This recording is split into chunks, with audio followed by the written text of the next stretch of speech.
How's it going, everyone? This is the Full Provoker, and welcome to my channel. All right. Hold on a second.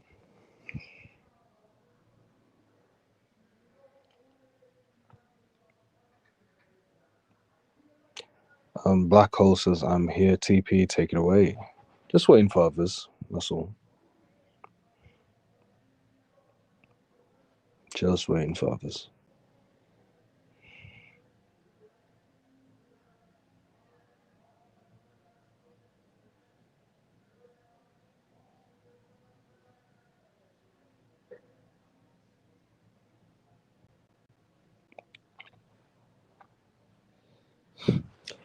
So, guys, did you guys see SmackDown?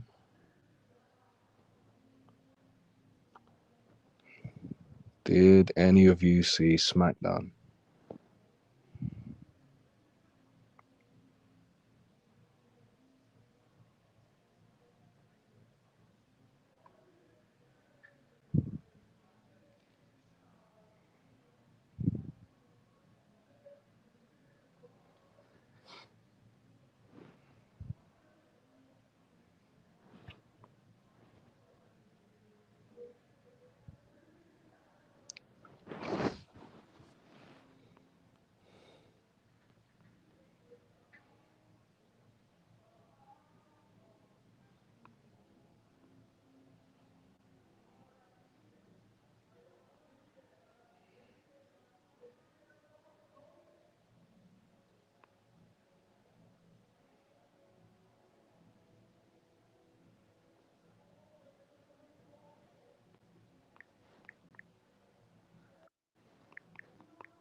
Okay, so just so I'm clear, I have 1,227. I have at least 1,227 subscribers. Are you telling me that out of 1,227 subscribers, that only one of them are wrestling fans? Holy shit. Wow. That amazes me.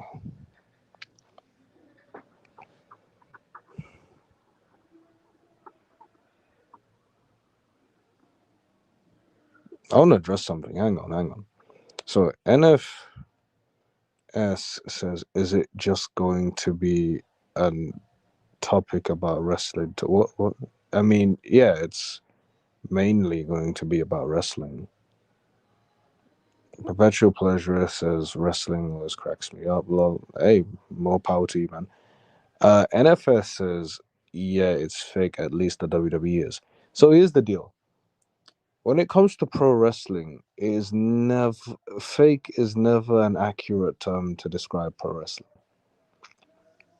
You can say it's scripted, you can say it's predetermined, you can say it's staged, you can say it's a work, but one thing you guys need to understand is it is important that you do not call wrestling fake. There is a huge difference between calling it fake versus calling it scripted or predetermined or worked or staged. Please, let's respect pro wrestling. All right, whether you choose to watch it or not is up to you, but let's not call wrestling fake. All right, because wrestlers, what they go through, like they go through serious pain, right? They go through serious pain. They go through surgeries, all of that. They take real risks. They put their bodies on the line just for our entertainment. So let's not call wrestling fake.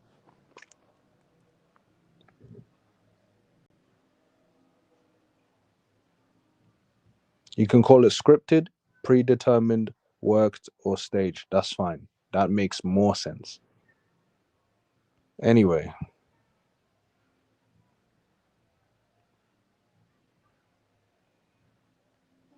NFS says that is crazy. What's crazy? Patsy Klein says, do you think they might not have their notification button on? Perhaps people subscribe, but they don't turn on the notification button. That's the thing. Anyway. Mm, perpetual pleasure. Oh, okay. Hang on a second. Hey, PP, how are you, man? Hey, great. How are you, brother?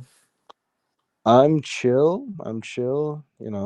Just thought I'd do something different. Thought I'd do a wrestling live stream, but so far it seems like not many of my subscribers, which I'm not faulting them for. It is what it is. But it's just an observation. It seems like many of my subscribers aren't into wrestling.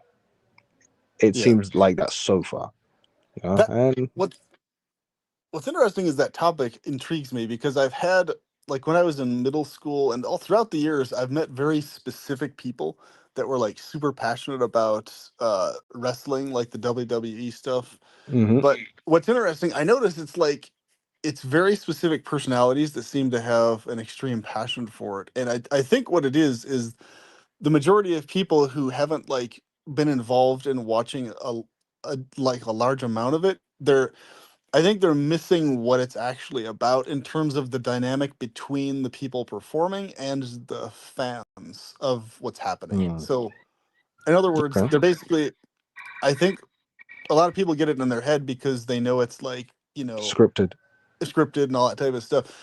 They're missing the point, I think. They're in other words, I think they're going to see like, if they're not going to see something that's just, kind of like UFC where the guys are like actually going at it and it's Like not scripted or unscripted whatever. fighting, basically. Yeah, and so I think a lot of people they have it in their head that if they're going to see anything that has to do with combat or fighting, if it's scripted for them, it dampens and throws it off. But what they don't seem to understand is that, at least for me, I'm not like a huge like obsessive fan of it.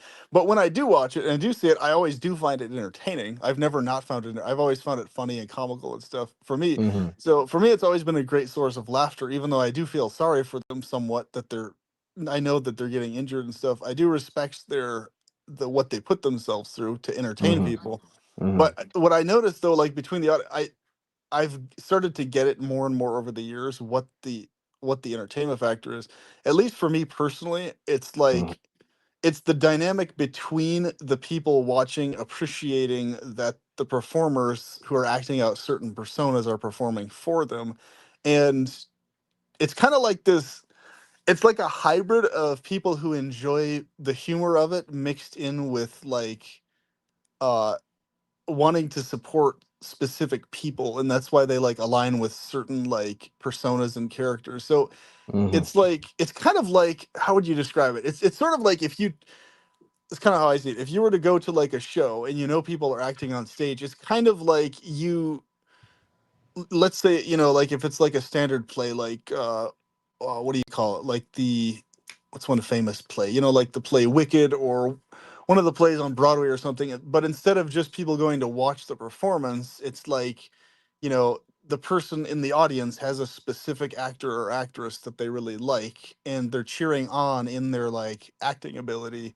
Hmm. Right, you know what I mean? They're cheering on in Hmm. like the story. It's about like the story of the characters going at each other, and Yeah, and like they're so, just fully invested in those characters. yeah, it's like basically character investment is what it is. Character investment, character involvement, storyline.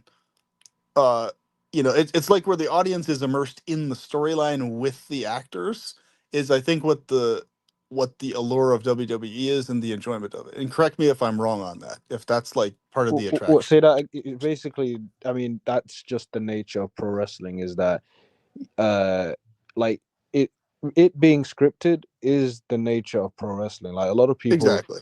criticize pro wrestling for being scripted. They intentionally use the term fake because they have contempt for pro wrestling. They don't like Yeah. the fact that pro wrestling is scripted, so that's why they insult pro wrestling. They disrespect pro wrestling. Right. And it's like at the end of the day, if you don't like pro wrestling, right, that's fine, but don't disrespect pro wrestling. Don't disrespect pro wrestling for its nature. They're not fooling people trying to say what we do is not scripted. They are very open about their business in the sense that they will let fans know that yes, what we do is scripted. They're not Right. hiding that. They're not lying to their audience saying what we do is not scripted. No, I've seen Yeah. interviews, like they're very open about it, is what I'm trying to say. Exactly. And I think do you think that's what it is, like between what distinguishes people who actually are fans of WWE from people who are not fans, or who don't get it, is basically the fans, like, you can basically make the equivalent of, it's basically the enjoyment factor is because the fans are able to feel more connected to the performers than simply in just a generic like The stage play difference, let me or explain, something like that. PP. So here's the difference between wrestling fans and non-wrestling fans. One difference is we are able to eat this. We whilst we recognize that wrestling is scripted, we are still able to enjoy it. That's not. We don't look at this and go, "Oh, it's scripted. We're not watching this shit." No, whether it's scripted or not, we are able to enjoy it. Whereas non wrestling fans think about because wrestling is scripted, therefore it's a piece of shit and it's not worth watching. Right, That's exactly. the difference. I would say But with here, me first. Oh, go sorry, on. go No, ahead. no, no, no. You can go. I would just say with me personally, like when I do see it, I find it entertaining, and I don't have any, disturbance about it. I actually find it quite enjoyable when I watch Hmm. it. I think with me, I don't like regularly follow it, so it's kind of like if I Which is see it, fine. or if I know someone who is a friend who's into it, I'll watch it with them, and I'll find it entertaining. But Hmm. I Hmm. basically I just don't. I don't like go out of my way to follow specific characters or story arcs. It's just for me, it's just like happenstance. Like if I see it, I enjoy it, I find it Hmm. funny, and I kind of go on with my day, sort of a thing. But I That's don't. okay. I definitely respect what they're doing. I don't disrespect what they're doing. That's for sure. And you know, Definitely. on behalf of pro wrestling, much respect to you. And there are people like that. You got wrestling fans, and then you got those who, if they just so happen to stumble across wrestling, they don't mind giving it a little watch, and I think that's you. You're in the latter basically. And that's Yeah. okay, And you it's know. kind of like for me with the like I don't same thing like because sometimes when I'm at my girlfriend's house, her daughter will have like the Oh, your girlfriend has a daughter. yeah. So Okay, she okay. like if but sometimes and obviously this is a different thing. It's not the same as pro wrestling, but what I'm saying in terms of my involvement with it is the comparison I'm making. So like like shows like Maurice or the Jerry Springer type shows or the stuff that came after that. I Like if remember Jerry Springer. Yeah. I never like intentionally watch that stuff, but if I see somebody else watching it and I'm like doing something and I happen to just be eating or chilling on the couch or whatever and it's on, right? Somebody else is watching it. I also find that funny and entertaining. Mm. And that's its own kind of scripted. It's different from pro wrestling, And obviously, it's where they okay to find it emphasize funny, you know. yeah, where they That's part emphasize of the drama entertainment. shit like that. But it's kind of like the same thing with that and a bunch of other things that are on shows. Like if I Hmm. see it, I'll find it funny, but I don't go out of my way to watch it. Right. Basically, No, I totally understand. I totally understand. NFS says TP question. Do you know if entertainment wrestling is actually real fighting? Because most people would say it's staged. If you're asking me if I am aware that pro wrestling is staged, then the answer is yes. I'm aware. I'm fully aware, and I've been aware that pro wrestling has been staged ever since I watched pro wrestling. Not once in my life have I thought, oh, pro wrestling is unscripted. No, I've always known. And I could tell one dead giveaway is what they call an Irish whip, where they're basically dragging their opponents, by the arm from one side to the other. That's one huge giveaway. So perpetual pleasures. Have you heard of an Irish whip? Here we go. Irish whip. What? Which one is the Irish whip? Okay, so an Irish whip. Okay? Have you seen in wrestling where a wrestler basically grabs an opponent's arm and drags them across to the other side of the ring, and the opponent's basically running to the ropes and then basically being slingshot back into the middle. Oh yeah, yeah, exactly. So it's like if I Very grab clear. your arm and I just drag you and you're running across the other side, that's called an Irish whip. Right. Yeah, yeah. So that was a giveaway when I first watched pro wrestling. I never once thought, oh, it's unscripted. No, I've always known it's scripted since I was a kid. Yeah. Because in an unscripted, in unscripted combat, you're not gonna let someone Irish whip you. You're gonna stand your ground. You're gonna plant your feet on the ground Right. and make sure you can't move. You know what I mean? Exactly. Yeah, Exactly. yeah. I would never let someone Irish whip me. In an unscripted comment. So I hope that answers your question, NFS. So, what was your interest arc in that type of wrestling? Like, what did you start off like super interested in it, or just like immediately, wow, Watched this is it. really fucking cool? I was when I was a kid. As a matter of fact, I would say when I was a toddler, I was already hooked on the minute I watched my first wrestling. I was hooked. It didn't take a lot of time for me to get into wrestling. I was into wrestling the minute I saw it as a kid. Yeah. So the more the That's rest is interesting. history. Yeah. That's really interesting because my friend, when I was younger, who was super into wrestling, like he would always like when we were in class, he would repeat the lines of the different characters, right? And he would always like reference so many things in life to specific personas and stuff, like way back in the day, like the Undertaker and all the other different characters and stuff. The Stone Cold Steve Austin and The Rock and all these other types of guys. It's interesting because like he would always he was one of the people that made my time in middle school like the most pleasant, right? He was one of the elements that made it other than completely hellish and miserable, because I could always count on he was going to smile and laugh and joke about something related to one of the WWE characters Mm. in one of the episodes, Okay, and I could always rely on him to tell me about it, and like I would always laugh and I would always have a good time hearing about it, that's and cool. yeah, it was a great Do time. It was you a great time. and this was a friend in middle school, you say? Yes, middle school. Yep. So have you? When did you last speak to him? That was way back when I lived in Michigan. That was in the early 2000s. And I remember we went to go see the Batman movie and stuff. His thing was me and him would always like, we would, when either of us started laughing about something, like neither of us could stop. Like he would start chuckling and I would, and then we would just be laughing the whole freaking time about that one thing, like the whole rest of the movie. It was That is like, one of the best types of friendships, honestly. it's great, man. It was like the Batman The Dark Knight or something like that we were Oh, watching, and there was like some scenes that he just started laughing at. The whole fucking movie, we couldn't stop laughing. It was okay. just great. I know. Awesome. I know. I just asked you about 5 or 10 seconds ago. Wait, say.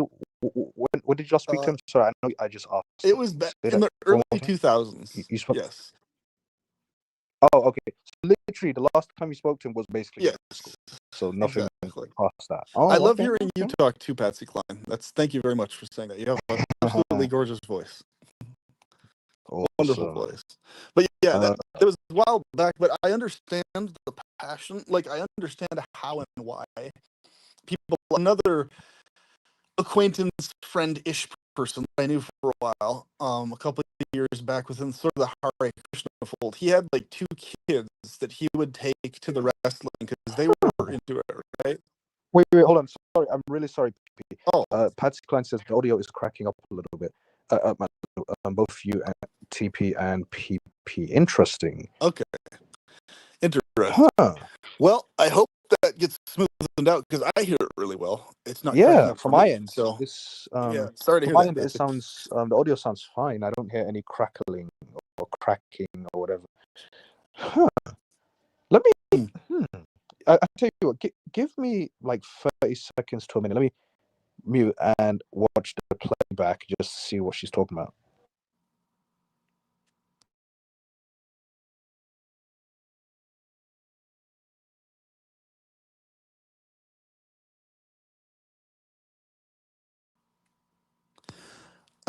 I wonder if, yeah, hopefully that gets fixed.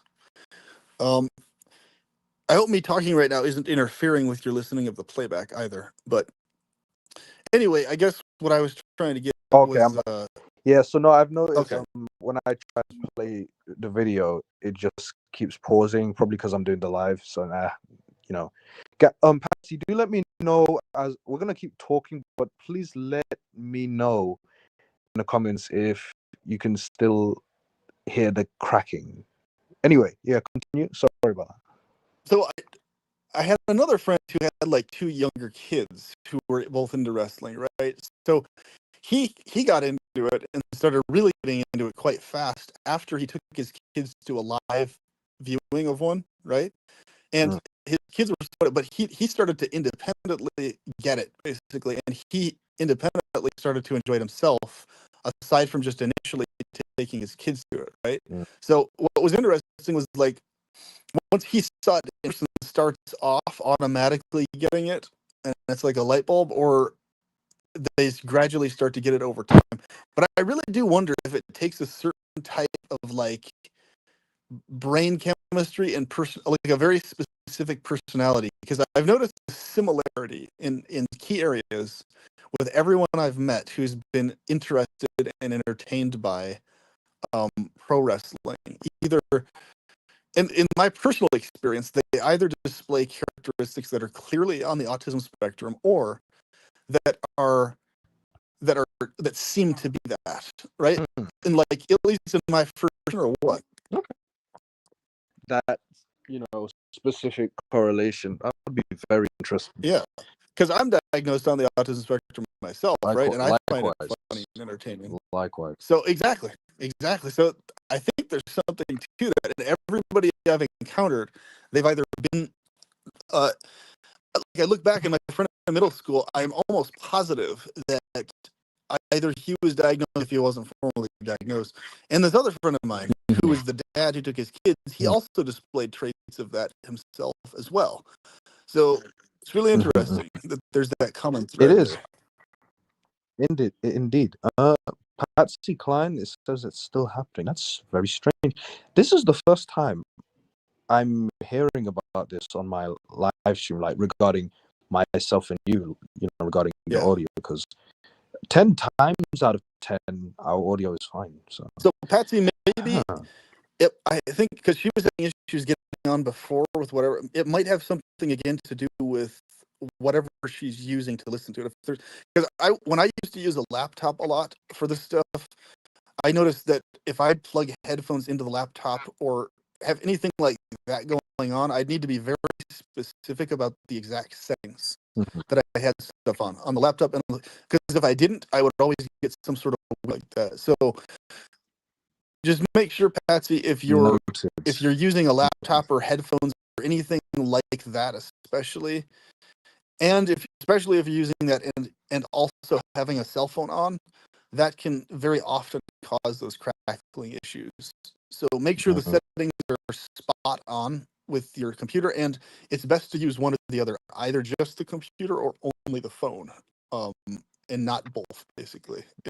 If that's what's going on, I don't know if that's what's going on, but that's my recommendations as a possibility. Hold on a second. Yeah, NFS says yes, same thing for me. It's cutting out. Then Patsy Cline says the banner at the bottom is even skipping AA. It moves. Oh, as it moves across the screen. What? This is very strange. Are you connected, Patsy? Are you connected via mobile data, cellular data, or are you connected with Wi-Fi? Because that can also make a difference, depending on which one you're using to connect. Here's another trick. If you're connected with both cellular data and Wi-Fi, if you turn one or the other off, ideally, preferably turn off the cellular and only leave on Wi-Fi, that can actually help connections sometimes. Because a lot of times connections will fight with each other for airspace. So you might get crackling if you have cellular data and Wi-Fi both on. So it's best to use. I hope that makes sense. Yeah. Okay. Yeah, NFS says I'm connected with cell data. Patsy Cline says I'm on my iPad only. Okay, well, that's probably why. So iPad and cellular data. That's probably why. Yeah. So, Patsy, do you typically watch on your iPad or do you typically watch on your phone? Please let me know. So, PP, have you ever had this issue when you do live streams? I've had, like I said, I think she's saying it's an iPad and he's saying it's cellular data, so that I think answers most of the question, because cellular data is known for being choppier, and depending on how old the iPad is, and also if the iPad. So Patsy, check on your iPad to make sure it's only connected to one or the other, cellular or Wi-Fi, instead of both at the same time. That might solve the issue if it's an iPad. I want to get something off my chest in the meantime. People are going to have their opinions, and that's one thing, right? But obviously, I'm going to have my opinion on their opinion. So people who disrespect pro wrestling by calling it fake, I have one, but not the only theory as to why they do that. I think that the reason why many, if not most, non-wrestling fans disrespect pro wrestling by calling it fake is because they are resentful, in the sense that there was a time where they used to watch pro wrestling, and then at some point they found out that it was scripted, and so they're taking their anger out on pro wrestling by, trashing it and calling it fake. It's because they are resentful. They found out it was scripted, so now they're angry and resentful. That's a weird thing to be resentful about, though. Very weird thing to be resentful about. But humans are pieces of shit. I swear to God. No, I'm like it. What you're saying makes sense to me. Like, I think you're accurate, but I'm just saying it's a weird psychology in them to be pissed off. But I think you're accurate, though, in the sense that they shouldn't be pissed off about it, because it is a weird thing to be pissed off about. But that seems to be the case. Like, but I look at that, I'm like, but that's as far as I could tell. Like understanding that it's scripted is the thing that, like, I'll be fully honest with you. If I had to choose between seeing a scripted WWE performance and a guys actually wrestling in like a wrestling competition Yeah, within like an wrestling rules, unscripted. Yeah, like an I would unscripted. prefer to watch the scripted wrestling. It's more entertaining. It's funny because you have personas, you have characters, you Yeah, yeah, have yeah. comedic stuff being said, being Hmm. talked about. You know, you have Hmm. decent looking chicks walking around a lot of the times as part of it. So it's like, hey, I'd rather see that with like a story and like fans and everybody getting into it versus like just guys going at it and you know, Yeah. this guy's trying to score points on the other guy, and Hmm. I don't know. I mean, yeah, if somebody's like really into that, I guess that would be kind of entertaining. But I'd rather see where it's unscripted, like. Yeah, yeah. No, I understand. And the difference is the intention, because in scripted, combat, in this case, pro wrestling, there is the intention of basically trying to perform, but at the same time trying to be as safe as possible. That's the intention.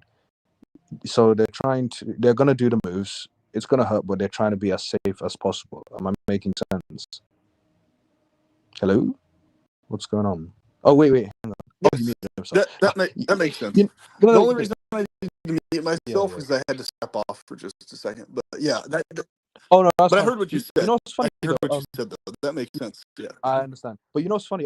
The reason why I didn't realize you muted yourself is simply because I had the comment in the way, so I had to take it off in order to see that you were Oh, I muted. see. So when I took it off, I was like, oh yeah. So like I had this comment on, I believe, and so it removes our names as well as whether we're muted or not. But if I remove it, our names pop up again.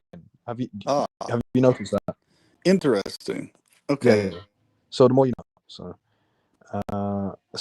what I'm saying is, if it wasn't for the comments popping up on the screen, then I would have seen that you're Okay. muted. So I wouldn't be like, So oh, I actually see both. I see names and the mute button if it comes up at all.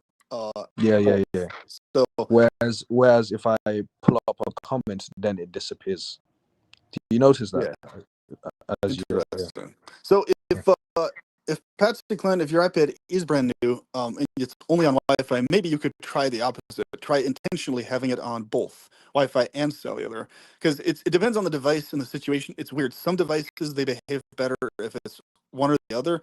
Other devices behave better if both are turned on. So I don't know. I don't know why exactly that's the case, but it's just a weird thing with manufacturers, I guess, how they build their Noted. products. NFS says my phone is not really a good one. Was what? Okay. Let me rephrase. I think he's trying to say my phone is not really a good one as well. Okay, noted. That's probably another reason. So I'm going to step off for a few seconds, mute wise, because I have to use the restroom, but I can still hear what you're saying. Yeah. Yeah, that's perfectly fine. Do your thing, man. Patsy Klein says, I just went onto another channel's live stream and it was normal, no skipping. Noted. Mm.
Okay, Patsy Klein says, you all talk. The banner stopped skipping about 30 seconds ago.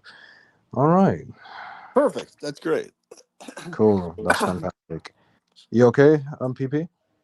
Yeah, I just had to clear my throat for a second. No problem, no problem. So I guess my question is, how much of pro wrestling, like WWE, is an aspect of your life? Like, how much of a passion, a hobby is it in terms of like, you know, how high up there is it? I guess on Like in your terms of, okay, I know what you mean. yeah, yeah, Like okay. So I love wrestling very, very much. It's definitely high up. Before, when I was younger, it was extremely high. Like I would watch so much wrestling every day. But now it's just high up, if that makes sense. yeah, makes Excuse sense. me. Yep. Yeah, so basically I'm a huge fan. Like in terms of my hobbies, wrestling is one of my main hobbies in terms of watching, not doing. Sorry, although years ago, back in 2017, I did try out. I was a wrestling trainee for 1 month. Not 30 days straight, but rather like I would do 4 wrestling training sessions. It Oh, was okay. once per week, if that Yeah, makes sense. And yeah, it was fun. It was fun, but I decided, you know what? I don't want to become a pro wrestler, even though I was told I had potential to become one, and I was very athletic, etc. I didn't want to become a pro wrestler after, despite my fun experience, because I don't think it's worth the risk. Because despite what ignorant non wrestling fans believe or want to believe, wrestling is no joke. The worst case scenario in pro wrestling is death. It's exactly. yeah, like yes, it's scripted, but the moves that they do, like they do hurt. Yeah, Obviously they're gonna try and execute those moves as safely as they possibly can. That doesn't mean it's gonna be safe. It's just they're trying to do it as safely as possible. But inevitably, it's going to hurt, and they do get seriously injured. And I don't think it's worth it for me because at yeah, any moment during a wrestling match, you could get seriously injured to the point where you could become paralyzed and your your career is over basically. I don't want that to happen to me. yeah. That's a good point. I mean, and what's interesting is a lot of people don't understand that, and I think this is where a larger amount of the respect factor from fans comes in. Is that a lot of people don't realize the people who do that, a lot of them, their motivation is doing that for the fans. Obviously, they are making decent money on it, but they're majorly also doing it to for their fan base, right? And Right. so they're so it's not just them, foolishly like risking their lives or injuries or stuff like that. It's that they're willing to do that and put themselves on the line for keeping the fans entertained and Hmm. excited, and also at the same time, obviously it's something you can make a tangible career out of as well. Hmm. Um but I think that element a lot of people miss there. In other words, I don't see why there would be lack of respect towards someone who voluntarily puts themselves into that situation to They, entertain PB, fans. the You the know, issue with them is they are hyper, and I'm gonna use the term hyper. They are hyper fixated instead of trying to just enjoy wrestling. They are hyper fixated on the fact that it's scripted, and it right? and Exactly. because they're so hyper fixated on it being scripted, it distracts them from enjoying pro wrestling, which is the point of pro wrestling, is to enjoy it. Just enjoy the entertainment. Don't stop focusing, stop fixating on the fact that it's scripted. And that's why, these non-wrestling fans can't enjoy wrestling because they're so fixated on the fact that it's scripted. Right. But it's like there are so many things in life that are scripted. Like, for example, TV shows and films, they are scripted, but they watch those. That's right. And life itself may be scripted by a dark god. Who knows? I mean, Yeah, yeah, there's that too. There's that too.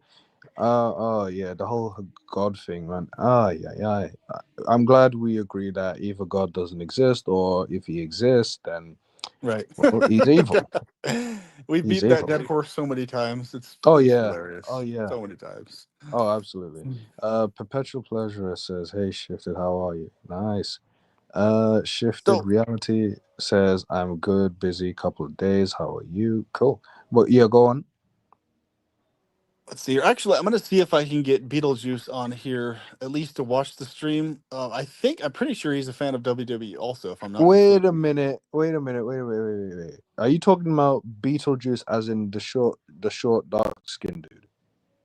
Oh no, I'm talking about the guy who went by the Green Goblin persona before on here. The Oh, guy who did that voice and stuff. Yeah.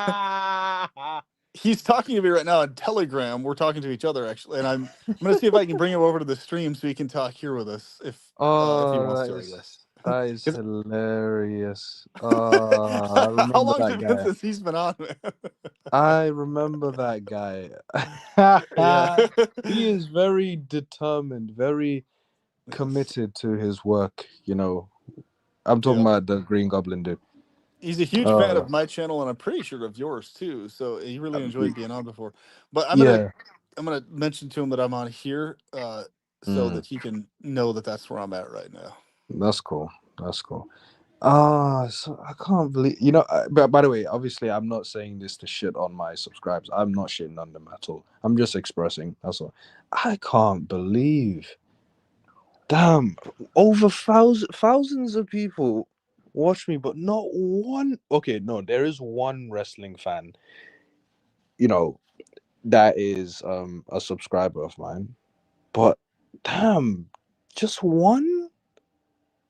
What that is that the only reason I'm saying this is because it's like what are the chances? Like there are thousands of people who watch me, but only one is a wrestling fan. I'm not criticizing. You get where I'm coming from. But anyway, nonetheless, it says Patsy Klein says at Shifted Reality. Hey Shifted, good to hear you. Good to have you back. Just wanted to tell you no hard feelings or bad feelings about our last panel stream. We can disagree on our beliefs and still respect each other, which I do. I'm sure that Shifted has no hard feelings. Shifted Reality says, no worries, all good. I hope you're doing good. Yeah, there you go. There you go. It was all part of the debate. That's literally it. It's nothing outside of the debate. It was all part of the debate. It's natural for emotions to get heated with such intense topics. It's Oh yeah, almost of course, inevitable. of course, and we are intelligent to understand that it is merely um just part of the debate, and there's zero spite or malice intended, and that's the key point for people to focus on is there is no malicious intent during the debate, no matter how we speak on there nonetheless. Yes. And I'm certain that's the type of people I'm talking to around here. It's Oh that's yeah, what I absolutely. like.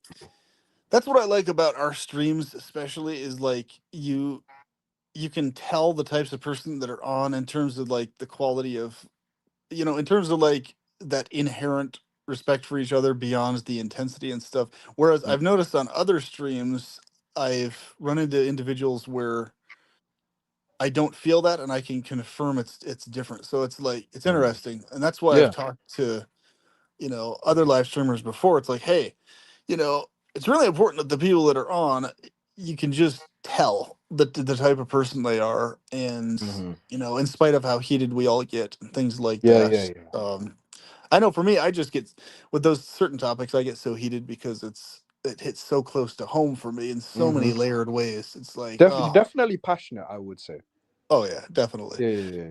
But I think on the topic of the WWE thing, I did mention to Beetlejuice slash Green Goblin dude that I'm on here and that I can talk to him afterwards. So we'll see. We'll Yeah, see if that's he pops fine, man. up. Um, That's fine. his voice Oh, always cracks me up. Though I was astonished at how long he was able to maintain that voice. right. Like, Very dang, dude, committed. I hope your throat isn't like totally destroyed. He was very, Honestly. very committed to that role. Yeah, very committed. You got to give Yeah, him, yeah. you got to give him points for that degree of commitment to the role, right? I mean, geez. Yeah, no, absolutely. Yeah, no, absolutely. That's why I allowed him on. He was very entertaining. Yeah, it's kind I of might like even, he was on like at least two of my streams. So I'm actually thinking about uploading a clip from one of my streams from back then that he was on.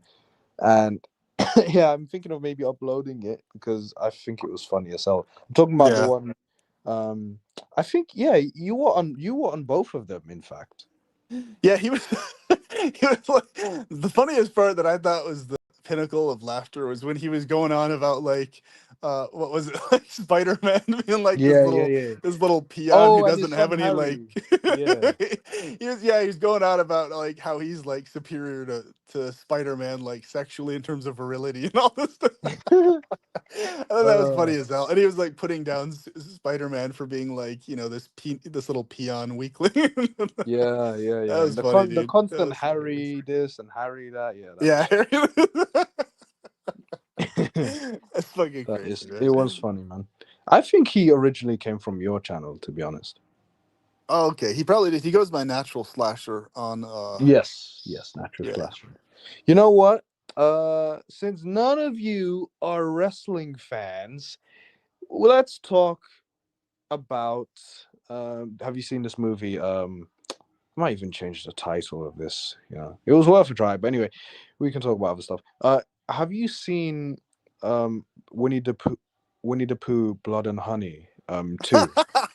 I've seen the first one, not the second one. That was fucking ridiculous. You know what? The first one I've seen. The second one is so much better. So much better. I'm telling you, if you watch the second one, it is way better than the first one. I'll definitely check out the second one on that recommendation for I'm sure. telling you, like it's I did. better in it is miles better. Well, here's my question though. Does even though it's miles better and that's great, do you feel like the first one being so terrible really stains the second one? Like it's Um even though it's good, like it's this tag along stain to no like no the no no better listen, thing, or no? it's like the second one might as well have been its own thing. If you watch the second one, you do not need to watch the first movie in So order is to the watch second the one, second. is it an alternate story of the same exact story, or is it a different like sequel or prequel to the first one? It's a sequel, but you still don't have to watch the first movie because when you watched the first movie, there was a story at the beginning, like Yeah. it gave context at the beginning. It does the same for the second movie. It just gives Okay. context at the beginning, and boom, you're set. Okay. And so the second one is a sequel, not a prequel. It is a sequel. Yes. Okay. Yeah. So Yeah. yeah, I'll definitely check it out for sure on your recommendation. But the first one I was very disappointed because I had high hopes. It was just abysmally cheesy and terrible. It was fuck. Especially It the was water bad. scene, the fucking like the in the pool where he was walking like so fucking slow towards her, like and she was like Yeah. I was like, can she seriously not like get herself to the sides of the pool or swim fast? Like, how is she moving Mhm. this slow in the pool with this guy walking like turtle speed towards her? Oh I yeah, couldn't yeah, yeah, yeah, understand yeah. I that. remember that. That was That's so ridiculous, bro. yeah. That was insane. I was like, this guy's walking as slow as a fucking turtle towards you in the water. Like, there's no reason you can't escape this guy. Like, what Yeah. the fuck is I know. this? Yeah. No, of course. But you know what? What is the difference between a thriller and a horror? What is the difference? Well, the key Is there? difference is this. I've actually had this conversation many times over. The clear distinction between a thriller and a horror is a thriller involves things that are scary to a certain extent, but there's a solid framework as to what they are and what's going on. And whereas Mm, with horror, there's something missing as to it's not fully clear what exactly you're dealing with or why or what's going on. Like so for example, take any type of horror. Every single antagonist in a horror movie, there's always something about them there where there's a question mark attached to it. Like what exactly is going on in this person's head? Why exactly are they like this? What the fuck? Whereas a thriller, it's like you know exactly the parameters. It's like, okay, this is what's going on. Like kind of like the first original Jurassic Park, right? Here's a great example. The original Jurassic Park was a thriller, not a horror. For because basically, yes, it's scary and it's intimidating that dinosaurs were coming to eat people and stuff, and you know the thunder and lightning and everything else and the T-Rex crunching the guy and all this stuff. So yeah, it's like that. If that actually happens, that would be very terrifying. But what even in real life, what would distinguish that from a horror would be, okay, it's a dinosaur. Dinosaurs eat people and things. That's scary, but we know what we're dealing with here. So Mm-hmm. it's a thriller, not a horror, because it's like it's not a mystery what you're dealing with. You're dealing with a carnivorous thing that So, eats like a stuff. serial killer So movie, that would be a thriller. yes, if the serial killer, if there's like this darker, supernatural, horrifying elements like missing, and especially how the killing takes place too, that has an effect. Like the difference between a thriller and a horror is like a thriller would involve a killer that's just going and basically his focus is just on killing people versus like Mm-hmm. doing it in a really sadistic, torturous way, right? So it's Mm-hmm. like he's going to just shoot somebody in the head or just stab them and kill them that way versus like, sawing their body in half straight down the middle or something like that, or slowly ripping them to pieces. That would Okay. be what would also distinguish it from horror. It's like, how is the killing taking place? Is it just a one and done, he just wants them dead, or is it a he wants to prolong their anguish? If it's a scenario where they want to prolong the anguish of who they're going after, either mentally, emotionally, or otherwise, that's a horror. If it's a scenario where the antagonist just wants to kill them, that's it. And it's not about prolonging their anguish, that's a thriller, not a horror, basically. Mm-hmm. Mm-hmm. So I hope Noted. that makes sense. Yeah. No, noted. Let me see. So Patsy Klein says at PP, I'm intrigued by your profile image. Tell me about that. Why this gorgeous face of a young goddess? Oh, that's a great question. Actually, I talk about that in other videos and on other streams. This face here is actually an AI assisted modified version of an artwork I drew of the goddess Lalita, who is she is the she's the older sister type figure to the goddess Radha, which is my eternal mother in my meditations. So I've talked about my eternal identity elsewhere. I identify as an eternal female entity, an eternal. Wait. So this woman in your profile picture represents your mother, you say? This specific face actually represents the face of my aunt eternally in Oh. paradise.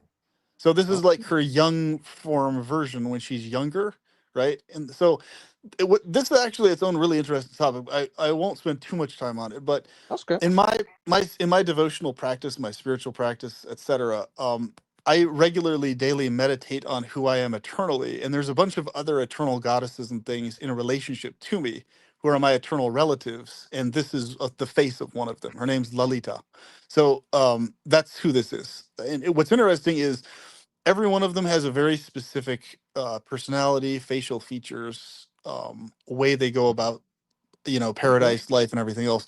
So it's really immersive, and this is why I recommend people take this element of the Hare Krishna practice to heart and go into it, because it's really enjoyable and really fascinating. Okay. There's So a lot does of your depth there. auntie is your auntie aware of this picture? I would say I'm not sure, honestly. I don't know. She might be, she might not be, because in paradise, at least in my experience, we're dealing with entities that are oblivious to anything outside of that state. So it's more like actually, I'm gonna do a video soon on explaining that. Like, so check this out. This is really interesting.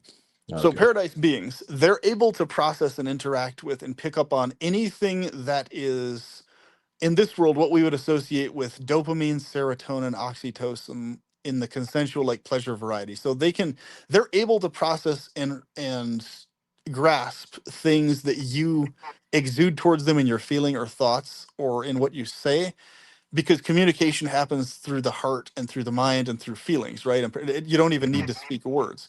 So they pick up on the positive things, right? And Mm-hmm. inspirational things and stuff, but they won't ever understand or grasp or be able to pick up on anything that's like negative or torturous or explaining them these other things. It'll just All right. it, Yeah, this if you sounds were to very Hare Krishna. Yeah. yeah, so if I were to, for example, if I were to explain to my aunt or to my eternal mother, Radha, or to any of the other paradise beings, the nature of this world in terms of the horrors and stuff, they would literally process what I'm saying as a variation of playtimes that they're not familiar with. So they wouldn't even recognize I'm talking about something bad at all.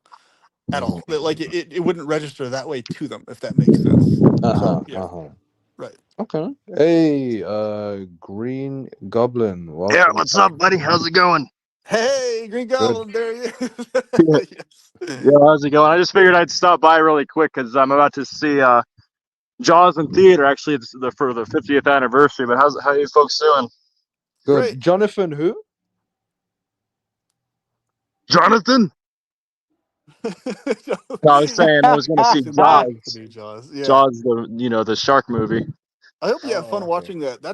I love that first scene where you see the naked chick swimming. That's like my favorite Yeah, scene in the whole yeah. movie. My favorite scene was when they find Ben Gardner's boat and his head like pops up on that the hole on the bottom. That was pretty freaky. Oh yeah. Right. Jonathan. When you said Jonathan, you sounded like Arnold Schwarzenegger. Yeah, I'd like to do the Arnold Schwarzenegger voice. John Connor, the machines are taking over. You better prepare yourselves. Put that cookie down. That is brilliant. Thank you. That is brilliant, man. Yeah, we Yeah, I'll just give connected you. on Telegram today. yeah, Uh yeah, Oh Goblin. yeah, Just now. So yeah, I'm glad to cool. see you yeah. back on. Mhm. That is amazing. Oh wait, let me read some comments. Shifted Reality says a thriller is more of an intense drama. Shifted says horror is more sadistic. What are your thoughts, guys? Do you guys agree? That's very true, yeah, definitely. Yeah. Okay.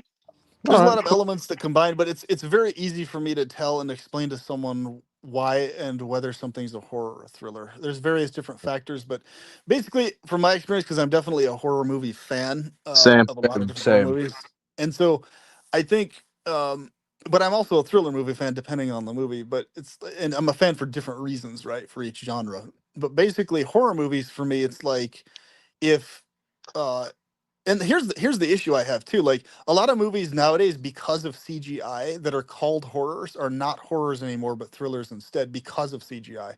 Whereas like back in the day, like 80s, early 90s, where they had the animatronic jaggedy movements and stuff, that literally made them a horror movie versus a thriller just by how things moved. Also, this is it's a subtle factor in distinguishing a horror thriller. This is why there's been so much shitty, lousy horror in recent years, because they use too much CGI and it removes that additional creepy weird factor that's like Mhm. jaggedy movements and stuff like that from the thing. So they'll call it a horror, but technically a lot of these modern horrors are actually thrillers because of CGI.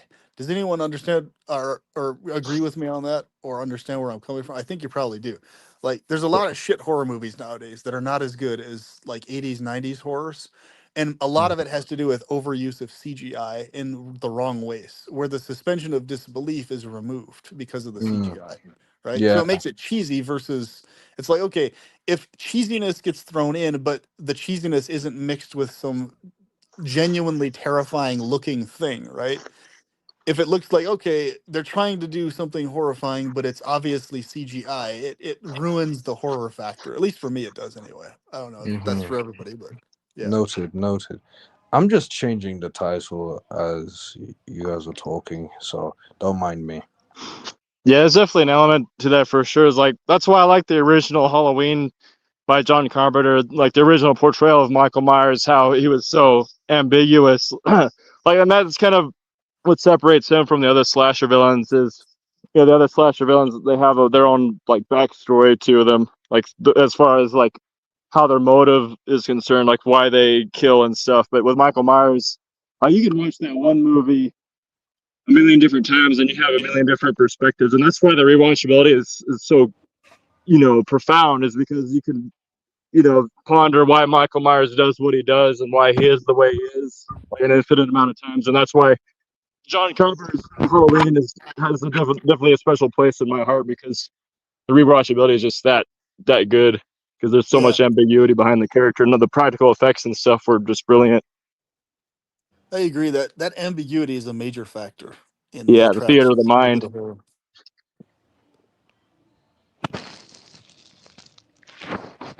Yeah, I think I was talking to Shifted today about this too, and I noticed that for me, one of the other reasons I like horror, especially well done horror, is it actually has a calming effect on me in the sense that my brain is always overly vividly aware of the horrors of the world, right, the real world.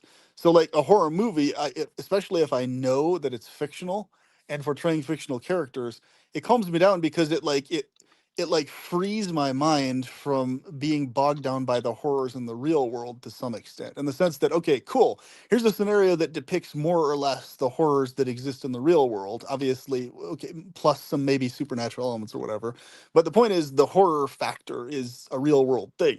But at least in a movie, I know that the people aren't actually dying, they're not actually being ripped apart by this thing, it's a story.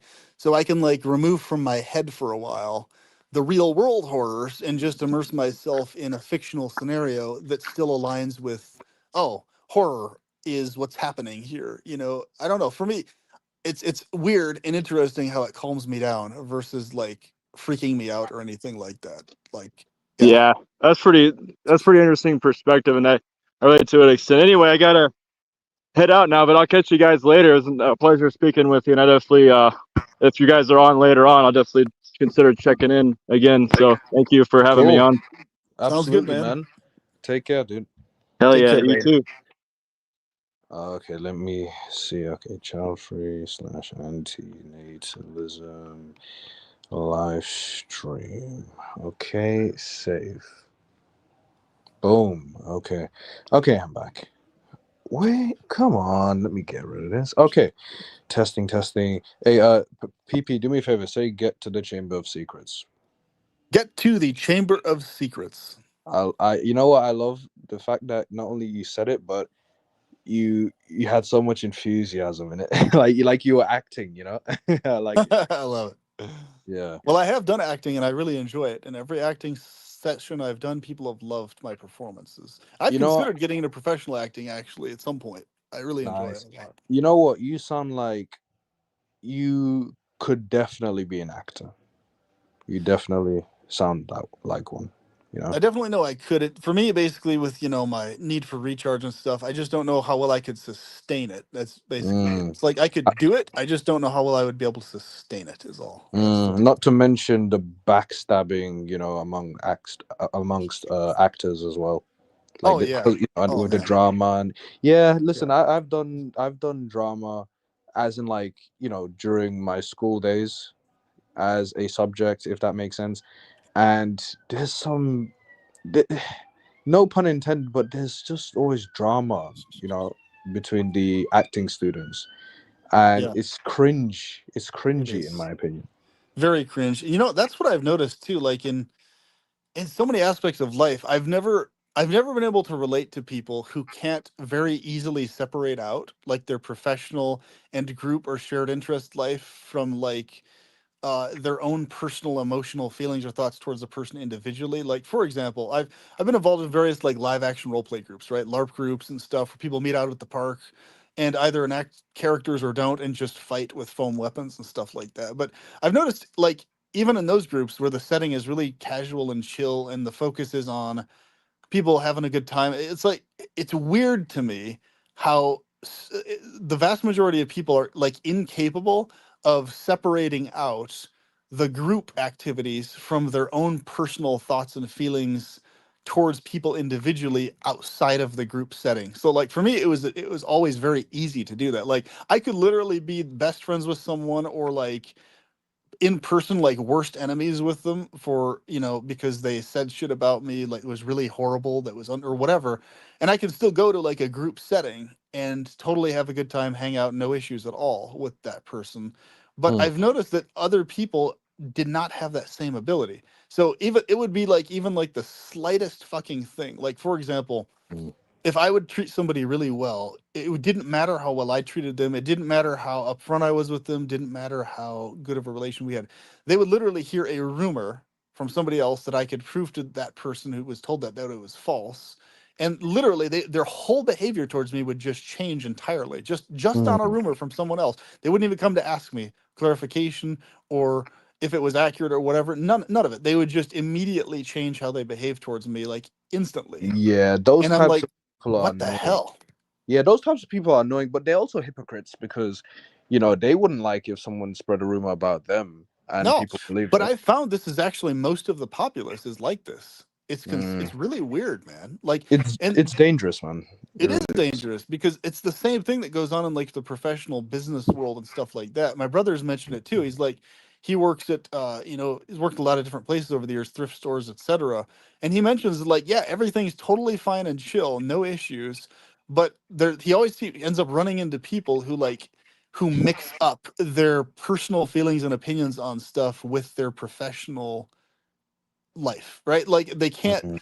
they cannot separate the two out. And I was like, why is Mhm. it so hard for people to do that? Like if I have two different modes of my, and I'm like, this is really pathetic if it's exclusive to me with my autism spectrum stuff where I'm this easily able to compartmentalize stuff, whereas like I'm still able to be 100% friendly and cordial and smooth with somebody in person in a public group setting, even Mhm. if personally they treat me like total shit privately outside of that setting. I was like, my standards is as long as if I'm in that group setting, as long as while I'm there they're treating me well, as long as while that's happening they're friendly to me and others in that setting, then I'm cool. In person, yes, I might have issues with them separately and all that type of stuff. But as long as they're behaving in the group setting, there's no issues. Now, if Mhm. they treat me cruelly or rudely or someone else in the group setting, yes, then I deal with it and call it out. But you see what I'm saying? That's how I Yeah. distinguish. It's like, Mhm. Mhm. whereas most people I've noticed they like literally can't fucking do that. They have to be like 100% either oblivious to others' personal lives to be okay with them in a group setting, or what they have to do is they literally have to align with the other person almost 100% on religion, politics, all these other fucking things just to be able to classify them as a friend. And I was like, really? Seriously? That's Oh fucking well, okay, weird. okay. So okay, just so I'm clear, I think what you're getting at is, if let's say, people are outside of their profession and something happens, like person A pisses off person B, and then the next day they go to their profession and person B, like feels some type of way about person A. I look at it like this. If they go back to their profession, person A can still work with, I mean, person B can still work with person A, but obviously they just, maybe they just don't want to engage in conversation, and I understand that. You know what I'm saying. That's It's very not. different. Yes, that's very different from that totally makes sense because in most settings like that people don't have to engage in conversation. For example, in a LARP group nobody has to directly talk to each other. The only Yeah. people who have to talk to people are the people running it, right? So especially if there's my biggest pet peeve, because I was usually always the person running the LARP groups or involved in assisting running them, right? So if you're the person running them you absolutely are required to have a standard of how you treat people in the group setting, no matter how badly they've treated you in private, et cetera, right? So the only things you can actually call out or deal with are if they do something in the group setting that is outside the group rules or inappropriate in the group setting, right? Like, so, but what I've seen so many times over and has happened is even though, like, for example, and I've never been the person to do this, like, it'll be, uh, a person will behave totally fine, everything will be totally smooth in the group setting. So they'll behave great in the group setting, right? But they'll Mhm. have like on their own private personal social media or Facebook, their own really intense opinions about things that someone else who's in the group disagrees with on a personal level with them. Like usually Mhm. politics, religion, or whatever the fuck it is, lifestyle choices or whatever. But then when they're at the group setting, they both can still behave really well and treat each other good. Mhm. However, a large number of people I've seen as soon as that happens outside of the group setting, like on a one-on-one, that's like both individuals, either one or the other, will just stop having anything to do with the entire rest of the group just because one fucking asshole mistreats them in private personally. And or the worst thing I've seen, which is also very common, is leadership of groups will actually take what people post on their private pages that have nothing to do with group anything and use that against them as, okay, I'm sorry because you posted this on your private, we can't have you. I was like, wait a minute, that's so fucked up. Like a All person right. saying something on their personal social media page has bumfuck zero to do with anything related to their involvement in this group. Like unless they're Yeah. saying something specifically about the group in particular or the group Mhm. dynamics. They can say anything about politics, religion, whatever the fuck that they can rant and rave and swear and everything else. They can even dislike people on a personal level as long as they treat people well in the group setting. in relationship Mhm. to group stuff. That's all Yeah. that matters. That you Yeah. Yeah. Yeah. can't go in and fucking remove people from groups or shun them away just because they have their own independent views on shit. And no Mhm. matter how much you disagree with them, it doesn't matter, because are they still behaving well in the group setting? Yes or no? Mhm. Have they broken Mhm. any group rules in the group? Yes or no? If the answer is no, then you can't throw them out of the group, and you shouldn't. That's fucking Yeah. immoral and unethical. Someone shouldn't be fired just because of an opinion that they stated on social media that many people disagree with. Like No, that's that's an so injustice. much bullshit, man. So It much is. bullshit. It is. It is. It really is. This is why people on social media are deciding to basically hide their faces or change their names. It's because of stuff like this. Yeah, it's because Potentially of stuff getting like that. fired. Mm-hmm. Because Yeah. most people are such dumb shits, they can't distinguish in their brains or in their emotions. Okay, professional, business world, person's personal individual opinions. Like, I have two entirely separate sets of criteria. Like, I might disagree almost 100% with what someone believes politically, religiously, or otherwise. But as long as they treat me well and they do the stuff pertaining to the group I'm involved in well, uh that's the criteria for the group. Like, there's Mm-hmm. no, for me, there's no crossing over of criteria at all. Mm-hmm. It's like, okay, you do the group stuff well, you treat me well in that setting, perfect, all right, Mm-hmm. great, we can work together. Your personal life opinions and all this other type of stuff, your individual thoughts on things, one thing, hell, even if the person dislikes me on a personal level, my Mm-hmm. criteria still is, hey, as long as they're still kind to me in the group setting and they don't break group rules and they do the group stuff correctly, no issues. Even if they despise my guts, that's still not a problem for me. Mm-hmm. Like, you know what I'm saying? That's Yeah. my No. Of how course. I've always gone about it. And Mm-hmm. it's, Mm-hmm. I've been so pissed off with the world of almost everybody not being able to do that. Like, with Yeah. people they know and people they interact with. It's people, Mm-hmm. most people suck ass at compartmentalizing the aspects of their life in their brain and in their Mm-hmm. emotions. Right? Yeah. Yeah. What was that term you used previously? Was it compartmentalize? Compartmentalized, yeah, exactly. Because, Cool. like, I think this was a huge element too. Like, there was something weird that has happened with, in addition to just the social media back and forth of people saying stuff and others being able to read others' thoughts basically on a screen because someone says what they're thinking, right, or whatever. Mm-hmm. In the 90s, even up until like the early 2000s, for fuck's sake, it's like the world that I remember living in was okay. I had a bunch of different friends and a bunch of different people I got along with really well and liked hanging out with, who had vastly different worldviews, vastly different religious beliefs or lack thereof, vastly different lifestyles, vastly different opinions on all sorts of fucking things. But we were still incredibly good friends. But nowadays, the world has changed to where the vast majority of people, like, literally cannot even bring themselves to interact or be any type of acquaintance, even if there's even one fucking goddamn thing they strongly disagree on. One fucking thing. Mm-hmm. It could be politics, it could be religion, it could be a lifestyle choice, it could be anything. And then, like, the Yeah. second there's that one fucking thing, instantaneously they're pissed off at each other. They're not friends anymore. They're not talking. I'm like, what the fuck, man? Where did this world come from? Like, what the At some hell? point in the future, it's gonna get worse in the sense that you know one reason that would stop you from being friends with someone is over, you know, oh, this person doesn't like vanilla ice cream, they like strawberry ice cream. Blocked. Yeah, exactly. And it's actually, that's not even an exaggeration. Like, it's almost there now. It's really close to that now, bro. Like, Yeah. Like for me, it's that really wouldn't fucking affect me close. because like if someone preferred strawberry ice cream, I like vanilla, but if someone preferred strawberry, that wouldn't affect me. And it's because at the end of the day, we can both get what we want. I can get There's vanilla ice cream and there's strawberry ice cream. We can both get it.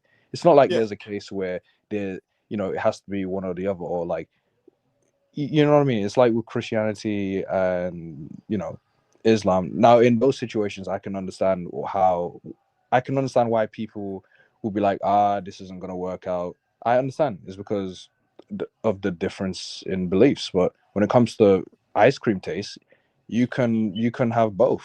yeah. They're And here's both the thing. available. They're both available, is what I'm saying. That's So right. And so check this out. This is a great example. Think about our last live stream that we all had us on. Shifted, mhm. Patsy, me, and Sovereign. Sovereign, yeah. Yes. So the basically having us all on, we basically, like, emotions superheated, super intense, really intense differences of idea on the God Definitely topic, passionate. right? Yeah. So what I'm saying is that that was an example of like how far and how intense things could get back in the 90s even, and people still remaining good quality friends even Yeah, yeah, amidst yeah. that degree of intensity, right? And it's Because, because we have an understanding of the context, well, here's the thing: of the situation. you have an understanding of the person you're interacting with, so you understand that their ideas are not them. They aren't their Mhm. ideas. They aren't their beliefs or views. They are themselves, right? And then they Yeah. have ideas. They have views. It's not that they are those things. Nah. Nowadays, we live in a world where people like they literally have this weird thinking process where people like are their ideas. They are Mhm. their beliefs. They are their thought processes towards stuff. It's like, no, they just have those at this current moment, at this current Yeah, time. yeah, yeah. So in other You see what I'm words, saying? yeah, Like, yeah. So yeah, in other words, like, when we're having a discussion on a panel, whatever opinions and ideas we state, they're not set in stone, yeah. basically. And even Yeah. if here's the thing, even if they are set in stone, that's still irrelevant because the person is still independent of those ideas anyway, even if they have those ideas their whole life and are that Yeah. passionate their whole life about those ideas. Like I know people my dad knew when I was a kid and my mom knew, like they could not stand a lot of the views and perspectives that their close friends, certain close friends that they had, right? They couldn't agree, but they still loved them and got along with them and they were good friends anyway. Like they Yeah. were still Like, friends like though. they were able to put that aside and still be friends with them. They were friends in other areas, right? So it's Yeah. like, Yeah. yeah, True. okay, Yes. Yes. your friends like you share a music interest and you're a friend that way, or you share an interest in a specific series of topics, like you like to play sports together or something, or whatever it is. You martial arts Yeah. together, they're your martial arts buddy. But it's like you don't have to at all even remotely agree on politics or religion or anything like that at all, even Mm. slightly, to be a good friend with somebody in many other areas of life, right? A camping buddy, a hiking buddy, an outdoor survival friend, or whatever. But what's weird to me nowadays is like, and it's majorly a generational thing, especially I've noticed, is that with obviously there are some within Generation Z who are outliers, but it seems like Generation Z, especially downwards, have this. It also affects millennials to a certain degree as well, but it's like I think millennials on down to Generation Z, it's like that world of being able to have drastically different views and be very passionate in opposite directions about different things, extremely passionate. Where but you're still able to maintain a friendship because you can understand they're separate from their ideas or views, right?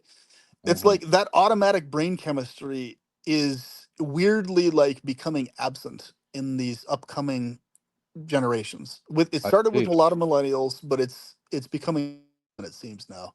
Mm-hmm, Um, mm-hmm, mm-hmm. No, noted, noted. yeah. Let me see. Oh, dude, whilst we're on this live stream, do you want to play some Would You Rather for me? For now. Would you rather? I mean, I find that fun. I'm not personally a huge fan of Would You Rather stuff, Fair. but I mean, yeah, I'll do it if that's what's happening. I'm that's not really my favorite thing though, honestly. If I'm being No, fully I honest with appreciate you. your honesty. It's just funny.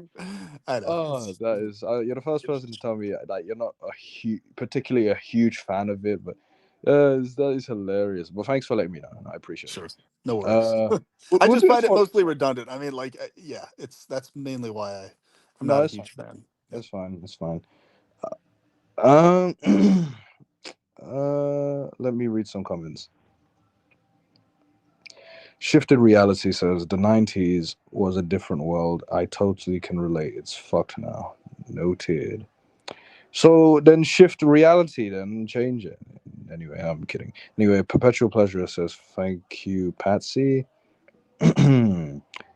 Patsy Klein says it's like you're either left or right, but in between isn't an option. Yeah, the whole black and white fallacy.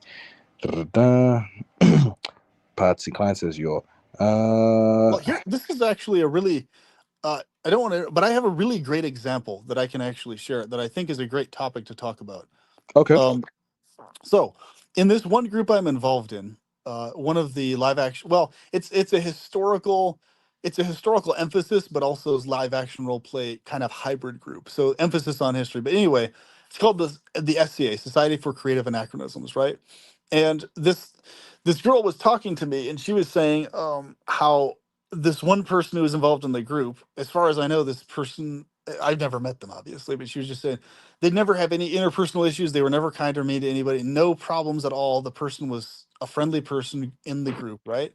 and they just happened to have Garber clothing that they made that had historical swastikas on it that were not Nazi swastikas. In other words, like the Buddhist swastikas or the earlier versions, well before the Nazis even existed, right? They had them on their clothing, and to this day, those types of swastikas are still worn on clothing in various parts of the The world, what India, Tibet, and stickers? everything else. Swastikas. Yes, swastikas. The Nazis literally co-opted the swastika from earlier symbols that had zero to do with Nazism. Like the swastika was used widely in a lot of traditions, Hinduism, Buddhism, Hold on, let me look this up. Hold on, hold on. Hinduism and Buddhism especially. Yeah, Swastikas. yeah, swastika. You can if you type SV swastika, that you'll probably get more of the historical stuff popping up. Whereas if you type SW, you'll get more of the modern swastika usually. Oh, But swastika. Oh, okay. I'm But seeing what the when symbols. she was mentioning to me though was like she was saying this to me. I didn't even like give my opinion or input at all on. She was just telling me this, and she was saying, "This is a friend of mine, somebody I know well." She was saying, "Yes, but," and I specifically asked. I was like, but which swastika was it though? Was it the Nazis or was it the historical? And she was like, it doesn't matter. It does. She's just like immediately, it doesn't matter.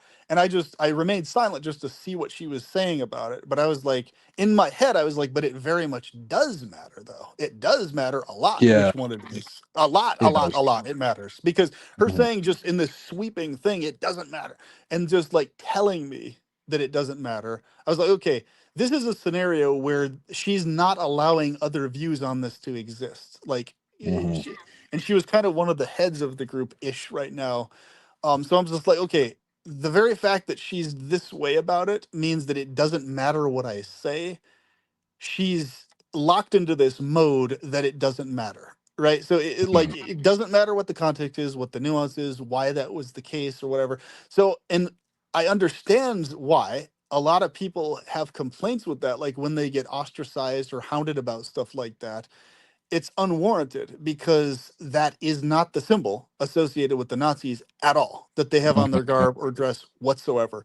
If somebody has some personal weird issue with all swastikas, those because they have some emotional hang up or something like that, that's their own issue. Like if it's not the Nazi version and if the person isn't rubbing Nazi ideology in people's faces, if that's not what they're about, if that's not what they're doing to people, right? Then there's no warranting of somebody being thrown out of a group or ostracized. But then she described, oh, this person was thrown out and all this other type of stuff, and then like, and then things like that have been happening over and over and over again. Like a person, literally, there was a guy who was telling me on his private Facebook page, he posted up a pro America thing. Like he was from Czechoslovakia, right? But he posted something about like that was pro America the Great or something like that, something along those lines.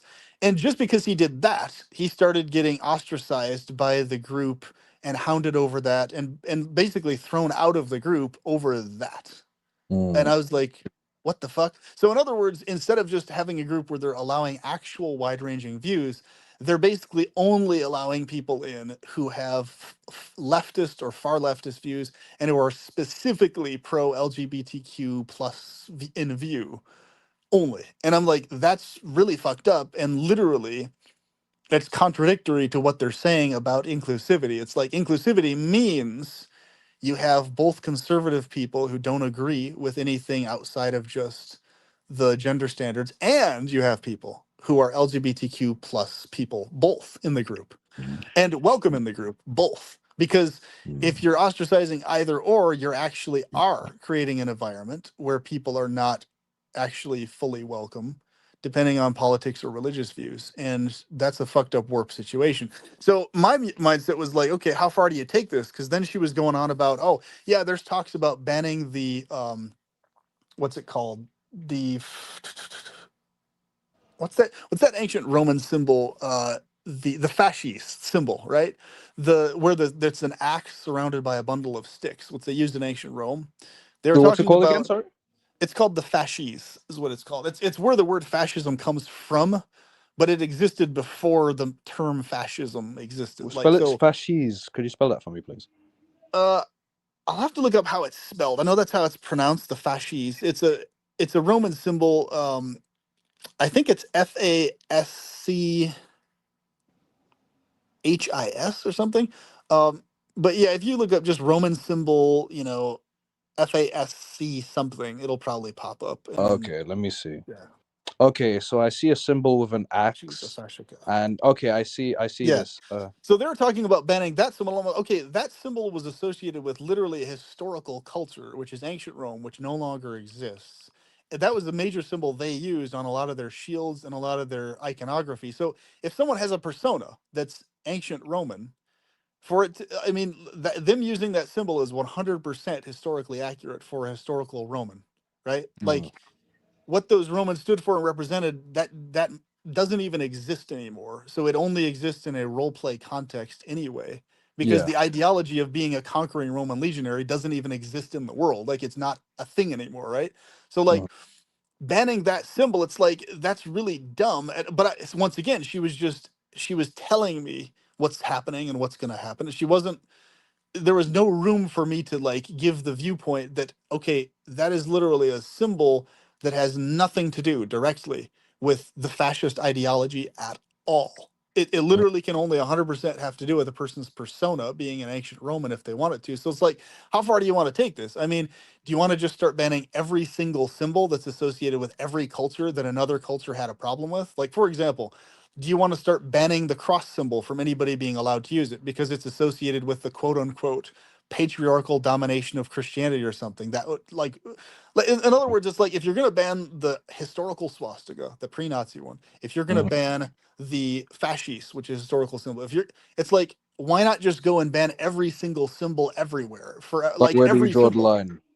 Yeah, where do you draw the line? Like where and why do you draw the line there? Like what's the hard divide line there? You can't just have this arbitrary, oh, because certain people feel offended by it, that's why we have to ban it. Well, what if people are offended by the pentagram symbol? Are you going to ban the pentagram? What if people are offended by the tricorn symbol? What if they're offended by Trinitarianism? Or what if they're offended by the Celtic views? Yeah, You it's know, like what human Ricky sacrifice. Like Gervais. It's like what Ricky Gervais said. Just because you're offended doesn't make you right. no, I mean, like literally, all the Celtic symbols are welcome within these groups, which is great. I like that. But what if someone associates the ancient Celtic views with human sacrifice that existed in the ancient Celtic? Oh my God, and then they have this flip out emotional thing. I can't see that pagan triple star symbol because it's associated with the ancient Celtic pagans who literally sacrificed women and children and people and stuff like. Oh my God, you know what I'm saying? Like it doesn't Mhm, make any sense that you're only going to ban one but not the other. Like mhm. it's Wh- just So, just so I'm clear, right? Are you still talking about?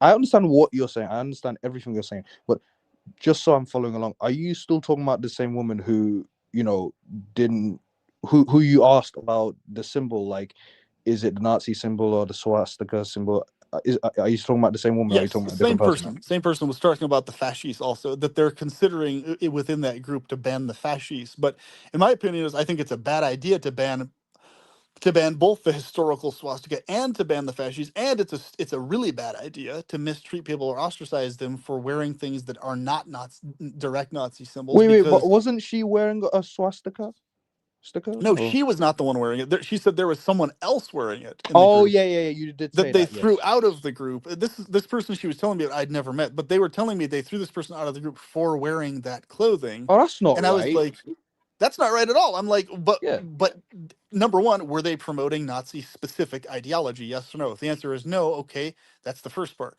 Number two, because that's completely independent of what they're wearing, right? So, If they're so this promoting that woman that you were ideology in the speaking group, to, this woman that you were speaking to, did she throw this person out the group, or someone else threw that person out the group? it sounded like her along with others talked together and made a mutual decision to throw them out, is what it sounded like to me, basically. Uh-huh, uh-huh. Or at Yeah, least that's ostracize ignorant. them Like, so and someone has discourage been them. ostracized just because of her ignorance. Basically, yeah. Yeah, And it's that's like messed up, man. because of her emotionality towards it or whatever. It's like, okay, so my mindset is this. It's like I even take it to this extreme. Even if somebody in their private life, in their private time, has neo-Nazi ideology and that's what they're doing privately, but they're not mentioning any of that in the group. They don't associate anything about that with their group stuff at all that they do. They never mention it in the group. They treat people really well. even that far into it, I would still allow the person into the group, et cetera, et cetera, no matter how crazy or off the wall their ideologies that they privately hold might be. Because there's other ideologies that are also extremely fucked up, like Islam. I'm not going to throw a person out of a group just because they're Muslim, right? Like, come on, like it's insane. Like, and Mm-hmm. so what I'm getting at here is that um, this this whole idea that you know and this is in this person's case it didn't even sound like they were even talking or promoting Nazi anything at all in relationship to that anyway. So but my point is, like, you get my point very Yeah, solidly. yeah. It's like You're very good it's at, being able to not mix business with personal, you know, yes, exactly. or But the I other mean, way even around, if sorry, personal with business. Yeah, go on. but even in this case it sounded like all that was happening solely was the fact that they had swastika symbols on their clothing. That's it.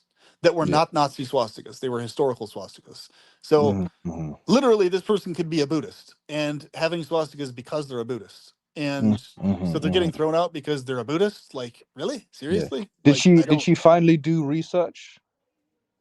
i don't think so, because I think in her brain she assumes that the only reason someone would ever do that is if they're trying to, like, do this tongue-in-cheek, hey, look, I gotcha. They're trying to hide that they're a neo-Nazi and trying to just kind of wiggle Mm, worm their way in. I Like, see. but that's so obviously not the reason somebody would do that. Like, Uh-huh.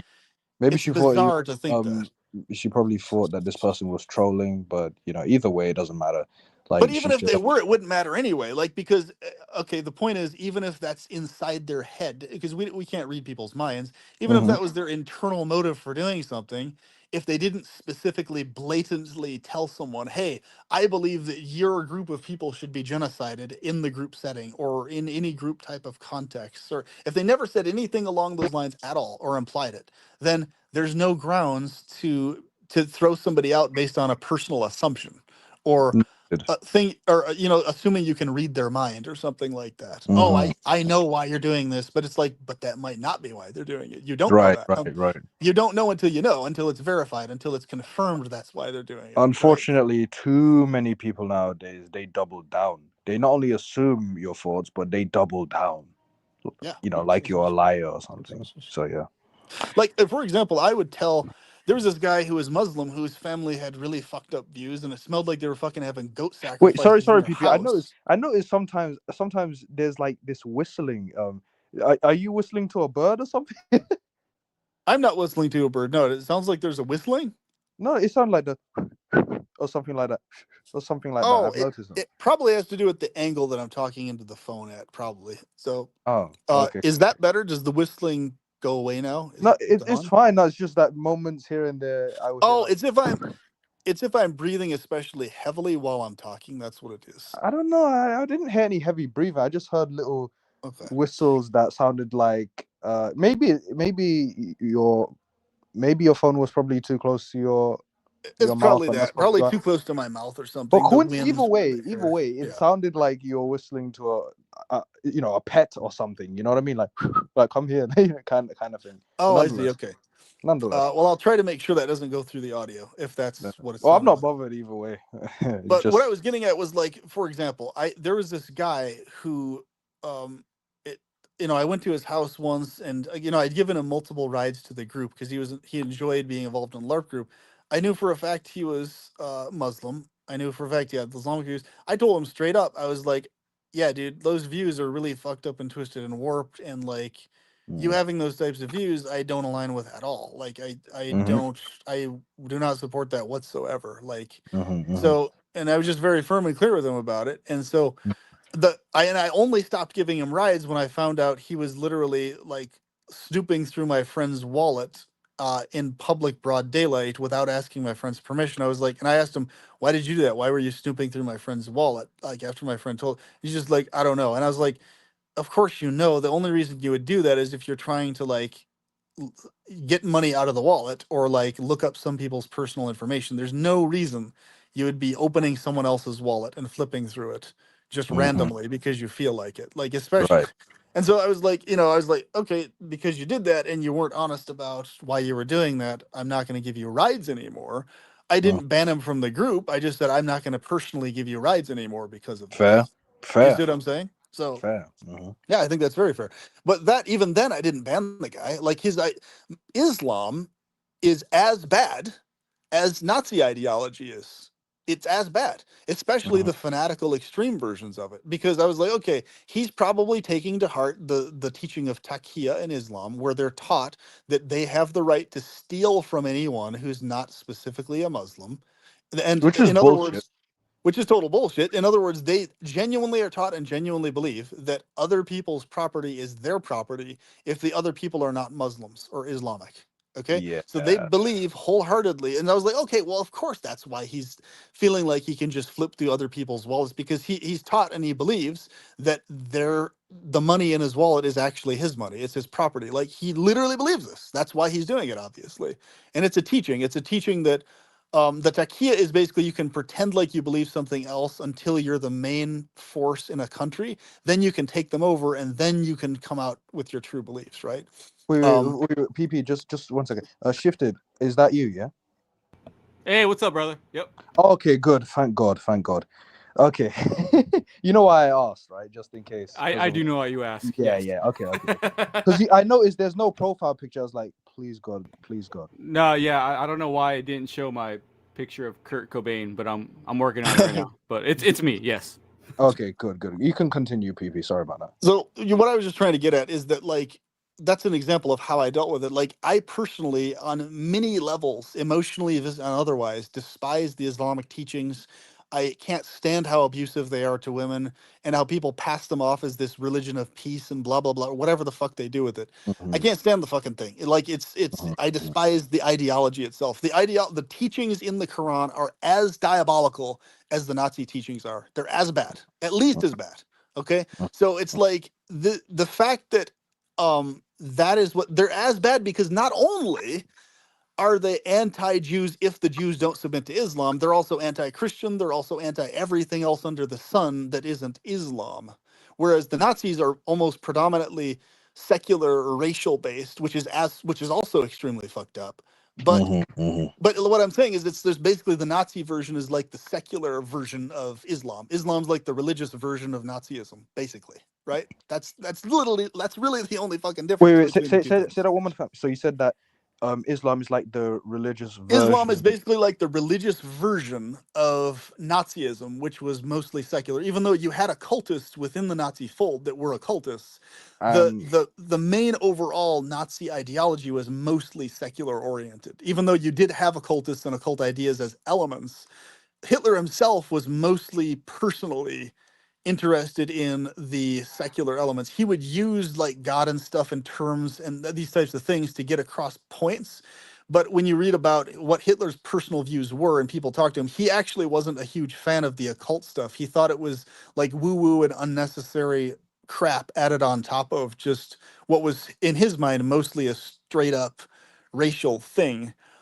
But he tolerated it. In other words, he tolerated these occultists going on about all these esoteric ideas and stuff.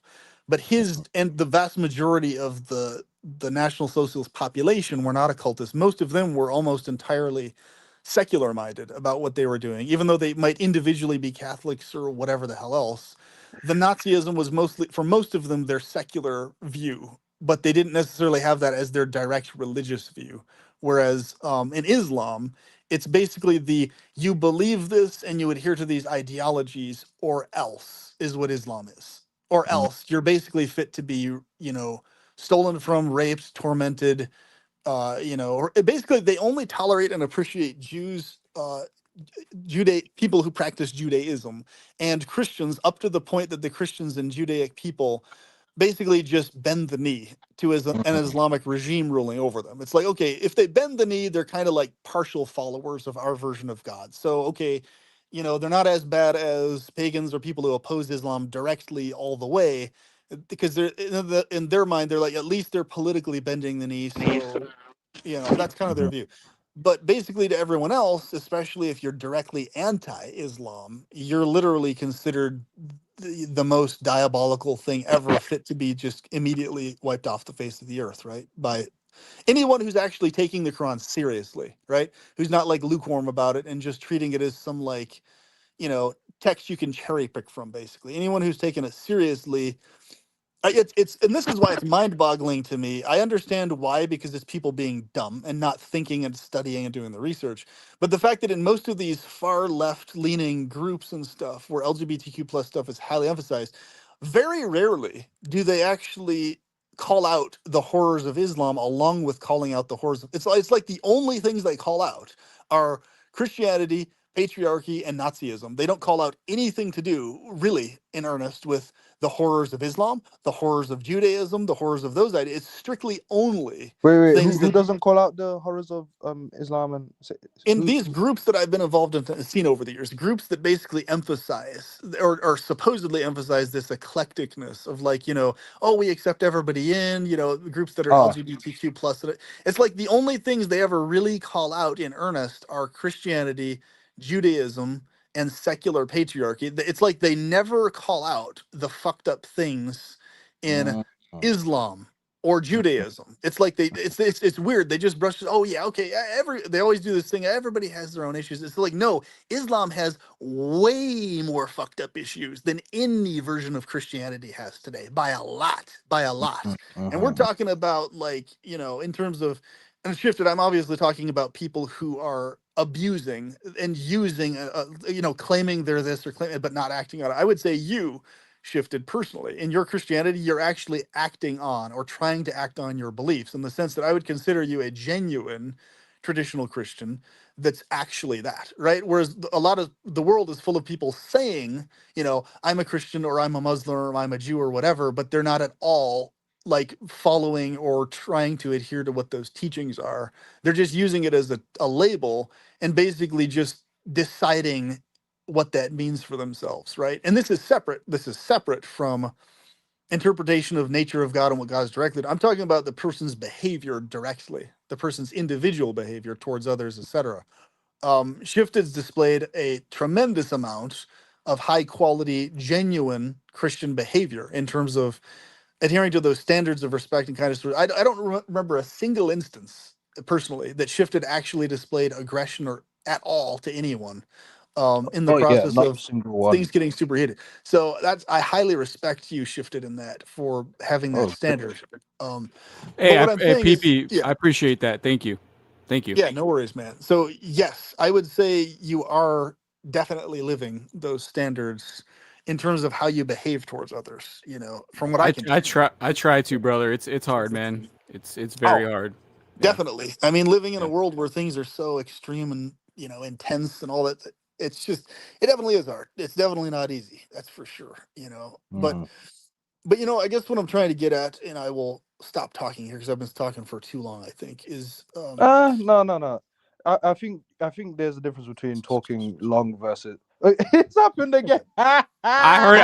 I heard it that time too. You heard that? Yeah. You heard the. You heard that? Yeah, How I do you heard not it. hear that? Wait, hold on. PP, how do you not hear that?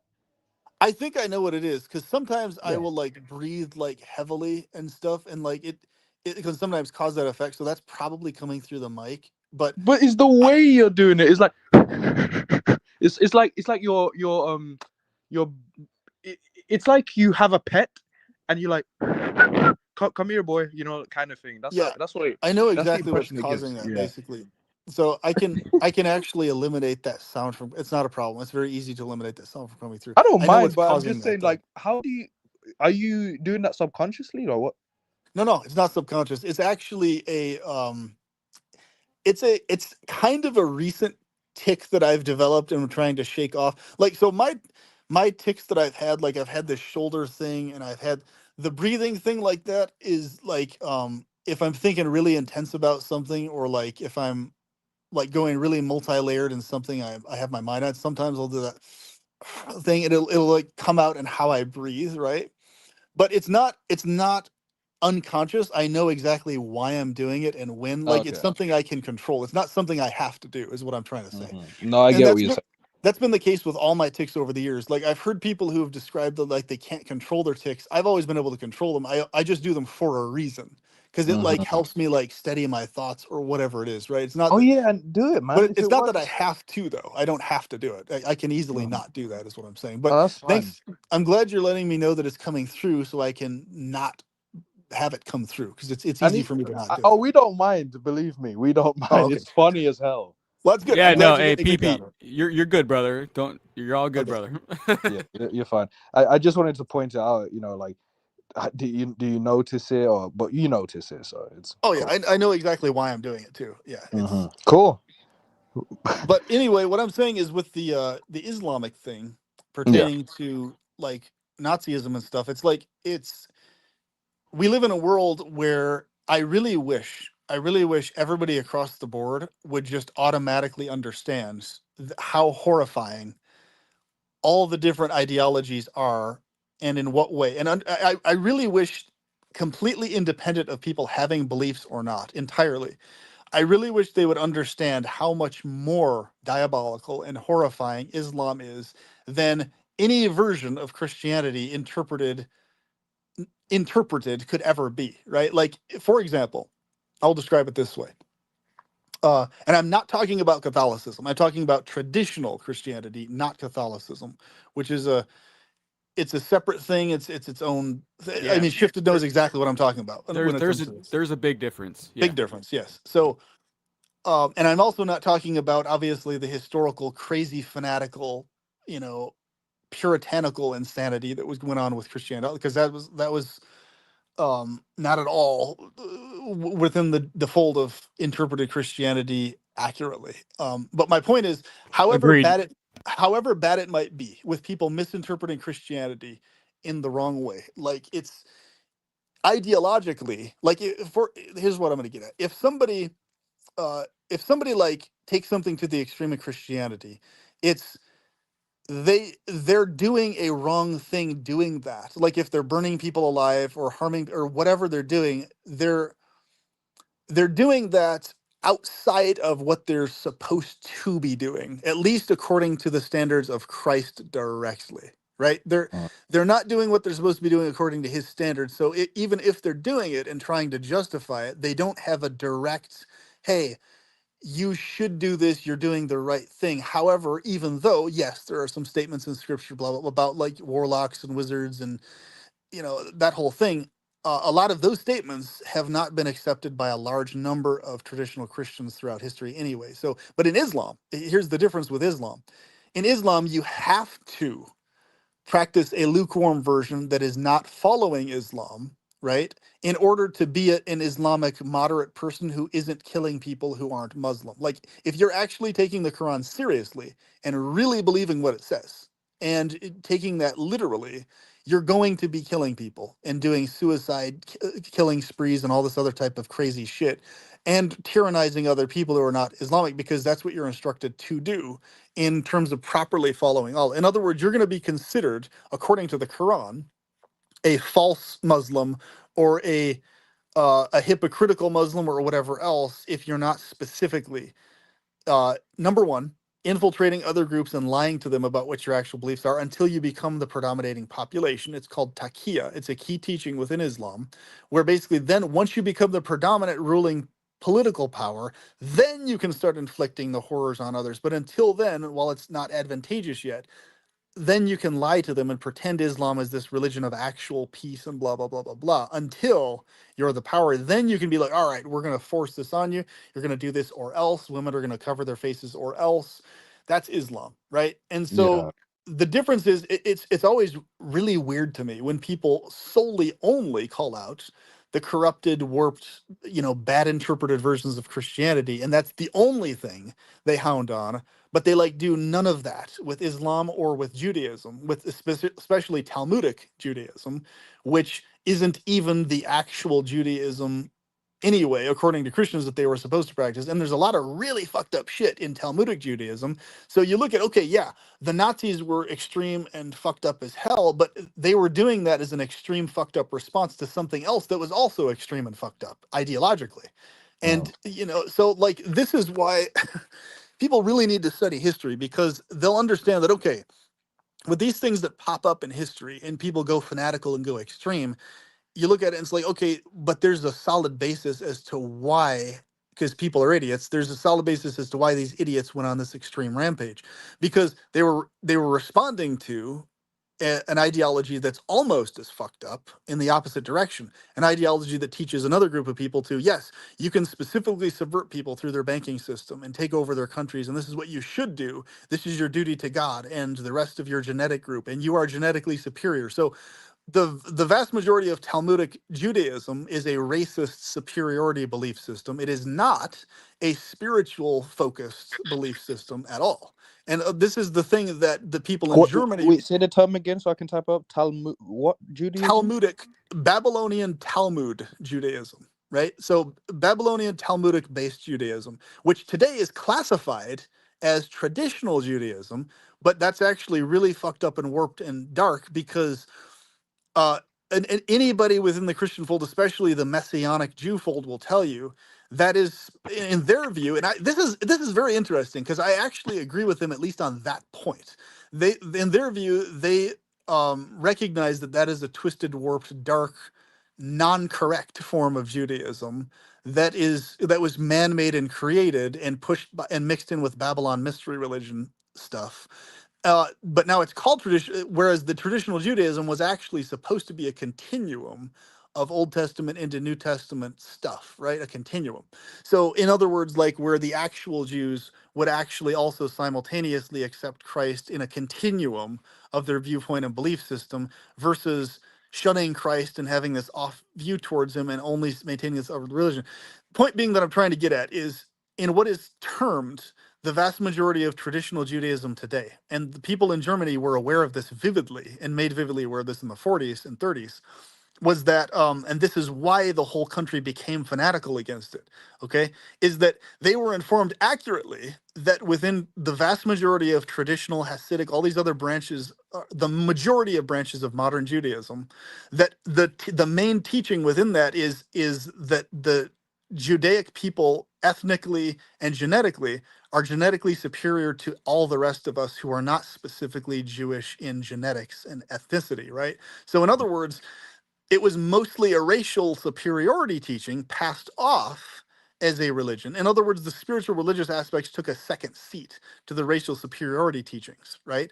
And so when people in Germany were informed of this, were like, what the fuck? This is really fucked up. So they're being taught that we, as people who are not specifically Jewish in genetics and otherwise, are inferior to them and they have the right to enslave us subversively through the banking system, how they do that. So if they're being taught this, and this is what their Judaism is, and you can read it directly in the Talmud, of course this is what they're being taught, then of course they're going to be doing fucked up stuff with the finances of Germany. This is why Hitler outlawed usury, which is charging interest on loans. Literally, you Wait, could not, outlawed what? Outlawed he what? outlawed charging interest on loans. So literally, and this is why the population of Germany loved him, because he did stuff like that. Okay. Like now, let me be abundantly fucking clear here. And you guys have this basic sense. You can understand this. I am not at all, even remotely, saying that Hitler in his harming of Jewish people genetically or otherwise, or anything harm he inflicted on others, none of that was okay at all, even remotely. Oh, of However, course. I'm explaining the reasons why the population of Germany followed him. The reasons, right? Right. These are the reasons, and the reasons make sense, even though the people were equally as fucked up towards the Jews as the Jews were towards them in ideology, at least, and more fucked up in harming people physically. That's correct. But this fanaticism arose from initially, it arose from what initially was accurate information, but they should not have been genocidal with it. In other words, they should have understood that that's correct information. Like, yes, these people are being taught a fucked up thing, but that does not equal genocide people. Don't do that with the information. Just be like, hey, that's a bad fucked up ideology. Let's make sure that people don't have that ideology anymore. Sound good? That's how they should have gone about it versus, Mhm. oh, Hey, ideology, let's kill people. That's not what they should have done. That's a terrible thing that they did with it.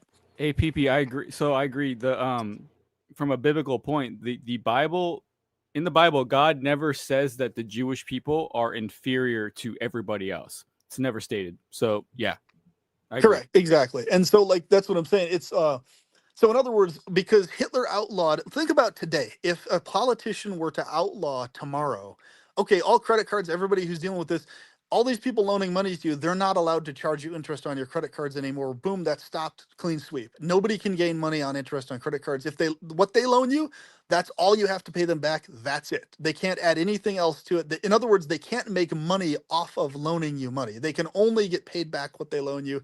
Full stop. So Hitler implemented that in Germany, and immediately, as soon as he implemented that, the economy started kicking off very, very fast, because that was one of many other things, that and promoting vegetarianism, a bunch of other stuff.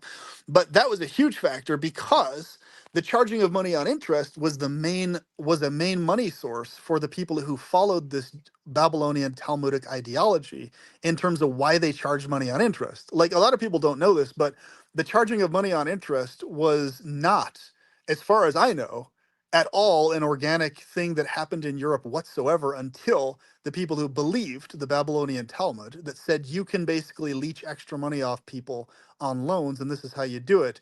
Before that, as far as I know, throughout Europe, the only, like, if you loan somebody something, that's what they paid you back. There was no, you couldn't like additionally charge them money on what they're paying you back, or anything like that. It was just an absurd, crazy concept So are throughout you most of saying Europe. that um, the Babylonian Talmud is the reason for the whole charging interest Yes, on loans? predominantly, at least in Europe. At least in Europe, Okay. yes. Yes. All So, in right. other All right. words, the European populations before that, as far as I know, if you loan somebody something, let's say I loan you 200 pieces of gold, right?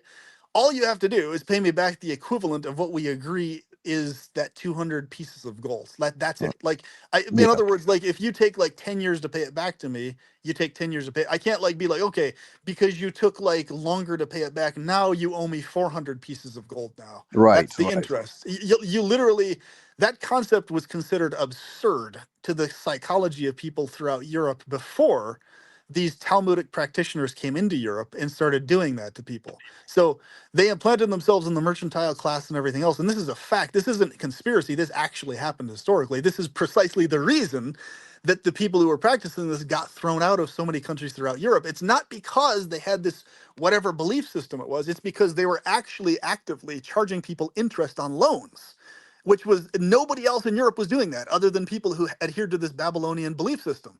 So when the people of the country found out, hey, it's only this group of people over here that call themselves the Jews that are doing this to others. They're the only ones charging people money on interest. Why are they doing this? Oh, it's because their belief system teaches them to do this. That's why. Well, Okay, we have to yeah, throw them out because we can't have people doing this to others in our society. We can't have this happening here. Like, that's what happened. So, yeah. like, That's the Bible. The Bible teaches against usury, which is yeah. interest. That's exactly, but that's Yeah, literally what the majority of what the Talmud's based on. It's mostly based on right. usury being a sacred thing that they implant on other groups of people. So it's like, what the fuck? Like, of course, usury is something that needs to be outlawed and banned, because how, I would never charge someone interest on something I loan them. It's like, if I loan you money, Same. I would never in my wildest fucking dreams say, oh, now you owe me $600 because you took me 5 years to pay it back. I loaned you 200. That's all that I'm owed back is the $200. If it was a loan, if it wasn't a gift, right? A lot of times I've just gifted people money. So this is a thing. So when Hitler spoke, okay, this is the reason why he was so convincing to people, because he mixed in factual points that were fucked up that needed to be resolved in with fanaticism in the opposite direction. And he mixed, so in other words, he jumbled up legitimate things with things that were crazed and fanatical and insane in this one jumbled up package, so that the masses of people, when they heard that, their brains were fixated on, yes, you're banning usury, fuck yeah, yes, you're going to solve our economic problems, fuck yeah. And their brain was tunnel visioned in on those points, which were valid and would help the country. So their brain basically tuned out the what he was saying about the other stuff and what that would lead to and what that would mean. In other words, he was very clever in how he described stuff to make it seem like he had a very smooth, streamlined plan that didn't require necessarily violence to deal with the Jewish issue. Like, He was but he was he was a political genius. yes, he was a I'm political genius, an evil yeah, political genius. So he yeah. knew how to convince people with his message, but he did it because aspects of his message were 100% legitimate. Like, if you tell people, okay, we're going to get rid of interest on all credit cards throughout the entire United States, and the whole fucking United States, unless they're like nut jobs who want to directly charge people interest, are going to love you. They're going to be like, fuck yeah, a politician that finally frees us from this interest bullshit. Yes, everybody's going to love that, right? Who wouldn't love that if you're a sane person, right? Or if you watch it into Fight Club, it's the same thing. Just saying. Yeah, that's what I'm saying. So of course that part of the message you're gonna like. If somebody says, oh, okay, yes, you're gonna be freed from having to literally carry a sack of fucking dollar bills to buy a loaf of bread, finally, they're gonna be like, fuck yeah, we don't have to carry these fucking sacks of dollar bills to buy a one goddamn loaf of bread in a store. Yes, because he's eliminating this usury and he's eliminating this inflation process, right? He's going back to a gold and silver standard as much as possible. So everybody's gonna love stuff like that if that's implemented. However, what it led to, of course, was that then it implanted was, okay, yes, see, they're racist towards you, so therefore now you should and could and are supposed to be racist towards them. So what he would do is like this. He's like, he would, his part of his message in his book and in his lectures was like, okay, you as this populace I'm talking to, see, to all of you, isn't it totally absurd to you and me and naturally all of us that we would, none of us would ever charge anyone interest on loans, would we? And then the whole crowd was like, no, no, of course not, because we're sane, basic, and we're sanity people. We have basic sanity and basic empathy for others. And he's like, see that right there, that trait right there is an Aryan trait. That's a trait that you have that these Judaic people don't have in them. That was wrong. That was not true, obviously, but that's what he said, and he passed off that the reason these other groups could bring themselves to charge interest on loans was because there was something in them genetically that allowed them to be able to bring themselves to do that. And he said, see, this is the difference. They can allow themselves, because there's something warped in their psychology, in their genetics, that allows them to be okay charging you money on interest when none of us in our population here, organic native Germans, it's completely outside of the possibility of us ever thinking that's okay or a good idea as Germans, right? But how is it that they're able to think this is good? Not only think it's a good idea, they're actually able to put this into a religious text and teach themselves that they should do this to you. And then that's what they are supposed to do to you, along with a racist ideology towards you. So he would go on these narratives with his audience. So, but you can see what I mean. He's mixing in something that's fucked up with his own fucked up interpretation of what that should lead to, right? It's kind of like implanting in people this psychology of, oh, basically if you exaggerate in someone's mind the degree that another group despises or hates you, then you can justify more easily in your brain why you should hate them back in self-defense of yourself, right? If a politician can exaggerate, okay, this group of people despises your guts, they want to just rule over you and stomp on your face and be your dictators, which is not necessarily true, even within the fold of Talmudic beliefs or whatever. It's not necessarily true in that way. It's an exaggeration. But if you convince the population that that's the degree that they despise you and hate you, then it's very easy to convince the population to do anything aggressive or fanatical against that group that has the exaggerated false narrative painted about them, right? So, Political genius again. yeah, that's where Political the genius. political genius comes in. Yeah. So I look at this stuff and I was like, holy shit, if I want to do anything like that evil or scheming, I could so fucking easily do so with my speaking abilities and stuff. It would be so fucking easy. But I'm not like that. I don't want to mislead people or get them to do crazy fucked up shit. So I don't, because you have to sort of be some sort of fucked up person to really get anything done politically in the world without getting assassinated, right? So it's like um Well, it's it goes even deeper because he knew how to get involved in the world's theater.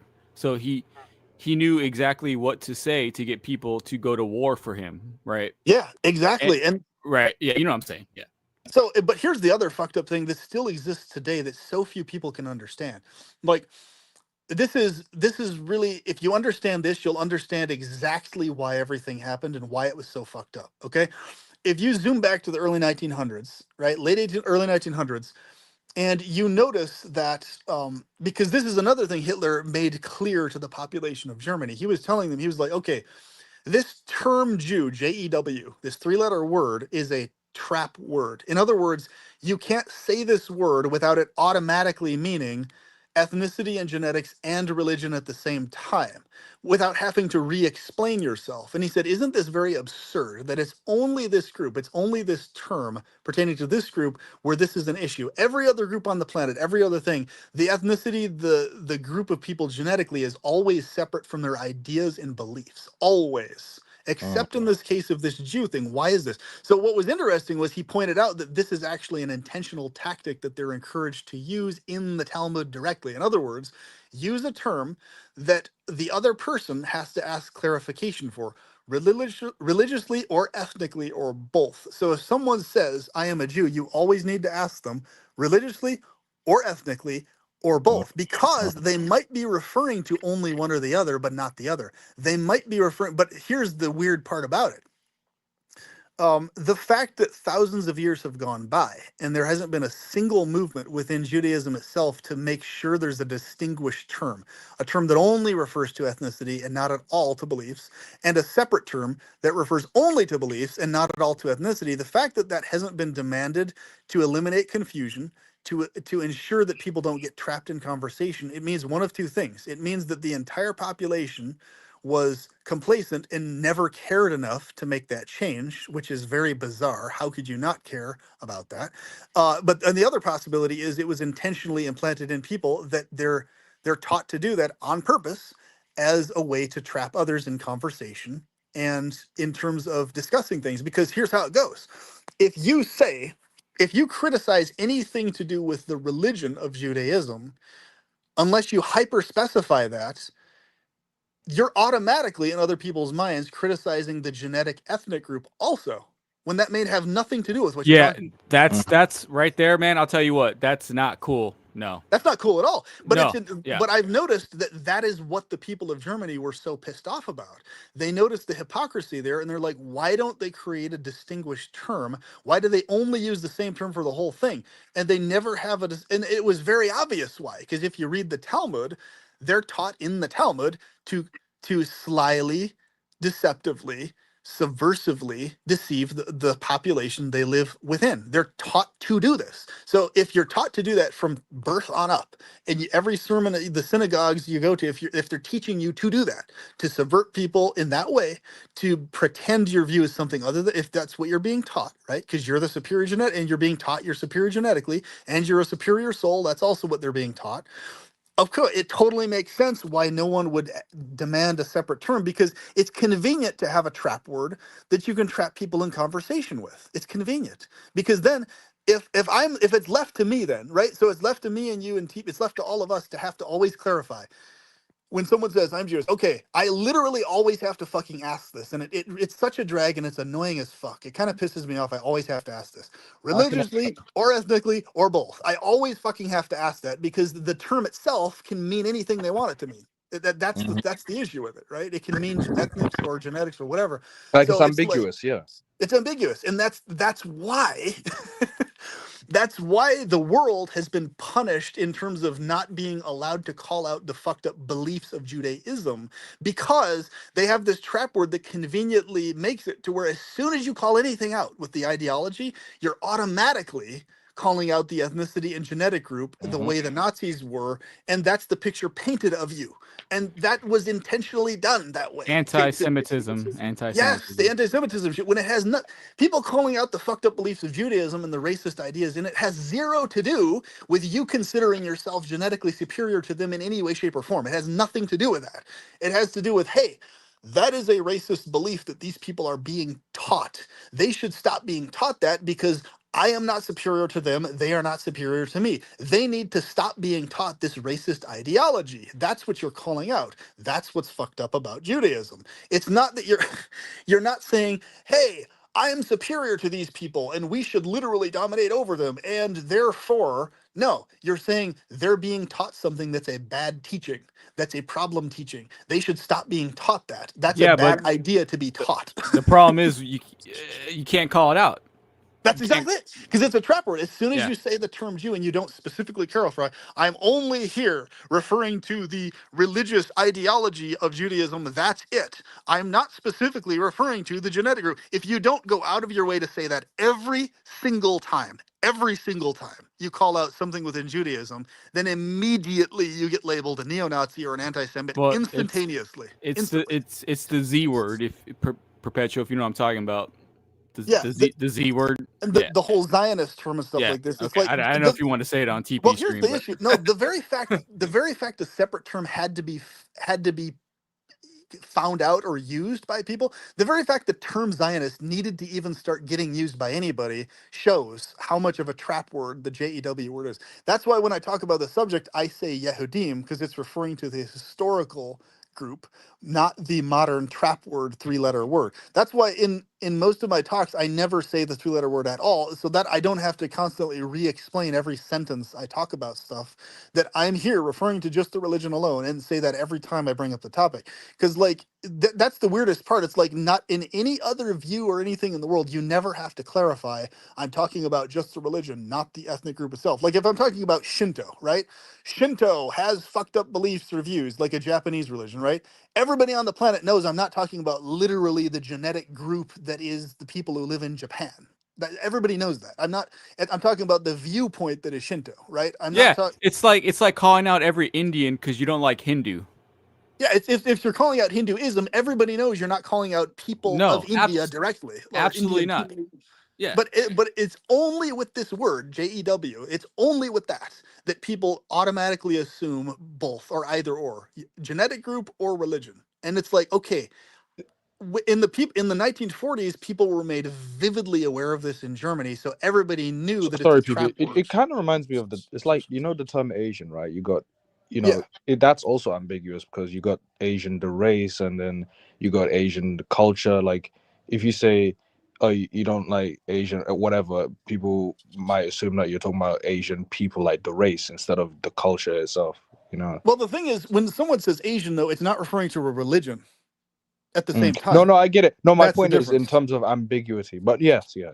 Yeah, but here's the difference, though. Ambiguity that pertains to ambiguity to ethnicity only. Like if it's ambiguous what exact ethnicity somebody has or not, that's just referring to secular ethnicity. That has zero to do with beliefs or ideologies. Or if Mm. you're talking about ambiguity regarding beliefs only, like okay, it's not 100% clear exactly what this person believes or not. Those are two totally separate things. The issue arises when there's ambiguity pertaining to something being both a religion or spiritual belief and an ethnicity or racial group at the same Yeah, time. yeah, of And course. that's where the issue lies, because ambiguity in other areas is very easy to sort out. It's just, Yeah, yeah, yeah, okay, yeah. can you No, of clarify course. more? But in this case, you can see how it's very useful as a political and religious Mm-hmm. tool to dictate how the world, because they know the people who'd use this as a trap word intentionally, they know the mass of people will never think as far into this as any of the three of us will, ever. The mass of the population will just literally hear the word Jew, and then their brain will instantaneously zoom to the Holocaust. That's it, and that's all their brain will register pertaining to anything pertaining to the topic. They'll think Jew. Oh, It's very people killed close-minded. in the Holocaust. It's like, hold on a minute. There's thousands of fucking years of shit that was real going on before the Holocaust even occurred. Like that's like one singular thing in the history of Judaism and European ideologies and it's one single instance. But like what's the masses of the world though, because they're mostly pea brains, that's all they're going to think about is just the Holocaust. That's it, nothing else, right? Mm-hmm. And Well, in other words, it's pushed in public schools. yeah. You know So that you're instead of American, their you know. Yeah. oh yeah, it was a huge chunk of the public like I wish school people would education just system. ask for clarification. Oh, wait, when you say Jews, are you talking about this or are you talking about that? Like, instead of just jumping to conclusions and saying, oh, Yeah, he's talking but about the thing is, ethnicity. the fact that people have to ask for clarification is itself a fucked up thing, though. This is the Yeah, yeah, yeah. No, because you don't have I to ask for understand. that clarification in any other area of life Right. pertaining to like, you know what I'm saying? Yeah, I Like, know exactly what you're saying. Yeah. there's not a single other ideology or belief that people mistake as being literally a genetic group and mixes the two up. Mm. There's none at all. And so Right. what's weird about this is that this actually gives a lot of evidential credence to a lot of multi-layered conspiracy hypotheses pertaining to this because it's such a bizarre one-off in the history of the world and the history. So all these like occult weird interpretations of shit. I mean, they have a basis in the okay, this is a one outlying circumstance where religion is jumbled up with Sorry to interrupt you, ethnicity. PP. I have to use the restroom, but you can continue. Oh no problem. But yeah, what I'm trying to get at is because that was the case and that was what was going on throughout Germany in the 1930s, 1940s, people understood, oh, this is the trap word, this is why, and they understood this. But the problem is now they have their own equally bad, or actually worse bad version towards the Yahudim, genetically and religiously, both in the worst possible opposite direction now. So it's like okay, yes, these are some bad ideas and bad things. So instead of just capping it off there, okay, let's make sure these ideas are not taught in our country anymore, and that people don't, because literally he could have just had it to where the usury was outlawed, right, where you can't do that in action anymore. And that itself would have actually solved the problem. There was no necessity to genocide people or kill people at all whatsoever. Like that by itself could have solved the actual issues that existed, right? But no, instead of that, because he's a crazy fucking nut job, he himself had to fucking interpret that in a warped, psychotic way and use it as an excuse to fucking kill people and have them killed and all this other type of shit or whatever. And whatever fucking rabbit hole you want to go on, I'm familiar with all of them. Some people say, oh, it didn't happen the exact way it was described and blah, whatever minutia you want to go into. The point is, whatever exactly happened or not is mostly a side point. The point is, it's very obvious that Hitler had an ideology that was genetically aggressive against Jewish people, genetically aggressive against them. So whatever exactly happened, who got killed, who didn't get killed, whether this piece of information was exaggerated or not, all of that shit is side point stuff. The point is, um, he didn't need to be anywhere near as extreme as he was against any Well, group of people PP, at all. it's kind of like Hitler was dealing with what he had to deal with then. It's like kind of, like us in America, we're dealing with the southern border, right? And we're dealing with that. Well, I think for Hitler, he was dealing with what he had to deal with, and over there in Europe in the 40s, that was his target, and he didn't need to go to the extremes that he went to.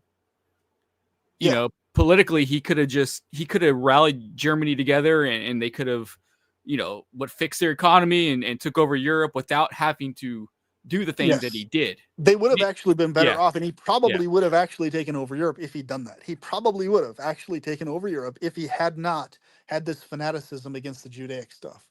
In fact, that probably is how it would have gone, actually, because that would have been achievable, because they couldn't have played the card that he's doing this fanatical shit against Judaic people genetically, but because he went on these ranting and raving anti-genetic rants, then they could use the card against him. Oh, because it was accurate, because he was actually he declared that he was an anti-Semite, et cetera, et cetera. So it's like, okay, oh, there you go. There's the card we can use against you now to rally all these countries against you and attack you and fight you and win. Well, yeah, he was. And He was against, if you weren't blue-eyed, blonde hair, yeah, Caucasian. he was even Yeah. adamant that he himself wasn't an ideal representation of what he idealized as the ideal Yeah. Aryan himself, Well, even like so. That's right. how Yeah. extreme he took the Yep. fucking thing. So it's like, it's Yep. even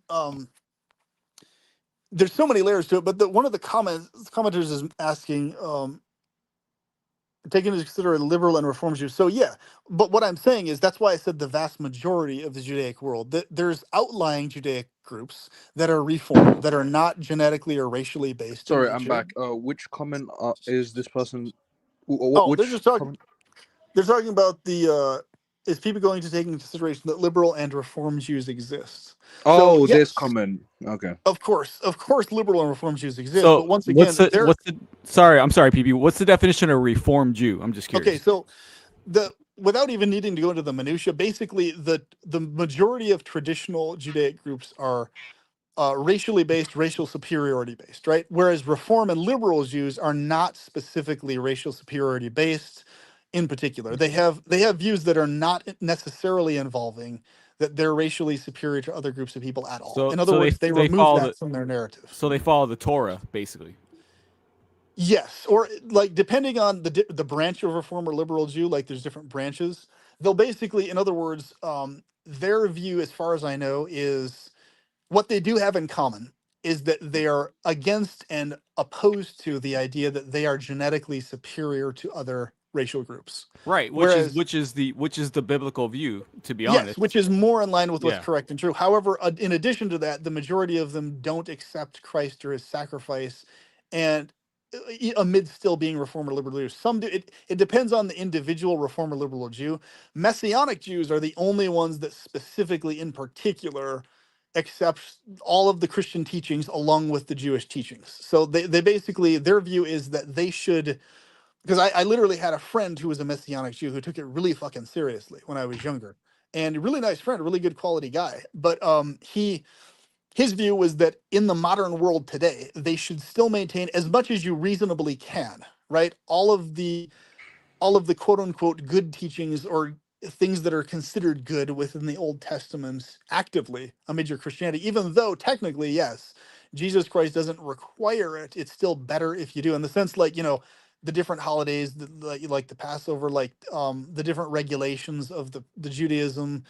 So their view is basically like most traditional Christians are like, okay, there's this totally new, brand new covenant that like wipes clean all the other stuff.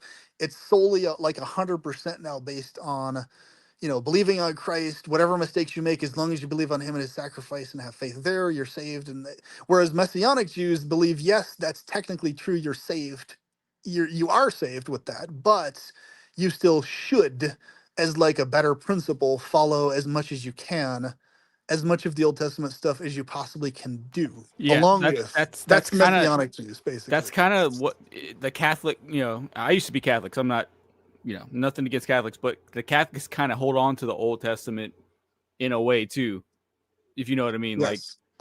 yeah, Right. there's nothing wrong. So, to piggyback on that, I'll let you talk. Christ came to fulfill the Old Testament. Like, he didn't come to disregard it. He came to fulfill it. So he's saying, look, I know you guys couldn't live that way, so let me come and do it. And then I'm not requiring you to live that way anymore. I'm requiring you just to believe in my sacrifice. So that's the ideology is what I'm saying. Yeah. Yes, exactly. And to be clear, I think everybody in the comments knows this already, but just to clarify, we're talking about informational, historical, doctrinal facts about beliefs. We're not specifically here because we, Thought Provoker, Pledge, Pleasurist, and Shifted, we all have very different views on God, the nature of all this type of stuff.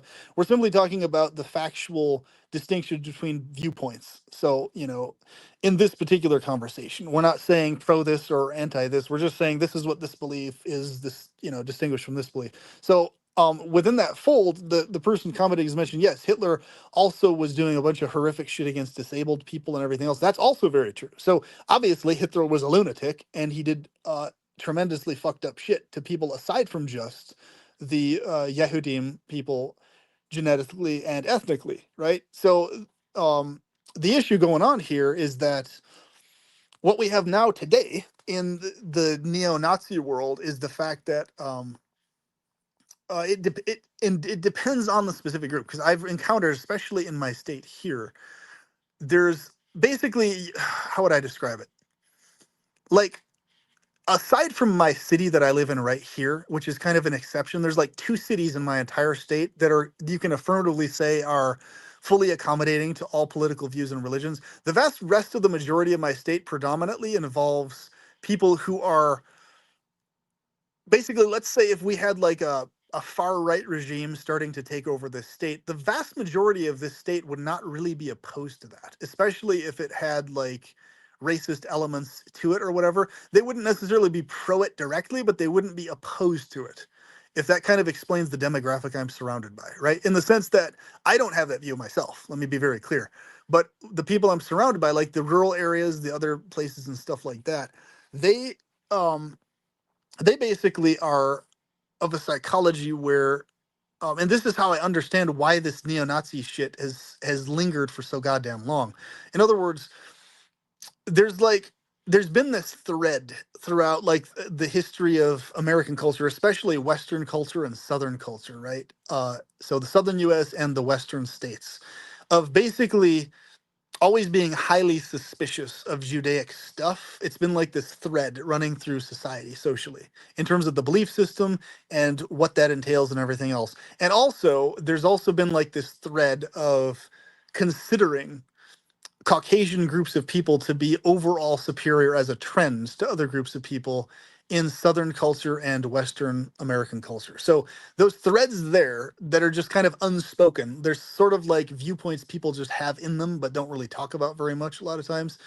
That's basically that's the basis of why the neo-Nazi shit keeps popping its head back up over and over, because all it takes basically is one spokesperson that speaks elaborately and brings up historical facts, and then the majority of the populace, instead of continuing to think critically, they jump into some emotional feeling about other groups of people. Yeah, we are superior, but so it's and really quickly, if you're talking to any group of people, because they have a really hard time distinguishing ideas from groups of people and trends, they start to, in their brains, associate trends with literal genetic flaws in other groups, right? So genetic flaw trends in other groups is something that pops up in their heads. So like this in Arkansas, you have this all Caucasian community being established. How they're legally able to pull that off to start with, I don't know. The laws will probably going to fight against them and make that not legal. But the fact that this is fucking 2025 and this shit is actually coming back as a popular thing throughout a lot of the US, like it's not actually diminishing, it's actually growing. Like the whole racial supremacy thing is growing in popularity again. Like it's like we were better off in the late 90s, early 2000s than we are now when it comes to this shit, is what I'm trying to get at here. And a lot of people don't even notice this going on. Like the amount of casual like racial superiority references I see on Facebook, on YouTube, just so many fucking people, like people I know, people I don't know, just saying, oh yeah, we're superior as a group, it's just a fact, blah blah blah blah blah. I'm like, are you, the fact that they can just say this and others aren't really hounding them on it or getting on them about it, it's just like socially accepted that people are saying this. It's like, I'm like, how the fuck are people not noticing how much of a red flag this is, that people are just nonchalantly saying this racial supremacy shit, and everybody's just like okay with people saying this shit? Like, do PP, people not know that's have you where it starts? That's where fucking neo-Nazi regimes begin? Like, fuck. have you seen American History X? Because that pretty much Yeah, I've seen some that. That's yeah. yeah. Okay, so yeah, That sums it up quite well, actually. that sums it up quite well. Yeah, yeah. That's a very dark movie, a multi-layered movie, but actually, you know, that guy's turnaround that he had in the movie in prison and stuff, that's one of the best movies of all time, in my opinion, actually, for that reason. Oh yeah, yeah. That's a great Edward Norton. Yeah, great Yeah, movie. I mean, Man. because here's like I'm really good at doing exercises in my brain, right? So I can literally, like, whatever the belief is or view is, I can like temporarily, for the sake of understanding what other heads are thinking about stuff, what brains are thinking, is like put myself in their headspace for a while just to understand why they see things the way they do, right? You can probably do this too. I'm sure TP can do it as well. Like it's like you don't have their view, but you can like, it's like, okay, it's kind of like if you're a detective and trying to figure out why a criminal operates the way they do. You have to kind of put yourself in their head. Like, okay, if I was this person, how would I commit this crime and why would I do it this way? Why would I target this person versus this person? So really good detectives are able to put themselves in the headspace of the criminal. And those are the best detectives in the world because they're the ones who can stop the criminal. Because, you know, shitty detectives aren't as good at doing that. They can't put Oh, themselves in the dude, head of the criminal to you're find them, right? you're so right. I actually wanted to be a detective. Actually, I actually still do. But yeah, the good detectives can um they'll relate to the criminal and they'll go inside their head and pull out the truth because they know Exactly. how. Yeah, yeah. So A this good is detective knows how to do that. Yeah. and this is exactly what we should do with these neo-Nazi ideologies or whatever fucked up, you know, supremacy. There's actually dark-skinned supremacy ideologies that are becoming extremely popular throughout the world too, in both America and the African subcontinent. I mean, sub-Saharan Africa and all these other places. So that's as bad. Like that's becoming also prominent and very dark. And they're using the justification that because neo-Nazis are arising worldwide, oh, now we're justified in defending ourselves with this equally fucked up, you know, dark skinned people are superior to Caucasians and Caucasians are these demon genetically modified group. I've seen it all at this point, okay? But the point is they're doing exactly what the fucking Nazis did in response to the Judaic racist shit. It's like, no, people, no. You don't respond with other people having racist narratives towards you with your own racist narrative towards them. That's not how this works. That's not how this goes. Don't do that. That's stupid. That causes more problems. Stop, please. Like, and it's just, it frustrates the fuck out of me how so many people, like even friends I've known, have gone on these fucking racial supremacy tangents with me. And I'm like, dude, how many times do I fucking have to, how can you not get it in your head that trends that happen within groups of people demographically has zero to do with you or me being genetically superior or inferior to them in any way, shape, or form? Why the fuck can't you understand that? Like, it's just weird to me that people are that stupid like you can spend hours trying to explain this to them, but if they've got it in their head that their group is, as a trend, genetically superior to another group, even oh fuck, this is the part they don't even understand. Even if that was true as a trend, even if that was fucking true, which is not true, but even if it was true, even then it's just a trend and it has nothing to do with the genetics at the genetic level itself. It has to do with epigenetics, environment influencing genetics as a trend. That's it. That's all. So you change environment, you change trends, you've solved the epigenetic issue. Boom. One and done. Nothing to do with this racist superiority bullshit. We're above them, they're beneath us, or what the fuck. Dude, None of that. you're so right, man. Like, dude, I 100% agree, man. Like, there's been plenty times where in American propaganda, man. Like, like I'm a traditional Christian, and I've dealt with other people being more. You know how people like say, "Oh, Christians are judgmental," this, that, and the other. Okay, I've literally dealt with other people who are not Christians being more judgmental than me. You know what I'm saying? Yeah, Like right. you're gonna say that Christians. I've never done that to you, but you're doing it to me. Exactly. Well, like, Yes. what is that, dude? What is that? Right. There you go. I've been far more judgmental to you, even in these talks, than you have even remotely been towards me, is one example. So what I'm saying is, Well, no, you haven't been no, judgmental. You've just stated your opinions passionately, and yeah, I don't consider you judgmental at all. But I'm saying there's people who come down on traditional Christians as being judgmental, but yet they're more judgmental than the Christian they're talking about.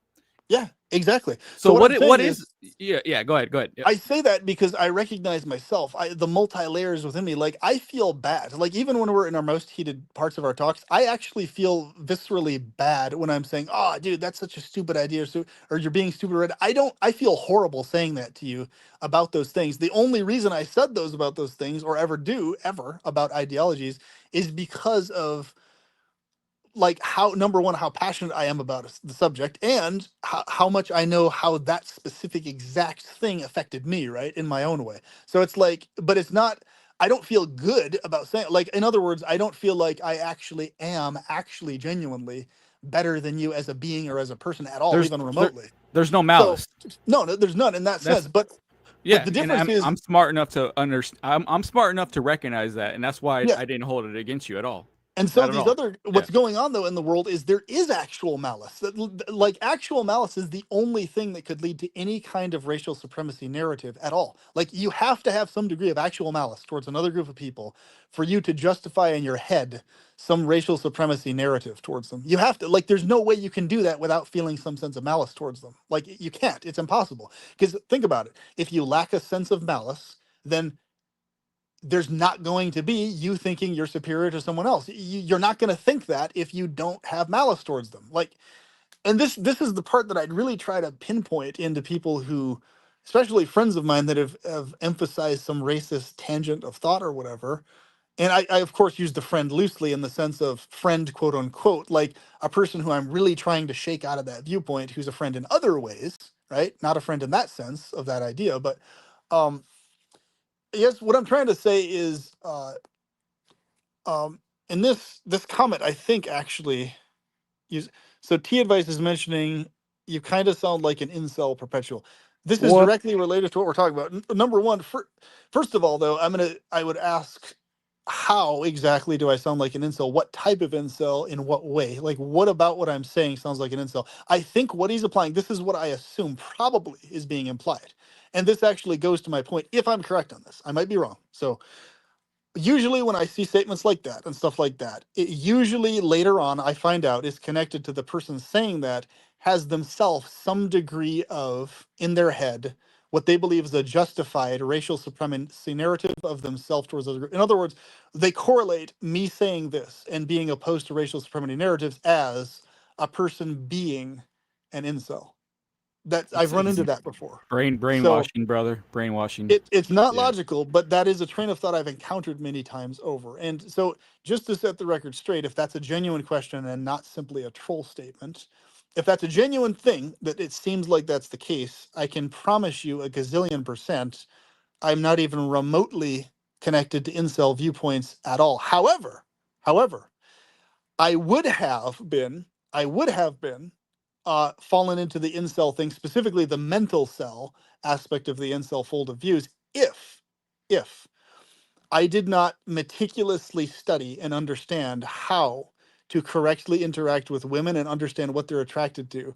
I would have myself ended up there if I had not done that. So, in other words, um, and in addition to that, if I also did not have my own independent spiritual narrative and internal drive independent of social trends and how others perceive me, if I lacked those two things, I would have absolutely fallen into the mental cell fold of inceldom. So within the incel fold, there's different types of incels. In other words, involuntary celibate is what he's talking about. So no, I have an abundant sexual life with multiple different women. I have a main partner who's incredibly gorgeous, treats me well. I have no issues encountering women, dating women. So that alone means that part of the inceldom is off the table for me. Ideologically, of course, I don't agree with incel ideology or perspectives because most of them have an over-the-top fanatical black pill perspective towards reality, which I literally in a recent video called out for how fucking dumb it is. So it's very odd that someone would assume or think I'm an incel in any way, So shape, or form. somebody But just called you a Chad, by the way, PP. Just I well, the Chad term, I don't agree with that at all. But the Chad term is this. It's like, yeah, and when you're saying you don't even agree with the whole thing of like the Chad and all that other crap entirely, right? no, That's kind of no, where I come from yeah. too. Like, I would say perpetual. I appreciate that as a compliment, and I assume you're saying that as a compliment. But other people, like I would put it this way: women in general probably see me according to what the black pill people call a Chad, or at least close to that, and looks at least a Chad light, or Black pill keyword. Black pill. Go on. black pill. Yep. Yes. So in other words, according to how black pill people see the world, they would probably, if they saw my face, class it as either high tier normie, Chad light, or Chad, depending on who you ask, depending on who it is. Because I've heard everything. I've heard people say I'm a Chad. I've heard people say Chad light. I've heard people say high tier normie. But I've never heard anybody say in earnest, genuinely seen my face, that my face is anything less than high tier normie and looks tier ever. Like not once in my entire life have I heard that. So that tells me that at least according to looks trend graphs, I fall within the what's considered the higher looks tier. But I always tell people you need to, independent of that, whether that was the case or not, have your own standard of confidence and looks tier for yourself, independent of the graph. But you should be aware of it. You just shouldn't base your existence on that though, because that's stupid. I think they're And talking about hookup culture, and they're thinking you're. yeah, Yeah. that's You got it. mostly it, hookup culture, and I've never really been interested in hookup culture much anyway. So, not completely opposed to it. If sometimes maybe here or there, but for the most part, it doesn't interest me. I think it's mostly a disgusting, sleazy, unattractive culture. Even though I have easy access to it, and people would be willing to have sex with me, especially within the hookup fold, it doesn't interest me. I want to get to know somebody. I want to have a personality connection with them. I don't really find much interest in just sex alone. That's it. So I guess what I'm trying to get at with all that is I do appreciate you saying that though. I take that as a compliment. That's kind of you to say. But my point being is that I would recommend you look at my recent video. This name person that's T advice. I actually did a video against incel ideology recently. It's one of my most recent videos, so check that one out. The fanatical black pill numbskulls, basically. I think you'll appreciate that video. Um, so here's what's interesting. Mental seldom is what I would be, and mental seldom usually happens if you actually look good. But because of your like over obsessiveness, overthinking, you're so in your head so much. That's what hinders you from having success with women. So you don't lack looks, you don't lack the ability of women to be attracted to you or show attraction, but you're in your own head, and your own head fucks you over, right? That's a mental cell distinguished from an incel, where usually an incel who's not a mental cell, it's because their looks, along with their ideology and worldview, and how So it's usually their lack of looks in the opinions of others combined with their abysmally depressive ideology is why they're in their situation. Whereas with mental cells, it's almost exclusively because they're stuck in their own heads and don't know how to interact with women the way that women find attractive. Like, so I would say I was would have been a mental cell, but during my like teenage years up to my early 20s, I actually, and this is very much connected to the other topic we're talking about, so it's not off topic. uh, like from teenage years up until like mid, almost a little bit into my late 20s. The only reason I wasn't a mental cell through that was because I was semi-voluntarily trying to be as celibate as I could because I was a serious Hare Krishna practitioner, right? So Hare Krishna takes practicing celibacy outside of marriage even more seriously than they do within Christianity. Like it's very hard cut. It's like either you're focused on getting a wife and only have intercourse for the purpose of producing children who are going to serve God as your focus for the intercourse, and you abstain from intercourse even in marriage aside from that, or you go all the way celibate and never even masturbate at all. It's like in Hare Krishna ideology, in terms of the cult version of the ideology, which a lot of people would consider the traditional version, they're really hardcore about being celibate like all the way, voluntarily, not like, based on lack of success. Like no matter how good looking you are, no matter what, no matter how many options you have with women, you should take it upon yourself to voluntarily abstain from intercourse with women unless you're intending to get married and raise kids that are God conscious. So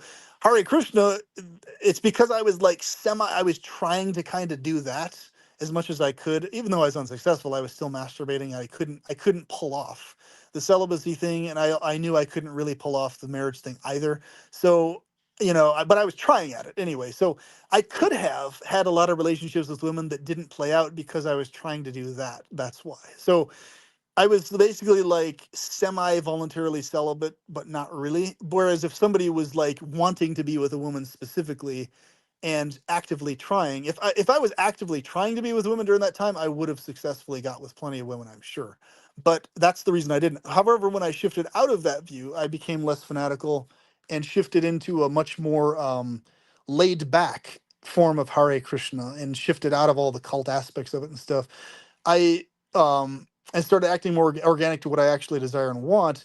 I did start having a lot of success with women, but that's only after I read this book called How to Be a 3% Man by Corey Wayne, and it changed everything. So what would happen was I would date women, things would happen, like it would always get up to a certain point. They would express attraction to me, they'd be willing to date me. I'd get up to the point of, kissing them, dates, but as soon as when it came to like there's always something I did or said, and I always had to figure out what the hell it was that they got so freaked out or turned off by, because I just thought it was so bizarre. Like I would say something or mention something either at the wrong time or not when they were ready for it, or whether pertaining to love or the statement "I love you" or whatever it was. And it's like they would go from being super attracted to me to like not wanting to have anything to do with me ever again. And I was like, what the fuck is going on here? And I was like, oh, okay.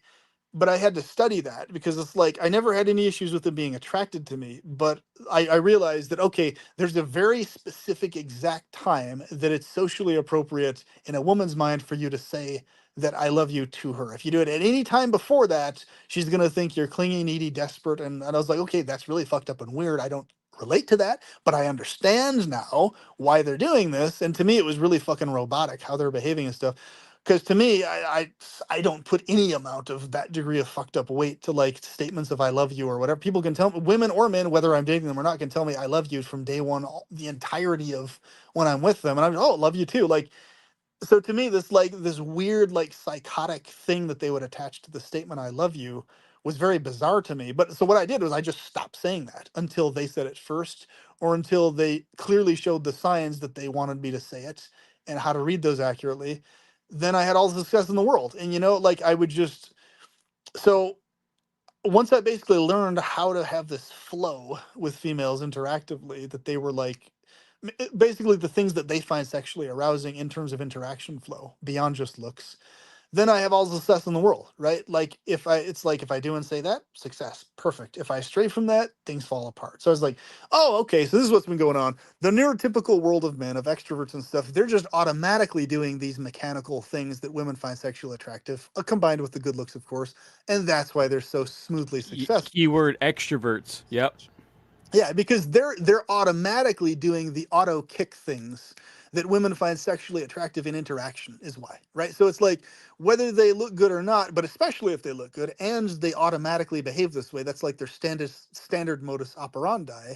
No wonder they're having so much more success. Whereas I was like, okay, I look good and I noticed I look, in the opinions of the world, I can tell I look quote unquote better than most of these guys that I'm seeing having what seems to have been more success. But I noticed how they were behaving. And I was like, okay, so I've had to train myself as an introvert and as a person with autism spectrum to interact those ways because those ways of interaction are not natural to me, right? So what these extroverted neurotypicals automatically do in terms of how they talk and how they flow in conversation, I had to train myself to converse that way and to flow that way, right? Because for me, it wasn't automatic. I would not talk or flow that way automatically. And once I fixed that, though, I've had a world of romantic success that's never stopped. Like Yeah, I, it's hard. It's hard, brother. Like I'm an introvert, but I do have I'm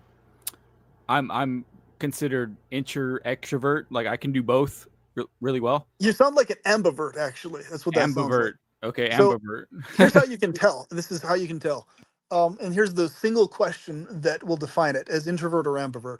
Have you ever felt lonely, or are you able to get lonely if you're physically by yourself for a huge amount of time? um,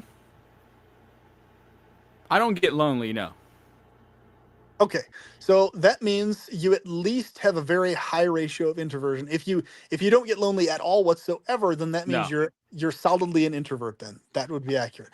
If you were an ambivert, you would get lonely. If you were alone for a certain amount of time, it would kick you in low. But the fact you don't get lonely, that means you're an introvert. That's how you know. Okay. Yeah. All right. So in That other makes sense. words, Yeah. yes, Yeah. bingo. That's the criteria, and that's the question I always ask. Because Not if not to some say not to say that I don't. So what's the difference between lonely and seeking human interaction? Like okay, so you get what I'm here's saying? Yeah. here's the caveat. So like me as an introvert, as a full-on introvert, I literally never get lonely ever under any circumstances, no matter how long I'm alone. Even if for me, I enjoy spending time with people, my romantic partners and stuff. I enjoy it, but I don't get any energy from it. I have to recharge from every interaction I have, as much as I enjoy it, right? As much as good time I have. So that's what defines a full-on introvert. However, an ambivert will they basically there's a physiological longing to have other human interaction at a certain point beyond only enjoying other human interaction. That's the difference. So like for Oh, me, okay. I got I you. never Yeah. feel a physiological longing that I have to interact with someone else, even if it's my main sexual partner, even if it's Yeah. my romantic partner. Doesn't matter who it is, but I enjoy being around them. I love it. Yeah. So I seek it out because it's fun and enjoyable. But I Right. like forever, like if today, for the rest of my existence, I was never able to have a single encounter sexually or romantically, or I was never able to interact with another person ever again, outside from like medical necessity or whatever. I would never feel lonely in the course of years and years and years and years being by myself Yeah. at all. Yeah. Right? Yeah. I would agree with that, man. Like I wouldn't get lonely, but I would once in a while want to talk to another human being. Yeah, because it's You know, nice, it's enjoyable. yeah. Okay, It's so yeah. you're an Yeah. actual introvert then, like me. You're an actual introvert. That's Yeah. great. I would say so. Yeah. Whereas ambiverts, they basically need both. They need other human interaction to feel charged, but they also need chunks of alone time as well. It's a double need. Whereas as introverts, I only ever need alone time to recharge from interactions. I never need an interaction to charge me up. Like so, in fact, because I only get drained by interactions. So like ambiverts have it the hardest more than extroverts because extroverts only need other people to charge up, and they start to feel depressed when they are not interacting for a long Oh time. yeah, dude. I've known plenty of extroverts in my Yeah, life. They and so cannot. They took the social media thing. They were like the first ones on deck taking to it. You know, because oh of yeah. the instant dopamine hit of like getting a Yep. like on Facebook. Yeah. That's where they get their emotional and inspirational energy, right? It's like a charge. It's like if you compare like a battery, like a jolt, right? Like when I'm when I'm interacting with people and having fun, I don't get that jolt. I get basically like this the sensation of pleasure, like as you're in the process of falling asleep, right? It's like the feel good of tiredness when you're laying down about to fall asleep is how I feel when I'm interacting with people I enjoy being around. So it's like a pleasant interaction that's putting me to sleep, basically. But it's not charging me up with this energy or inspiration. It's just I'm drifting off into Well, needing to sleep, dude, I basically. That's totally kind of agree. my But I'll tell you what, back in the '90s, though, when I was outside skateboarding and riding my bike, those interactions back then, they were great. And oh yeah. you know what I'm saying? It was just like we didn't like you went back to your original point. We didn't care about each other's beliefs. We just wanted to go outside and do stuff and be active together. Exactly. There you Yeah. go. There Yeah. you go. And introversion or extroversion and everything in between, it has zero to do with how much you enjoy being around other people. Like I majorly enjoy being around and interacting with people I care about. I enjoy talking to you and TP a lot, massively. But it's the energy charge factor that defines that introversion. But like if we're talking about the zooming back to the 90s, early 2000s and before, um, it really was a different world when it comes to like friendships and interactions and the nature of it and the neighborhood culture is fucking dead. It doesn't exist anymore. You notice, like, it's gone. Back in the 90s there was a neighborhood culture where like people in the neighborhood were at least acquaintances on a friendly level, at least, right? Even if you weren't like friends specifically with them, there was like a neighborhood of kind of familiar people with each other, sort of, Oh, right? dude. Oh, yeah. I knew all You my know what I neighbors, mean? man. Yeah, Yeah. dude. Yeah, I knew all my neighbors. Like, I hung out with all the kids around my area. Like, yeah, we all knew each other. Yeah, it was different, man. Whereas nowadays, it's Yeah. like neighbors don't even know each other at all. Like they could live to each other for years and never even talk. Like that's the world we live in now. Like in my apartment I live in, I barely know any of these people around me. I'm approachable, I'm friendly, but I notice it's like other people are so fucking standoffish. Like it's weird. They're weirdly standoffish in strange ways that I never really ran into that degree of it in the earlier phases, like the 90s and 2000s. Like it's like the standoffishness, it's like it's built into every aspect of everything now. Like you go out like to bookstores or places where people are, where you would expect people to be more social and friendly and stuff like that.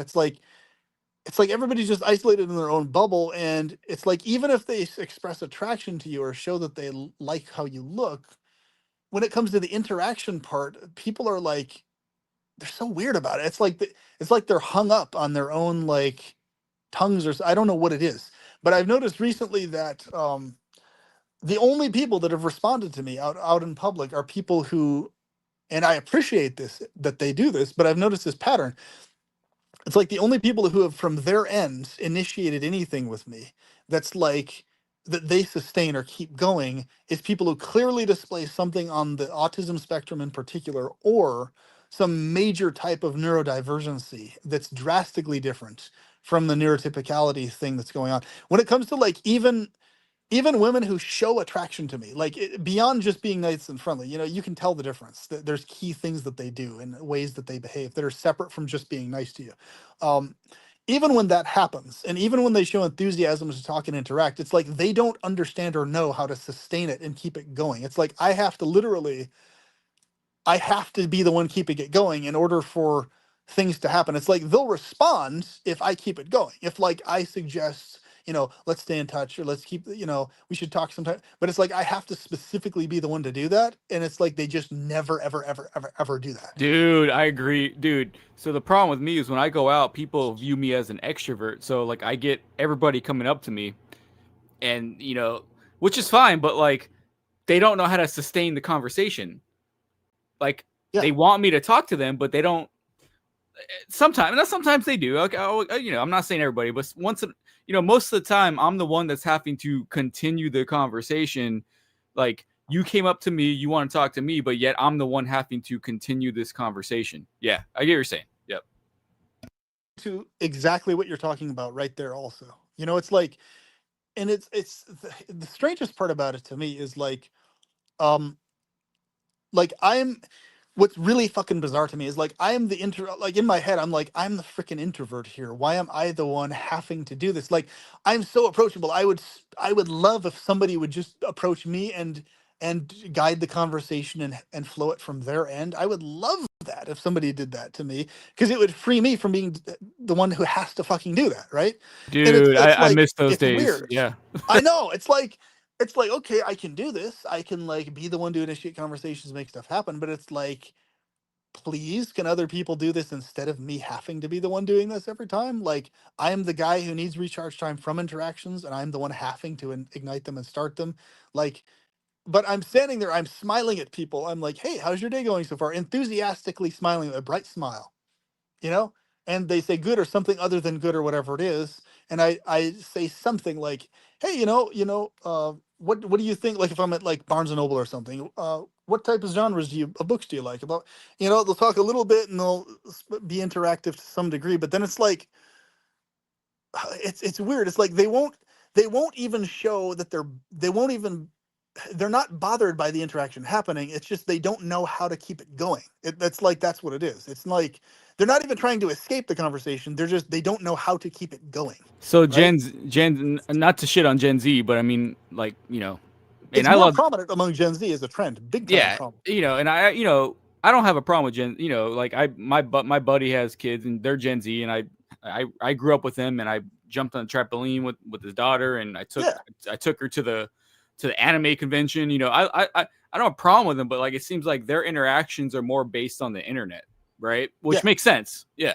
which does make sense because it's what they've grown up in. But what I've noticed is it's spilling over also to like older generations now too. More it seems, which is weird, which is especially weird to me because like there's the older generations are being influenced by the younger generations now more than ever in the past in terms of this aspect, this this weird like standoffish non-communicating thing. Like even if they like you, even if they find you attractive, even if they're interested in you, they just don't know what to do with themselves when it comes to following through with anything. And so what's really interesting to me, my girlfriend, my main partner, explains this to me. She said from her perspective, like, because we met on a dating app, but she explained her inner headspace thoughts towards me. She was hesitant to back and forth click on my profile. And I've heard this from previous girlfriends that I've dated and stuff. She said, I was hesitant to click on your profile because I thought you looked really good, but I assumed you were probably a player.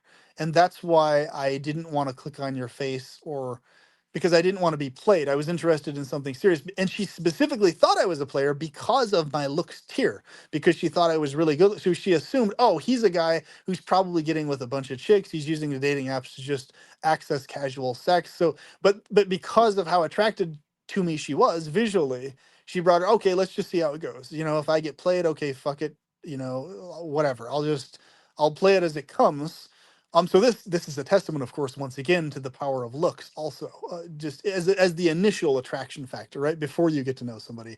And so basically, we went on a date, she had like a perfect experience with the date. She loved it. She was hooked after the first date, obsessed, and everything's been smooth sailing ever since. But basically, the fact that she almost didn't click like on my profile and almost didn't respond back because she thought I was going to be a player who was going to play her and just have sex with her and take off or something like that. That says a lot to me. I was like, and she says other women are probably assuming this about you, especially in this modern culture. So it was interesting for me because it allowed me to see it from a different perspective that is really foreign and weird to me but I understand it though. So it's like, whereas in the black pill, and this is how I know for a fact the black pill fanatical shit is not fully accurate. They've got a couple little things accurate, but that's it. A lot of what they say is off the wall, totally not fucking accurate at all. Because she's specifically saying it's because of how attractive she was. She assumed that I was going to be a player, and that's why she was hesitant to interact with me at all to start with. She says, okay, and she's had conversations with women she's known about this. She says probably what women are thinking is if they show that they're attracted to you in the face visually, like they smile, they show all the signs of attraction to your looks, but they still don't go forward to it. It's probably because they are attracted to you, but they assume they're going to get played by you. And that's happened to them multiple times already. So they're avoiding it happening again because what they're really wanting is a long-term, and they're assuming you're probably not going to provide that because you have options with other women, etc. Oh, So they're avoiding yeah. anything in the first place. I was like, that actually does make a lot of fucking sense. That's the Actually. danger of of going full black pill, man, because Yes. You It doesn't can account for that. It doesn't account for that at no, all. it doesn't at all. Yeah, it doesn't. Yeah, And the yeah, reason it doesn't yeah. account for it is because they say, oh, even if a woman is hesitant, if you look good enough, they're gonna just agree to at least have casual sex anyway. That's not actually true at all, according to what she's saying. And I can understand what she's saying. Because here's the thing: like if a woman has already had something like that happen to her where she was visually attracted to a guy, she had sex with him, casual sex, and she went against her better judgment because what she prefers is a long-term something with a guy, right? And then she was heartbroken after that, and maybe she did it multiple times even, right? And then I'm like, let's say I'm like the fifth good-looking guy she's seen, right? She's had like four different experiences of this, and she's just kind of burned out and tired of that routine. She might get it in her head that she's just burned out from it and wanting to start focusing on finding a lower looks tier guy who she can more likely, more reliably either doof or lock down into some sort of commitment because he doesn't necessarily have as many options. He's less likely to cheat, blah, blah, blah, blah, blah. Those types of calculations make sense in terms of why a woman who's had those experiences wouldn't keep doing it at a certain threshold. Like, so it's not that there is any lack of attraction to the looks at all. It's that it's kind of whirling in their mind like, okay, been there, done that. I don't want to just have sex and just be another person he has sex with again, because it's happened to me already with other guys. So it's like, okay, because there are a lot of women who actually genuinely prefer something long term, who prefer that over just having casual sex with guys, even though they're sexually attracted to a guy and would have sex with him if they were outside of a monogamous relationship. There's genuinely many women who prefer to be exclusive with a guy and not having sex with other guys amidst being still visually attracted to other guys. And so it's a nuance that isn't properly accounted for in the black pill stuff at all, even remotely close to what it should be. Well, They it's Yeah. still them. Well, you got to think about it. The traditional monogamy, wife, kid, white picket fence. It's still in the society, right? It's still there. It hasn't gone away completely, but with the current generation, it's like it's completely convoluted with the other ideal, like you were talking about. Yeah. Yeah, exactly. So it's like the person mentioning below, they're mentioning I was here for the antinatalism, but got sidetracked by the run the jewels. What is run the jewels referring to? I've never heard that term. Are they implying the talk about Judaism stuff that we were talking about? I don't know. Anyway, point is, I really enjoy this particular topic because it's like I it really does correlate to everything else in terms of what's going on in the world and world trends and why people take to fanatical things and this and that, because it's a fact the world is full of a lot of really pissed off guys that are just they've just had it. They've actually tried to approach tons of different women. They've made these honest attempts to do so, and they've found that it's because of their height and looks almost entirely as to why they haven't been successful. And So I've excess seen this men, play out. I've excess seen this in my life. excess men. Yeah, basically an excessive number of men and options to choose from, to where women basically, because women never have to, right, agree to get with that particular guy who's shorter and doesn't look as good as they idealize. They are able to and have other options with guys who look better, who share interests with them as much as that guy does, but are just taller and look better in their opinion, right? So it's like if a woman has two options and if she's trying to go for monogamy, if one guy's taller and in her opinion looks better and the other guy's shorter and looks less bad, but the guy's basically more or less share the same amount of interests with them, or even if the one who doesn't look as good shares more interest but doesn't look as good, what she's going to go for romantically and sexually is still probably the better looking guy anyway, for obvious reasons. So it's So like, one thing I've learned about women, and no disrespect to any of the women here, but they only reveal themselves to men they are sexually attracted to. So like, which do you know what I'm saying, PP? Like they only reveal their true selves to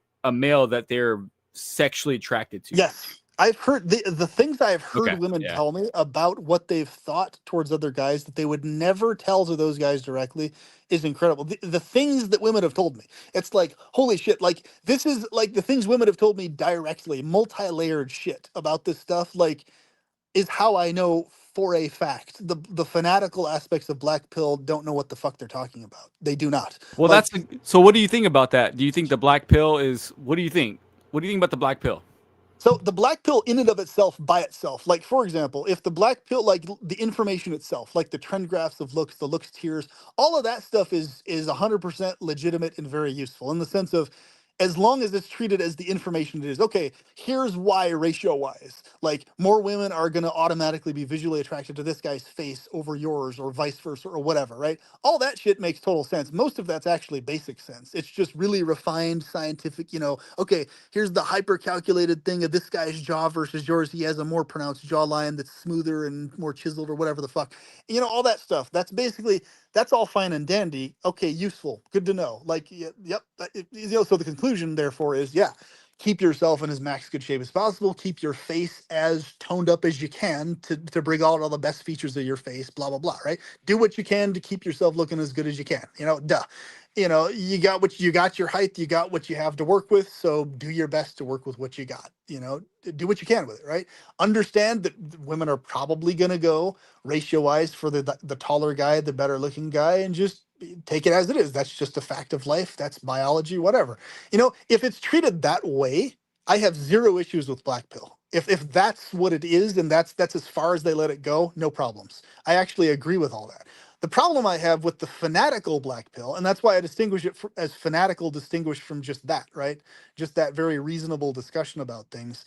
The fanatical black pill is this world of where they tunnel vision obsessively on the looks of other guys, the height of other guys, their own looks, their own height, to like such an obsessive fucking degree that it literally, that obsessive fixation on that is the thing that hinders them from having success with women itself, because they're so obsessed with how they look, how women are perceiving them, how other guys are perceiving them, whether they're literally at the top tier or not, that their entire world becomes, oh fuck, if I'm not literally at the highest fucking tiers, I basically forever my whole life I'm just going to be stuck in normie or below lands, and I'm going to keep running into all these problems. And they literally create this self-fulfilling prophecy in their head as to why people treat them the way they do and what their life's going to consist of. And they don't even realize that, wait, it's like, back up, pull your head out of your ass for a second. Okay. Yep, dude. Okay, Yep. let's say, and this is a scenario I give them. Yeah. Go ahead. Yep. Let's say you're a guy who's lower looks tier. Okay. Let's not even normal. Let's just say you're lower looks tier and the vast majority of women overlook you and don't like you. If you, and it's still a gamble. There's still a chance. There's still a possibility that no women will ever actually align with your romantic. That's still a possibility. Say you're short and all this type of stuff. Even then, there is still a possibility, though, that you're going to find a woman that does find you attractive, a woman that actually looks decently good and that actually fits what you're interested. That is, it's not literally impossible. It's highly unlikely. It's rare, but it is possible, though. And here's the other thing too, to understand about this. Even if that doesn't happen, why in the fuck are you not training yourself and ensuring that you have your own independent sense of value, independent of how others value you or not? Why are you not doing that Dude, part? 100%. This is what I ask people. It's like, dude, because yeah. that's going to account for lack of success. That's not cope. That's literally every person on the fucking planet, whether you look really fucking good or you have a gigantic fucking tumor growing off your head that looks like fucking Cthulhu, right? No matter what the case is, you should have your own fucking sense of value independent of how anybody else sees you. Dude, I can attest to that. Like, I'm not, when I say this, I'm not tooting my own horn here, man, but like, I'm not the biggest guy in the world, like I played sports, but I will tell you, in high school and in middle school, I attracted, and again, I'm not trying to be cocky here. I'm just saying, without even trying, I attracted the hottest girl in my middle school and the hottest girl in my high school. Both of them, I attracted both of them just being myself. That's awesome. You know what I'm saying? So like, what's the theory behind that? How did that probably happen? means two things. If you attracted them that spontaneously, it probably means, I would say, three things. Number one, you're probably on the taller side and definitely clearly on the really good looking side in terms of looks. And on top of that, you obviously have a very pleasant, flowing personality. And I can tell whether you're neurotypical, whether you were neurotypical extrovert or not. That's obviously not, you're obviously introverted. You're able to flow conversationally in a way that at least mimics external neurotypicality, right? And right. So Right. So we Yeah. would talk. They'd call me. We would be on the phone. We'd be talking about music. Like she liked the Red Hot Chili Peppers a lot, and at that time I was learning how to play guitar. So like it was something we both connected on. Like she's like, "Oh, can you learn how to play my favorite song?" I was like, "Sure, I'll learn how to play it." Like we connected on a level that was besides. Not that I will. I'm not bad looking, so I will say that definitely came into play, and we all have physical needs, right? So there's nothing wrong with that. But we connected on a deeper level. We're like, hey, you're learning to play guitar. Can you learn how to play the song? And then I would learn to play the song, and she'd be like, wow, you see, so you got to reach females in a way where you got to show them if you're interested in them. If you're interested, you don't have to be. If you're interested, you got to show them a particular trait that makes you stand out from every other dude there. Exactly. And that's even Yeah. within the Okay. higher looks tiers too. Because if there's another guy who's as high looks tier or maybe a little higher looks tier, if he's not as interesting as you are personality wise, obviously she's going to go with you over him because she's got the looks and the personality versus only the looks. That's it. Right. So, this is another element that is not enough covered in black pill either, that really should be, or I should say fanatical black pill. But the issue is, like from women's end, it's like, because I had this recent run-in with this guy who is most likely psychopathic and on the autism spectrum and fanatical black pill, all three. So all over the fucking place. Like I had good intellectual conversations up to a point, but he could not fucking pull his head out of his ass when it came to his obsessiveness about like what his own like personal narrative of what he thinks is going on in my life. He says, in spite of me telling him otherwise, I'm like, no, dude, I'm not having issues attracting women.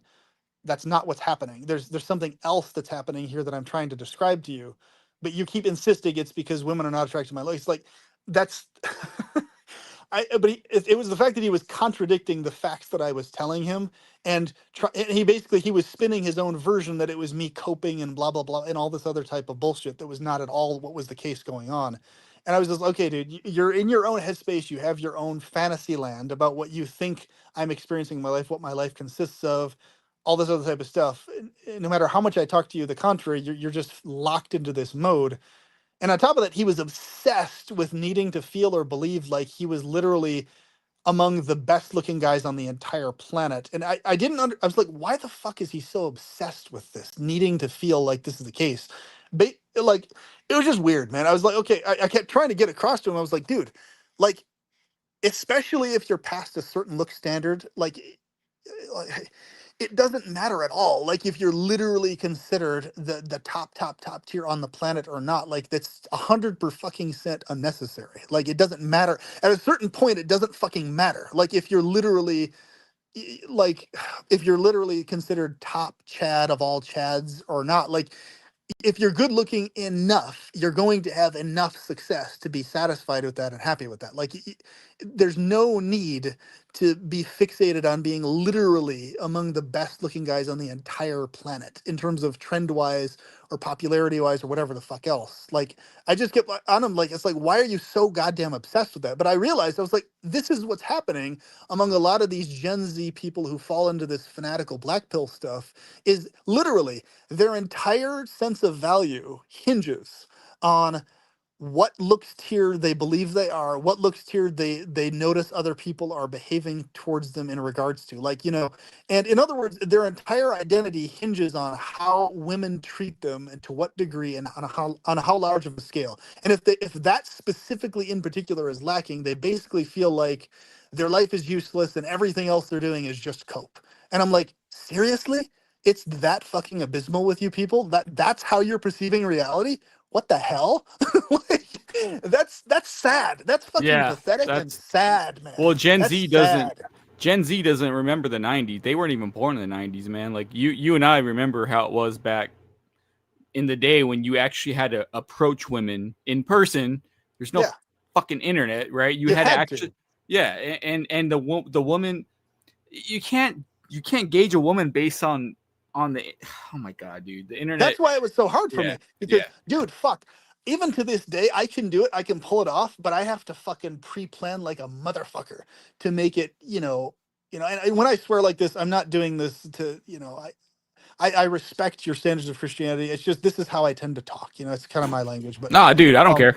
okay, I so curse like a sailor, bro. So go ahead. yeah, what I'm saying is, like, you know, I'm, you know, it's like, because it's something I'm able to abstain from. It's just I naturally tend to talk this way. But like, you know, I basically had to fucking just pre-plan, pre-rehearse like a motherfucker in order to have the pickup initial interaction phase go smooth. Like, it's my biggest fucking pet peeve, and like my fucking kryptonite is having to like initially make shit happen conversation wise or interaction wise in order to lead it into a date or whatever the fuck else. Like, if I online dating was a fucking godsend to me, it was a heaven sent fucking thing, because for me it bypassed me needing to do the pickup phase bullshit of anything. Like, it just allowed me to just have my face on there, the description, and the woman messages me from her ends, so I know she's already attracted to me visually, and she's ready to, if I go about the flow of that conversation the right way, ready to date me and actually have something happen romantically, right? Dude, brother.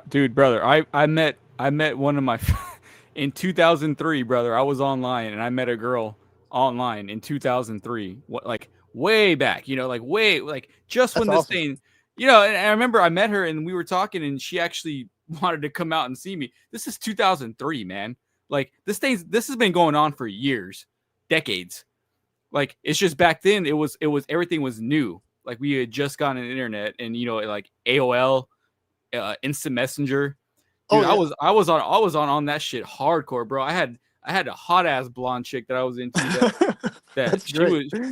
dude, she was all up, she was all for me, brother, but like Well, see, that's why for me yeah. the online dating and stuff was it was one of the greatest things that ever happened to me, because yeah, I there were situations where I was able to get stuff happening smooth with in-person interactions and shit like that. But um that just, it's that initial fucking series of thing back and forth that was always so goddamn difficult for me, because it's like, for me it's just like my head and heart and everything that's inside of me is, can we just get to the fucking point of dating? Like, I'm attracted to you, I can tell you're attracted to me, can we just get to that, please, without the small talk or this other, like, it's, so that's why I love the online dating fold, because it's just I like to bypass the pickup stuff wherever I possibly can, right? And you know, a lot of people say, Perpetual. oh wait, I'm oh sorry, yeah, go bro. ahead. I'm just scared. How old are you, brother? If you don't mind me asking, if you don't have to answer if you don't want to. I'm I'm just curious. actually I'm 37 right now. Okay, so you're about my age. Okay, so you remember how it was back in the early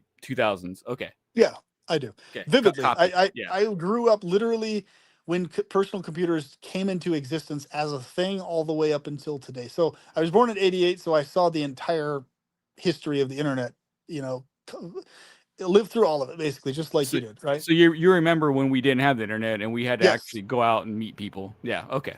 Yeah. I vividly remember that. And even in the early Yeah. days of internet, you still mostly had to do that, because there was barely anything in terms of date sites for a while, actually, even once the Yeah. internet was a thing, right? No, you're So right. There wasn't. There was AOL Instant Messenger. it really, with online dating, it really, and here's the thing, here's the funny fucking thing about this. In the early days of online dating, for the most part, there was this social stigma that if you were dating online, you were some sort of creep or whatever. Like, anybody doing anything with online dating, it was considered this really weird thing. Like, why the fuck aren't you just meeting people in person? Why are you? Nowadays, it's totally flip turned. It's like the entire world is almost entirely online dating now. You know how Dude, could people are you meeting. imagine back in 2003 how it would be now, dude? I I can't know, even like, imagine, dude. Yeah. if you were trying to find somebody online dating, people were like, are you a fucking like serial killer, you know, sadomasochist? Why the fuck are you online trying to date people online? That's like, literally, people had that degree of creep Yeah. factor attached to fucking 90s level online dating. Like, Oh man, dude. so it's I miss changed so fucking much, dude. Oh my dude, I God, know, it's so dude. different. I really, to be honest, man, if I could go back, I would go back and I would not live in this generation. I would literally live, fuck the internet. I don't want anything to do with it. I want to go back to the days before the internet where we all just hung out with each other. I would have been fine with that. Like, I'd have been I fine with loved it too. those days. The I 90s miss were those totally days. fine. But Yeah, because, dude. like, here's the thing. Like, yeah, okay, we have computers, you know, some little bit of internet for certain things exists as a thing, and just cap it off at that. But like, the majority of reality is just in-person life, right? You know what I mean? Like, I would have preferred that world by a lot, I think, even till today. Because I, like, here's what I've noticed. I personally have always felt really happy within myself, and been a really laid back, feel good person, right? No matter what technology has arisen or whatever. But I've noticed that technology has mostly had a negative effect on the emotions and way that other people feel predominantly, more as a trend, right? So it's like I've noticed it hasn't really helped people emotionally very much throughout the world in ratio. It's actually caused more harm to others, whereas me, I've been very little affected at all by anything to do with internet in terms of how I feel about myself or feel about my life. But I've noticed others have been mostly adversely affected by it Well, it's versus because positively affected. you and I know the world before the internet, and before the internet, you had to make real connections. So Yeah, the you had internet, to make real connections. yeah, exactly. So the internet to us, even in the early 2000s, it was a fake connection. It was just like, that's what you do if you're lazy or you're a fucking loser. Not, I'm not saying we were losers. I'm just saying, like it wasn't viewed like back then, dude. If you stayed home and played video games all day, like these streamers, you're fucking lame, dude. Like, I know, literally, this is, oh my God, yeah, that's so you know what I'm fucking saying, dude. Yeah. fascinating. Isn't that so freaking fascinating? Literally, I remember that so fucking vividly. Even up into the late 90s, early 2000s, if you were the person, the guy, the girl, whoever, the group that was staying home playing video games, you were considered socially the losers back then. Like that's how socially you were Exactly. seen, right? Exactly, dude. So Yes. it's Yes. totally the fucking opposite today. It's like that's what everybody does now. Everybody everywhere streaming on video games and whatever the fuck else. And Like now it's not to say considered, we didn't play. Like I did play video games. yeah, I I played played. video games, but if that was like the Yeah. thing you did, if you were like, you spent a huge inordinate amount of time doing that. Nowadays, it's considered that's what everybody does. Of course, people just spend a huge amount of time playing video games and streaming and whatever the fuck else. But back then, if you spent a huge inordinate amount of time, that was considered, why are you doing that? What's off with this person? Why Well, are they so obsessed with video games? yeah, And and you even know what I even mean? our boomer parents would fucking kick us out of the house. At least my boomer parents did. They're like, "What the fuck you doing? Get out of here. Go Yeah, it's like outside." get out, go play, do Yeah. something other than video games. Like Yeah. exist, live. My Like dad he'd kick me out of the house and he would say, "Don't come back till it's dinner time." He'd say, interesting. get out of here." Well, he was just Yeah. like, "Get the fuck out of here." Like he didn't have to tell me that, but it was already Yeah, known. it was Like implied. You it understood was the implied. Yeah, purpose, it was basically. implied. Exactly. Yep. And for me, like I enjoyed video, and I did spend a large amount of time playing them. But I also spontaneously enjoyed doing stuff outside as well, and with other people. In other words, I wasn't like only always doing that. Like I had a variety of other things I did also with that, right? And so it's like, um, I noticed that but with me specifically, the one thing I do appreciate about the modern world is that the fact that online dating does exist as a thing, and it allows me to bypass the pickup phase. Because back then, even though I was able to make platonic connections quite easily and quite well, when it came to anything like sexual or romantic, I just I didn't know how to fucking interact with women or how to go about that. It's just I didn't know where to begin. Like I was attracted to plenty of different women. I could have had so many different. I just didn't know my ass from the fucking trees. And okay, how do I talk to this girl? How do I get anything happening romantic with her at all? Like if I make one mistake, is that going to fuck everything? Like, and I found, and I actually confirmed over the years that yes, if I said one little off or wrong thing, it would just immediate like most of the girls I dated in those early days of my 20s. And yes, I'm sure the age of them has something to do with it, probably as a trend, being more extreme. But like I could get away with like saying one thing off, like without their perception of me totally changing. It's like, what is this? And so for me, it was just this whole training thing that I went through for multiple months, multiple years, and it was an instantaneous night and day difference. Like a girl who would treat me in the friend zone as a friend, just by adjusting how I talked to her a little fucking bit, like how I went about conversations, and immediately now she's messaging me from her end, implying that she's attracted to me, and just like and I'm like, really? Seriously? Is it that robotic? Is it really that fucking mechanical? Please don't. Please no. Well, Please no. the chicks in Like, the the 90s chicks and the early 2000 chicks, they had standards, man. Like they had uh they they they wanted they want man, I hate to say it, man, but they wanted a real man. You get what I'm saying when I say that? yeah, or Like what was socially perceived as a real man. Right. right, socially Correct. perceived. Yeah, Exactly. that's a good way to put it. Yeah.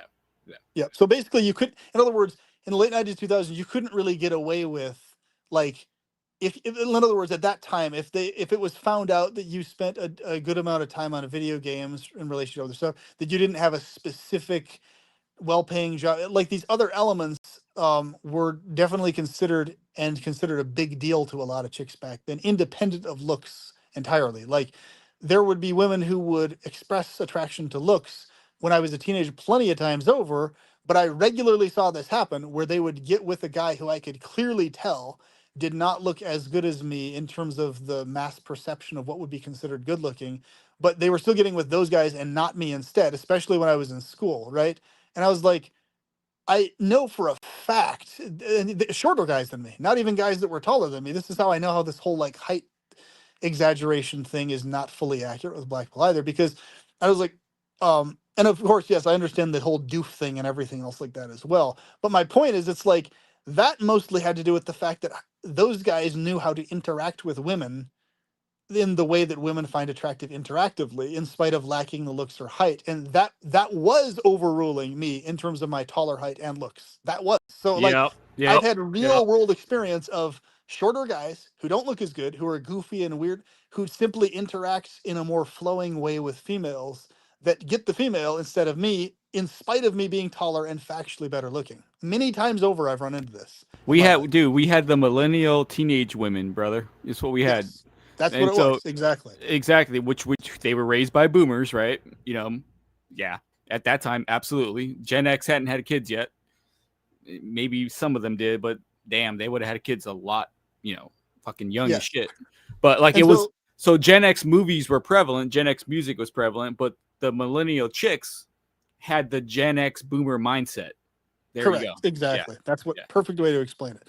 And so basically, this is interesting. He's saying the third world countries, they're still considered a loser. That makes sense because they're basically back in the 80s, 90s world still in the third world country in terms of the social perception of things. So that makes a shit ton of sense. Whereas the Western world, we've gone into this fucking like, what would I describe it as? Like online everything all the time or else world, basically. That's how I would describe it. It's like if you're um here's the most, this is really fucking interesting. Like so I've literally had women that are Generation Z and Generation Alpha, like teenage girls all the way up to early 20s, this full age range, women of all age ranges, right? But I've noticed within that Generation Z and downwards realm of girls who express attraction, obviously, yes, within the teenage realm, nothing can happen romantically because obviously the age difference and laws and obviously, right?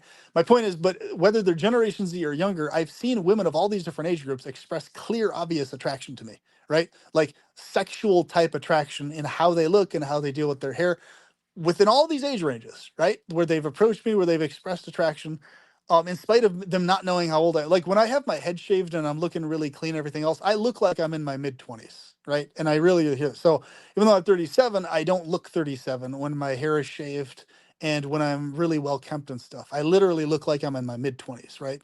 So that's probably what females probably assume I'm in my mid 20s when they're looking at me and are like super attracted and stuff like that. And they when I eventually mention that I'm 37, they're usually very astonished and taken aback. They're like, "Wow, I would have totally thought you were in your 20s and stuff." But point being is the attraction's there, but their interactions, it's like they don't know how to interact in a way that will actually attract someone to them back properly. Like so there's an example at the arcade I go to a lot, right? I play different.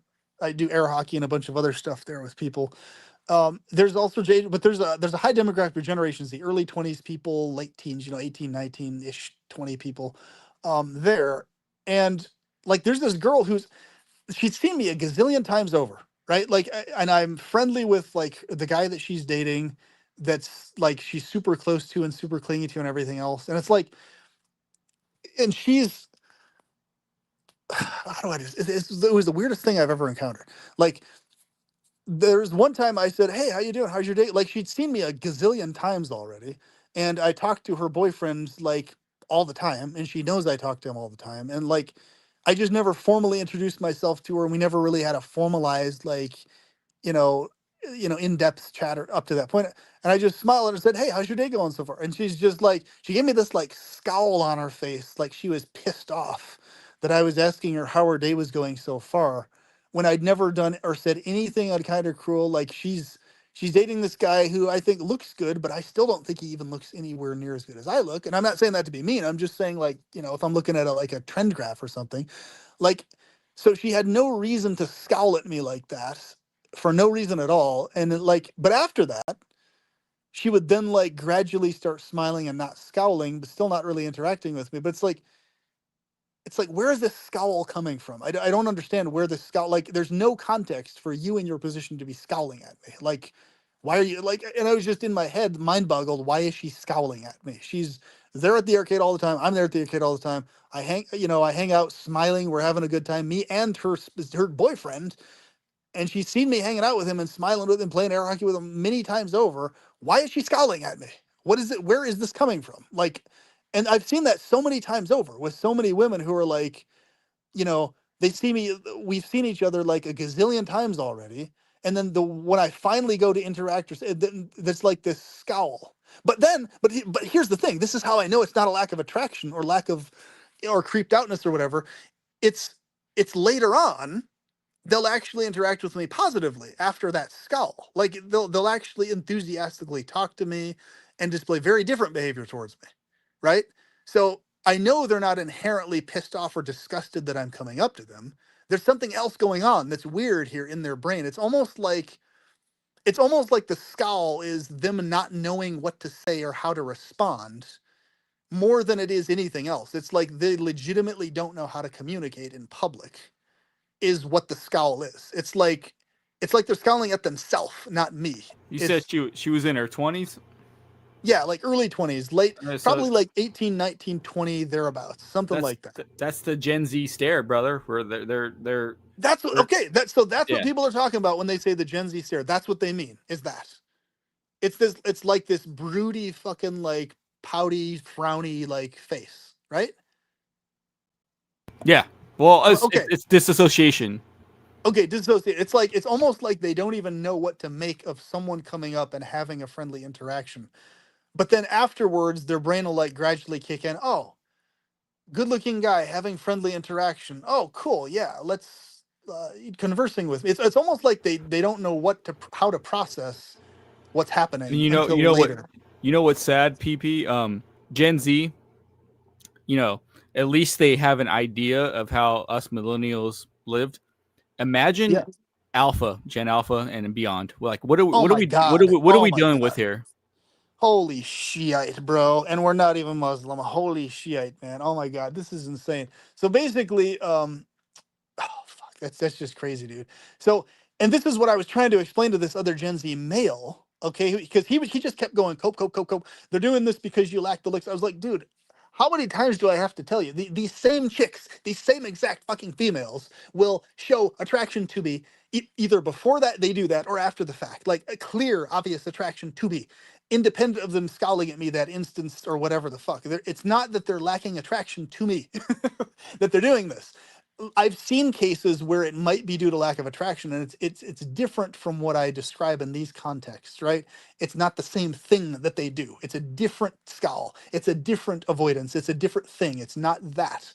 So like, but no matter how many times I tried to explain this to him, he was obsessed with this idea that anything you tell me is cope, cope, cope, cope, cope, cope, cope, cope, cope. That's all it is. It's just she's not attracted enough to you. Like she there's no way she would have frowned at you or had that if she was actually more attractive. I was like, that's actually not fucking accurate because of all these other reasons we're talking about and what my girlfriend was telling me about and all these other types of things and the Generation Z standard stare thing, right?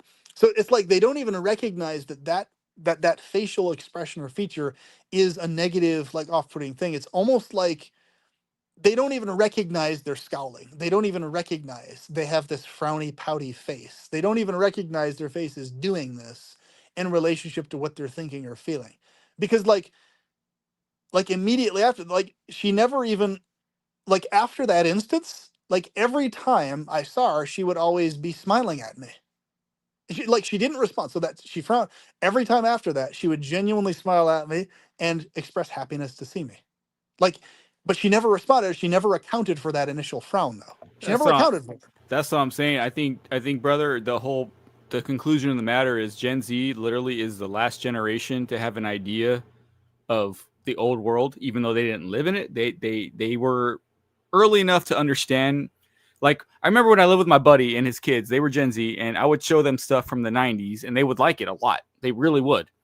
So like Gen Z does have an appreciation for how it used to be.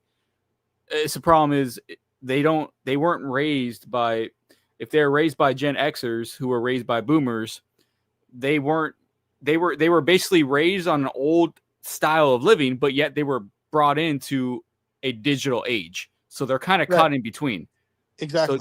So Gen Z, it's that's the generation below me. Gen Z, like, we're millennials, so Gen Z is our little brothers, our little sisters, right? Like, and they didn't really get to experience the old world, but they have some clue of how it used to be.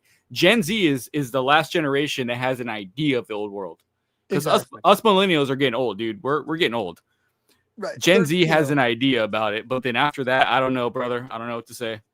So, like, the world I live in is most women assume I'm in my mid-20s, and they express attraction to me on a regular basis, no matter what age demographic they're from, even if they're younger than me.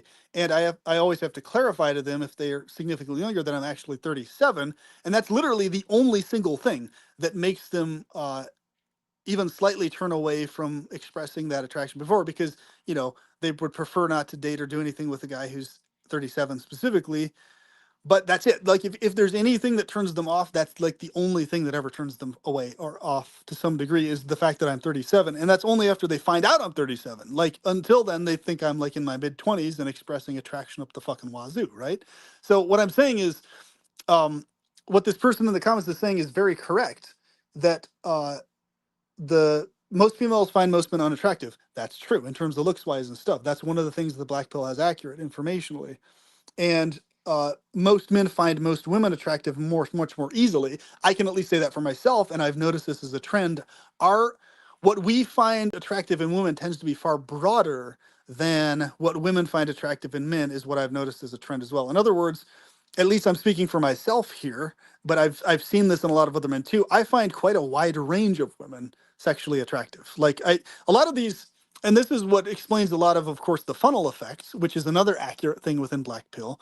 But what I've noticed is that these weird, like, neurotic behavior patterns, like when I notice them happening, it's so clear to me these are like mostly Generation Z neurotic behavior patterns, and they're independently happening of whether the girl's attracted to me or not. It's like they're and it because it's mostly happening within Gen Z. I'm not seeing as much of this neuroses in older generations, although it is extending to some degree into these older generations of women, where it's like they don't really know what to do with themselves. It's not that they're lacking attraction or not, or having it or not. It's they just are in a world where they're fucking like wailing around trying to figure out how the fuck to operate in person at all with people. It's like the majority of their life is on the phone, right? Online, chatting, texting. And so in-person interactions are where people are sitting next to each other, both texting on their phones, sometimes to each other even, right? Even when they're face to face next to each other. Like, that's the world they're living in. So when you have someone actually in person coming up to you, hey, how's it going? How's your day going so far? It's like, yeah, I mean, obviously they experience that from a certain number of people, and that's a thing.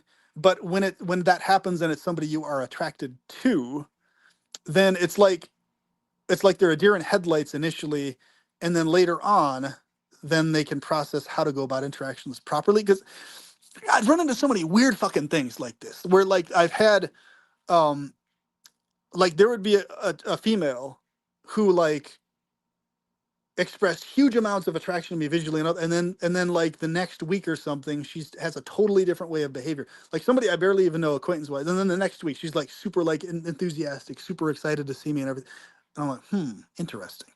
And it's like this weird neuroses of like this back and forth, for whatever reason in them, that is, I don't know why exactly they're doing that way. Because, and then people will say, oh, well, it's women just trying to play you. It's like, yeah, I can tell manipulation when I see it, and when someone's trying to manipulate me, that's understandable. I have seen that firsthand.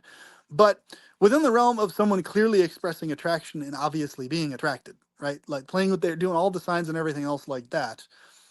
and then going into this weird other modality the next time they're out. It's like totally independent of any interactions you've had with them or anything else like that. I was like, that's something inside her own head going on. That has zero to do with how she perceives me. Like that, because it wouldn't make any sense. I've only had like a handful of very basic ass interactions with her.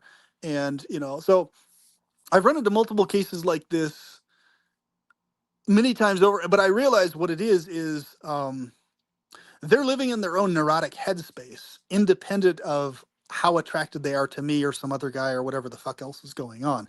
That's a lot more of what's happening here than just informational trend graphs. This person's attracted to you or not visually. It's a lot more, okay, it doesn't matter how attracted they are to me visually or not. They're in their own weird neurotic headspace anyway. You know what I'm saying? Like, that's Generation Z. It's like, that's where they're at. That's where their heads are Yeah. at in a lot Yeah. of these cases. They're fried. I So, mean, they're cooked, brother. brain Like, fried. It's like, it's yeah. what I call brain fry, basically. It's like their brains are cooked basically by constant Wi-Fi and cellular exposure. And I really think, I genuinely believe this, because my brain is sensitive to cellular. I get headaches from cellular and Wi-Fi if it's too close to my head. I know there's got to be some epigenetic effect happening that's happening from birth on up that literally has their brains fried from the Wi-Fi and cellular. So PP, think about it. You and I, we grew up in we didn't grow up with Wi-Fi in our brains, right? Our brains developed independent of it blasting in the air all the time. Gen Z grew up with Wi-Fi, brother. Right. So it's literally the brain is wired to Wi-Fi, like in terms of how it operates. It's weird. it's like this world. So that explains a shit ton of things, though. It really does, because it means that they're not going to ever really be able to properly process in person anything ever their whole life, basically. In other words, unless it's directly or indirectly associated with something online in some way, their brain isn't going to be able to correctly, accurately process things that are independent of online, in-person interactions, etc. I agree, but I will say Gen Z is our last hope, because, like I said, they do have a familiarization with us millennial. Like, Gen Z, they do know what it was like, but they didn't experience it, right? But they can, you know how, like, you and I can relate. They know in theory. In theory, yeah. Like, right. Well, it's kind of like, you and I can relate to our parents in the 70s, right?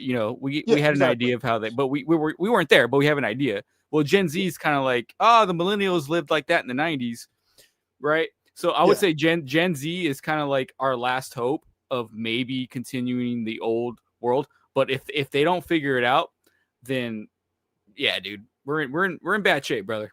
We're in bad shape.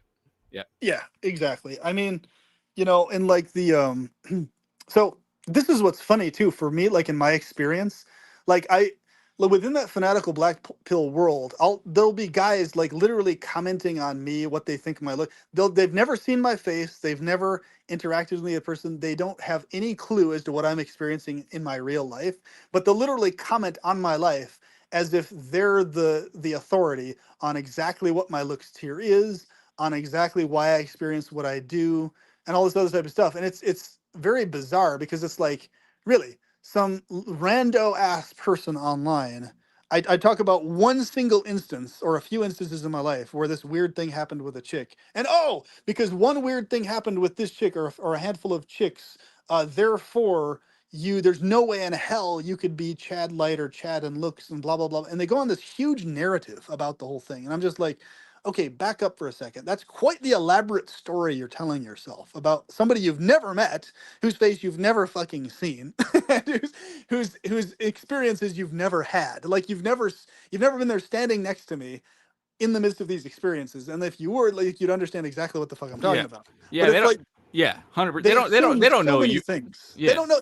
They assume so fucking much about shit, right? They think, in other words, this is literally the world they live in. They think, if you have any issues at all whatsoever, period, with females at all, whether it's dating, relationships, getting sex, any challenges, any conflicts, any weird behaviors from them, automatically, that means you're underneath the highest looks tier. You're at the very least just within the normie fold or below. Like, there's no way you could have actual issues with women if you're actually at the Chad. It's like, that's such a story they're telling themselves. That's so not accurate. That's so false. That's so not true. I know guys personally who I would personally consider to be on a trend graph, like in terms of the mass perception of the world, way better looking than me in terms of the jawline and everything else.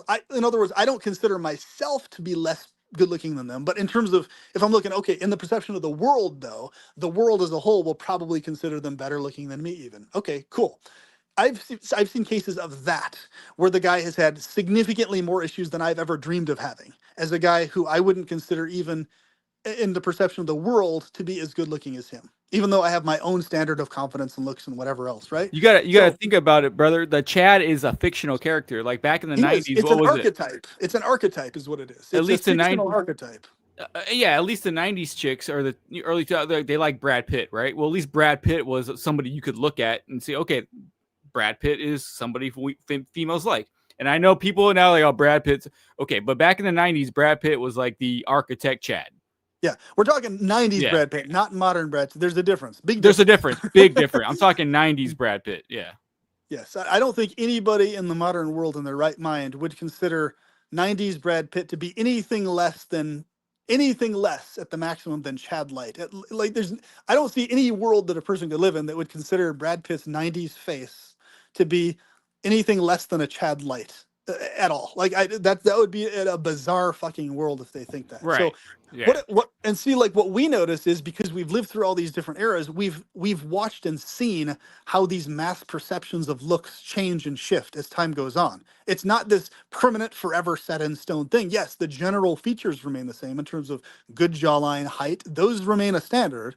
But in terms of the hyper detailed specifics of exactly the face and exactly the features, that absolutely shifts as time goes on over the years. I've seen it multiple times over. So it's definitely not a hard science. It's definitely more of an art, more of like an observation of trend thing, and the reason people are attracted to that for this and this reason thing, more than it is like, no, biologically, boom, women are auto attracted to this as a trend, boom, Well, and they're always going to be attracted.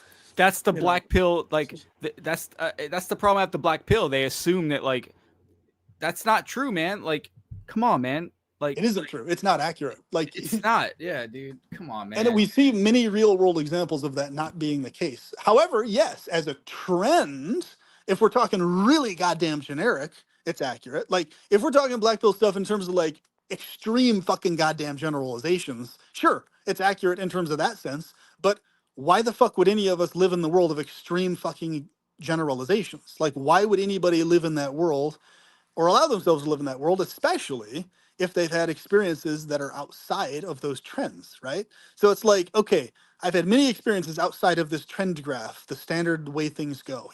Woman sees face, has this specific response because of the looks tier she processes this face to be.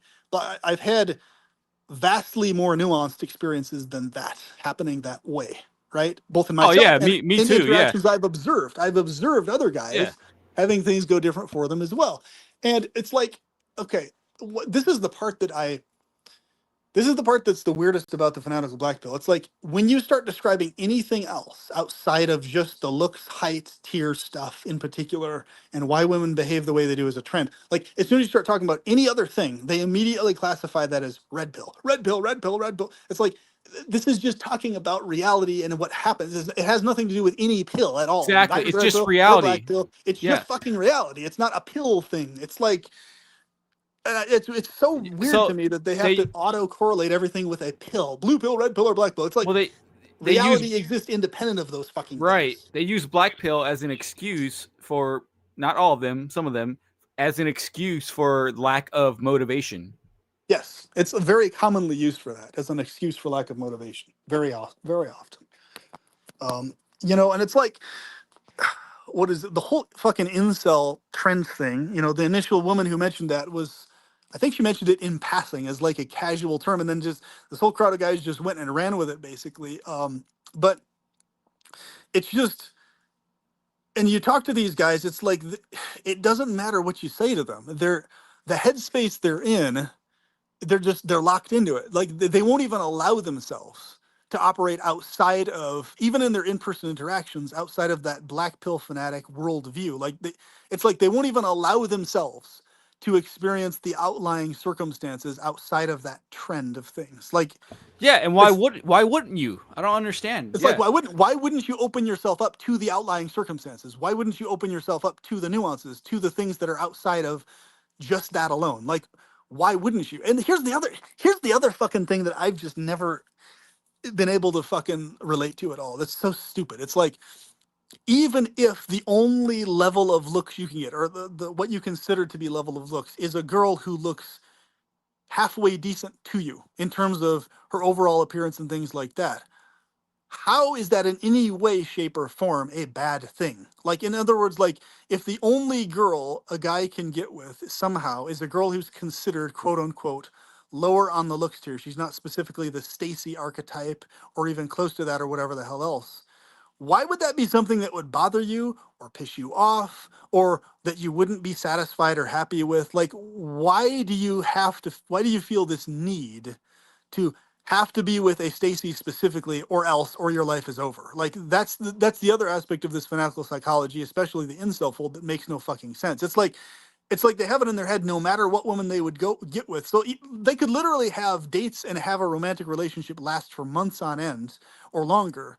And they would basically just, the whole time they would just be depressed as fuck inside themselves, pissed off with their lives because, oh, why? Because they're not specifically dating the Stacy archetype. So therefore their life is still over, even though they're having some degree, and they basically, in other words, consider that girl scraps, leftover scraps. Oh, she's probably thinking about Chad inside of her mind and head. I was like, so what? Even if she is, so fucking what? She's with you right now, isn't she? You're having romantic interactions with her right now, aren't you? It's in entitlement. Entitlement. It is. It's a little bitchy, moany entitlement thing. It's fucking pathetic. It's like, so you feel entitled to, in other words, it's like, it's just extreme ungratefulness too. It's like massively fucking ungrateful psychology. Like, but here's the thing I've noticed. I was like, even if these fuckers were Chad and looks somehow, they still would be unsatisfied with themselves. They're literally an unsatisfiable chunk of the population. They could be fucking giga Chad and looks. They could have sex with 20 women a day, 365 days a fucking year, exhausted from how many women they have sex with all the time, how many women are hitting them up and everything else. And they could still fucking feel like their life is over, like their life is shit, with that black pill ideology in their head to any degree at all. Because why? Oh, because you're literally not Giga Cosmic God who has a million chicks messaging them every fucking day and isn't having sex with 50 chicks on a fucking daily basis, 365 days a year. Oh, so therefore your life is over because this other guy is having sex with 30 chicks a fucking day. That's how bad it is. It's literally to that fucking extreme at this point. It's like, and I've seen this in guys who look really fucking good, but who think they look way less good than they do. And I'm like, dude, you fucking already goddamn look Chad light or Chad level looks. You look this archetype already. So what the fuck are you doing thinking you're like only a high tier normie or only a normie in looks? Why are you doing that to yourself? Oh, because because 5 channels online, some randos online said, oh, your looks tier falls exactly here. And they've got all these fucking jumbled up faces that don't they've got guys who look like Chad put on like normie level. They've got guys who look high tier normie placed in Chad level. It's all over the fucking place. And so what? So you're putting more weight into these fucking trend graphs than your face obviously looks like. It's fucking pathetic. It's like I see so many guys that look really good, that actually look quite good. And of course, people, they would bring up the female gaze and the male gaze. Yes, I'm talking accounting for the female gaze also. I'm not just talking about male gaze. I'm talking about accounting for female gaze. You still fucking look good, right? And they're still thinking they look like 3 points lower than they actually look because of this black pill shit gotten into their fucking heads. It's like, don't deprecate yourself because of these fucking trend graphs. That's stupid. Stop. you know? So Black pill is the new emo, brother. I mean, it's basically the new emo. It's basically the new version of emo, because it's like, doesn't matter how good you look, you're never going to assess yourself properly according to your own standards. You're gonna literally just leave yourself at the mercy of how others perceive you it's forever. the black pill is the way of not admitting you're emo, but you're emo. It's like, Yeah, exactly. yeah. And this is what I explained to them. It's too, and this will be the same people that go on about explaining their eyes have been open to reality, and they see the deeper layers in it. I was like, you motherfuckers don't see layers into anything. Like, all you're noticing is the most basic ass sense bullshit of all time. Duh. Shallow, external minded people base things mostly on looks. Crickets chirping. Tell us what else is new. Fuck. I mean, yes, shallow, external minded women base things mostly on height and looks. Duh. We've always known this all throughout fucking history. All of us have known this forever. Forever. We've known this. This is so obvious. Like, tell us something else that's new. What else is new? Oh, here's what's new. We now have new science backing this up in terms of all these microscopic details of the canthal tilt and the jawline tilt and the amount of flatness and this and that, blah, blah. Okay, cool. You've got more precise microscopic details about the trends. Great. Wonderful. What else? What else do you have? So What else do you got? were the Roman women going after the peasants on the street, or were they going after the Spartans? Exactly. Duh. Of course they're going to go after the muscular guy who's fighting in warfare. Not that I'm saying that like you have to be a Spartan to be attractive to a woman. No, you have to find the woman that likes you for you. Exactly. Yeah. Here's another thing for me too. I consider myself very fortunate. Like this Elliot Rogers example is a fucking great one. Elliot Rogers could have gotten, Andrew, thanks for typing this. Could have gotten with a cute, dorky white girl, but he thought he deserved an Aryan goddess. So yeah, look, like Elliot Rogers, I look at that guy's face and I was like, dude, that guy facially wise didn't look bad at all. He had a totally decent looking face. He was actually above the the baseline standard of a good looking face, period. Anybody who says otherwise is a dumb fuck. What he did was fucking horrible. What he did was terrible. And yes, if somebody considers him uglier looking in face, emotionally because they are disgusted with what he did, that makes sense. But let's just minus what he did. Let's pretend that there's a clone version of Elliot Rodger in an alternate reality. And he's a super friendly person, but not friendly in the nice guy way, but like he does all the behaviors, right? The alpha behaviors, not the fake alpha behaviors, but the real ones. Like he's genuinely confident, he's calm, cool, collected, he's got his shit together, blah, blah, blah, knows how to interact with women. That dude would have been slaying, man. He would have had so much fucking success in an alternate reality if he just allowed himself to be attracted to women outside of the fold of what are considered Stacy's and looks. Like he would have had so many fucking options available to him. No problem. He was a mental cell all the fucking way. He's the perfect example of a fucking mental cell because his issue was almost 100% in his head, mental. And yes, he didn't specifically have the height thing down, but it's well known that the height thing isn't anywhere near as big of a factor as the looks thing is, or the interaction factor is. It is a thing. It's always a thing. Height, yes, definitely is. But there's a whole world of women who that's not going to be a make or break thing to. They might even prefer it, but they'll still date you, even preferring the tall guy. So like, it's not the headspace he lived in was a total mental cell headspace where like there is no reason he was lacking success with women other than the fact that he had like a fucked up head, the way he thought about stuff, right? And his standard, his fixation was that, okay, if I can't get with these exact specific hyper preference women that I prefer the absolute most, then fuck all, I'm just gonna kill them and I'm gonna be pissed off, and why the fuck aren't they being with me? It's like, really? Seriously? Like, that's just really, really stupid. Like, I mean, even me, for example, like I have my preferences, but a lot of my preferences, body type wise and looks wise, fall within the range of what most guys would consider to be normie looking women, or in some cases sub 5 looking women. But I'm like, okay, but to me this chick actually looks better than what you guys are saying is the Stacy standard. So it's like, I recognize that the Stacy standard is considered good looking. I can see that she doesn't look bad, but I think this girl over here, who you guys are all saying looks like a normie, looks better to me. I would literally choose this normie chick over this Stacy's supposed chick, because not because I'm compromising or anything like that. I legitimately think of these women who are classified as normies and looks look better in a lot of cases than what's being classified as Stacy's.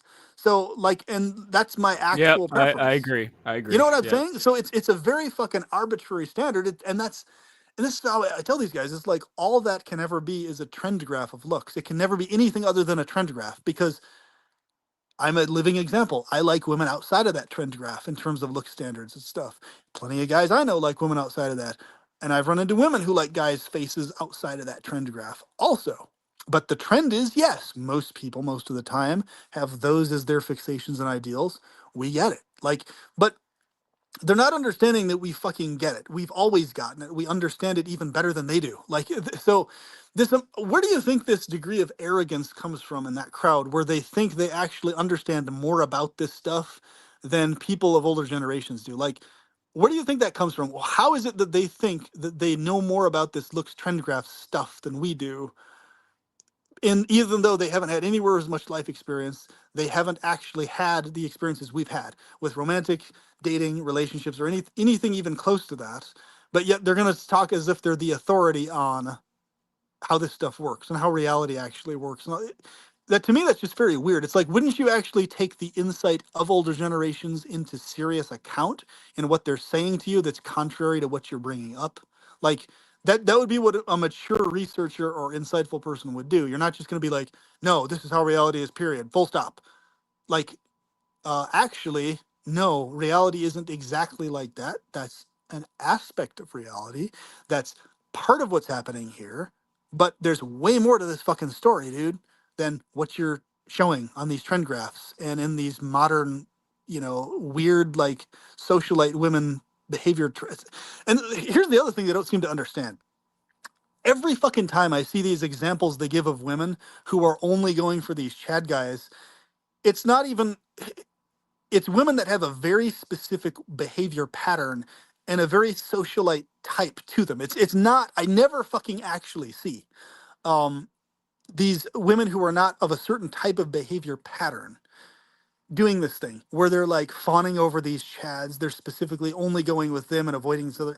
I only see that within a specific type, and they keep showing in these, a lot of these videos you see and all these different examples, they keep showing over and over and over again just that one specific demographic of females, Well, which they is what literally, oh, I'm sorry, but it's literally the most shallow demographic of females on the fucking planet is the demographic they keep showing what they all the do time. PP is they compare the Chad to the guy that's staying home playing Call of Duty all night, and they're saying, Right. oh, this guy can't get Stacy, but Chad can. It's like, well, you're comparing one extreme to the other. Like, not Yeah. all non-Chads are playing Call of Duty all day.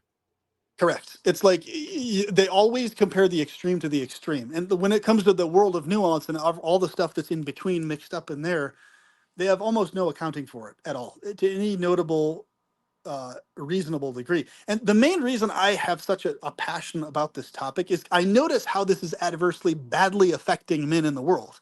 And it's a bad trend. It needs to stop. They need to stop beating themselves up over this shit, is why. Like, it's not, I'm not just talking about this because, oh, you know, it has nothing to do with me wanting to debunk anything. It's just like, hey, you need to actually understand that, dude, god damn it, fucking legitimately, you actually look better than you probably think you look. Legit. Who gives a fuck and I really mean this. It doesn't fucking matter what the demographic of the goddamn most shallow group of women on the planet fucking think about facial features and this shit. You fucking probably look better than you think you look, factually. Like, in real life, for real, you actually probably look better than you think you do. Never mind whether women actually agree with that or not, or think that that's the case. Like, you need to be able to understand, hey, look in the mirror. Do I actually look good? Do I actually have good features? Come 100% independent of any trend graph at all. And if you can look in the mirror and notice that you look good and have decent features, nobody has to agree to it at all. Nobody has to give you a thumbs up or anything. Dude, If you notice yeah. that, you legitimately actually fucking do look good. That's not cope. You do look good. Like, for real. Yeah. Dude, aside from the small demographic of women who like the Chads, most women, in my experience, they like confidence. Confidence is number one. If you're a confident man who approaches a woman and you don't view yourself as inferior to said Chad Rodriguez, and you approach her, I'm not saying you're going to win every time, but I'm saying she's going to at least recognize the fact that you have confidence. Women like confidence. They like it. It just That's right. they And feed it on it. I mean, opens which it makes sense opens because they, yeah, go ahead. Yeah. Oh, I said it opens it up for future interactions with that girl too. Like, if you display confidence and right then and there at that moment in that time, she's either not available or not able to have something happen with. Maybe she already has a boyfriend and she actually takes monogamy seriously. There's a lot of women who actually do, believe it or not. Minus this black pill fantasy that, like, no women are actually like that, barely any. So in other words, there's all sorts of reasons aside from her lacking attraction to you that she might not logistically be able to get with you at the time. She might have a husband or a boyfriend, and she might actually be treating that as a sacred dynamic she has with them. I've encountered many women in this situation. Um, and contrary to what's touted often of, oh no, even if she finds you attractive, she'll just secretly have sex with you. That's not true at all for a shit ton of women. Like, there's plenty of women who don't fucking do that to the guys that they're with. Yes, there are women who do that. There are plenty who do, but there's also plenty who don't. So it's like, if you're talking with a woman, she might be attracted, she might be interested in dating, might be interested in, going further with you. Like, she might even be interested in casual sex if she wasn't with the guy already or whatever. But because logistically she can't, she's still going to appreciate your confidence and all this type of stuff and your looks. And if you stay in touch in some way, shape, or form, or end up seeing her later, she'll remember that and be like, hey, I remember this guy was confident. So if and when she breaks up with the guy she's with, or things change or whatever, you're on her options list, right? Like, it doesn't mean Right. it doesn't Yep. have to happen right then and there. It could happen later when you see her again. And I've noticed this a lot. Having an initial interaction that's pleasant with a female is a good lead-in for anything that might happen later, because she associates you with a good, pleasant interaction that she had before. So, you basically are there. You're like, you're available as a guy she could get with if she wants to, right? So, like, you're still on the table as an option later. It doesn't necessarily mean, and that's not the same thing as being a backup plan. Like, this is another thing a lot of guys don't understand. If a girl is taking her monogamy with a guy seriously, or her exclusivity or whatever, that doesn't mean her attraction to you means you're a backup plan. It just means that she can't get with another guy now because she's sacredly valuing what she has with the guy she is with, in spite of being attracted to you right now. So when she does go with you later on, that's not because you were backup plan. It means that you were an option always, and now she's able to be with you, versus before when she wasn't able to be with you because she actually takes her Yeah. sacred principles Right. seriously. Yep. So, I agree. Yep. you know what I'm saying? It's like, so this, but they, like, in the fanatical black pill world, they basically live in this headspace that, um, but deep down, she's always like fixated and contemplating on the Chad. That's who she's really wanting to be with. And in spite of this other guy she's with, it's like, okay, yeah, of course she's probably still attracted to the guy, visually and otherwise. Like, how women always go on about, like, celebrities they say on TV, oh, he's so hot, he's so attractive. Like, it's like, obviously they're attracted to this other guy visually still. Of course they are. Just like you're still visually attracted to other women, even if you're monogamous with a chick or not, right? You're not no longer visually attracted to other women when you see them. You still find them attractive. Duh, right? It's like, and it even goes so far as, it's another like, a lot of the shit is just over and over, but it's like, it's only this demographic that this needs to be explained to, right? So you might even be with someone who you love wholeheartedly and you value the looks of because of how close and intimate you are, but they might not ever be literally your top max looks preference all the way. So what? Who cares? Like, it's irrelevant at that point, because what's more important is the overall connection you have on a deeper level beyond just exactly where they fall on your personal trend graph in your head. Like, because because for me, this is the world I live in anyway, and I think anybody sane lives in this world also, is like, if you are with a singular woman exclusively, or with, polyamor or whatever the case may be, open relationship, and the women you're with aren't exactly your maximum preferred standard of looks in every way imaginable, that doesn't matter, because as long as you're attracted enough to them overall, that's beyond sufficient. It's like, there's not this, like, oh my god, why don't I have, like, Giga Stacy in my life? Fuck, like, that's not even remotely passing your consciousness. Like, it's a non-factor. It's like, who cares? Okay, whatever. Like, there's no necessity of the person you're with to be anywhere remotely that exact microscopic fucking standard you have in your head.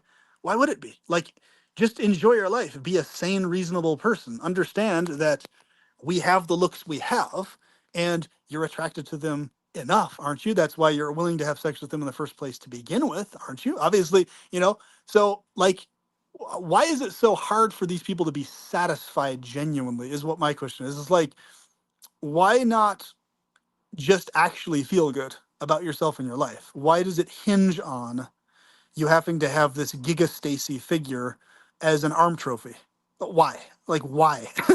I don't understand why they need that, or else their life's over, basically, in their psychology. You know? Yeah, read Patsy's comment. She said she was married to a Ken doll and for 18 years who was a lawyer, divorced him because he was an a-hole and abuser, and now with an average looking man who's a manual laborer who respects, loves me. I mean, bam, she just proved her point. It's awesome. There it is. And see, Yeah, in that there it case, is. that happens a lot of times, and that's not that case that happened there. It's not always a case of doofing. Doofing is a common thing; it does happen, but it's not always a case of doofing. Doofing. Are you familiar with the doofing term? So, if, for anybody who doesn't know what doofing is, I'll explain it very briefly. You'll probably laugh your asses off. Okay, so and the difference between doofing and a genuine loving connection that's real, right? So doofing is where basically a woman has an actual preference, looks wise, for another guy in her heart and mind that's really intense in her, right? That's there. She really prefers this other guy, right? But she knows that that other guy she prefers is basically either directly a sleazebag, having sex with a bunch of chicks and cheating on them because of his looks. A bunch of other women are after them, has tons of options, or is suspected to be a sleazebag because of certain red flags or whatever, right? Even though she's more attracted to him visually still, anyway, right? So basically, that's the guy she's attracted to. But, and I'm not talking about you, Patsy, at all here. So please don't take it this way whatsoever. I'm just talking about a lot of women in the world are like this. So she'll have that guy as her fixation, her attraction. But then what she'll do on purpose, intentionally, is she'll get with a guy who she's either kind of ish enough attracted to, or in some cases not really attracted to that at all, but she'll get intentionally with a guy who has financial stability, who she can tell doesn't really have a whole lot of options with him, but he treats her well, he's nice, he's respectful, he does kind of like some version of the nice guy routine, but the reason she's with him is for the security, for all the providing and stuff, and she likes him enough for him to be around and for all that type of stuff. She's not like miserable around him, but deep down the whole time she's really wanting and craving this other guy the whole time she's with the doof. So that's being doofed. A lot of guys are being doofed. In other words, the woman will like you to some degree. That's so her liking is genuine, but it's not. In other words, if she could get with the taller, quote unquote, better looking guy, if only that guy would behave like you did, she would choose that guy over the Yeah, other doof that's guy, right? See, that's that's an the thing. yeah, I agree, man. That's accurate. Yeah, It, so it that's it just is. It's human nature. It is. right. Yeah. And Yeah. the oofy doofy is the guy who's basically totally oblivious to the fact that he is so obviously doofed, right? An example would be like this: you can tell if a guy's doofed if the female has, number one, the first thing is if the female has hard conditions placed on whether the guy is going to be allowed to ever have sex with her or not before they get together. That's the first red flag that a guy's being doofed, right? But most guys pass it off. Oh, she has her reasons. She has her good reasons. She has her story behind why, blah, blah, blah. Not knowing that in the overwhelming cases with like guys who are considered highly better looking, she would never put that stipulation on because she actively wants to have sex with those guys, right? So, Yeah. so the Yep. oofy doofy in his head, he's thinking all of her reasons she's listing are totally legitimate, while inside of her head, he has no idea what's actually really going on. So, in other words, the oofy doofy believes her story, right, that she tells him, and he wholeheartedly believes it. He takes it at point blank that she's being honest with him and that she's actually fully in love with him and everything else. While deep down, her fixation is on these other guys or other guy, right? So basically, that's the oofy doofy. So you can either be a doof, a guy who kind of knows he's in a doof situation. He's not oblivious to it. But the oofy doofy is the guy who's oblivious to the fact he's a doof, whereas other people around him can see it. So that's the first red flag. But after that, it's if the woman denies and withholds sex unless the guy does very specific things, monetarily, providing for otherwise. In other words, she basically has a noose around his neck on how and when she provides sex to him. That's a massive red flag that the guy's being doofed also, Oh God, dude, you're so right? right. Like, dude, yeah. Big red flag. If you don't, like the thing is, like a woman, if she's attracted to you, she will show you her lustful Yes. feelings Oh, without absolutely. any Absolutely. no stipulations. The fact that she is attracted to you and she wants to express herself, right? Yep. But if you're getting doofed, yeah, you're like, man, you didn't get that raise. I'm sorry, I'm not in the mood. Yeah, exactly. Right. That's how it goes. So what's funny about these oofy doofies, because they're so starry eyed and mesmerized, especially in cases if they get with like a trophy girlfriend or a girl who looks really, really good and is desired by a bunch of other men. A lot of guys, they're in such a state of being so ecstatic that they just have her in any capacity at all in a romantic context whatsoever, or get any sex ever, right?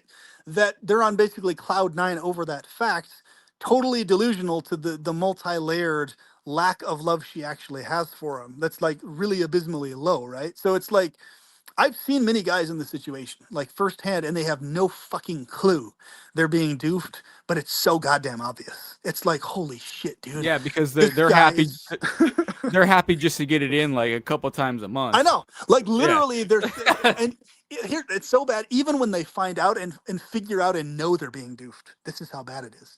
Most guys are so desperate for just having some form of semi-reliable sex with a girl that they're attracted to.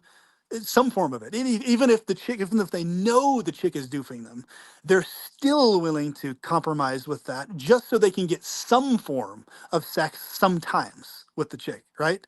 This is why Corey Wayne says women are like cats, men are like dogs, right? Because men tend to drool and stay attached to a female no matter how they mistreat them because they're addicted to the shape of her ass or the shape of her body or how sexy she is to them physically, right?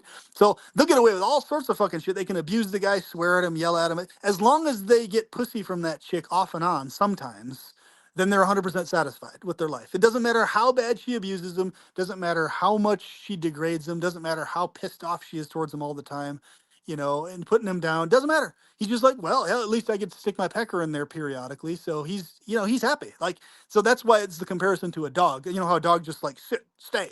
And then, so sexually, emotionally, in the guy's brain, he's basically a dog to the chick. It's like, hey, you're going to do this, you're going to do that. And then eventually I'll give you sex if you do these things. He's like, okay, And you know? what's sad is yeah, and what's sad is they're not even getting like the full experience because a woman who's doofing a man, like she's not giving him her full lustful desires.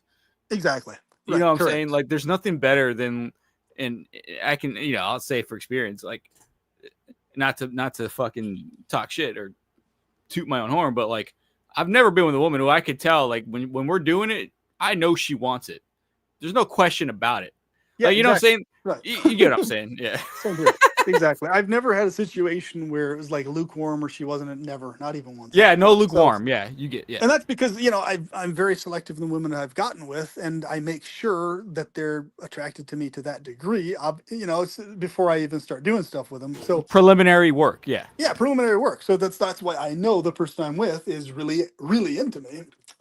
Otherwise, I'm not going to waste my time. But basically, it's like that whole world's so fucking funny because it really expresses why this funnel effect happens so much, because the vast majority of men who are in relationships, especially the vast majority of relationships with good-looking women, they're being doofed by them. And Patsy brings up a good point. Yes, it can go the other way as well, where the guy will be doofing the female, right? Like, let's say a lower looks tier female on the trend graphs or whatever.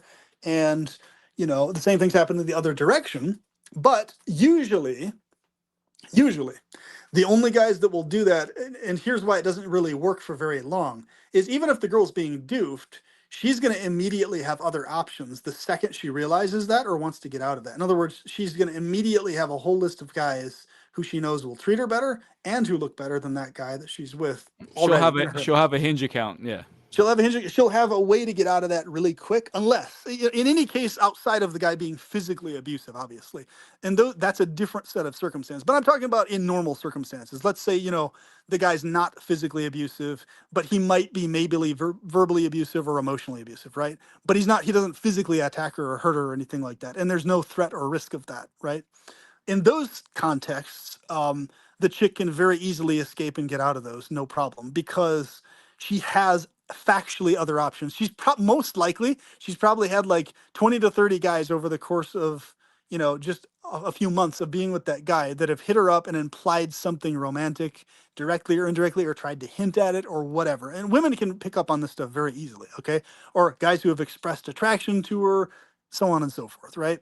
So the difference is when a guy gets doofed by a female, though, the guy who's being doofed genuinely has less options than the woman does in almost every case. So he Yep. doesn't Yep. actually have the ability to escape that as easily. That's the difference. So yeah, both people can be doofed, but usually the guy is pretty much stuck up shit creek without a paddle, pun intended, very much so, because he's literally like in a situation where he knows, the guy fucking knows that it's and the female knows this too.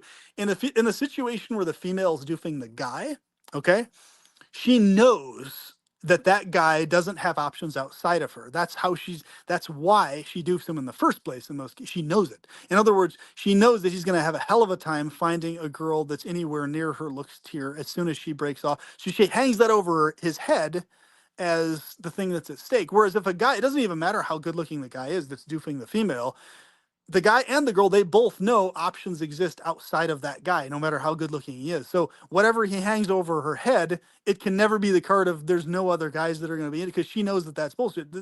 She sees on a daily basis that there's guys attracted to her, right? Like it's Yeah. it's a 100%. no brainer. Yeah. I So agree. she's like, Yeah. in other words, a guy duping a female, he doesn't have the card at play in his playbook of being able to hang over her head a lack of options if she leaves him, like, because it's not a thing. Whereas for the guy, he does lack options if the chick leaves him, and she fucking knows it.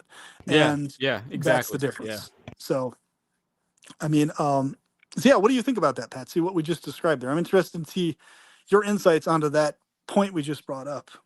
Because I've noticed the vast majority of relationships I've seen have been situations of either one or the other being doofed, or toxic codependency where they're both compromising. That's like almost 90+% of the relationships I've seen is either a roommate relationship where they're both compromising and lowering their standards, and there's, oh, it's good enough, so we'll go with it. Psychology and all the problems and It's emotional drama that convenient. starts there. Yeah. Yeah, convenient, right? A convenient relational connection that doesn't require much work, but they're clearly not maximally happy in it, or where one or the other is being doofed. And like I would say, probably the other 10% are genuine good quality where they actually love each other relationships and are actually really attracted to each other relationships. Dude, you're 100% right. My roommates in college, one of them, he was getting, and I didn't know the word back then, but he was absolutely getting doofed, and he was okay with it.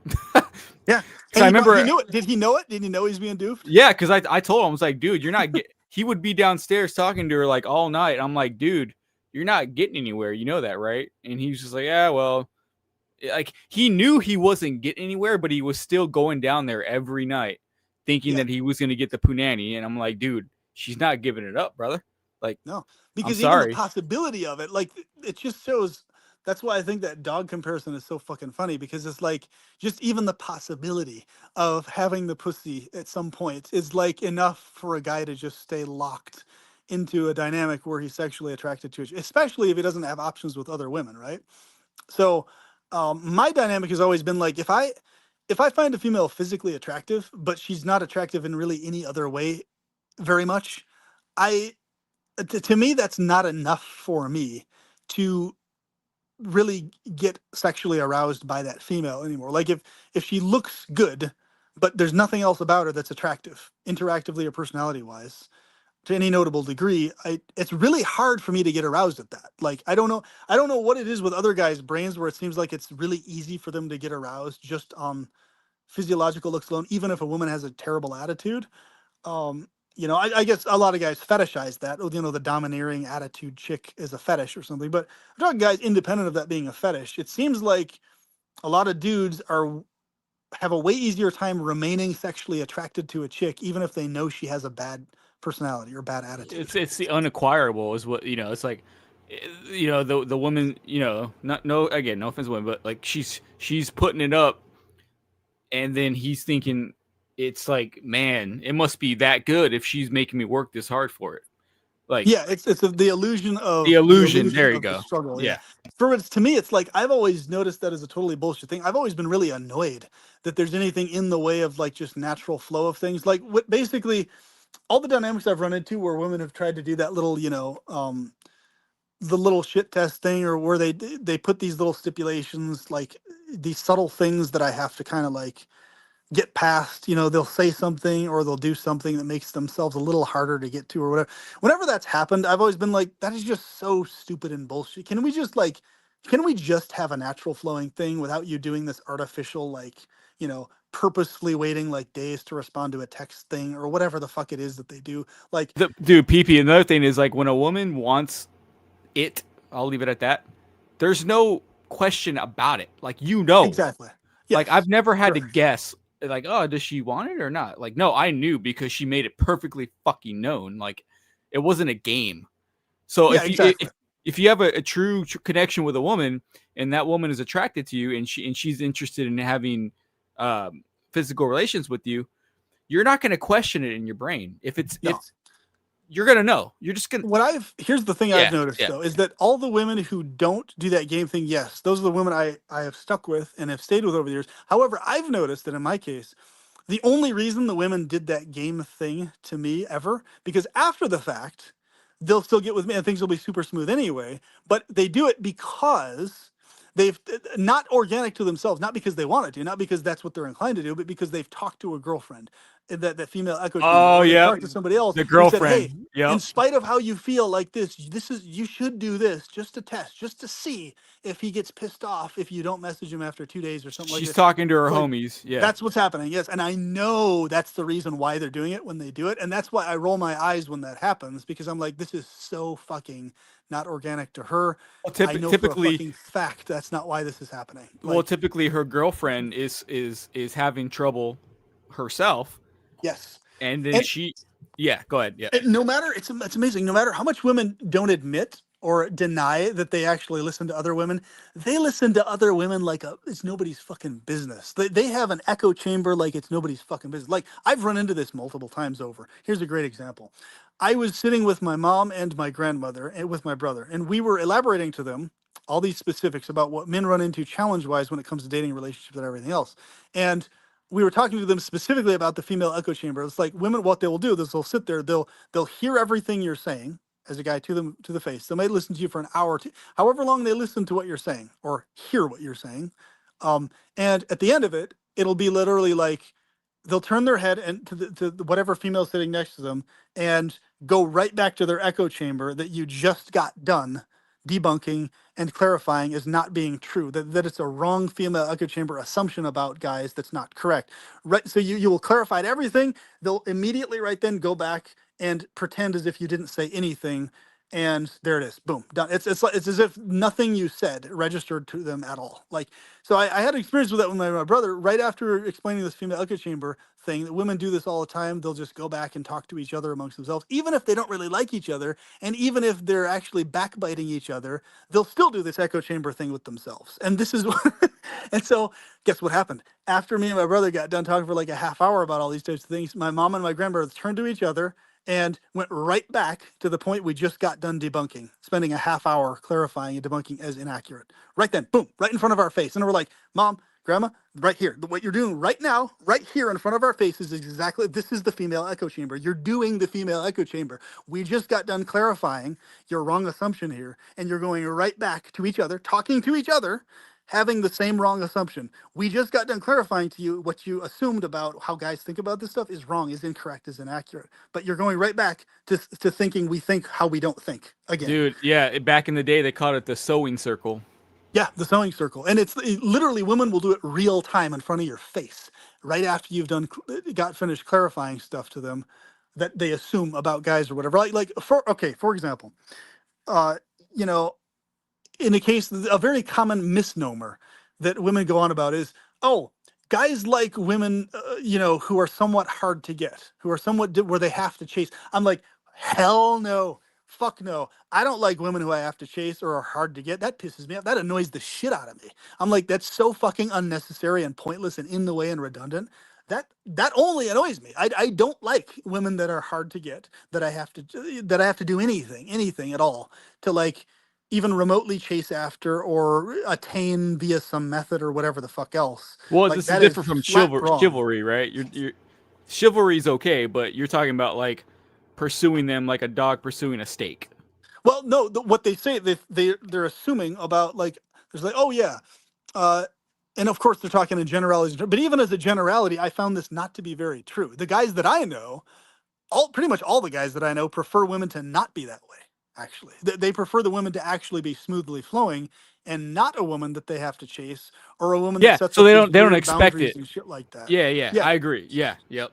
So women telling themselves this and believing that about a generality of guys, it's like I haven't even seen that true in the generality of guys that I've known or talked to. Like, we don't actually like that. Like, yeah, guys. So, in other words, what women are doing, they're misprocessing that guys will still go after women in spite of them being hard to get because they're so attracted. It's not that the guy specifically enjoys the process of having to go jump through these hoops to get with her, though. He would prefer not having to do that.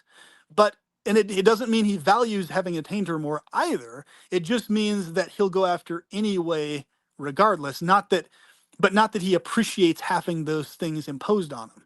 So this is what they're misreading something here. They're not understanding that it's because a guy is super attracted that he's willing to put up with that bullshit and still go after the chick in spite of her throwing these stupid shit tests at him and stuff. But it's not that he prefers those shit tests over just a smooth flowing, yeah, I'm attracted to you too, let's go. That's what every guy I know prefers, is just, yep, I'm attracted to you, let's go, let's make this happen, boom. Dude, I feel like we should this conversation could have been had on Joe Rogan's podcast, dude. I swear. Seriously, yeah. More people need to talk about this shit because, like, the female echo chamber, like, never dies. Like I talked about, like, with TP before, the freaking toilet seat thing with the female echo chamber, that fucking shit never died. That is the perfect example of the female echo chamber where they never in a gazillion years listen to the mountains of logic and reason from guys ever. Like, they literally, after you can spend all day explaining a million reasons why them getting pissed off about the toilet seat up or down thing is totally irrationally reasonable, and they will, right after you've spent all day clarifying all the reasons that's irrational and unreasonable, right back to their female. They'll look over to their fellow females and be like, "Yeah, it's still reasonable for us to be pissed off about the toilet seat being up or down," like as if you never said anything to them at all, right? That's the shining example because that has been around since that's been a multi-generational female echo chamber thing, and it still hasn't changed, bro. Still. Dude, bro, that's why I married a Southern woman because Southern women don't think like that. I'm just saying. That's beautiful. They I'm don't. so glad. So, like, are you telling me you actually have a female who recognizes it's unreasonable of her to be pissed off that somebody else, you or whoever, didn't specifically leave the seat up or down? She understands that it's reasonable for her to be the one to bring it up or down before she sits down, right? Yeah, 100%. Beautiful. Yeah. Holy Yeah. shit. Keep her for life. Never let go of her, Well, bro. I You have a married her. goddess on your hands, bro. Well, Yes. that's why I married her, brother. Oh my God. If only, bro. Southern If women. only I ran into one chick like that in my whole life ever. Holy shit. I know, dude. Well, oh, fuck. dude, I'll tell you. I know it is beautiful, and I'm not generalizing. I'm just saying Southern women, like my wife's from Alabama. Like she's got that old school mentality. She's a middle. She's what is she, 28? She's 28, but like she has that old school Alabama mentality of Beautiful. her dad. Her dad raised her right, and she doesn't buy into all the bullshit. Is what I'm saying. And I'm not saying that women who are not from the South are not cool. Like I've met some cool women, up north. Yeah, I'm not saying that. But I'm just saying a lot of Southern women that I've met, they don't buy into the bullshit. So yeah, that's great. That's something I find very sexy about them as a demographic too. Both the accent and the that just overall attitude towards life. The no bullshit emphasis on things I really appreciate a lot. The no bullshit emphasis and the emphasis on having a standard of kindness and respect and care for others that's just inbuilt. Well, and the traditional way of life. Like my wife. There you go. She recognizes that the man is in charge, and she'll correct me when I'm wrong, but and I hate to say the word, and please the women do not take this the wrong way, but my wife submits to me. I'm not saying that I'm, I tell her what to do. No, she lives her own life and she does what she wants to do. But when it comes down to our family, she gives me the final say because that's just how she was brought up, Yeah. Yeah, exactly. So I would say, like, I've experienced firsthand that, like, what I would generally consider an aspect of the actual sacred feminine within a healthy dynamic is a flowing dynamic where the female voluntarily of her own accord, because the guy treats her well, also in turn treats him with deep respect and lets him take care of, like, leading things for the most part. That's a very sacred, healthy dynamic, actually. And I noticed with me, the girls that I get with, they tend to prefer it that way also. They like me leading and guiding things and having the say in what happens and what goes on and stuff like that. And I appreciate that. It's not, I don't require it, but it basically gives me an extra sense of calm in my mind that I know I'm not going to have to deal with a chick who's going to be clashy So or like, there's a yeah, difference between requiring it and them doing it on their own. exactly. Big There you difference. go. Yeah. And so like basically the idea of like if a female voluntarily of her own accord submits to what the guy wants, that's a beautiful, sexy thing, a very calming That's thing. exactly what I'm saying. Yeah.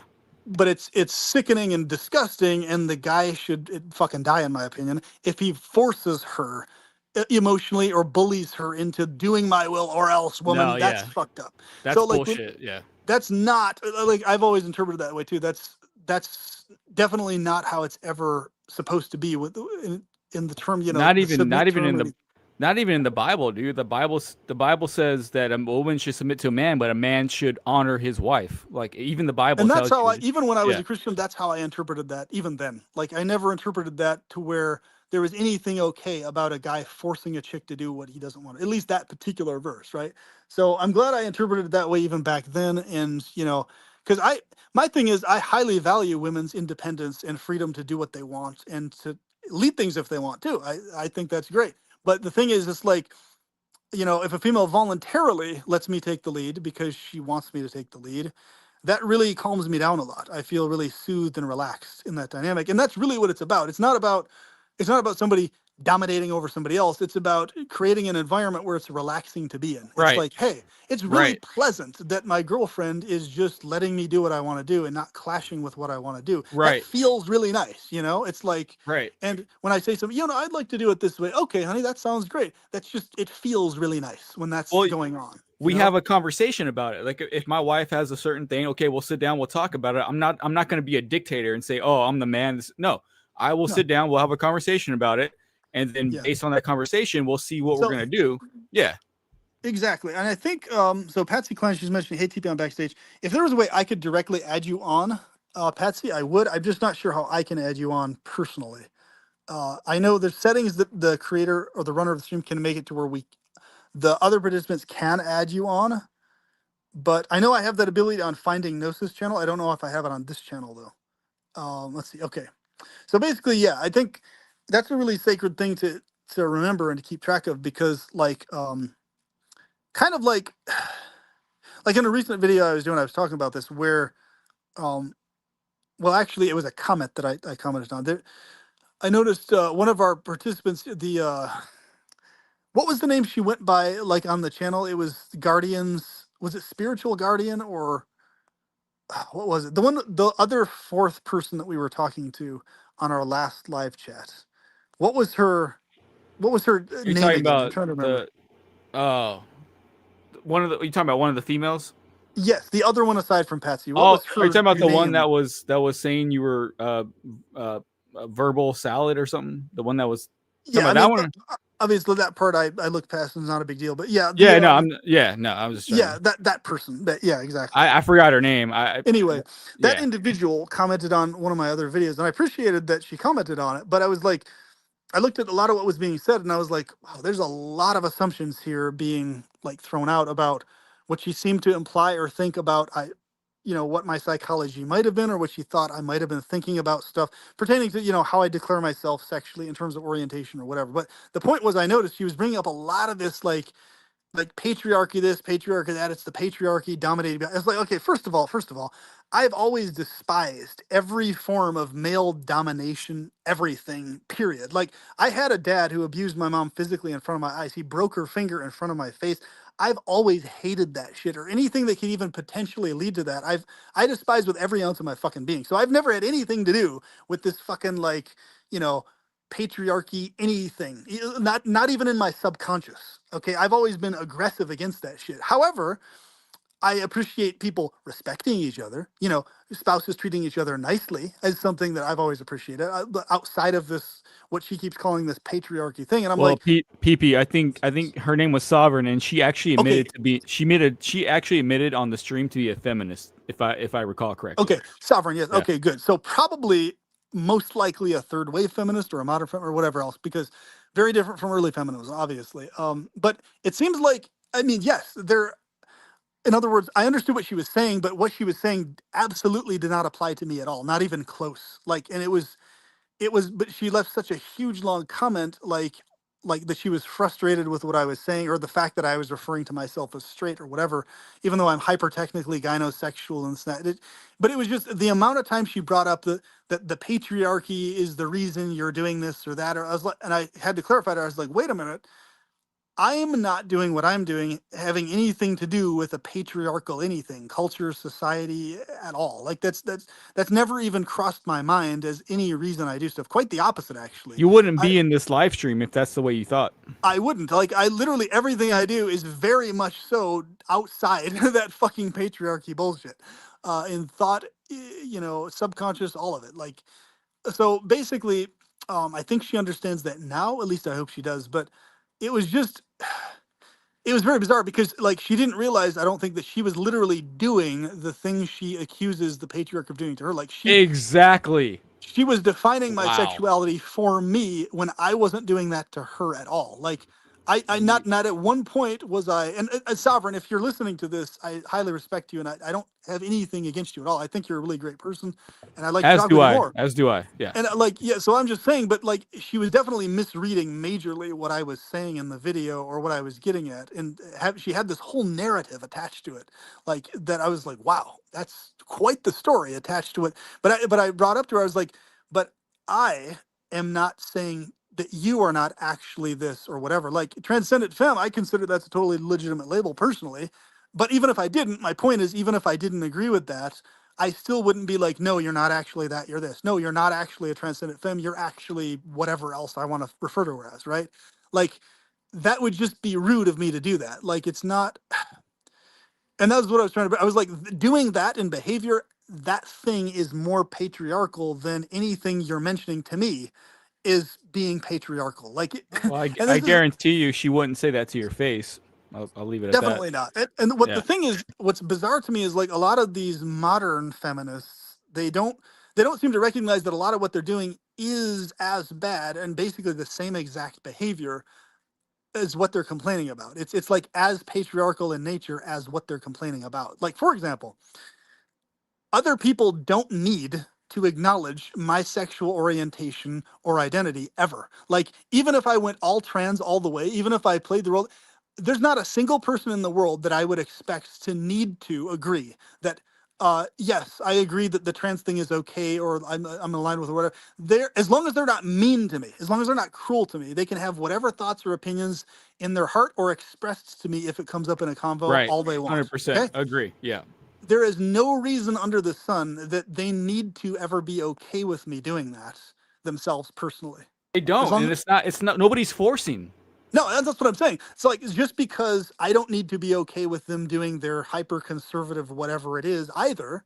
They don't need to be okay with what I'm doing either, because that's what's the beautiful thing about the United States is we have laws that protect all of us in living however we want to live, as long as we're not physically attacking each other or harming each other, right? And as long as we're being reasonably kind to each other, you can have whatever views towards whatever people are doing that you want. Like, but I noticed like in this, what I see a big flaw in the third wave feminist fold as being this modern feminism is there's, and a lot of the LGBTQ plus world as a whole, there's this excessive push to we must be accepted, we must be acknowledged, we must. It's like actually that's not true. That there's like other people can't be forced to accept or acknowledge or pushed or bullied into it or guilt tripped into it. It's like because the world I live in is most people I know, almost everybody I know, whether they're hyper conservative in view or leftist in view or whatever, trans or not, they basically are of a mindset that the vast majority of people are, they don't care enough to be aggressive or violent towards you in any way, even if they're totally against what you're doing. I don't know of a single person in my life personally that would ever harm or attack a trans person or be mean to them or cruel to them for any reason at all. Like they just have the opinion or the view, like various friends of mine, that yes, for religious or whatever other reasons, conservative, secular reasons, whatever it is, they just don't agree that the trans thing is a legitimate thing. And it's okay that they don't agree that it's a legitimate thing because they don't have to. Like just like if I tell someone I'm straight and I'm heterosexual, but I'm also attracted to trans women, they don't have to agree that I'm straight. They don't have to agree to that. They can think, oh, he's actually bisexual or he's actually something else. Fine. Like there's no reason for me to be like, no, oh God, you have to acknowledge that I'm telling you I'm straight. You have to see me as straight. God damn it! If you don't see me as straight, you're abusing. You know, like that. Does that make any sense? No, it doesn't make any sense. Like they don't have to. They don't have to agree to it. Like because it's my identity. It's not theirs. Like so. There's even if someone has a worldview that the only thing they'll formally acknowledge is a biological male with a biological female, and they won't really acknowledge anything else. They have every right to acknowledge that as long as they're not being assholes to the people that are doing otherwise. You know, like as long as they're being friendly, kind people and not shitheads. You know what I mean? Like it's a pretty easy standard uh, that we could just easily be living in, and without the need for all this additional stuff, right? But yeah, I don't. I just think I think some for some reason women thought the feminist movement, like nobody ever said that. Well, okay, maybe back in the day, but like there was never a guy who was like, "Oh, you're a woman, you can't work."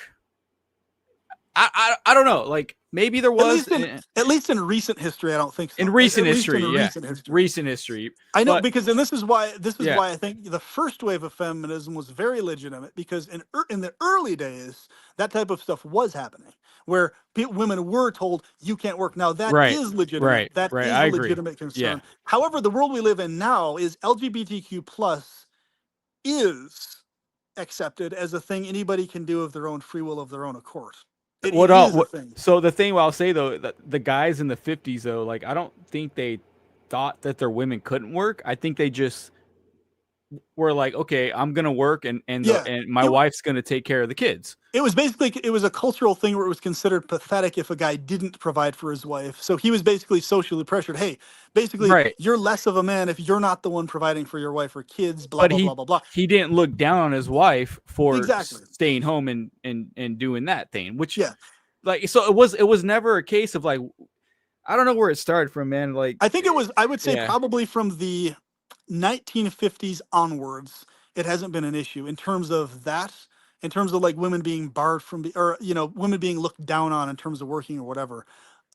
However, before then, it definitely was a thing. So in other words, the things that feminism was wanting to achieve and trying to achieve they've been achieved like already. So this additional stuff that's being like going over the top now in terms of like, it's like, okay, yeah, patriarchy was bad, but a matriarchy is equally as bad too. If it's a toxic matriarchy where it's pushing all these matriarchal things onto people, also, that's also bad. That's also not a good thing. So it's like, you can't respond with one extreme with another extreme and call it a good idea. What was this brought over from?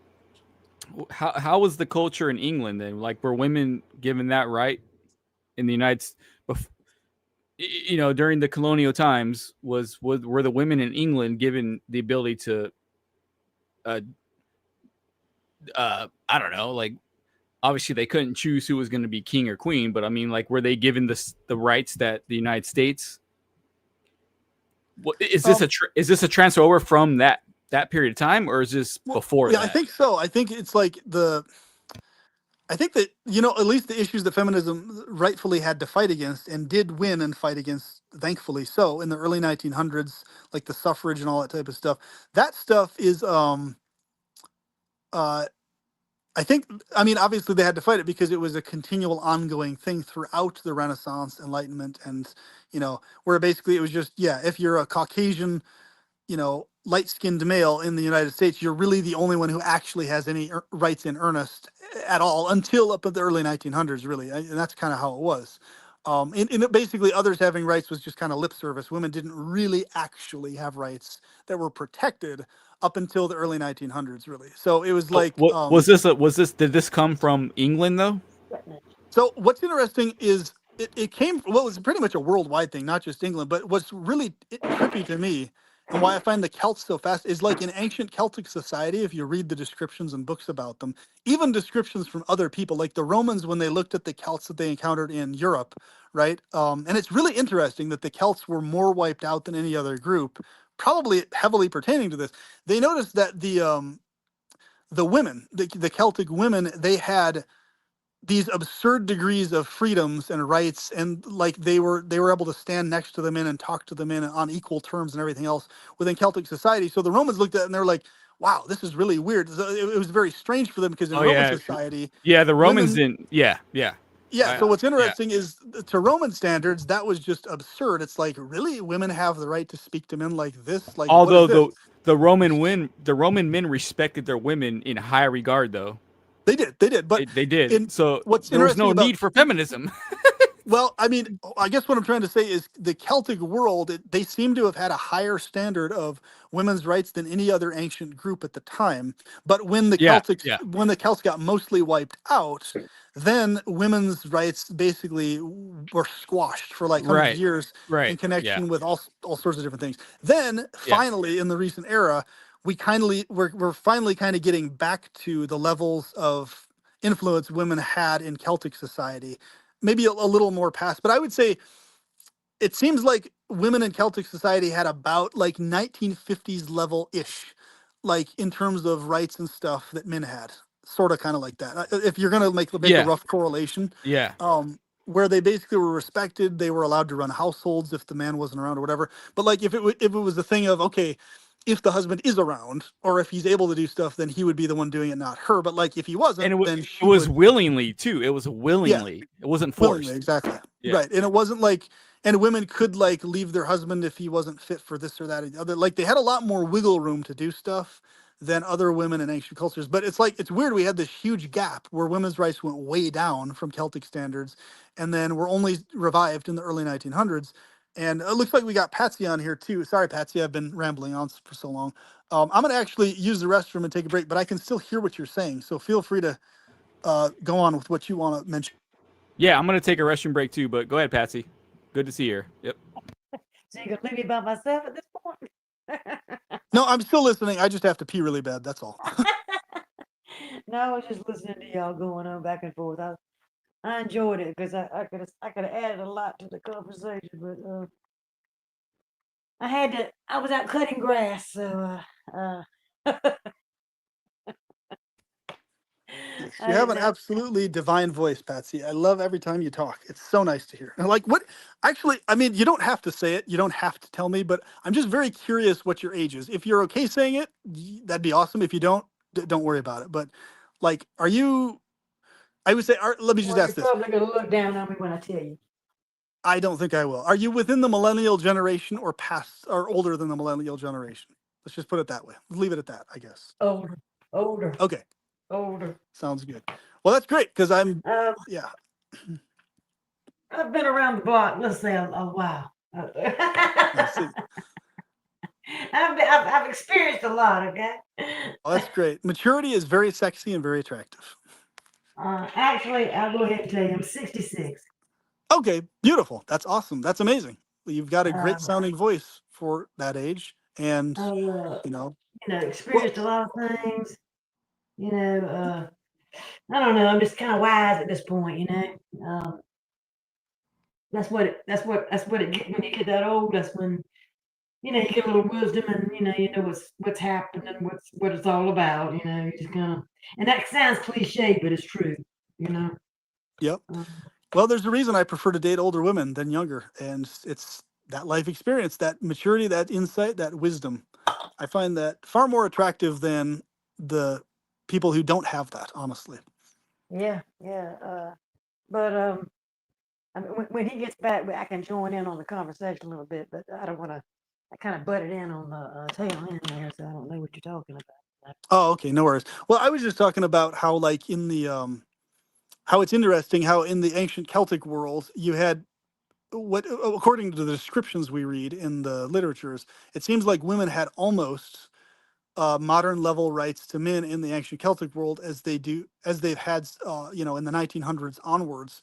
But there was like this gap of time where women's rights were like squashed heavily when the Celts were taken over mostly by the Romans and things like that up until the modern era. And only now have we started to really kind of get back to the standards that they used to have that far back in history. That's why the Celtic cultures are very fascinating, and also to a certain extent the Germanic cultures and stuff, because um, the literatures seem to indicate that they had significantly more rights than the Greek or Roman women did by a lot in terms of like, their influence, what they could do, what the say they had in things, and all sorts of that type of stuff. I mean, Boudica, she literally led an entire army of tens of thousands against the Roman legionaries as a female with her daughters, so um, that's almost entirely unheard of in the rest of the history of the world. Like almost never do you see the case, but you see multiple cases of this in the Celtic society where there was multiple cases of female warriors, on a chariot, in the front of an army, leading the entire army against another one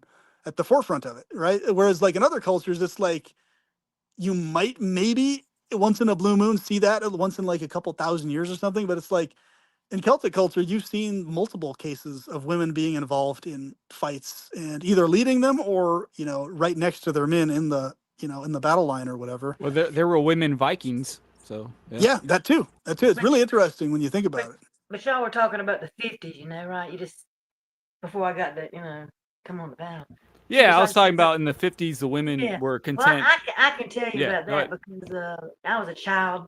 Well, I was born in '59, but I did see the early '60s, and I remember that as a child. And I'll tell you, back then the woman was supposed to stay at home.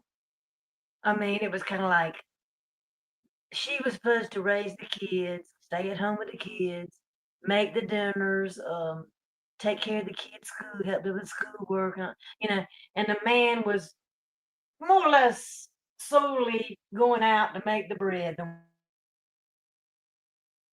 Okay, bring it in to the house, uh, that kind of thing.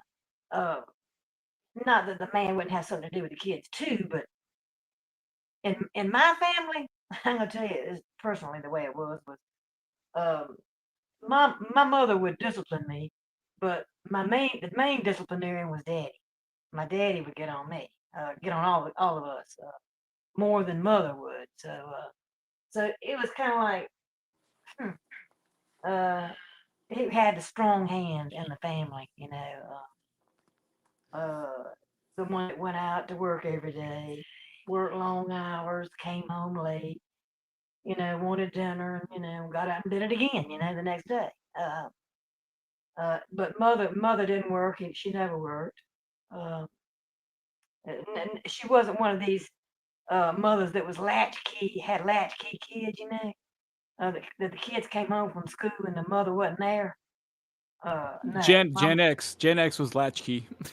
yeah, mother was always there every time, when I walked home from school or off the school bus or wherever. And she'd come get me from school too, pick me up from school in the car, and stuff like that. But that's the way it was in the. Now I noticed the difference in the '70s. That's when everything kind of changed. Um, that women started, working, a lot for bringing money into the household. Um, that's when I noticed the majority of the change, the early '70s, maybe late '60s, but mostly early '70s. So in the 70s, when they went to work though, were they trying to prove a point, or were they doing it to provide for the family? It was kind of like, kind of, we know right there that the late '60s we had that women's lib movement, You burning thought bras. the whole hippie movement with Yeah, the with burning the bras and Oh yeah, yeah, that yep. came in there, and that kind of changed the dynamics of the way women were thinking about staying home and you know, um, I mean, women didn't even wear pants, um, for fashion much back then,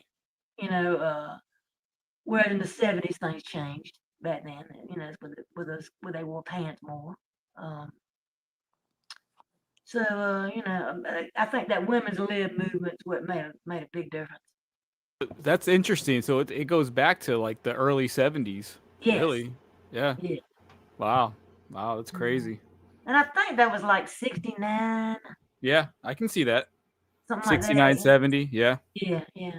What I am glad changed big time, at least comparatively speaking, was that if a man like abused his wife, in modern history, they have way more say and way more ability to like counter that and do something about it. Whereas even up in the 50s and 60s, a little bit up into there, you like if a guy was physically abusive to his wife, there was very little recourse the wife could take to escape that situation. Like it was a lot harder to Uh-huh. because the standards of what people considered to be actual abuse were very different, even up until fairly recent history compared to what they are today. Like, you know, in other Definitely. words, yeah, what's considered direct, oh my God, that's spousal abuse today.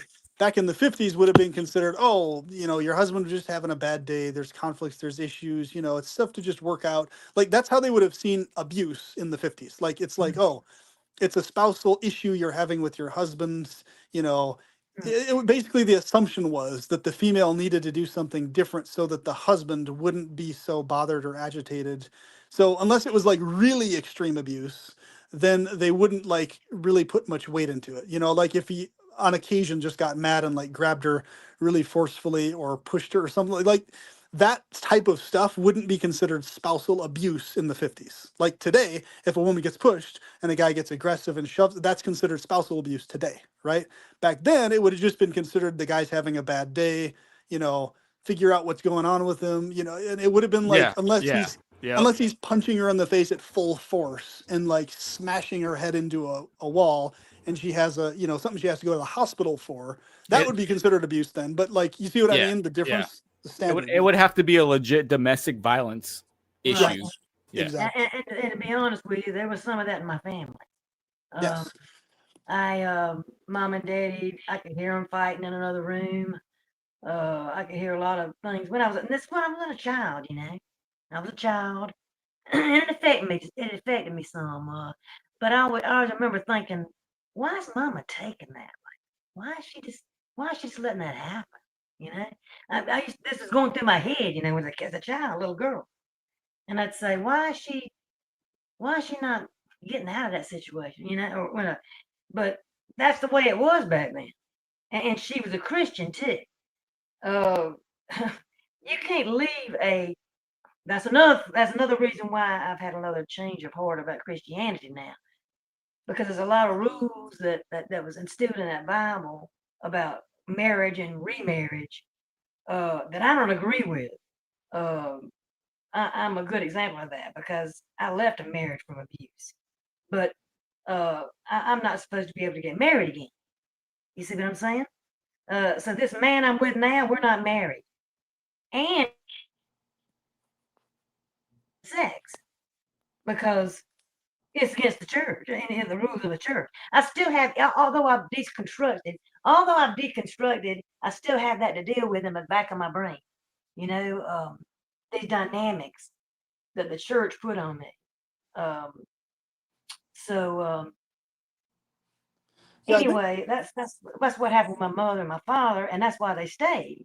That's a big reason, and I'm sure it was because of the kids too. But but back then, that was not allowed. You couldn't just divorce your husband because he was you know, maybe slapping you around or whatever he was doing. Um, that didn't jive. That's not, you couldn't do that. You'd be what do you call it? If you divorced under those circumstances, you'd be discommunicated from the church. Yeah. So my mom, she dealt with alcoholic abuse in Mm. about the 80s, late 70s, early 80s, and she dealt with it not be not because of the Bible. She believed in Jesus and all that, but she just didn't feel like she could leave what she felt she had a role with my siblings, my older brother and sister, that she could not just walk away. So I get what you're saying. Yeah, there was a stigma there of like you can't just walk away. Yeah. And too, remember they weren't working back then, the women, so they couldn't walk away. They definitely Right. couldn't walk Right. away. Yeah. Yeah. They had Yep. no money to, Yep. that's they couldn't walk away. Yep. it, My mom didn't get a job till 1990, and she was my mom was born in 54. So yeah. So up It, until then, she was doing yeah. Yep. that well, pretty much my puts you a barrel over your head. You're pretty much pinned in. I know that my grandmother, what traumatized her a lot was back in the 50s when she was with Well, she got with I say my and discuss quote unquote quotations, my grandfather, but basically when they got together, she experienced extreme spousal abuse to the point where she had to threaten him at gunpoint to stop abusing her. Otherwise, she'd blow his head off. Like, otherwise, he would not stop. He was insane. So basically, she went through many, many years of that. But her biggest trauma was the fact that she couldn't get any help or recourse or really escape that until, well, quite a while later after the fact. So back then, though, like she was, because what she was facing from him, once again, according to those standards, wasn't actually considered necessarily spousal abuse, but just basically, or domestic violence. It was considered basically just, you know, couples having a problem or couples having conflict or whatever in the generic sense. So the things he was doing to her were not recognized for how abusive they actually were, whereas today they would have been recognized as that. And me Yeah. seeing my Yeah. dad Yep.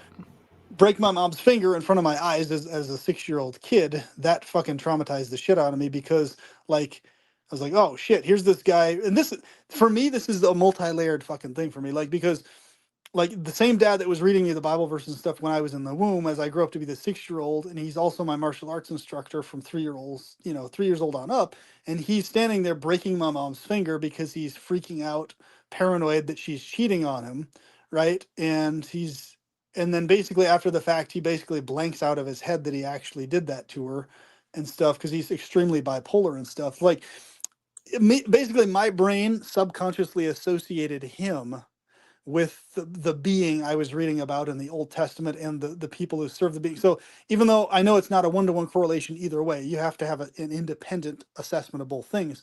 For me, that was what caused this huge fucking jumbled up emotionality, especially against patriarchal stuff in general, because his he basically was the embodiment of toxic masculinity, toxic patriarchal stuff. And I was like, okay, I want to be everything that this guy isn't. I want to be the exact opposite of this fucking guy when I grow up. And that's exactly what I did. I was like, and I've never been like him ever since. So it's like, you know, but that's fucking traumatizing. Seeing your dad as like a little kid break your mom's finger that she has her wedding ring on, and my room. He ran into my room and slammed her finger into the dresser drawer intentionally, right in front of my face, like my drawer, the drawer that was in my room. Like, he used my drawer to break my mom's finger. Like, I mean, how do you not get traumatized by that shit? Yeah, It's like, it sticks with you. It it sticks with does. It does stick with you, And like my mom, for us, for our benefit, she stuck with him for a handful more years, all you. that type of stuff. And she tried to see the best in him and everything else. But I really do thank my mom, because even though she was and is, I think, still a Christian, her version of Christianity was far more of the flowing. She didn't really base her Christianity on directly the Bible or the doc. She used like certain texts in the Bible for inspiration, but unlike my dad's was like heavy, hard hitting, you know, based on the Bible, what the Bible says, grr. And then my mom's was like, no, it's the Bible. You can use it here and there for inspiration, but it's about the direct connection you have with God. It's about the Isn't loving that interesting? relationship. Interesting that his was direct, like direct straight from the Bible, and he was the one doing the abusing. That's Exactly. And interesting. I made that connection. I noticed That's that. I was like, interesting, wait a isn't it? minute. And she was never abusive to me. She was always super kind, super caring. So Uh, I associated her interpretation of how she went about her Christianity as being the more accurate version, even when uh, I was really young. Because I was like, okay, if her interpretation of this leads to her behaving this way and is in connection to her behaving this way, then what's going on here? Obviously, literal all out interpretation is not the way to go, because every single guy I knew personally in my life who interpreted it that way, across the board, they were all abusive assholes to their wives and really dark individuals. And I'm like, okay, so there's something off there. There's something off in this little, literal interpretation shit they're doing. So I'm just saying this as a reference from my own experience. I really, I'm not trying to have this shift into another back and forth, about the nature of God thing. I'm just saying this is the reason why, that contributed to how I see the world the way I do and how I see God the way I do and stuff. It was a lot of those initial experiences with, it's like, oh, her interpretation of the nature of God makes a lot more sense, and she's the living embodiment of a nice, kind person. So my kid's brain, right? My little kid brain, how am I going to interpret that? Obviously going to interpret the thing that's more closer to God as the kind-hearted person, right? So what I did was I was like, okay, if we're dealing with actual God of any type that's benevolent, then the actual one we're dealing with is the version my mom is associated with, where she doesn't, where it's basically for her, it's the reverse. It's like she has her direct connection with him. And then the Bible is just a take it or leave it inspirational text. You can or can't, if you decide to use it for inspiration, great. If you don't, and her view always was that, even people of other views, if they feel a connection to God independent of scripture, that's 100% equally valid to being a Christian also, even though she personally, had faith in Christ and still does and all that type of stuff, what he taught in terms of, all that type of thing, the love and whatever. Yeah, so basically that's what it was. Whereas my dad's version was like, no, you have to very literally take both the Old and New Testaments, and you have to very thoroughly. But I saw the result of him doing that, and most of his abuse was driven by direct things he read in Scripture, or at least how his bipolar brain processed what he read in Scripture, right? Mhm. So, yeah, and that's kind of my experience with that. It's kind of a restrictive, almost like he kind of to a boiling, like a boiling point type thing, pent up rage. I don't know. But another thing with me in my situation, and probably with my mother too, was because, when you leave a marriage after you've been married for so long, it's kind of like you have this feeling of failure. I'm failing. Um, I I failed. And that's you don't want to feel that way, you know. That's why I hung in there as long as I did, 18 years. Um, I refused to admit that I failed, picking the wrong person, choosing the wrong man. Yeah, that Uh, that was that was part of the culture back then. yeah, Yep. and Yeah. it's just like, and I'm sure that was going through my mother's head too. I mean, and with kids too. Now she had kids. I never had kids with her, but she had kids. So I know she had double dynamic with that. So, but I don't think it ever crossed her mind to leave, uh, because, first of all, because of kids and the church and all that stuff, and I know she loved it too, a lot. So, uh, I was just in a better situation. I didn't have any children, but I still had to come to grips with the failure aspect. It still bothers me. That's 18 years of my life, the better years of my life, actually, when I was younger. And I feel like, man, 18 years for nothing. Like, you know, Yeah, that's really and dark. I mean, and what then, was the and then, degree? and then you're not allowed to get married again. And if you're not allowed to get married again in the church, you better not have sex, because that's fornication. So I really had to give up a lot. I've given up a lot. Um, and actually, I'm kind of, if you want me to be honest about it, I have animosity about that I've had to do that. Um, I don't feel like I should have had to do that. Was the abuse that you experienced, was it like really intense? It was a really But you intense see what I'm physical talking abuse, right? about? I don't feel like I should have been restricted to get married again, you know. But the Bible says I can't. So Oh, I see. after I chewed on that for a while, and kept looking, thinking about it over and over again, that I've been denied what a lot of people get to have. I said, that, and I read more and more about the Bible and what was in there, uh, what was going on in there, contradictions and all that stuff. I just started deconstructing, you know. Um, you know, just started deconstructing from there. It's been happening for years, um, for a So while now. actually, I have an interesting idea.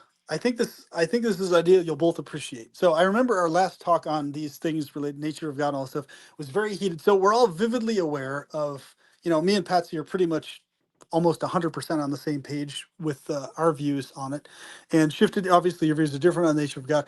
How about let's have this conversation focus on what are our similarities? Where are the points we actually do agree on? Because we're vividly aware of what we disagree on, right? So we've pretty much beat that dead horse up shit creek without a paddle. So now let's think about what is it that makes us enjoy talking to each. Because I think this is something that was running through my head and was fascinating me last talk. I was like, so Mm, our views are so strongly different on certain key things, biblically and otherwise. However, what I noticed was why is it that all of us feel this urge to keep interacting for so long, even though our views are so drastically intense? I was like, it's because deep down, emotionally, there's things we actually feel aligned with the other person on. Yes, yes. That's why. Because I was like, in what other alternate reality would I want to stay on the chat for this long, even if things aren't I really agree, getting it? yes, But I was like, absolutely. it's because we actually care about each other. That's why. That's the only Right, reason I could think of. We actually care about each other. yeah, You're not. yeah, Nobody's going to stay on something that long if they actually dislike each other or deep down have any malice towards each other at all. It's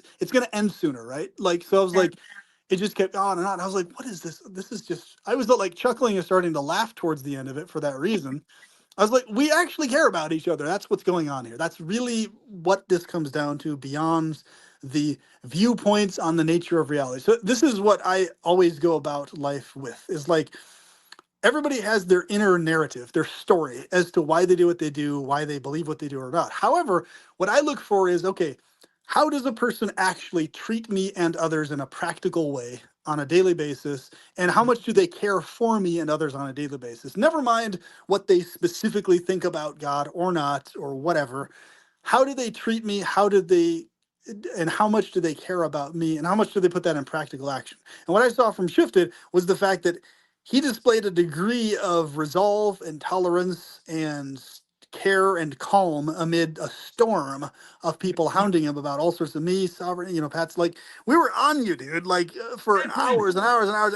The fact that you remained calm and chill and late the Good whole freaking point. Yeah, he time. was very gracious. Very, I mean, like, okay, I was looking at that and I was yeah, like, all right, that right there that is was good. what a Christian, like that is the value that I think is expressed by Yeah. the real. So if there was a real actual Jesus Christ, okay, that would be the quality in his disciple or his follower. If there was a real one that was kind and actually cared about people, that would be the quality that he would want to see exuded. So I look at this and I'm like, okay, Mhm. whether it's driven by or inspired by a biblical narrative or not, or whether this is just organic to Shifted himself or a combination of both things.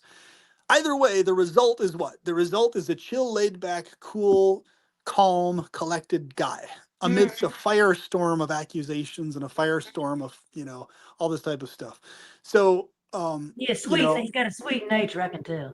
Yes. yes. I mean, I know for a fact, if I was under that degree of intense, I would have been fucking throwing a firestorm out myself back the other direction. Oh, what the like, so I am inspired by you, Shifted, and how you held your ground, but at the whole time doing that, you maintained a calm Mm. that I admire. And Thank you, man. I appreciate that, brother. Thank you. Yeah. it's a great That's why I quality. said what I did in this chat, before. So the way I Yeah, see it yeah, is, I appreciate it, Yeah, 100%. yeah. Yeah. I 'Cause think you are, in your use of the Bible, okay, in your interpretation of it, how you are using it for your benefit and well-being, your processing of Christ in your relationship with God, I think is the way you process it is accurate and on track and correct, in the sense that the result of that is you're this type of person, right?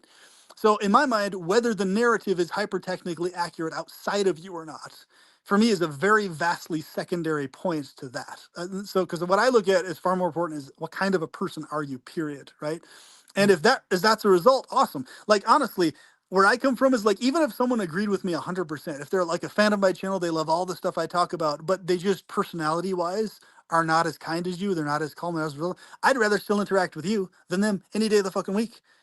If they're like an asshole Yeah. or have a bad Yeah. attitude or a negative netty or whatever the fuck, I Yeah. don't care how much Yeah. they agree with me. If they're like unpleasant to be around, I'd rather hang out with you. Like, you know what I'm Yeah. Yeah. saying? So, 100%. Yeah. Yep. Totally agree, brother. Totally agree. so But what is it's it? the shifted, just so you know. Uh, I, as far as the Bible's concerned, I, I really do believe there was a Jesus that walked the earth. I do, and people wrote down what he said, and the Sermon on the Mount and all this kind. Yes, I really in my heart truly think that there was a Jesus that walked the face of the earth, and everybody, I'm not quite sure about the miracles. That I got some questions about that, but that could be legitimate because, like, it could have been epilepsy instead of somebody had a demon. It could have been epilepsy. That kind of thing. But that's just off the point, but I definitely think that Jesus is a wonderful thing to think about and to remember what he said and to live life that way. I think it's wonderful, yes. But I'm just not sure about this other part, that he's the son of a god at all, of any god. That he So was what just is here. That he what was is just that? here teaching lessons to people. And yes, he got baptized in water, that kind of thing, as a ritual or something. I don't know, but I'm just saying that I'm not completely scoffing the Bible. Okay, I'm not. It's just the big dynamic of it though, uh, with this heaven and hell, um, mm, and a lot of these rules that were in the Bible in the New Testament were put in place by Paul, um, Saul, which is turned into Paul.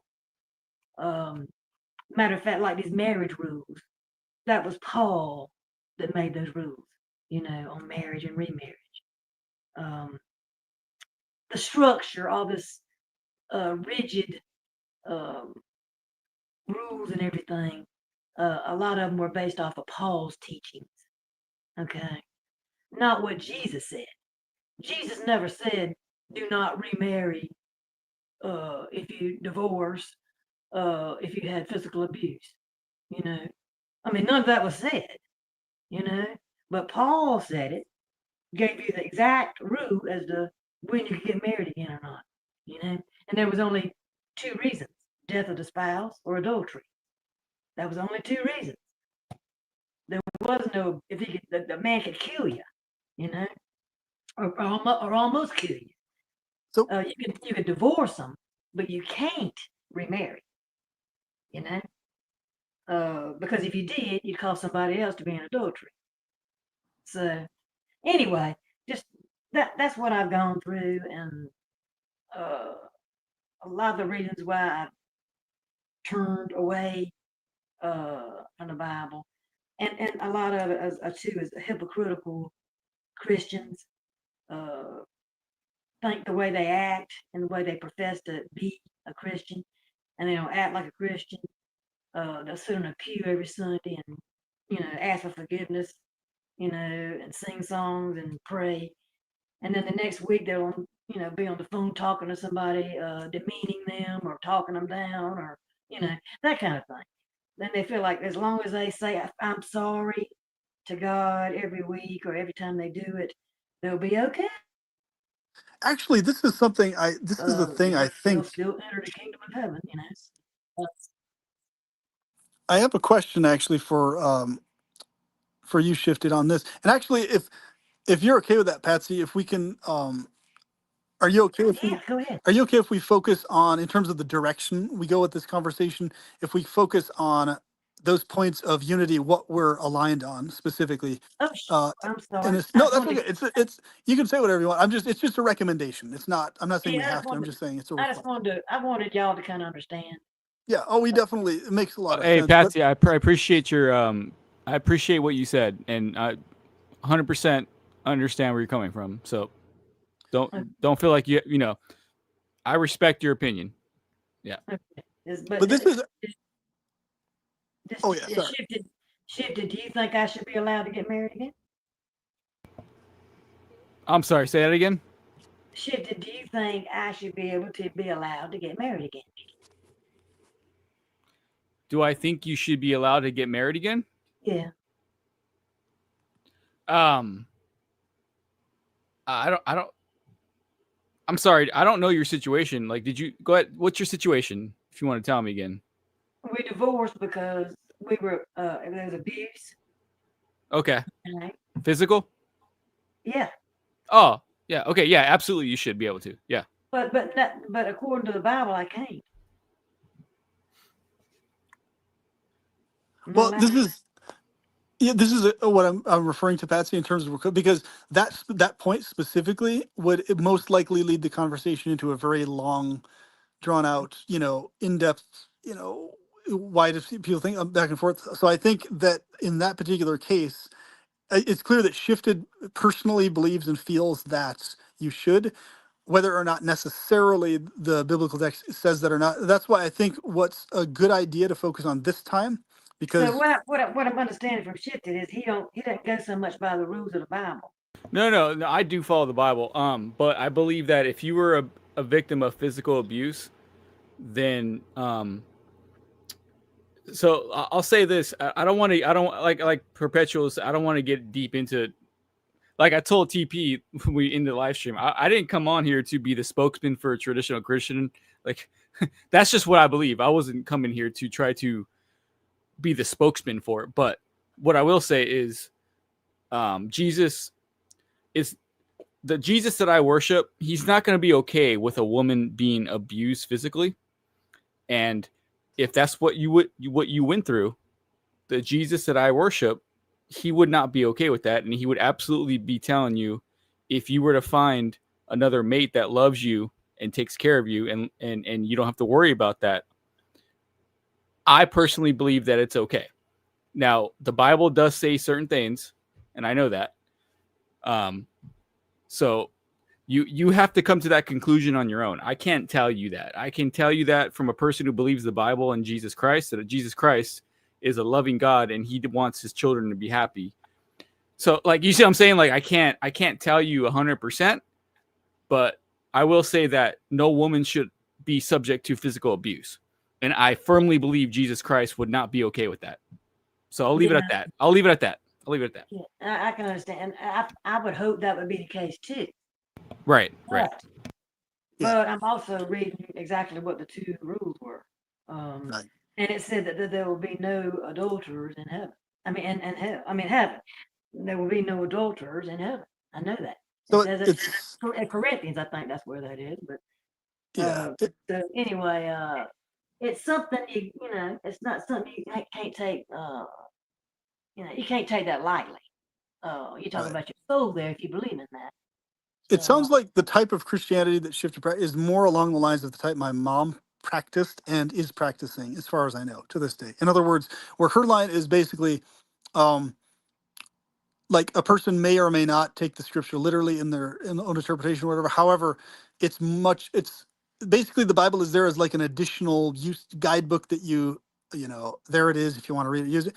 But it's far more about, like he's saying, the Jesus that he directly has a relationship and worships and stuff like that, is the more important, more emphatic thing over and above what's written down on a page, basically, is what he's trying to get at. Am I right on that, Shifted? That's more what it's about, is your direct experience with the being versus anything written on a page anywhere, basically. Right. Shifty, can I say something to Yeah, you? go ahead. Yep. I really love talking to you now, okay? Yeah, go ahead. Yep. Because I want to relate this to you. Because I think you'd understand. Another reason is the whole time I've been a Christian, and I got baptized at 19, and I'm 66 now. So, but the whole time I've been a Christian, the way you think about God and the way He is, your perception of God. You know what I'm saying? My perception of God, if I want to be totally honest about it, is like a father with a hard rod in his hand, telling you not to do something, better not do it. Heaven or hell. You might not be good enough to make it, even if you think. Just don't slip up. Um, you never know for sure whether you're gonna make it or not, even if you try. But this has been the whole 50 something years, whatever it was, of how I perceived God to be. Not so much a loving God, but a what do you call it? Hard father. Uh, like my daddy was, actually. Like my father was. Um, that'd be a good way to compare it. Um, hard hand. Um, not much love involved. Not much. I just didn't see the loving end of it. It was more adhere or you'll be punished. So Patsy, I understand what you're saying.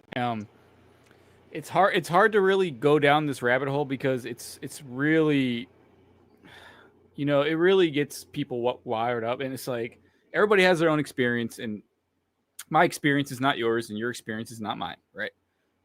All I can say is, and this is my personal experience, is the Jesus has helped me in my life.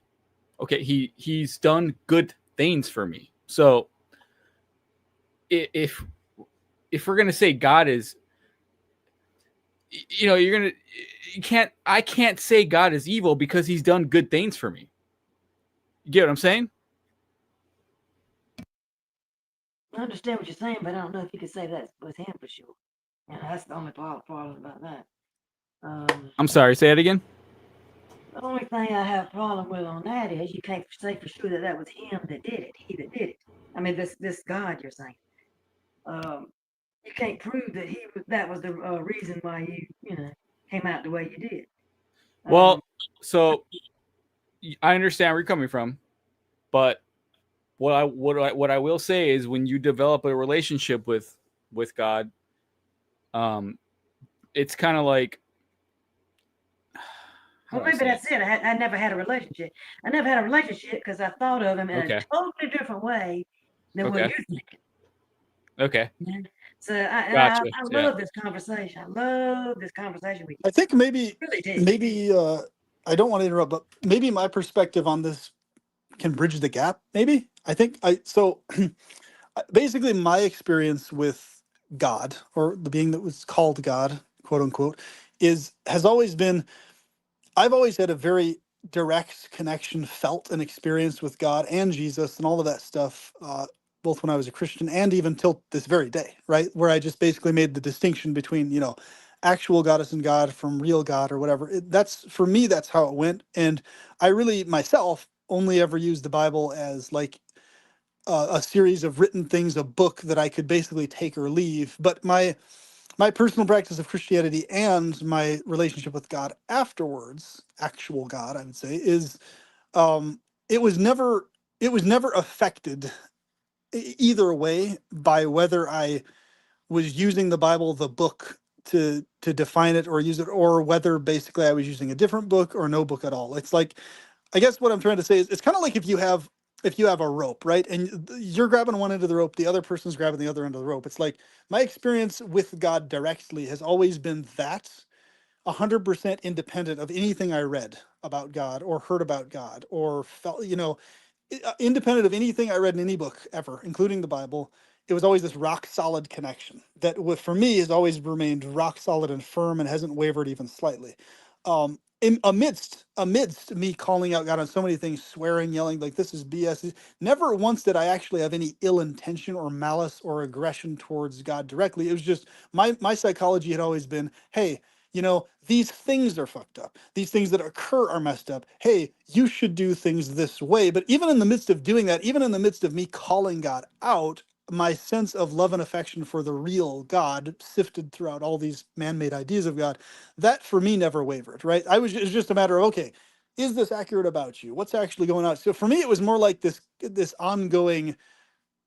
constant ongoing conversation with God my whole life. Okay, what is your actual nature? What's actually going on here? Why is this is messed up? Like, I'm always going to be connected with you and have this loving connection, but this BS needs to stop. Like, this BS just needs to stop happening. Like, and you've got to do more about this. And so for me, it was never a question of connection or disconnection with God. It was just literally the connection was always there, and it was independent of anything I read. And I think a lot of people's experiences have been different from mine in the fact that they experience things where the connection with God was based on some scripture in some way, like whether it was the Quran or the Bible or the Jewish scriptures or whatever. And they basically based their dynamic with God on those books versus the other way around. Whereas for me, it was the opposite, it was reverse. It was like I felt the relationship always there, and the book was just for me just a book. It was a book that I could take or leave, use for inspiration or not. And so for me, that's what I think made it easier for me to shift into my views that I have today, because I was never bound to a book. in my practice. Does that make sense, Patsy, what I'm saying? Yeah, I like that. I really do like that. And it helped me a lot. It helped me a lot Yeah, right. in And I life. think, but I think that's what Shifted saying too. But those, That's what I think Shifted is actually getting. It's like he's describing it in a different ways, but I can tell that Shifted's relationship with actual God, whoever actual God actually is going to remain rock solid and connected. And I'm just saying this hypothetically, Shifted. Even if Shifted, I think Shifted is more or less taking the good parts of God in that Bible. yes, I really believe he's this. picking that out. He's cherry picking the good parts of God out of that Bible. That's And what I did also myself, and I think that's rule, type things. No. I don't know. I recognize Yeah. I recognize the things that happen in the Bible that are not positive, and I personally the faith that you see, faith can't be taught. Either you have faith in Jesus or you don't. So it's like, personally for me, like, I know Jesus has helped me in multiple areas, and there's no denying. So it's like, I can't. It's there's no doubt in my mind. There's no doubt in my mind. In my mind, I'm talking about me. There's no doubt in my mind that Jesus Christ is Lord, and He has done multiple things for me in my life, and I've, you know what I'm saying. So it's like, that's just where I stand. So I guess what I'm trying to get at, Shifted, is in terms of bridging that gap, is that I think, at least correct me if I'm wrong on this, like, and I'm just saying this hypothetically, but I think it would play true even in that hypothetical. Basically, that the way you're connected to God, right, and Jesus both. I feel like that connection, the nature of it for you, like me, would remain rock solid and in place, whether or not you had a Bible justifying it to you or not, or whether you had a Bible confirming it or not. I think, and I might be wrong on this, but I feel like the nature of your faith and dynamic is that type of closeness with actual God. So So where like the Bible to me is law, and then I follow what the Bible says, and upon, so let me tell you this, Perpetual, and then I appreciate what you're saying, brother. You make some good points. I'll tell you what I'm yeah, saying. I follow the Bible, and then the Bible leads me to Jesus, and then when I follow Jesus, I follow. It kind of comes, it correlates to each other. So upon learning the Bible, I learned about Jesus, and then upon learning about Jesus, I recognized His blessings in my life. But it all comes from the Bible. So the Bible to me is the Bible is the foundation of what He left us to know. So what I'm saying is, I couldn't have. Okay, let me make it simple. Oh my gosh, I feel like I ramble on, and I'm sorry about that. No, you're not right. I feel like, so what it is, without the Bible, I wouldn't know Jesus. Does that make sense? Yeah, because yeah. especially Are you when you say that, are you New talking about Testament. you wouldn't know about Jesus, or you wouldn't have the inner heart connection with Jesus? Like, that's a very important distinction. Which one are you referring to, I guess, at the moment? The Bible led me to Jesus. The Bible gave me my foundation. So once I learned the Bible, then I called upon Jesus, and then I saw His work in my life. Okay, so Yeah, that's okay, it right there, brother. Yeah. I guess what I'm saying is, if here's my thought on you, the personality you are, the type of person you are. Like, and this has actually happened in many people's cases historically. So, like, if you, let's say, in a different scenario where you'd never heard about Jesus by name or never came across the Bible specifically, if you're like some, tribal person in the middle of nowhere, right?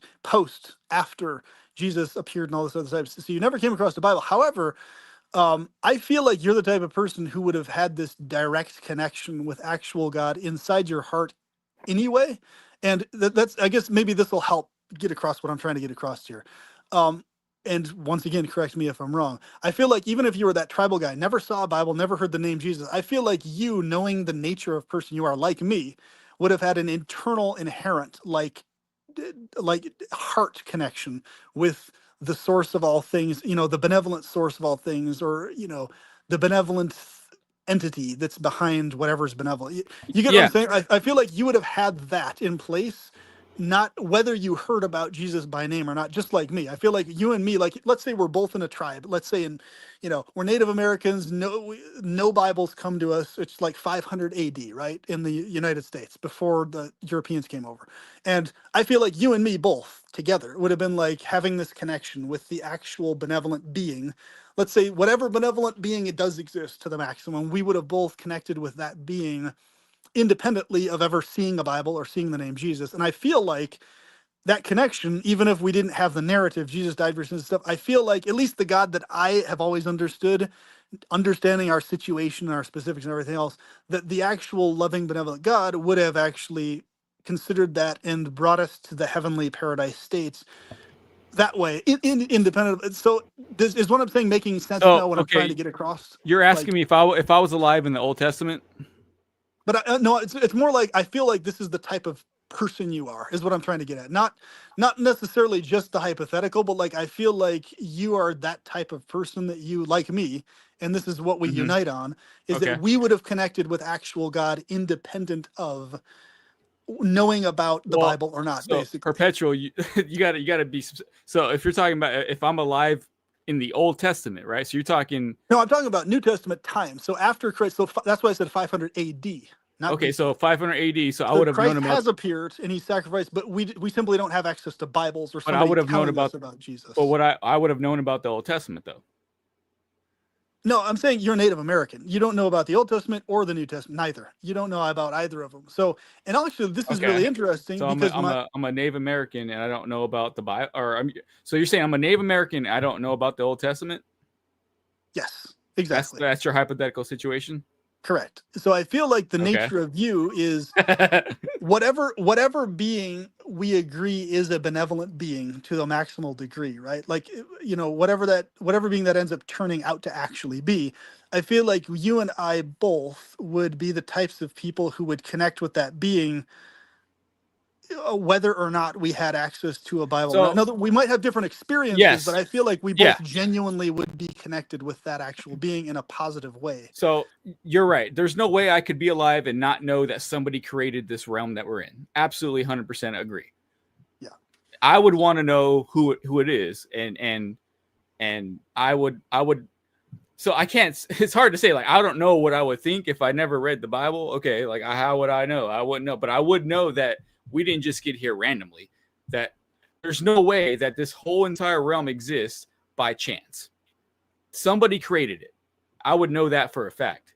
And then I would want to know who created it. Well, then that's where I would probably have read the Old Testament and then learned about Yahweh. And then from Yahweh, I would learn about Jesus. Right? Yeah, if and when we came across it, right, of course. But I think yeah. that's what I'm trying to get at is like your character traits and qualities are very similar to mine in that regards, even though we have different narrative lines of thinking about it. It seems to me that our root meaning and purpose and intent in the thing is very much aligned in the sense that I can like, whereas I know like other people I've seen many times over where it's kind of weird to me, and I've never been able to understand that, where it's like they'll either be like genuinely pissed off and angry at the God concept and hate and despise this thing, or they'll love the thing, but it's based on what they read. It's not based on an organic, independent connection. You know what I'm saying? But for you, it seems 100% like agree. it's an organic connection, independent of what you're reading. It has right? to be, brother. There's no other way. Exactly. It has to be, because that's just what I've experienced. So yeah, 100% agree. Yeah. So what I'm saying is that's a beautiful thing, because that in my mind, that's a much more powerful type of faith and conviction and belief and everything else. Because if any type of belief or faith or conviction requires, it's kind of like, if you have a book, it's like a bonus. It's like, okay, cool, a book confirming stuff or clarifying details. Yeah, 100% agree. Yeah. But if you don't have that, it's kind of like a luxury item. You can still have the connection, because what are we talking about? We're talking about a being that transcends time. So and space, let me answer your question, Perpetual. If the Bible were to go away, I would still have a belief in Jesus. 100%. Yes, that's what I'm talking about. Correct. So basically, knowing that that's the case, that to me really clarifies everything, because in a good way, in a positive light, because like, even if for you, the narrative or the story you have attached to that is, okay, Bible here, it says this is like point by point by point, how it's supposed to go, how it's supposed to be. knowing that you have that heartfelt emotional connection with the, whatever being actually is maximally benevolent or not, that's great. Because in my mind, at least from my vantage point, my narrative on that is that you have an actual connection with actual God beyond any type of demiurgic or satanic or deceit narrative or whatever. Because in my worldview, the connection with God is 100% independent of any type of book or narrative about that connection Yeah, specifically, right? So, dude, and 100%. So God yeah, touch. So yeah, to sum I it up, don't think brother. I see it God, this way. I yeah, don't go think ahead. that Yeah. the actual pleasure God, and I refer to them as pleasure God, I don't think they would ever, in any remote version of reality, punish someone for having an inaccurate or mistaken narrative either way. Whether my narrative is mistaken or yours is, or both are mistaken to some degree or whatever, or or whether they're both right in their own way. I think, to me, from the way I see it, is that an actual benevolent being, period, is going to recognize predominantly as the main focus what's in the intentions of a person's heart and mind at the root core, right? That's the main thing they're going to analyze. Not, is your story correct, is your narrative correct, are they're going to look at, okay, where is this person's heart and mind, where are their feelings at, Yes. right, Yes. is what they're going to look at Yes. over everything else. And that's going to be what trumps everything else in terms of, did you hear about this narrative, do you agree with this narrative, do you agree that this happened historically or whatever. Because I think really what it comes down to is and correct me if I'm wrong on this, I think that, from what you're saying, 100%, like, I think we're really aligned in that viewpoint on all of this. Like, for example, like for me too, like literally, I'm still open to it. I never close myself off to the possibility of something. Like, if for somehow, hypothetically, tomorrow, right, I was just like, oh, and I had something go off in my brain, and, my mind and heart were all wholly aligned with the story that I find in the Bible. Yes, I believe, exactly to a T, everything that's said in there. I would feel like, personally, if even if that were to happen, it, the connection I have with God is still independent of me adhering to that narrative or not. In the sense that, cool, if I have that thing about it, but what does it come down to? Is, where is my heart and mind predominantly? Right? Do I actually desire the well-being of others to a maximum? Yes. Yes, I do. Whether or not I align with that specific exact narrative or not. Do I wish that all beings are able to experience a paradise state forever? Ideally, yes. Answer, absolutely. Right? Do I want to help other beings stay out of every form of agony and torture, including the ones that I accidentally inflict on them, as much as possible? Yes, that's also the case. Right? So, if that's my core root intent and that's your core root intent, and we're obviously aligned on that core root and intention, right? Literally, the only thing that's different is our stories that we think are true or not are different. That's really it. I mean, the stories, the writings, that's the only difference. What we 100% agree on, where our hearts are at in terms of what we desire for ourselves, for others, their well-being, our well-being, So let and me all that type interject. of stuff. So you're 100% correct. It's our yeah. So I can't. What happened with me, brother, is it brings me to tears to this day, man. Jesus touched my heart, man, and to I can barely even talk about it without it's emotional to me because I felt his love, and then his love came from me what I read in the Bible, and to this day it's I can't even barely talk about it without going into tears, dude, because it was that strong of a fucking encounter, dude. Where like I knew it was Jesus Christ, and there was no doubt in my mind. And I think, you know what I'm saying, brother? Like it was yeah, that strong. Yeah. I understand what you, because literally, like I'm saying, I'm not exaggerating either when I say I had that degree of intense experience with Yeshua also. Yes, and to this day, that degree of intensity still lingers with me from those experiences. So even though, my story and my narrative attached to those experiences has changed, the experiences with Yeshua, what I believe is the actual Yeshua and actual God, have never changed in terms of the quality of those experiences, the degree of depth, significance, the over flooding sense of total forgiveness and kindness and mercy and everything else, and just love and care. That all has lingered with me my entire life, both while I was a Christian and afterwards. And it's so, I, from my mind, I never want to try and take away or minimize the significance of some other another person's experience with Yeshua in their own unique way.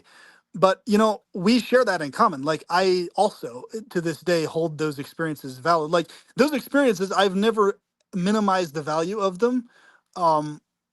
even since leaving Christianity formally in terms of the belief system, I still hold those experiences I have with who I deem to be the actual Yeshua as still infinitely valid to me and infinitely genuine and deep, So it's like, I think what I've noticed is that, and this is just kind of my perspective on it, I feel like a huge aspect of what I call the demiurgic thing is basically where it convinces the world that connection with actual God equals you have to adhere to this narrative, this story, or else. I think that's that specific psychology, which you don't have, which I don't have, is the demiurgic psychology that a lot of the world has, that they don't realize they have, because it's like, okay, here's the story, here's the narrative, whether it's historically exactly to a T this or not, or whether it's man written. The point is, okay, what is it really about? Where is the person's heart at? Where is their intention at? How do they feel towards others? How do they actually behave towards others in a real life based on whatever experiences they've had inside their heart or mind or with God or with his son, etc. And so for me, it's like, that's really, if that's the driving force, and it obviously is the driving force in your case and in my case and in my mom's case and in pretty much the vast majority of traditional Christians cases that I've met, actually it is the driving force in them as well, but far more so the ones who have taken their practice seriously, at least at some point in their life. I think that's why for me it's like I've always had this very strong sense of calm about my after death state. Like for example, even in the hypothetical case where I were to find, okay, we are under the world is run by exactly the being that's described from the Old all the way through the New Testament to a T, right? And okay, I find myself standing in front of that specific being, that version of God or whatever. I feel like, I have it's pretty much a total confidence in the sense of, yes, obviously I feel my own humility. I don't feel myself to be this like prideful being inside myself, but I have confidence that that being, knowing what's in my mind and heart, would um would deeply care about me and understand where I'm coming from, and I would still make it into the heavenly state even so, right? Like even so, like with the state of mind I have right now, and I've always had this calm sense about it. So for me, it's like that's why I'm not worried about, like, because for me it's so clear that the only type of being ever that would even remotely cast me into some state that's miserable or painful or anguishing would be a cruel being, which is not obviously the being that you're talking about or the being that I'm talking about as actual God. And both of our versions of actual God, even though the stories are a little different, are versions that are not at all cruel in any way, shape, or form, right? So I feel like, at least for me, that's why I've never been afraid of, facing hell or entering hell or any of this type of stuff, or, being disconnected from actual God, because I'm just like, okay, well, I mean, the only being that would do such a thing like that to me at all would be an evil being. And I'm not really worried about the evil beings because I already face enough of their BS now, whether, whoever it is, fallen angels or fucking archons or whatever the fuck we're dealing with. So it's like, okay, more of the same BS when I leave my body. Okay, same shit, different day kind of thing. So for me, I think I've always found it odd, and I've always felt like the only reason a person would be afraid of hell, if they feel like a direct connection to God in any way, shape, or form that's real, would be because they actually don't really have that deep of a connection with God in earnest. I think that would be the only thing that would cause a person to be afraid of something like that. Can I say something? Yeah. Um, just to kind of make you understand too my situation. Um, I was born and raised in the church as a child. I mean, from a little tiny thing, you know. Church of Christ, um, total non-denominational, straight by the Bible, don't take away or add to type situation. And I went every Sunday, just I was there, when my mother went, I was there. Uh, so anyway, at 19, I got baptized. And as far as the relationship you're talking about, having this relationship, I think I can understand what you're talking about and understand what happened with me too, just hearing y'all talk. Because I think the reason why I never really had a relationship with God was because even though I enjoy the beauty of the world and all this stuff, and love the animals and all that. Don't get me wrong. But the reason I didn't have a personal relationship with God was that the reason I got baptized was because I had committed a sin, okay, that my family thought was a cardinal sin or whatever, according to what the Church of Christ said. My sister had taken me back and, aside and said, you did this wrong. You know, you, do you want to get baptized?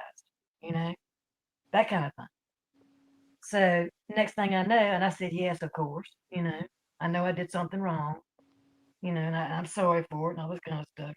So that was it wasn't because I loved God.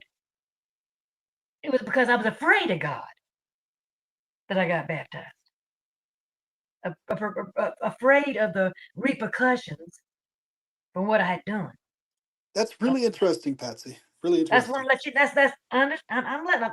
I'm letting y'all know this before I've never told anybody this. Actually, you're the first people I've ever told this to. Wow. And that's the why I don't feel a relationship per se. I feel more like a hard father, with a rod, you know, and don't want to go to hell, that kind of thing. What's interesting about that is because my baptism was not based on fear of God. Or I actually only got baptized voluntarily because I spontaneously wanted to, because I wanted to basically formally show to others that, hey, yes, this is a sacred thing to me. It's kind of like just like a visual display of what was going on in my heart, in the sense that, like, I decided and agreed to get baptized because I actually felt a sense of loving relationship with God. Is why that's my personal drive to get baptized. There was like zero fear of hell in my mind. But so that's really intriguing that you mentioned that, because um and I'll see what Shifted's situation was with this too, because as far as my understanding goes, even when I was like really in the deepest depths of Christianity, uh like I was basically practicing my mom's version the whole time, where her view and my view both were that baptism was a 100% just optional thing, and it should only ever be based on spontaneous desire to basically show to other people, in the sense of, hey, look, this is what's going on in my heart, and I Not want my to church. just My church kind of it was not symbolic in my church. It was a interesting. requirement. It was a Interesting. requirement to be saved. You had to be baptized. So see, the baptism in my Christianity, the baptism happened within the heart, not in the ceremony. It was just basically like kind of like a formalization. It wasn't like, but even if you never dipped in the water and did the ceremony, it's like the baptism happens inside your heart and mind, not like you baptize or else. But I did know, I'd heard about a lot of Christian sects and denominations that I wasn't a part of, that were really hardcore about, like, the formal ceremony of baptism is like a really, really, really big deal, and if you don't do it, it's like it's a sign that you're like lukewarm or I'm thankful that I never was in that world of Christianity where the baptism was always 100% like a formalized external display thing, but it never had anything to do with you were actually baptized or not, whether you'd physically dipped your head into the water or not. Like, there was plenty of people I knew that were like, yes, I'm baptized, and they never got their head dipped in water. It was because they felt that connection with Christ, and that was the basis of their baptism. So what was your experience with that? Shifted? That's interesting. I mean, with me, my church, it was hear, believe, repent, and be baptized for the remission of your sins.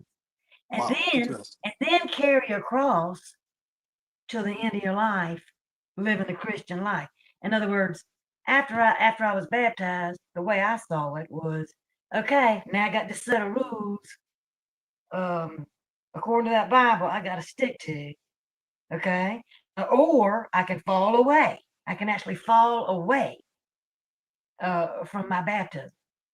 I They, can that actually, yeah, that's why that I was was a Baptist sect, right? They were classified as a Baptist Church of denomination. Christ. Church of Christ is, similar to the Baptist. Are they Pentecostal? I don't know if it's Pentecostal. It's not denominational, they call themselves, but Non-denominational. That's very strange to me that they would classify as non-denominational, but hound in on the baptism. Like because I was part of a community Christian church that was totally non-denominational, but it was God, that's really interesting. But there was never Before anything. There was nothing I ever encountered where it's baptism or else. Yeah, Like I I mean, you never had to encountered be. that. That was a requirement, man. I mean, That's so weird. and I've you had never to do it encountered that. before. You had to do it before. It wasn't as after you accepted God. No, That's you the walk up weirdest and thing I've you ever heard. accept Christ as you get baptized. It wasn't an afterthought. No, what like you Wow, believe and that's you get strange. accepted, saved, and then go get baptized. No, Because that's the Baptist way. The Baptist even my dad, with all of his fanaticism and stuff, even he was never adamant about the baptism formal ceremony thing. Like that was, wow, that's really But strange. see, this is I'm trying to make you understand. This is why I don't have a relationship. Yeah, I understand a lot better You now what understand? you're talking I about. mean, I understand why much I don't. better. I'm lacking Yes. that part. I'm lacking that loving God, sympathetic God. It's Okay. more of a hard. I hope that makes sense. That makes a ton of sense because the world I lived in outside of my dad himself, like every other Christian I knew, so my mom, all of her friends, all of my dad's friends, they were like way better people than he was, right? So it's like I'm glad at least the other people that he knew, most of them, aside from himself and like a few others, were actually good quality people. There were people very similar to Shifted Reality here in terms of their nature, how they behaved, how they talked, how they went about their devotion. So yes, the world I grew up in was, even with my dad's fanaticism, he himself thankfully still emphasized to God, at least in his narrative, that was the emphasis was on, love, compassion, forgiveness, care, all these other types of things. And I'm so glad I never faced that, But here's the thing, just do like I this said, or else. Yeah. my Church of Christ, you could definitely fall away. I mean, they called it a dog returning to its vomit. Um, you could Yikes. you could fall away from being baptized. The act of being forgiveness of your sin, you could have that taken right back if you don't follow along with the doctrine um, of the church, which is everything that's in that Bible. Just like I said, the laws of marriage and remarriage. That's why I didn't do it. Just I felt like I was trapped. It's like that was out of the question. Just can't do it. You're going to hell, man. You're gonna fall Wow. away. That's See, all there in is. my It's in the like Christianity that I practice, the only single people, even though I mean it's still really dark to think, but the only single people that would ever actually go to hell are people who were like over the top cruel, without remorse, without empathy. Like, in other words, people who dug their heels in and remained evil and vile and cruel no matter what. Like they never were repentant. They were never like, sorry for what they did. They didn't have a change of heart at any point. It's only those types of people that would end up in hell. But even in the church that I grew up in, pretty much across the board, just about everybody believed that even if people didn't hear about Jesus Christ, or they heard about him but didn't believe the story or whatever, they would still go to heaven if they actually appreciated the good parts of the script, in the sense that, okay, if they appreciated the good parts of what Christ taught, like, help the sick, help the needy, be kind to people, care about others, try to be as good a person as you can. And that basically the God that I was taught was that the God that looks into their heart and analyzes where their heart is at in terms of why they do what they do is going to be what determines whether they make it into heaven or not, whether they specifically are particularly Christian or not, or whatever, even though it was highly encouraged and highly recommended that people follow the specific, by the letter, directly have faith on Christ in this way, et cetera, et cetera. There was the church that I was in, it highly accounted for people having their own unique experiences in life. And because, the emphasis was on a benevolent God, so the emphasis was on, if you're not exactly, or, you make a mistake, because they classify it, in other words, making doctrinal mistakes or mistakes in how you process history or whatever. If you're like, you didn't have to be correct on those things in order to still have a loving connection with God. Because the idea was that at the end of life, as you're dying, that God will clarify all the mistakes you made to you, but he wouldn't hold the mistakes against you. It would just be like, okay, I know where your heart was at with all of this, but here's the correct information. Now, what would you like to do with this, basically, at this point? So it was more like you still had an additional ability to purify yourself even after death of all whatever little remaining, if your heart was at least more or less in the right place. So it's kind of like the idea where, when you die, it's not like you're boom, you're in heaven, or boom, you're in hell. It's like, okay, here you go. Here's the clarification of all the things you didn't exactly get correct. You're Here's the talking about truth. purgatory, huh? No, not purgatory. No, literally, like, in my view, in what I was taught is like, basically when you die, you're in front of God and you're in front of Jesus, right?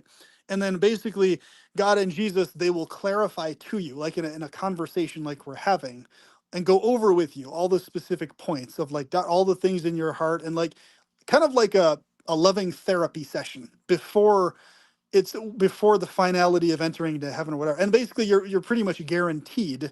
It's kind of like a courtesy of God and Jesus. Like, they clarify all the mistakes, but because your heart and feelings were more or less in the right loving direction, that basically what the narrative was intended for, you fulfilled, in the sense of, in your heart and mind, the purpose of Christ's sacrifice and the love and he exuded, as long as your heart was aligned with Christ's heart towards others, towards the world, towards yourself. Like, if it was aligned towards love towards others, then basically that would be what God looked at and was the distinguishing factor of you bringing it. So basically, in our view, the majority of people would make it into heaven as long as they weren't total pieces of shit, total like cruel assholes who were unrepentant, unremorseful. If they were to any degree of actual, really caring person throughout their whole life, our view is that they would still have that last chance to have everything clarified to them face to face with God and Jesus. It wouldn't be this thing where you go up and you're like, okay, these are the decisions you made. Okay, you're good. You're going into heaven.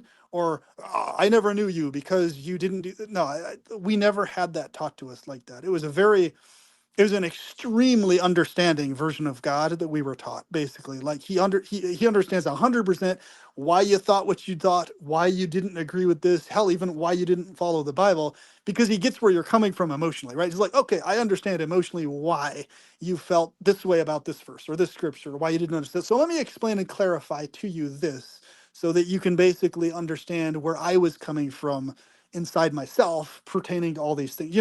Like, for me, I think it kind of horrifies me when I hear about all these other Christian denominations where they have this view of God where it's like, when you die, it's like you're everything you already did is like held over your head, is like, okay, what did you already do during life? It's like, well, what about the conversation with God directly? What about the clarifications of things?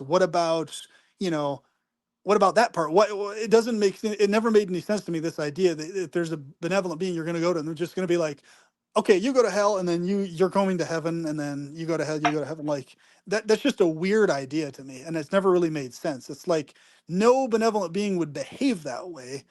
And so I'm really horrified that other Christian denominations were taught otherwise, where it's like, no, it's like it's only based on what you did during life.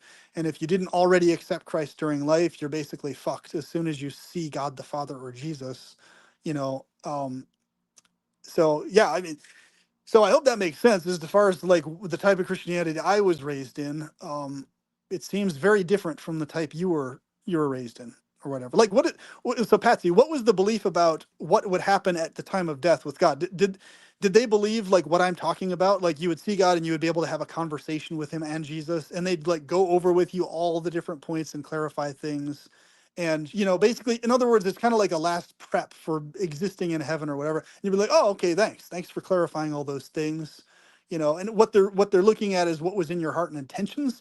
Or was that not what you were taught? Were you taught that, oh, when you see God, he's going to like immediately either send you to heaven because, okay, there you go, boom, you did the right thing and saw Christ the right way, or you're going to hell because you didn't? Like, it sounds like what you're describing is that type of God that you were Well, taught. yeah, I mean, generally, okay, what I get out of it, what I was been taught to believe was, when you die, you go to a temporary holding place, okay? And it's either the bad temporary holding place or the good temporary holding place. Um, But when Jesus came, that would be when everything was more or less becomes permanent. That's when all the judgment will happen when he comes again. So when you die, you'll get in a temporary holding place, and it's either going to be a good state of being or a bad state of being, one of the two. Okay, that's the first dividing factor. Okay, um, but if you go to the good temporary holding place, you will be you'll stand before Jesus and God or whatever. Jesus will be the intermediary to you to God. Jesus will be your intermediary, and you'll have your whole life reviewed completely from day one to the day you die, and how you lived it, what you did, the things you did and didn't do, sins of omission and commission. Uh, in other words, sins that you did, and a sin that something you should have done that you didn't do. You know, but a total review of that, and you'll be judged on that. Um, and I never got a total good answer on this because it's kind of like, okay, you got to the good holding place. So if you're judged, does that mean that if you're judged the wrong way, that maybe you'll still get heaven, but you won't have as good of gifts in heaven as somebody that did it the right way, or whatever, or will you just be like, you're going to hell? That never was really clarified to me. So, but I know and I'm thinking, why, if you're going to the good holding place, why do you have to be judged at all? Why do you have to have your life reviewed if you're already in the good holding place? And so I never really knew, how to interpret that.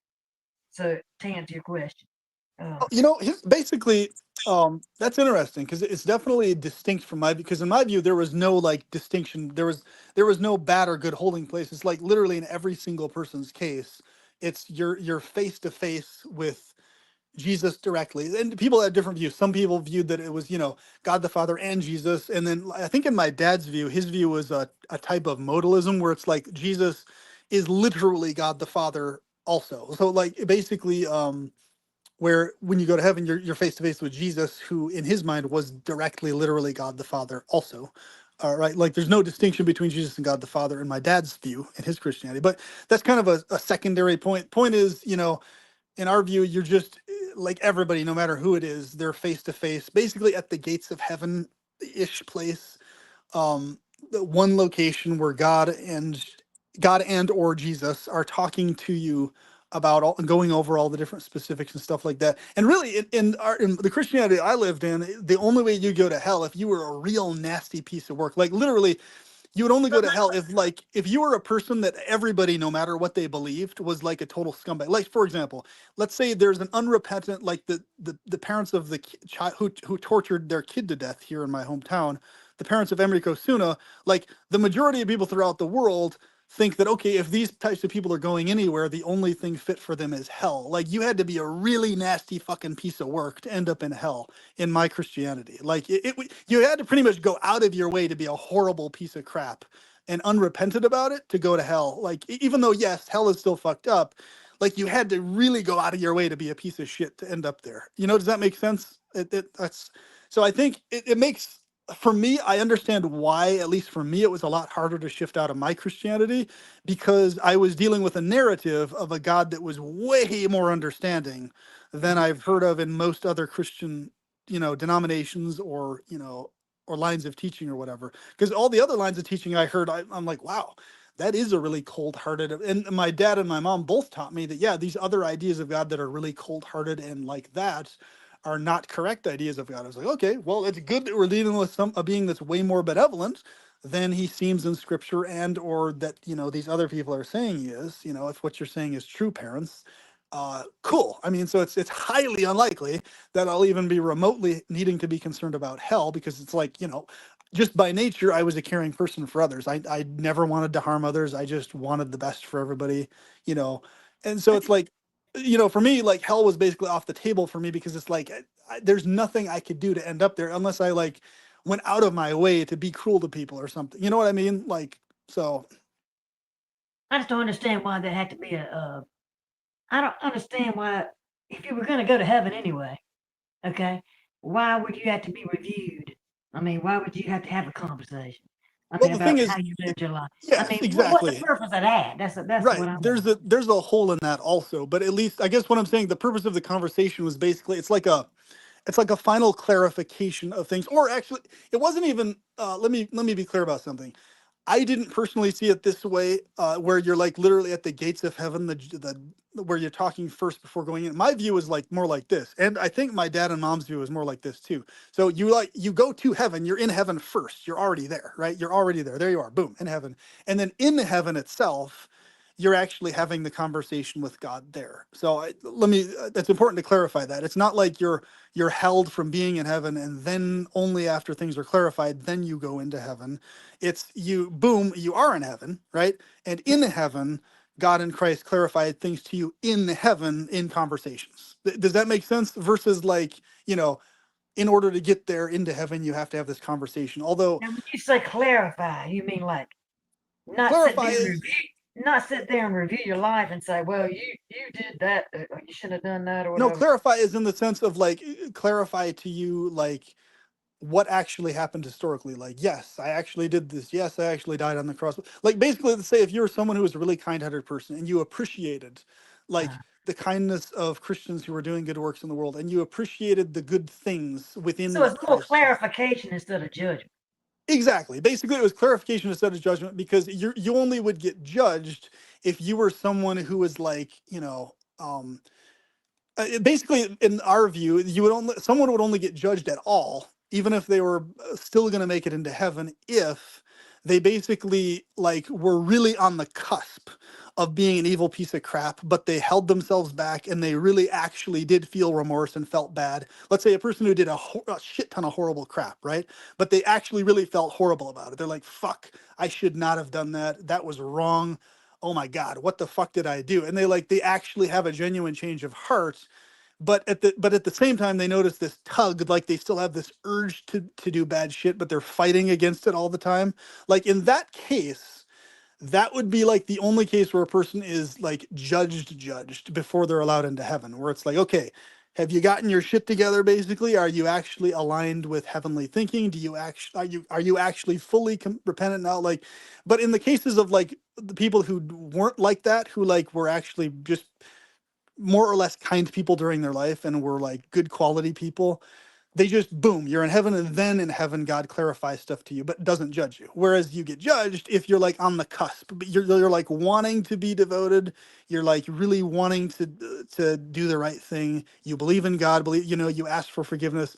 It's kind of like, so if you're a good-hearted loving person, boom, you automatically get into heaven. You just get stuff clarified when you're in heaven if you had stuff wrong, right? If you're a person on the cusp, like teeter-tottering, you do have faith in Christ, but you're always at this tug of war inside yourself to do really nasty, evil shit, but you don't act on it, but you're like, you're having to fight it. Then in that case, you do get judged to see if you're actually fit for heaven or not.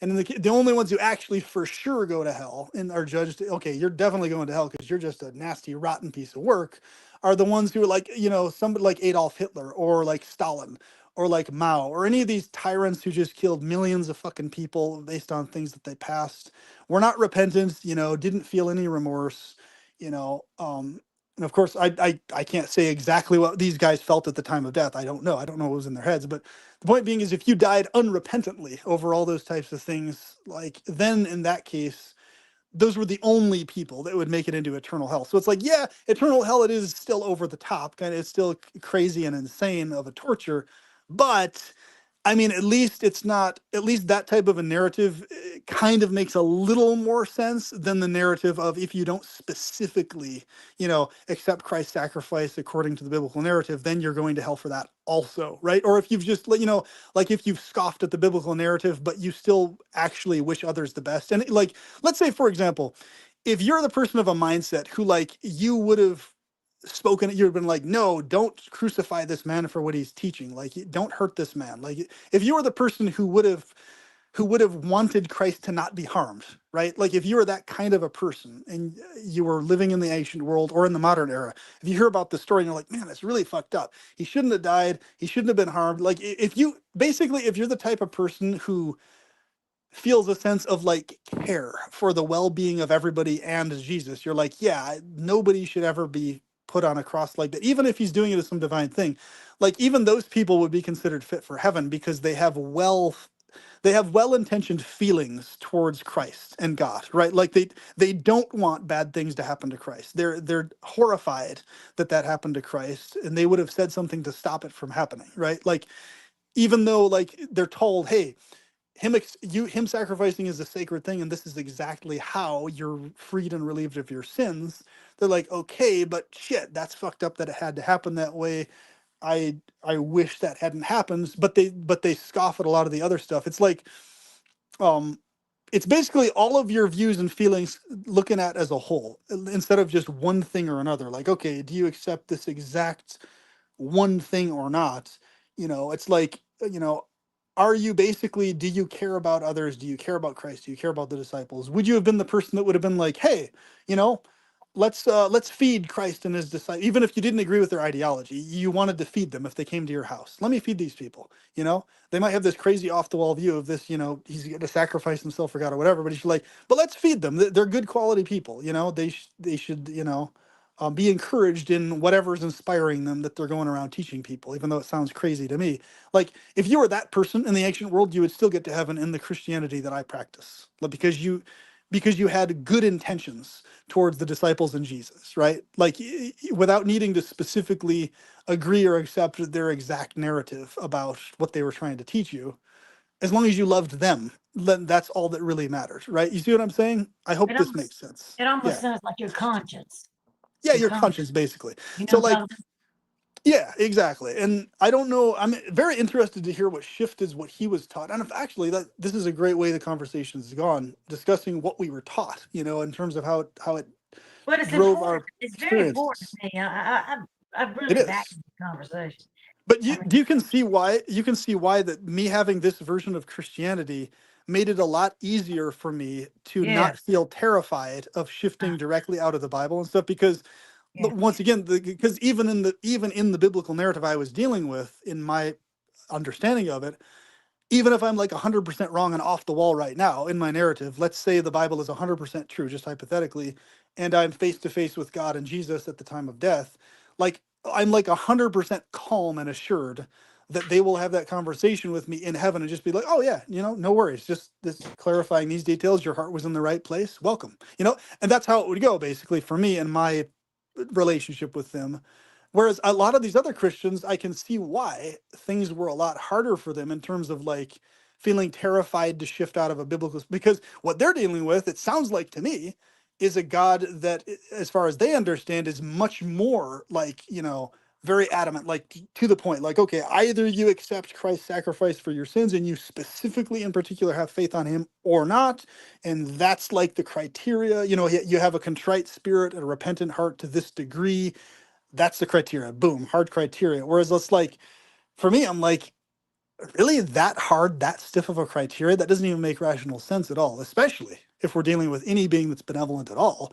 I mean, he's going to understand more than any human on earth does why you did what you did, why you turned away from the Bible, why you couldn't stomach a certain narrative, why you couldn't handle, why you thought everything you did was evil. He's going to understand exactly why you felt that way, and he's going to understand that those feelings are justified, even if your narrative was Uh, wrong, because he's an yeah. understanding being, right? That's what I'm saying. He's not going to be like, You just said what I need you to hear. I need to hear what you just said. yes, Yeah. he's not going to judge you on, because your feelings are still in the right place. You still Right. feel loving feelings towards others, right? You still have a sense of empathy and affection for, like, and you're horrified at the thought of Christ having gone through that or facing, like, you don't want anybody to ever have to face something like that, whether the Son of God or not. So it's like that's for me what I've always understood about God, and I'm realizing stuff now that I hadn't realized as clearly before. It's like, this is exactly why it was so easy for me, relatively speaking, to shift out of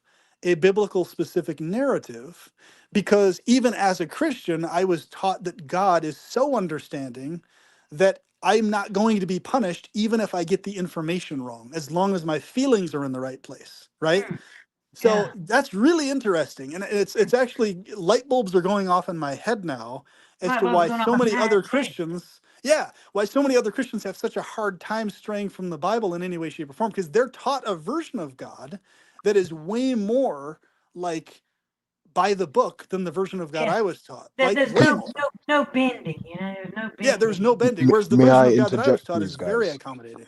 May I What's that? interject? May I Go ahead. interject?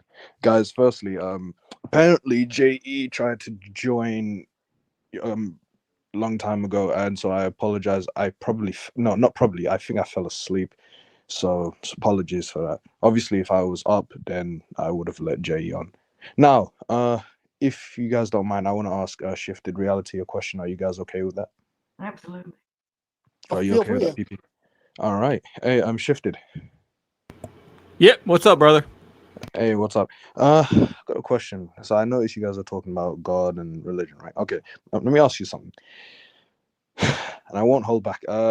So just for confirmation, so God sacrificed Jesus to save humanity, right? Yes, correct. Okay. Um, how do you feel about that? About God sacrificing His own Son to save humanity? Genuine question. What do you mean, man? No, I mean what I said. How do you like? What do you think of that concept? Like, how does that make you feel? Does it make you feel weirded out? It's yeah. I just mean what I said. How does that? Actually, thought provoke. I don't mean to interrupt, but I think this is very important right now. Is did you hear thoroughly what me and Patsy were talking about in this, like, the last half hour or so, or did Not you not? Did you really. miss that part? Okay, I, I think the question you're asking, I think it actually would be it would be really, really helpful to know the context of what we just got done discussing in the course of asking Shifted this question, because in okay. other words, we've been focusing on trying to find the points of what we do agree on and how we align on things, Oh yeah, instead yeah, of sure. what we were doing before, where it's like, focusing on the points we do disagree on, etc. I just wanted to And ask that one question, and then I was gonna okay. be done. And the only reason I mention that is because the context I was getting at is basically light bulbs are going off for me now, in terms of I'm understanding why for me it was so much easier to shift out of the biblical specific narrative, because I was taught that even that God was so understanding that even if I got stuff wrong, I would still be brought to heaven and still have stuff clarified, even so, right? So, like, I think in the course of asking this question, like, for example, if I were to think, and I don't mean to interject for you, Shift, I'm gonna let you, but I think this is very important, and I think you'll agree. But if you were to ask me, right, as I was a Christian, hey, what did you think perpetual pledge? What do you think about that? Even when I was a Christian, I thought that was absolutely horrifying and horrible. But my thing was, even amidst thinking that, I had this thought process going on in my head that because Jesus, Yeshua, insisted on doing it, even though, in other words, that was another thing I was taught. I was taught that Jesus was not forced to do it, but he voluntarily, of his own accord, not Oh, because God said you must do this, but that Jesus himself insisted that he go through on it. And that was actually why it was so full of mercy and grace and everything, because God actually didn't require him to do that. Like, so it was literally, and also the narrative of this other version, which my dad's version was. So the point is, whether it was God the Father and the Son, or Jesus directly being God the Father himself, either or, my dad's narrative was that God the Father himself is literally Jesus one and the same. So in other words, God the Father literally directly himself sacrificed himself Yeah, directly, right, voluntarily. right. I hope this, I think this helps clarify this a little bit more. And I'm gonna leave it to Shifted to answer, but basically that's what I was taught about it. So it wasn't a thing where there was God the Father saying, you must do this to fulfill this purpose. It was literally God directly saying, I'm going to do this to Right. help everyone through myself Jesus. and sacrifice myself. My dad's view was that Jesus literally was God directly the Father. So he was a modalist, basically. Not everybody's a modalist, but either or, even the ones who believed in the community Christian I was in, even the ones who believed that God the Father was separate from Jesus as two distinct aspects of the same being, or two distinct beings, even they had the view that God did not force Jesus to do that. Jesus literally, um, himself voluntarily did that. And when he said, God, why have you forsaken me? When he said those words in the Christianity that I was taught, he was saying that basically as it was like a figurative, it wasn't like a literal statement of him actually feeling forsaken. It was basically him exuding, like in other words, he basically went all the way into like human emotions to the fullest degree. Like he felt every micro ounce of processing reality and experiencing things the way a human does. So in the sense, just like no matter how much faith a Christian has, he'll sometimes call out to God, why have you abandoned me? In spite of being fully faithful towards God and everything else.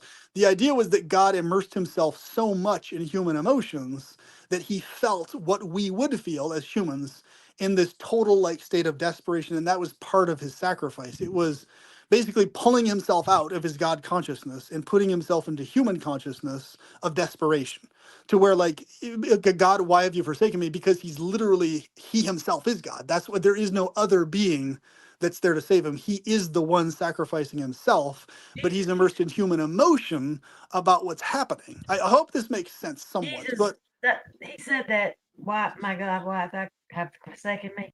He said yes. that before, when God was turned his face from the sin that was on the cross. Yes. That's what So basically, that God I, turned his face from the yeah. actual crucifixion.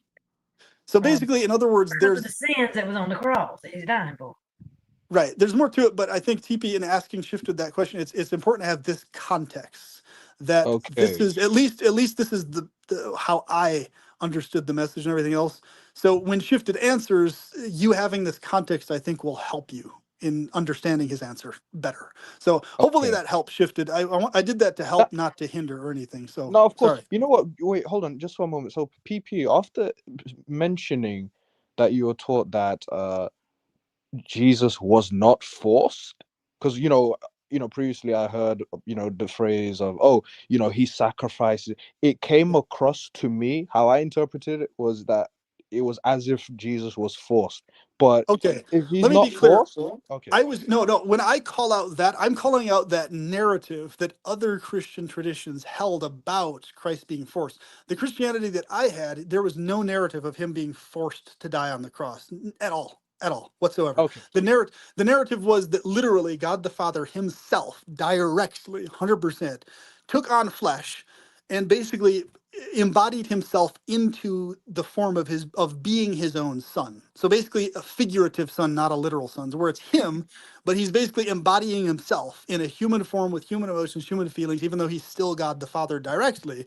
And basically he's imposing on himself voluntarily to basically purify all the beings of their sins and everything else.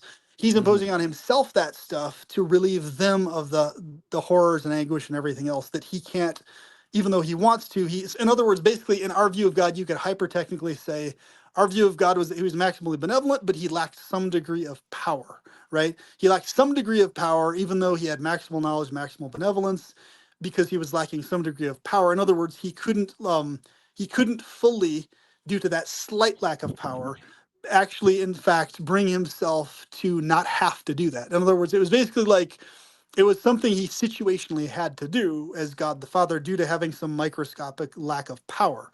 And so therefore, Mhm. basically, the sacrifice that fulfilled the purpose as best he could. It was kind of like, in other words, our view is like that's the best God could have done given the circumstances that he found himself in as God, basically. So it's like, okay, yes, there's some holes in that view still. Of course there are, but it's a far more accounted for version of Christianity, I feel, than other versions are, in the sense that, okay, the reason he sacrificed himself was because it's only if he sacrificed himself, not a separate son, not a separate being, but himself. Like he self-sacrificed in order to relieve us from the sins. And that for me, at least when I was a Christian, was what held so much more weight. Because he's not sacrificing somebody else, he's sacrificing himself directly. Mhm. And I think Mhm. So that goes back. I think that goes back to the Garden of Eden, when he said he was sorry for making Adam and Eve. He was sorry. He regretted it, like he had made yes, a mistake. You right. know, He Is acknowledged he, he actually he made a hadn't mistake. created them with that potential. He created him with the potential to do that, and he Right. was sorry that he did it. Okay, it was almost so like he was trying to pay us back for making a mistake he made. That's the way I'm looking at Exactly, yes. So in the version of Christianity I practiced, God actually was capable of making mistakes like that due to the fact that he didn't literally have, to the literal degree, maximal power. In other words, like basically he was doing the best he could. And basically, as far as I understood it, the statements of God being literally all these things maximal were basically figurative statements, not literal statements. So in the like saying God's all benevolent, all powerful, all Or knowing, exaggerated statements? yes, basically we saw them as like more or less figurative statements, not to Oh, where okay. he literally a gazillion percent knows literally everything, or per se, but like to where, and so within that framework, and this is why when I talk to other Christians a lot, there's so many more things that make a lot more sense within that framework in terms of the sacrifice, why it happened that way, all those other versus some narrative of, God the Father, he has a son next to him and he says, son, go, and this has to happen this way. Look, I'm sacrificing my own son. So in other words, basically, in our view, and what's funny is a lot of other Christian views consider that modalism, which they consider a heresy, that God the Father is literally directly Jesus Christ, the same exact being, right?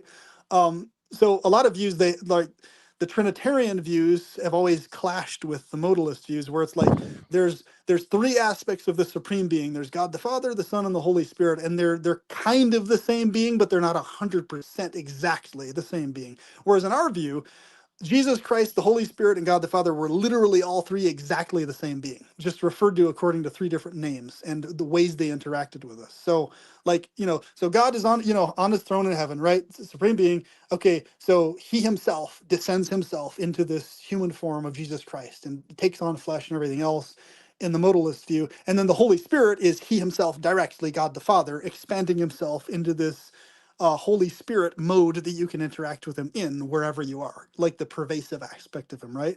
And so to me, that view always made a lot more sense. It's just the same exact individual interacting in three different ways versus having three separate, like, gods, or three separate beings that are mostly the same being but not 100%. Like, and that was the thing that my mom and dad always went on about, is like how the Trinitarian view is not accurate. Well, I was like, okay, to me it was kind of more of a side point and things, but now that I look back on it, I was like, in a lot of ways the modalist view makes a lot more sense, though. Like if it, like if I personally interact with you, right, and somebody else, and I just interact with a bunch of people in different ways, that accounts for a lot more than there being three separate beings interacting in all these weird discombobulated ways and stuff. Because it's like, for example, and this actually accounted for people who weren't Christians too in our narrative. In other words, like Native Americans, 500 AD, like post Christ sacrifice, all the people that didn't have access to the Bible, they were accounted for in the fact that they had the ability at any time and place to access the Holy Spirit aspect of God directly, the Father. So it's like the idea was, the Great Spirit, when they talk about the Great Spirit in Native American lore, it's considered that the Great Spirit was basically more or less the Holy Spirit of God directly that they were interacting with without needing the Bible. So it's like you could either interact with God according to the biblical narrative, having that information, or you could directly connect with God via the Holy Spirit if you don't hear about the Bible or, Jesus or any of this type of stuff. And the idea was that either way, you could make it to God both ways, because you're literally connecting with the same exact being, whether via Holy Spirit or Jesus Christ or God directly, the Father. It's like the idea was that all three of them, if you interact with any of the three, you're going to the same place, because it's the same being. Holy Spirit is God the Father. Jesus is God the Father. God the Father himself is God the Father directly. So it's like, you're not basically at a loss or missing out on any aspect of God just because you're not specifically interacting with Jesus versus the Holy Spirit or God the Father or whatever. It's not like this, it's basically, it wasn't this Jesus or else thing. Like you specifically have a connection with Jesus in particular or else. It was like, okay, you have a connection with Holy Spirit. Boom, that's God the Father himself. So the Holy Spirit literally is Jesus and God the Father. They're the same exact being. So if they're the same exact being, then like what is all this about? Like if you don't exactly have this narrative about Christ's sacrifice. So in other words, it was like this: if you're a Native American in North America and you're connecting with the Great Spirit and you're going really deep in your love and relationship and all that type of stuff, you're literally directly connecting with Jesus that way, directly. Like that is Jesus. Jesus is the Holy Spirit, because Jesus is who? God the Father. They're the same person, right? So it's like you're not interacting with Jesus if you're interacting with the Holy Spirit, because it's the same person. It's not a separate like aspect of God over here, right? Holy Spirit over here, Jesus Christ over here, God the Father over there. It's like, no, it's just three different ways of interaction. It's kind of like the difference between talking to someone face to face versus via a phone. It's like, okay, like we can compare, God the Father is like you're talking to God face to face directly, right? And then if you're talking to Jesus, you're talking to God through a phone, right? Or through the internet or whatever. Like, and if you're connecting with the Holy Spirit, you're connecting to God inside your heart and inside your feelings. You know what I'm saying? Does that make sense? I hope that makes sense. But Uh, anyway, I'll um, stop rambling on so I don't fill up the whole air no, space. no. I think I get it. Yeah. Okay. So shifted. Now that that context is in, so what do you think? How do you feel about God sacrificing Himself for humanity?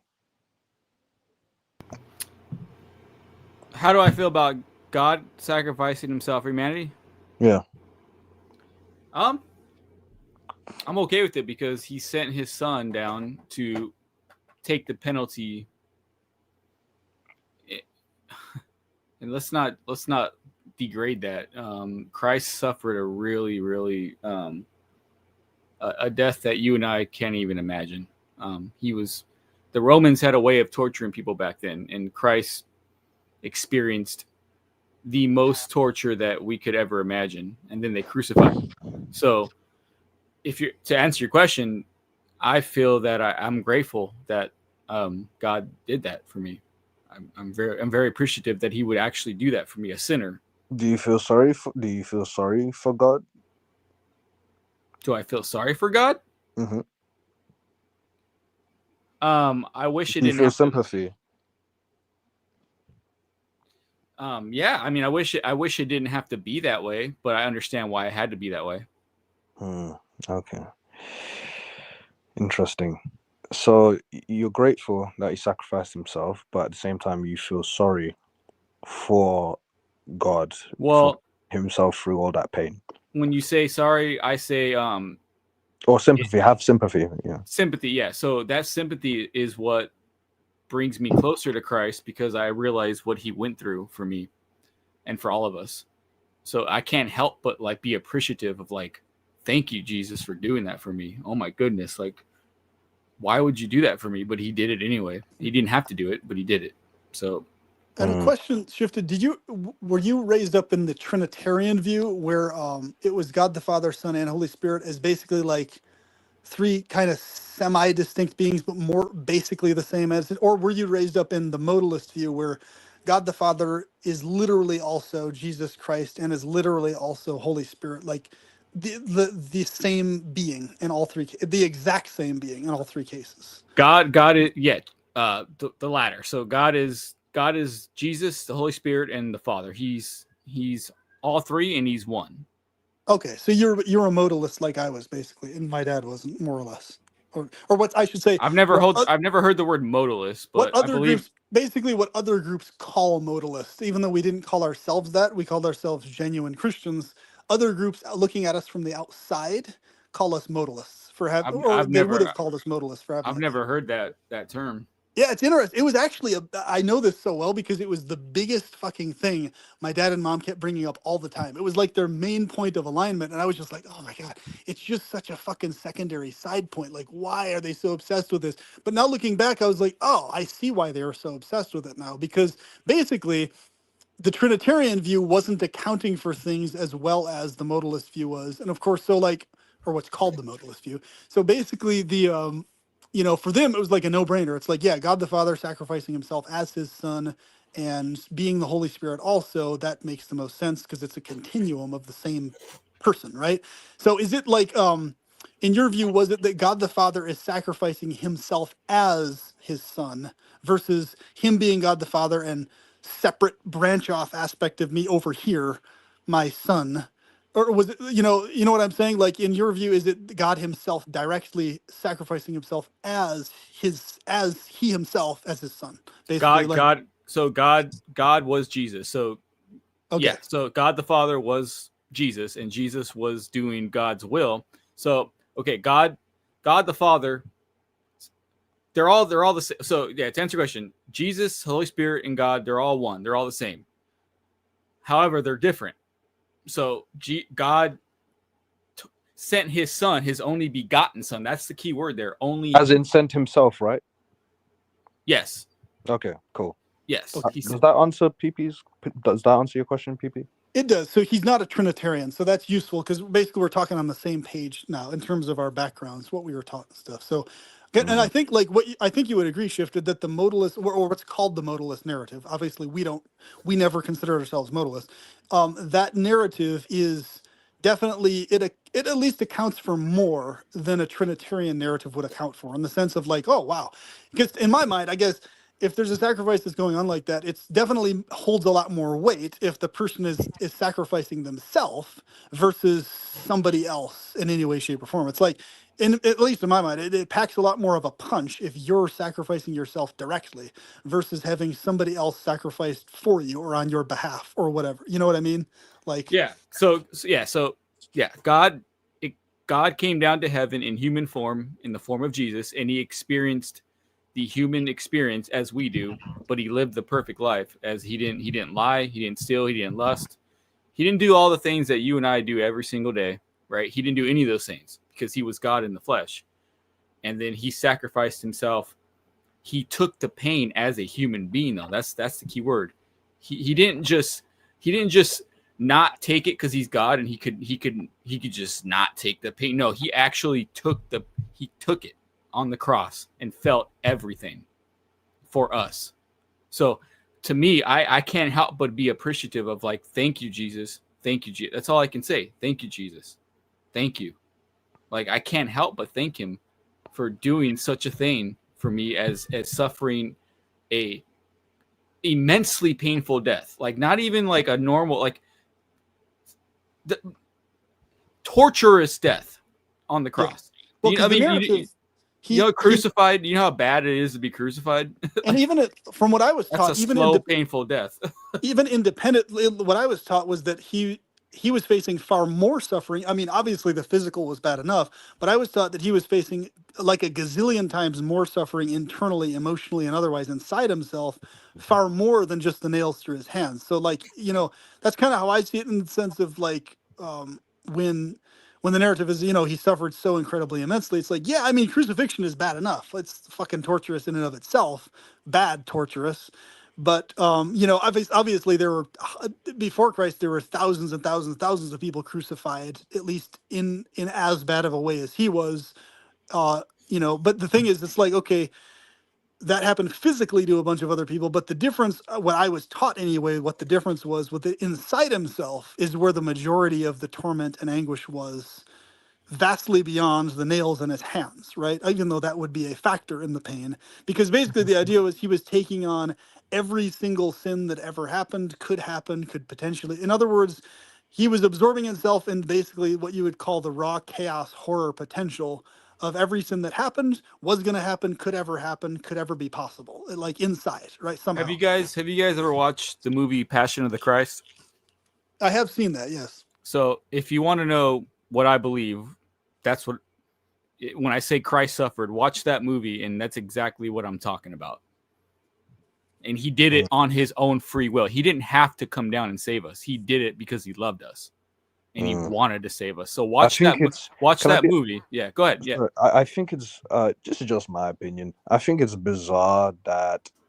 Oh wait, no, hold on. So PP, you said something earlier about how, correct me if I'm wrong, you were taught something along the lines of, he wasn't literally all powerful, all knowing, all, etc. Is that correct? Yes, it was more or less a figurative reference than a fully literal all the way reference, right? And only And so, certain Christians were taught that. Is that correct?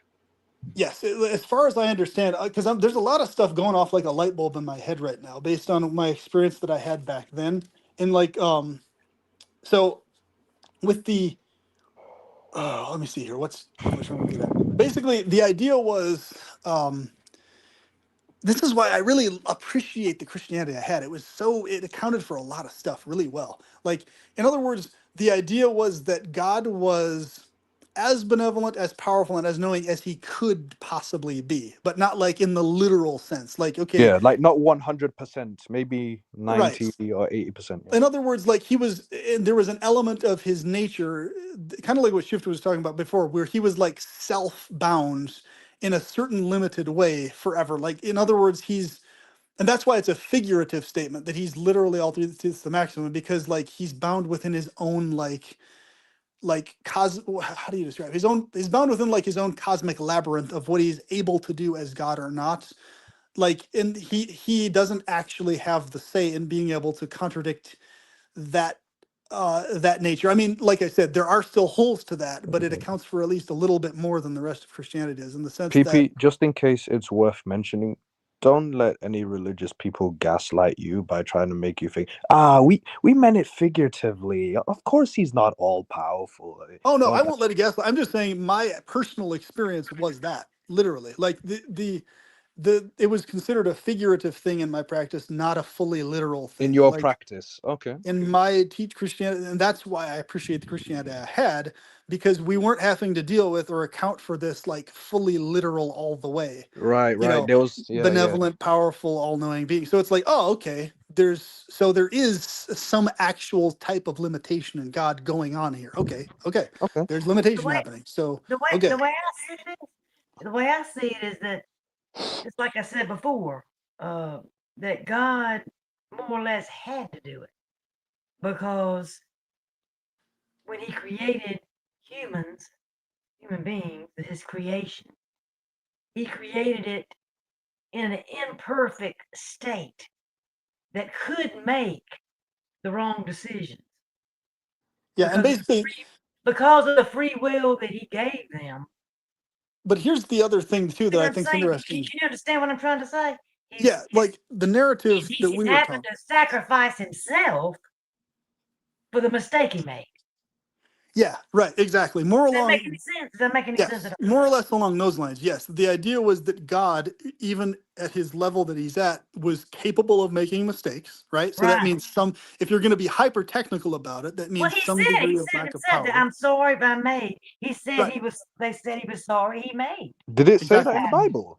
So basically, in other words, this is what's really interesting about that statement in particular. This is really cool. We're analyzing this because that statement, there's one of two options. Either when he's saying, I'm sorry, he's actually sorry and he actually made a mistake, knows he made a mistake, or he's just figuratively saying he's sorry and didn't actually make a mistake. So this is really intriguing. That actually really is a lot of evidence.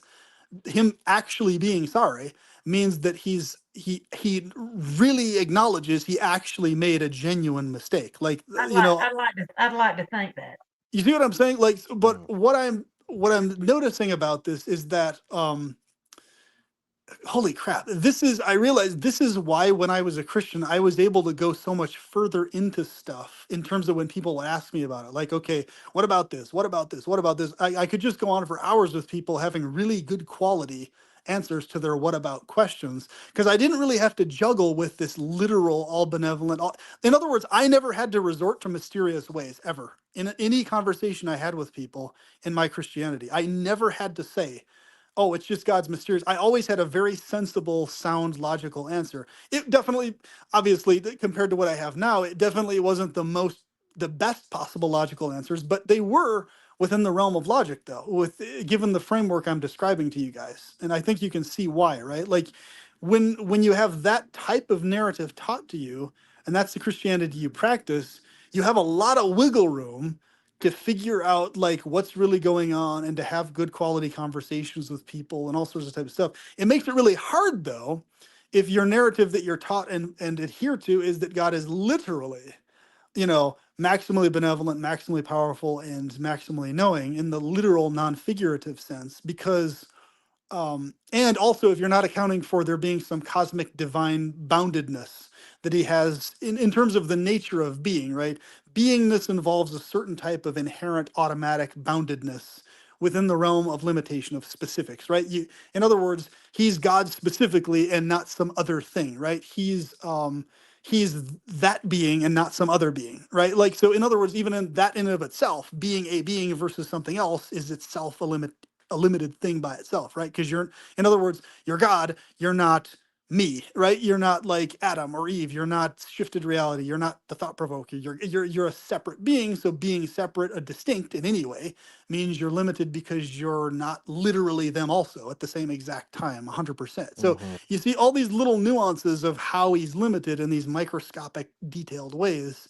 I was able to account for that stuff as a Christian, and that's why for me it was a double-edged sword, because it's like, and on one hand, it was really hard for me to shift out of Christianity because I was able to account for all these things quite well, more than any other denomination was. But at the same time, even amidst being able to kind of account for things, I still wasn't able to fully account for things in a way that satisfied me or gave me a sense of full calm. It's like, okay, every accounting was just like a partial accounting. It was better than other Mhm. Christian groups accounting, sure, but it was still, for me, it wasn't enough. It's like, okay, that accounts for it kind of a little bit, but it doesn't really fully account for it. Yeah, you're You not know, satisfied. Yeah. I'm not satisfied with that degree of accounting. It's just, it's kind of like, okay, like let's say, for example, you have an instance where something happens, right? Somebody like makes a mistake and it's a mistake, and it's like they partially account for the mistake, but there's like something missing, right? It's like, okay, you've accounted for a part of this, but what about this other part? Like you've accounted Mhm. for like half of what Mhm. the issue Mhm. is here, but what about this other half? You know what I mean?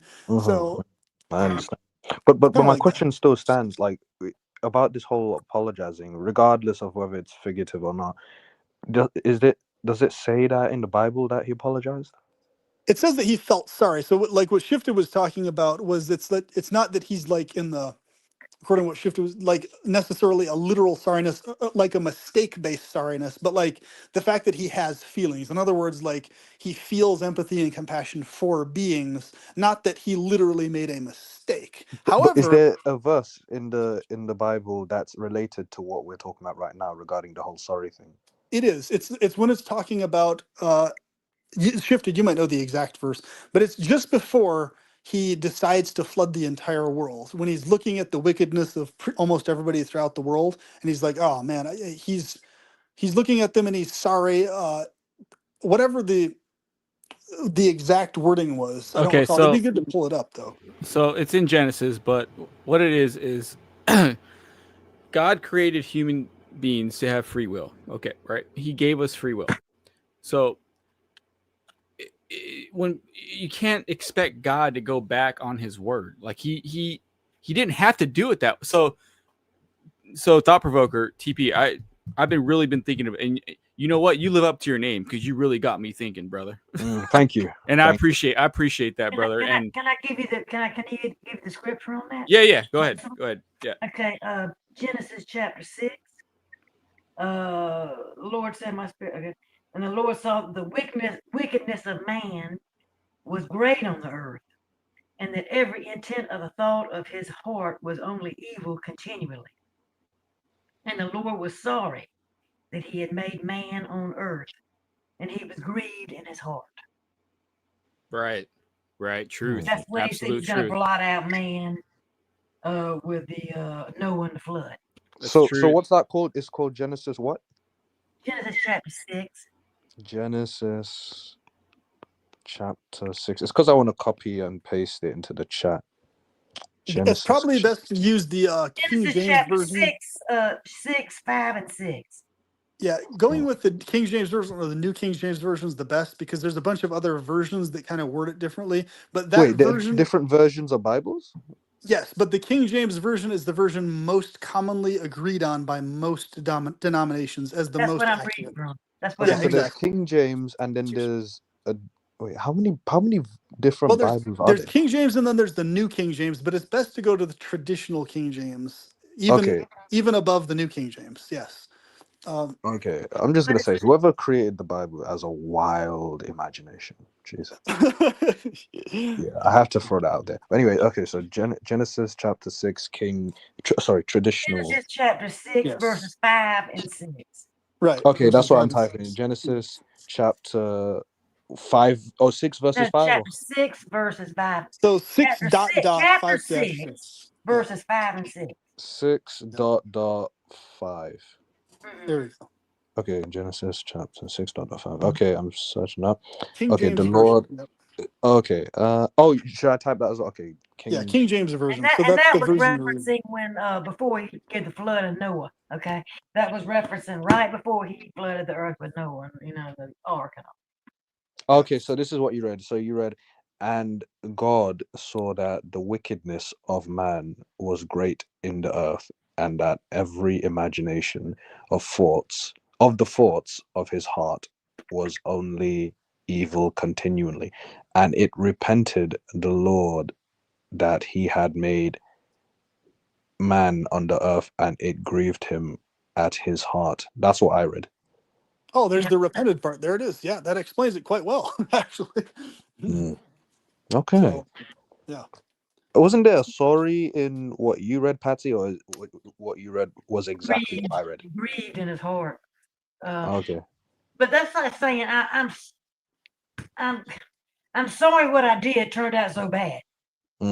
Okay. You know, like I obviously made a mistake. I mean, if you're sorry about something turned out the way it did, if you created something, I mean, if you made an automobile, okay, Mm-hmm. you created it to turn out the way it did, you're gonna be sorry. Hell, I did something wrong. Mm-hmm. I made that automobile not the right way. I mean, that's the way I'm looking. Okay. Cool. That's the way Makes I'm sense. looking at it. I don't know about you, Yeah. but Well, what's interesting is think about this for a second. Like in my version of Christianity, the version of God that I had basically is figuratively like maximally these things, but basically because he's bound to like the laws of beingness, I guess you could say, the laws of existence, the laws of things existing, the laws of being able to do anything. He's basically like he's in a situation where if he's, if he's wanting or trying to give something that's separate from himself that he creates, some degree of volition or whatever, obviously he's the only reason. And see, this is what's so interesting. Obviously, the only reason he wouldn't ensure that, or wouldn't, I should say, in my version, it was he wouldn't be able to ensure, you know, giving maximal will to beings and ensuring they're directly in heaven was because there was some other binding force against his power that wasn't enabling him to be able to actually all the way ensure that that was the case. In other words, he wanted to, he preferred to just keep beings in heaven and paradise, but there were some other elements that was interfering with his ability to guarantee that due to, once again, his slight lack of power. Like there's, his slight limitation in that regards. And also in my version of Christianity, what's really interesting is the idea is that Satan was so incredibly powerful, not as powerful as God, but really, really, really fucking close. Like, a lot of other versions of Christianity don't really grant Satan as much power as the one that I had, but because Satan was like so fucking close in power to God and all these other types of things, It's Satan basically basically, like how Superman is super close to the Flash when it comes to speed. yes, exactly. And that's why in my practice we were taught that the reason that basically Satan directly, because of how powerful he was the main interference factor with God's own power being able to be acted on fully all the way. Even the power God actually had, Satan was so powerful he actually actively had the ability to engage in this tug of war with God that was real. Like he had that level of power in my Christianity I was Okay, taught. hold on. Okay. So Hold what's on. I interesting is like that accounts for stuff too. But yeah, go ahead. no, I like listening to you guys talk. I'm just chilling, listening to you guys chat up, and I'm having a good time. But so look at it this way. Okay, God, Satan was one of the top angels, 100%. He wasn't nowhere near God, but he was. Shifted, hold that favorite, thought. favorite angel. I His need to ask an important question. favorite angel. Favorite. Wait. Okay, His noted. favorite angel. Let me ask PP a quick question, and then you can continue. Shifted. When you say your Christianity that you was taught, what's the name for it, for your Christianity? Well, what's really interesting was I was raised just direct. I would call it direct connection with God Christianity because it was non-denominational, right? My dad and mom were both adamant that we are not affiliated with any denomination at all. We never will be. It's about your direct connection with God and direct connection with Jesus. Always will be, right? So both of them taught me that. And what's interesting to me is they were telling me the denominations are actually man-made. All of them are man-made concoctions. All of them. 100% of Mhm. them. Like no matter which one it is, it's a man-made concoction if it's a denomination at all, right? The only Mm. thing that's real is your direct connection with God, your direct experience with Jesus. That's the only real thing here, right? But Everything else was just it never man-made had a name. concoctions. Is that correct though? It never had a name. It never Your had a name, but Christianity. I'm calling it direct connection Christianity because that's all I can think of to call it. But it was, Oh, yeah, okay. non-denominational.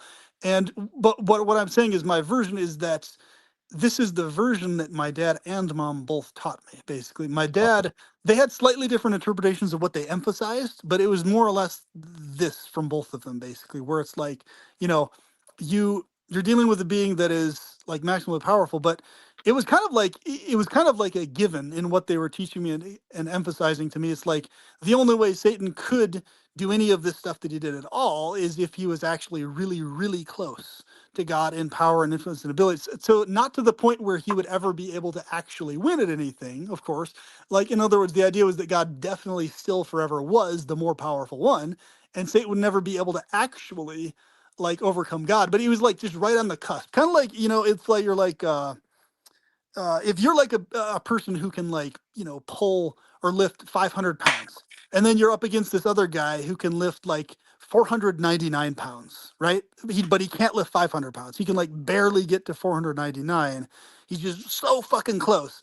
That basically was the idea of how powerful Satan was in my dad's worldview and in my mom's worldview. And that's why my dad was so paranoid about all of this stuff like Halloween and all of these different pagan origin holidays and stuff that were adopted by Catholics and continued on in a lot of other Protestant denominations and stuff. So he was so adamant against them because he was basically Joey against the Gibson. um, paranoid against the amount of influence and power Satan had over so many things. So Wait, who like did you say? Did you say? Did I just hear Gibson? Gibson, No, what did you say? You said, oh, no, no. It sounded like a Gibson. I don't know. a Gibson. That's No, fine. I don't have a Gibson or a guitar or anything. Okay. Gibson guitars. What I No, Gibson. I thought you said the name Gibson Perpetual, unless you said a different word. Gibson. I'm trying to think. I mean, anyways, what I was saying about that was that he was paranoid against. I think that's what I said, against, paranoid against. So yeah, paranoid against Satan's influence in all these areas and all these subtle ways. In other words, because his view was that even though the actual God is incredibly merciful and understanding, Satan is like right there next to him in power and influence, so close to where like it's so easy. It's very easy, unbelievably easy and subtle to fall under Satan's influence without realizing it. And then basically from there, it's this slippery slope of gradually potentially becoming this more and more vile person until you eventually become this really evil piece of shit later on in life. So my dad's view is that he was paranoid because he was like, both in his own paranoia in his own head about Satan's influence on him and on his, my mom and on me and everything else. He was like hyper on guard against anything that like microscopically had Satan's influence on it at all. So paganism of all types, everything that came from paganism, Sumerian, Babylon mystery religion, Judaism of the racist type. He told Santa, I would never believe in Santa Claus because my dad was adamant Santa Claus is a satanic concoction made up by man. He's not real, never has been real. It's a satanic idea and concept. It's parents lying to their kids. That's from like basically infancy. That's what my dad taught me about Santa Claus. He's a fake, demonic, satanic, false thing people lie to their kids about. And I was like, oh, thanks, Dad, for letting me know that. I appreciate that. Cool. Right. So like that's what I heard when I was a kid about Okay. Santa Claus. Okay. And does your mom? Sorry, final question. I promise. Does your mom, as of 2025, still believe in this Christianity, or has she like gone away from it? Or She basically still has the type of Christianity that she always practiced, as far as I know, which is what I call Holy Spirit emphasis eclectic Christianity, where basically her main predominant focus has always been on her connection with the Holy Spirit and her unique connection with Jesus and how she personally experiences the narrative of his sacrifice and that salvation and everything else. So but her and I'm pretty sure she still holds to that to this day, but her version of Christianity is accommodative towards other views combined with it. So like various aspects of Hindu views, various aspects of like New Age views, or various aspects of just other perspectives. She is totally comfortable with as part of her Christian practice. So it's like for her, those are not if they're like like positive, loving, kind, aligned things, for her they are not outside Christianity, right? So in other Interesting. words, my dad's view is different from hers in that, though they kind of had diametrically opposite views. His was like everything that's not by the book, everything that's not directly from God in a very clear by the book way is something Satan is influencing you in, something under the hand of Satan to some level, right?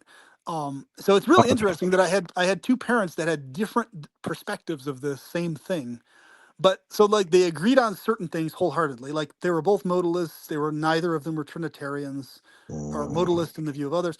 But they disagreed heavily on this one. Like my mom was fine with the holidays. She thought my dad was overly fanatical against them and stuff like that, Mm. uh, and stuff and so on and so forth. But yeah, now of course on to Shifted. I apologize for taking so freaking long explaining that, brother. You're good, man. You're good. Go on, Shifted. Nah, no, you're good, PP. I'm enjoying, brother. I'm having a good time here. So I'm just chilling, man. Cool. It's a good conversation, man.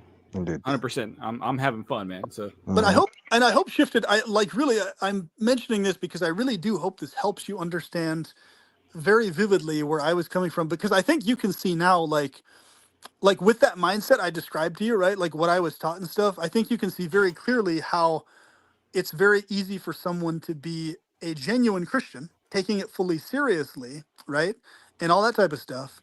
But basically, not being like scared or bound by the Bible or terrified of, because like that verse in the Bible where it says, thou shalt not add or take anything away. Both my mom and my dad had the perspective, I think, well, more my mom had this perspective. That literally had nothing to do with um, that was completely separate from the direct connection a person has with God in the heart, right? So like whatever somebody adds or takes away from the written word, both I think my mom and my dad to some degree had the idea that that had zero effect on your direct connection with God either way. So even if somebody added something to scripture or took it out or whatever, they interpreted that to mean basically, um, you know, it this is the scripture as it's written is supposed to be this way. There it is. Please don't change it. In other words, like a really strong, adamant, don't add or change any of this type of stuff. But without like this added element of like, um, like fear attached to that. Like, if you have, in other words, they didn't correlate, especially my mom, they didn't correlate having your own views on what you're reading in terms of like, interpreting your unique relationship with God in your own way. She never saw that as adding to or taking away anything from the Bible at all. Because uh, her view was that, okay, I'm not adding or taking anything away from the Bible whatsoever. The Bible is still those books. Like there's not a single word added to it or a single word taken away. Like you pick up any Bible anywhere, she didn't add or take away anything from that book at all. Zero. No, and that's how she interpreted that verse. But how you process or experience your relationship with God for her was always independent of what's in the book, right? The book is like just a source of inspiration if you find it inspirational. If you don't, then you don't. I mean, you know what I'm saying? Whereas yeah. my So dad was more yeah, adamant about it, and he was like, no, actually doing things and thinking things outside of what's written is what that actually means. But my mom never agreed with them on that one, and so that's another point of contention they never aligned on. I would agree with your mom, to be honest, because um, so your dad wasn't completely wrong, but your mom is right in the sense of it's a relationship with God, direct Right. connection with God. Yeah, And I yeah. think you agree that adding or taking away is talking about literally changing what's in the book itself, like adding actual verses that weren't there or taking out verses that are there for your own interpretive Yeah, purposes or but you're whatever, supposed right? to live by the book. You're supposed to live by the book. Yeah, and so that's my dad's How you view. gonna say that if you live by the book? You're supposed to live by the book. You can't take away. Yeah, That Right. I So mean, here's that what's interesting. I'm kind of My confused. But so my what mom's y'all view is this. My mom's view is that the Bible was like chunks of it were true and inspired by God, but her view was that chunks of it very well could have simply been man interpretations that weren't necessarily for sure actually from God. So her view was that it wasn't necessarily fully true that the entire Bible, top to bottom, inside and out, right and left, was literally actually directly inspired by God. Her view was that some of it might have been, some of it probably was, but other parts not necessarily. So in other words, her idea was that you need to, son, exercise your own discernment to pick out and to pinpoint which parts of this do you feel are accurate and inspired by God, and which parts do you not feel are accurate, which parts look like and read like they're created by some man, you Okay. know, Kind of some like Okay. guy, Paul, some patriarch guy or whatever. kind of like Paul creating his rules about adultery and Yeah. whether you get married or not. So that's what she basically taught me And to what go, rules how to are go on about. that? Is that what Okay. you're saying? So My your dad mom. taught differently though. Is that what you're saying? I mean, like the like for instance, what Paul came into the picture and made these rules up about marriage and remarriage. Yeah. So basically, my mom's Okay, view was that, Jesus didn't make up those rules about if you, marriage yeah, and remarriage. her thing was if I found something in the scriptures that inspires me to like go deeper in my relationship with God, I should focus on those parts, right? But if there's other stuff that disturbed me or seemed off, she said it very well could have been written by a man or a man interpreting what he thinks God is saying to him, but not literally what God's actually saying. In other words, so her view is that we very well may be dealing with a book where man might have been on some level inspired by God, but mixed in with his own interpretation of what he thinks God is saying to him, right? Like a kind of a mixed bag idea. So, in other words, that's why the direct connection is so much more important, because whereas my dad's view was that the whole thing was 100% for certain directly inspired by actual God. And that was another point of contention they both had with each other. Okay. The scriptures. So go ahead. Okay. Sorry. No, dude, PP, you're good, brother. I enjoy listening to you talk, brother, to be honest. Even if we don't agree, I'm fine with it, brother. I'm good. So I'm having a good time over here, man. And I appreciate TP for having me on, man. I appreciate you. Thank you. Yeah, no, so I agree with your mom and your dad. Like, so I'll say this. My relationship to God grew more as I studied the Bible. So the more I studied the Bible, the more I grew closer to God. And it was just they went hand in hand, man. They literally did. So the more I studied the Bible, the more I got to know our creator, Jesus, Yahweh.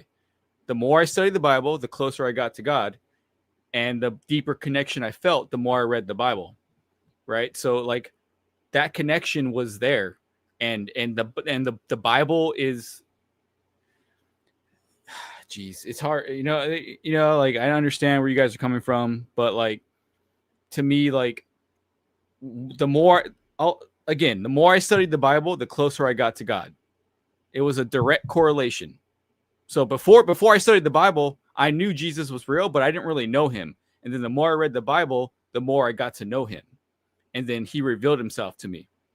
The more I studied. When you said the more you read the Bible, were you concentrating on the Old Testament or the New Testament? The whole Bible, from Genesis to Revelation. But I see more Jesus in the New. Okay. I see more God in the Old. So let me make. That's what personally I'm telling you. Well, Jesus is the New Testament, right? But he was spoken about in the Old Testament, in Isaiah. Yeah, I'm saying, and I see more of a Jesus loving type quality in the New Testament. Right. Well, that's what in the Old, which is God Himself. So I mean, it's a. Well, yeah, that's before He sent Christ to die for our sins, right? But well, it's the same God. Same God, yeah, absolutely, same God. Same God. Yeah. You can say it new and old, but so that's another thing. I don't like people saying, "Well, that was the Old Testament." No, it was the same God of the Old as it is in the New. Correct, but it was a different dispensation of time. I don't care what the dispensation is. I'm just telling you, it's the same God, and the Old Testament is very violent. It's got some bad things in it that I don't like. Nobody likes, actually. I got you. So this is interesting. My mom's view would have been this, like towards, because she was horrified by a lot of the stuff she saw in the Old Testament as well.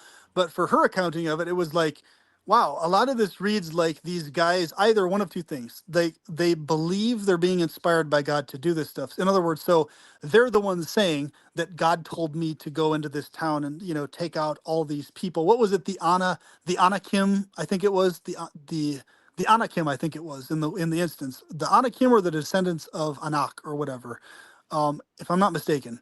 and or certain groups of the Canaanites as well. But basically, when she saw those, those verses about them going in and attacking and all this type of stuff, pillaging the village of other people, she was like, this very well could be either one of two things: men in the historical past believing they were inspired by God, thinking that this is what God wanted them to do, and separately from that, amidst thinking that was from God, they might have individually had some degree of actual connection with God, independent of making that mistake there and wrongly thinking God wanted them to do that.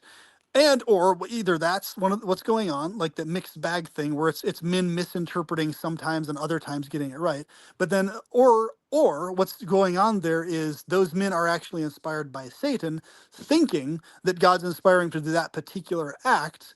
But basically, in other words, that's once again, that's why it's the mixed bag Well, approach, like where you got men interpreting, thinking it's God versus it literally I don't being know. that. I don't know how you can misinterpret when it says that God uh, commanded somebody to go and take their women Well, what and I'm rape saying them was and her rape them. view.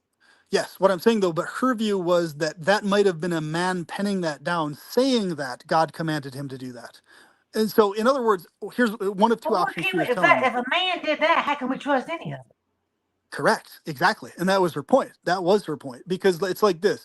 You can only trust the parts that are clearly, obviously benevolent in nature in an obvious way. Like, for example, it's good to go and heal the sick. It's good to feed someone who's hungry, right? I think we all agree that those are good things. It's kind of a no-brainer, right? So those parts, she said, yes, those are the good parts to do. But like when it comes to those verses about God commanded us to do this, her view, and I'm very glad she implanted this idea in me, is that okay, it might have been a guy writing this thinking that God told, like maybe a guy who had some mental issues thinking that God was telling him to do this, but that God wasn't telling him to do this, or a guy just plain old making it up and saying it's God because he had some, patriarchal domineering tendencies or whatever.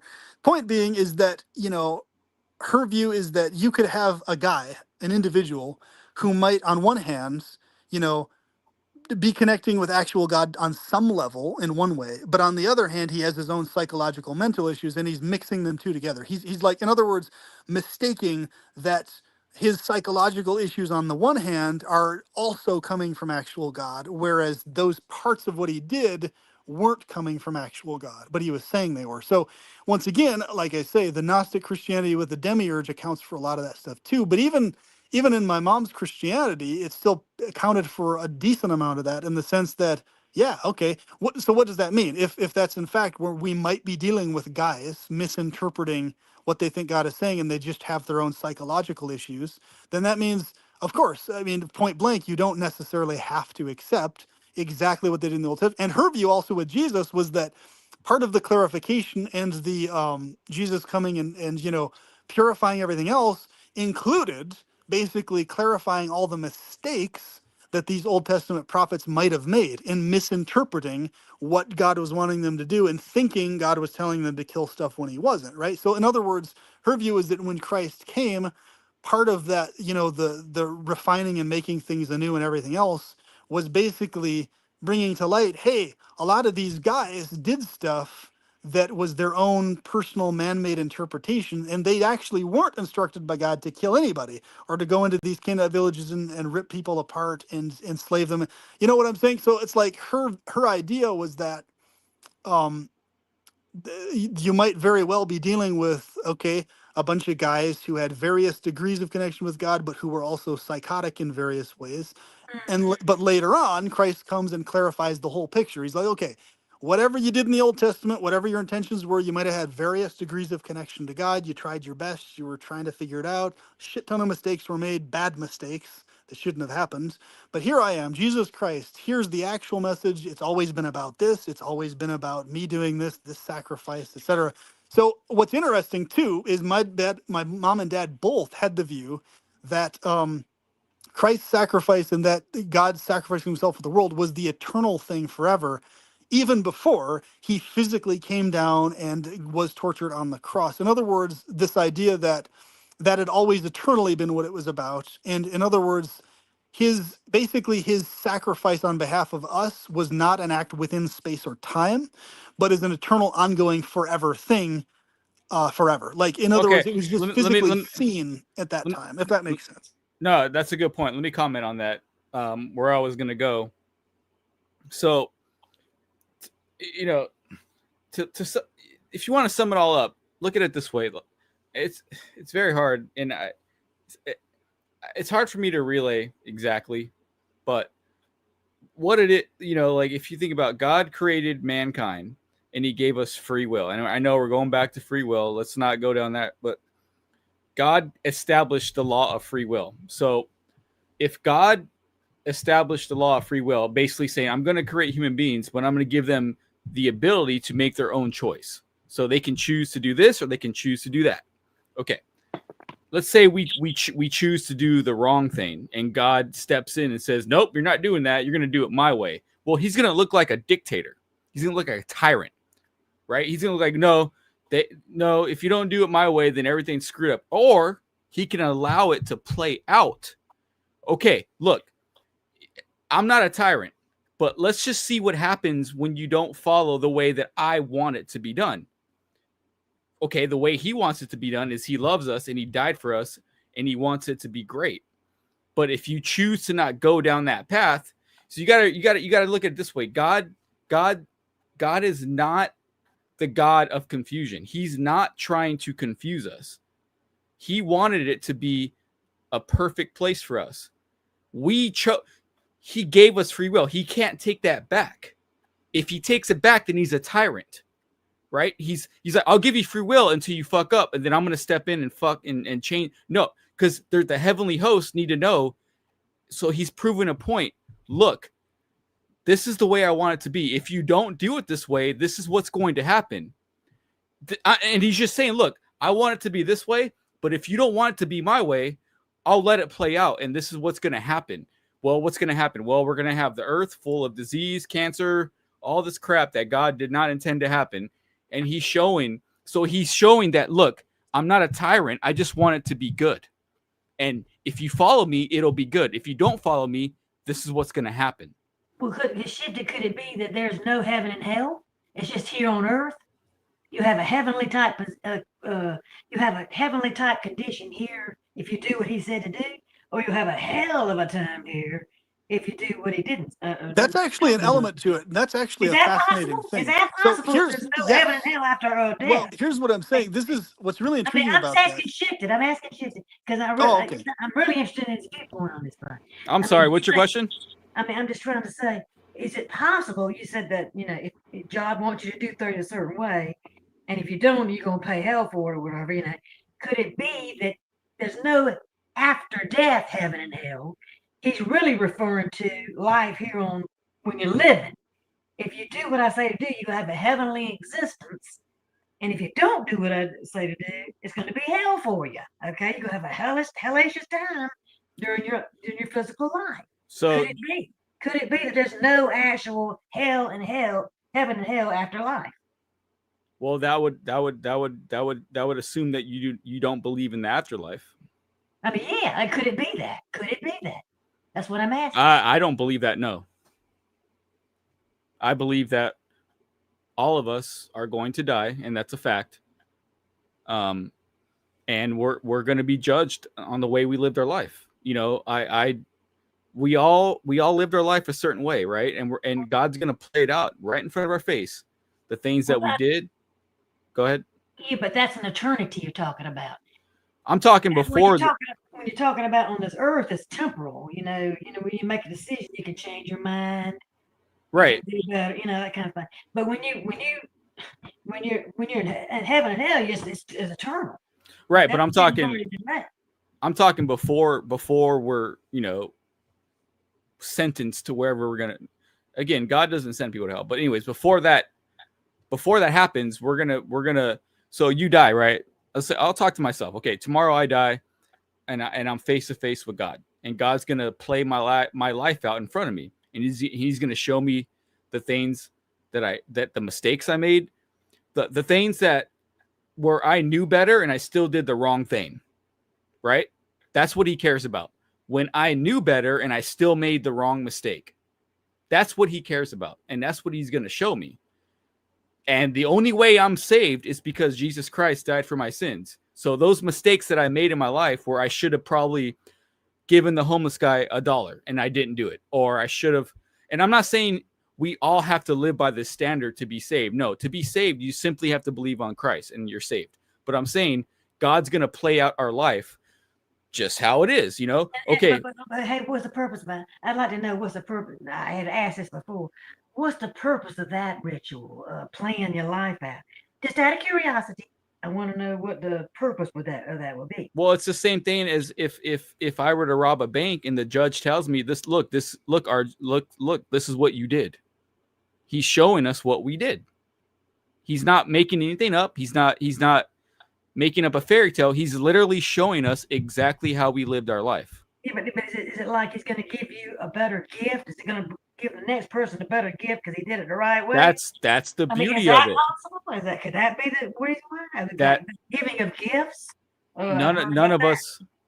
You know what, Patsy? You're right. And to tell you what, none of us can make it on our own. That's why Jesus died on the cross. I'm sorry. So he's going to show us our life and all the choices we decided to make, and maybe we made a mistake here and there, and we knew better. Because let's face it, we all make mistakes, and we all have regrets in our lives of where we could have did better. I mean, come on, don't tell me that you don't have a decision in your life where you could have made a better choice and you didn't. Of course. Okay, so God's just simply going to play out your life from beginning to end. He's not going to add anything. He's not going to take anything away. He's literally going to show you how you chose to live your life on your own free will. He's like, look, I gave you your free will, and you were able to live your life however you wanted to live. I didn't interfere. I let you do whatever you want, and I wanted to know you, but you chose not to know me. Okay, well, let's. Is this when you're standing there? Are these the people that are already saved? They're going to be judged. These are the people that are already saved. They're being judged. I'm talking I'm talking one-on-one with God. You and God. No, listen to my question. The scenario you're building there that you're talking about, is that after somebody has already been saved and they give their account for their life, or is it the judgment day? Both. Both. But the unsaved and the saved are both going to face God. I know, but you're missing my point. I know what you're saying. You're saying after. Okay, no, I'm talking about when you die. If I were to die tomorrow, I'm going to be face to face with God. Right. 100%. 100%. That's the Bible, yeah. 100%. So right. I'm going to use myself as an example, so nobody can say I'm being a judgmental Christian.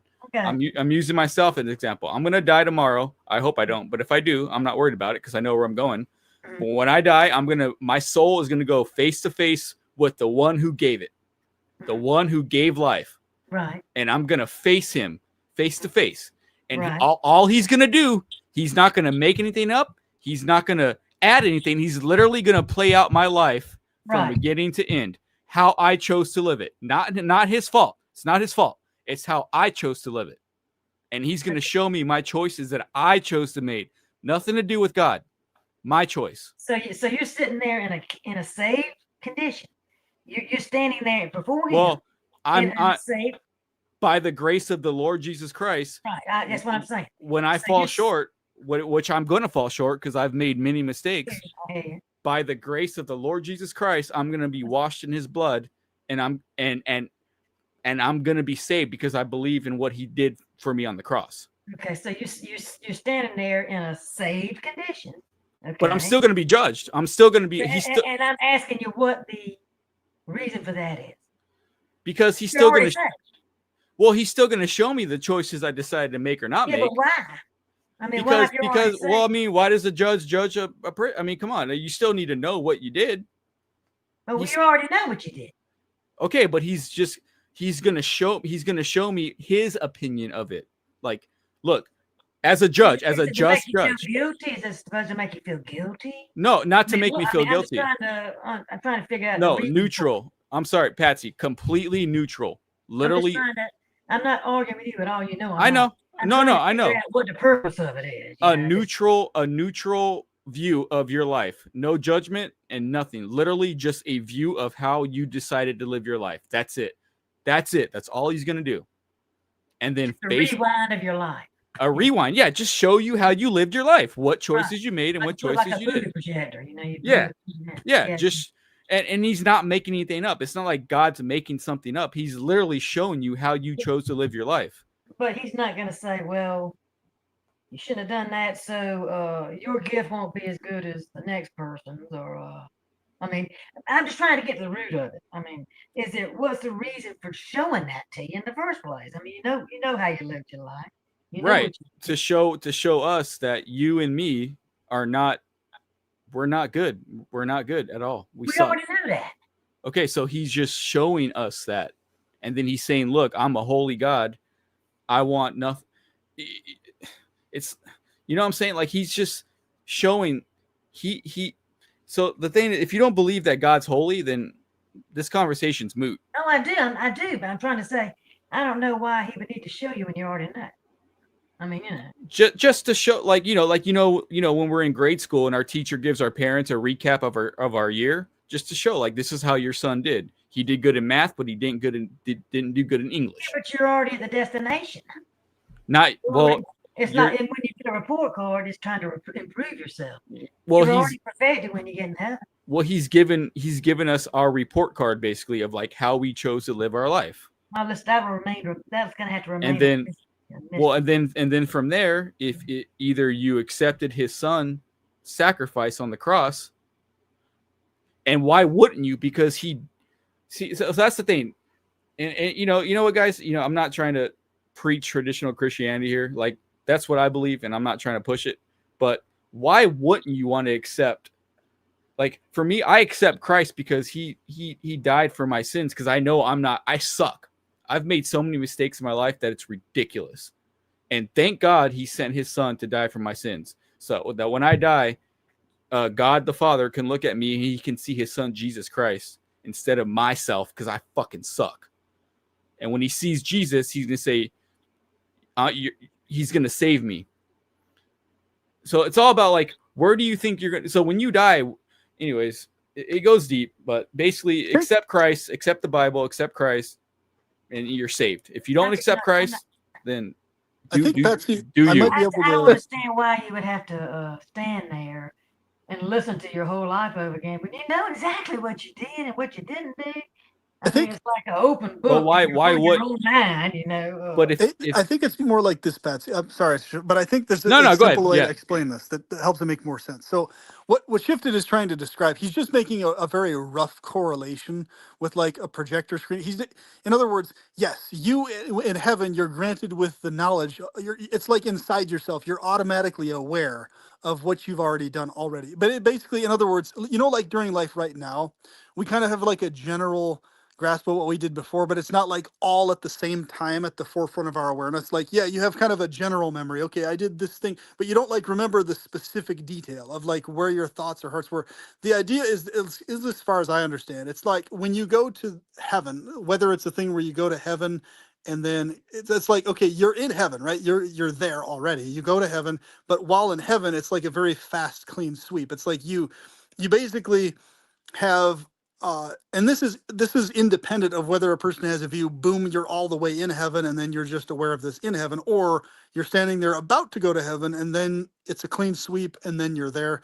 Either way, the point is it's more like all of the specifics are brought to the forefront of your awareness all at once. So it's not like a projector screen, literally, like you're sitting there watching a movie of it's more like everything you've done, you're like Christ or like God is, you're vividly aware of all those details and specifics of what you felt and what you thought at those moments. And it's like, okay, here's the collective of all the thoughts and feelings, and you basically you get a specific surge of the sensation of the beauty and wonder of God's mercy in spite of all of those things. So it's not like here's a reminder of stuff you did just to like taunt you or something, and then like it's like that surge of awareness of that, it's brought to the forefront of your consciousness specifically so that you can much more deeply, much more greatly appreciate the sacrifice Christ made for you in spite of all those things. It's done as an act for you to feel a greater surge of appreciation for Christ than you've ever had before. Like, in other words, like, is what I'm saying making sense in terms of the narrative is what I'm trying to get across. Could that be the transformation process? Yeah, but is what I'm saying making more sense? I'm saying you're supposed to be transformed into his likeness in his being. Right, exactly. Could that be when it happens? Could that be when it happens? Yes, it's the That's idea is it's part of the transformation process of you into a fully perfect, fully purified being, or at least I should say as perfect as possible of a being, right? Like a fully purified being in consciousness to well, where, that makes sense. That makes sense. yes, right. So it's not like, That sounds like the purpose it might be. Yeah. okay, yeah, okay, I hope that helps. And I think that's really what Shifted was trying to say.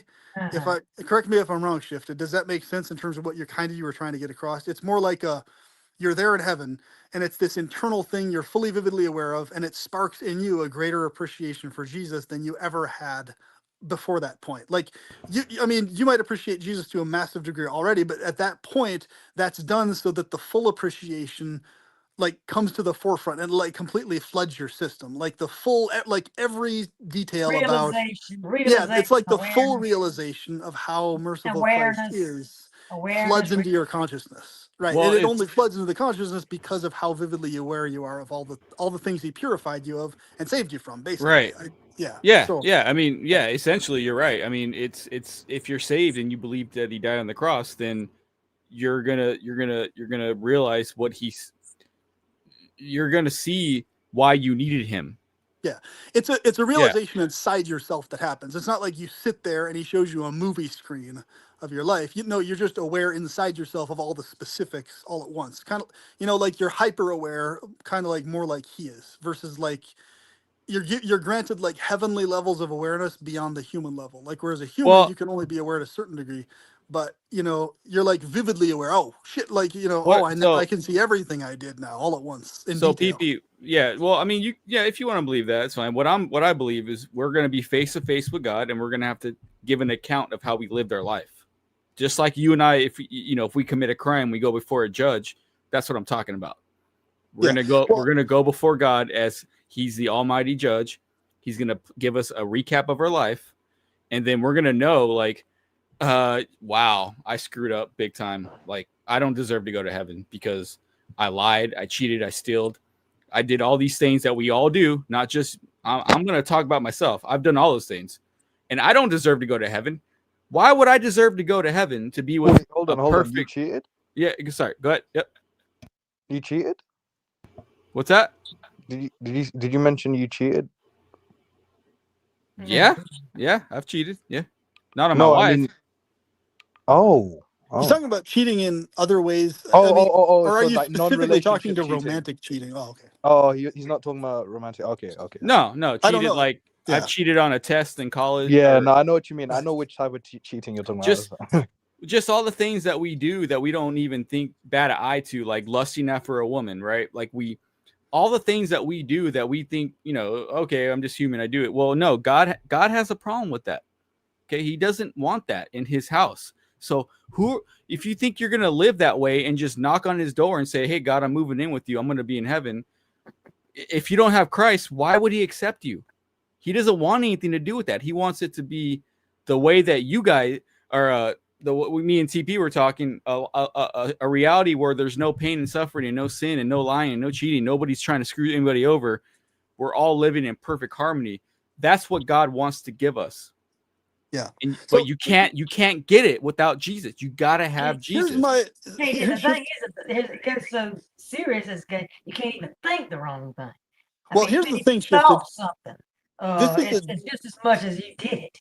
This is a genuine question, though. I think, in based on what I described about my understanding of God, and I don't mean to interrupt Patsy, but with Shifted with you, um, like, is your view like mine, similar to where like the only people who actually would go to hell would be like really severely unrepentant pieces of crap, like that are just really nasty pieces of work, like, or do you have the view that like the vast majority of people, as long as they were really well-meaning people and they come to like a realization then as they're seeing Christ and God, is your view that basically a person has the ability then and there to be able to accept Christ there after death? No. Okay, see, Once that's a major distinction in our views, because my view is that is still available to someone even No. after death. No, once Even you then. die, it's too late. He gave us the opportunity here to Okay, make so the right choice. that's it's interesting because it explains a lot. So like I can see why, if that type of view is the view that's held towards the dynamic that's one's going to run into with God after death, I can see why there would definitely be more concern attached to not specifically adhering to the Bible to a maximal degree and all this other type of stuff. Because in my view, when I was a Christian, like here's the other thing though. Our view is that because God is that benevolent, that was the inspiration to not be lazy and to be kind to people and be nice. Not that it was an inspiration to be lazy, but like, oh, look how benevolent God is. There's your excuse to be lazy and just God's going to take care of you. It was No, very much that's so the opposite. It yeah, was literally right. the view that because he's so loving and kind, that's the reason you should also be like him, super loving and Exactly. kind also. Right. Exactly. When Jesus touched my heart, I cannot help but try to live like him. And how did he live? He helped people, right? I can't Yeah. help. Once he touched my heart, and I'm speaking from personal experience here. Once he touched my heart, I cannot help but try to do the right thing in life. And that's Yeah. what he asked me. He's not asking me to do some wicked acts. He's not asking me to, be a complete freaking slave and just serve. No, he's asking me to be a good person and to help people. That's what he's asking me to do. That's all he's Which asking is me to do, and trust that he's sent his son on the cross to die. That's all he's so asking me to do. Why wouldn't I accept that? And then he's going to take me to paradise. I don't right. So understand. I What's the guess my problem? question though, here's my genuine question though on that, because like if, basically the view I expressed to you, basically, why specifically do you feel that God would still send people to hell He and doesn't not give send them that anybody to final hell. opportunity? Well, no, I'm not. What I mean, let me reword it. Why would God, even if they didn't do all the narrative thing, if like let's say the person that's standing in front of them was a really kind, really loving person throughout their life, they never had any inimical feelings at all towards hearing about Christ or his story, or whatever. They just didn't necessarily take to it or accept it was exactly what was the full truth or whatever. But like if they, in other words, if they were implanted with the ability to know for a certainty that those stories were true and that's what it's all about and what they had to do, they would have, like, for example, like, I know a lot of different people in my life that I've met who are really, really, really kind-hearted people, and they have zero inimical feelings towards God or anything like that that's like mean or aggressive or hateful or despising at all. Like they would literally be totally chill and fine and a cool person to live with in a heavenly state, just like all the other Christians I've met. Like that, I don't see anything in them that would be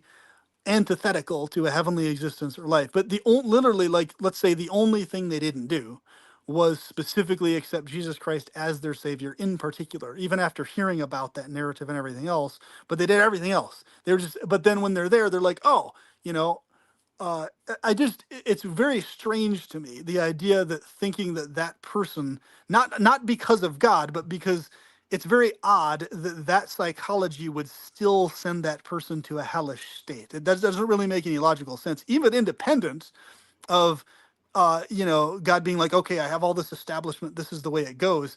It just doesn't make any sense even then, because like it's not going to be that difficult at all for a person who's at that level of like really close to like going all the way with things, So to go PP, all the way. Like it doesn't make any sense is what I'm all trying right. to get at, Let me because they're, what I'm saying is they're not specifically refusing God's mercy via the form of Christ. They just literally, okay. you I know what hear I'm saying. let me chime I in. think you get what I'm So getting. Okay. no, I get where you're going. So I've there's lots of testimonies on YouTube where Muslims have had encounters with Jesus, right? So they have this one belief and then they meet Jesus and they realize, oh wow. It's on YouTube. You can look it up. Muslims converting to Christians. You can look it up. There's plenty of Yeah. them.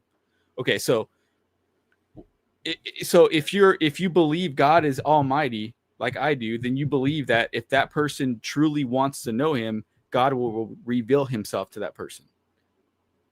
So you have to have that faith.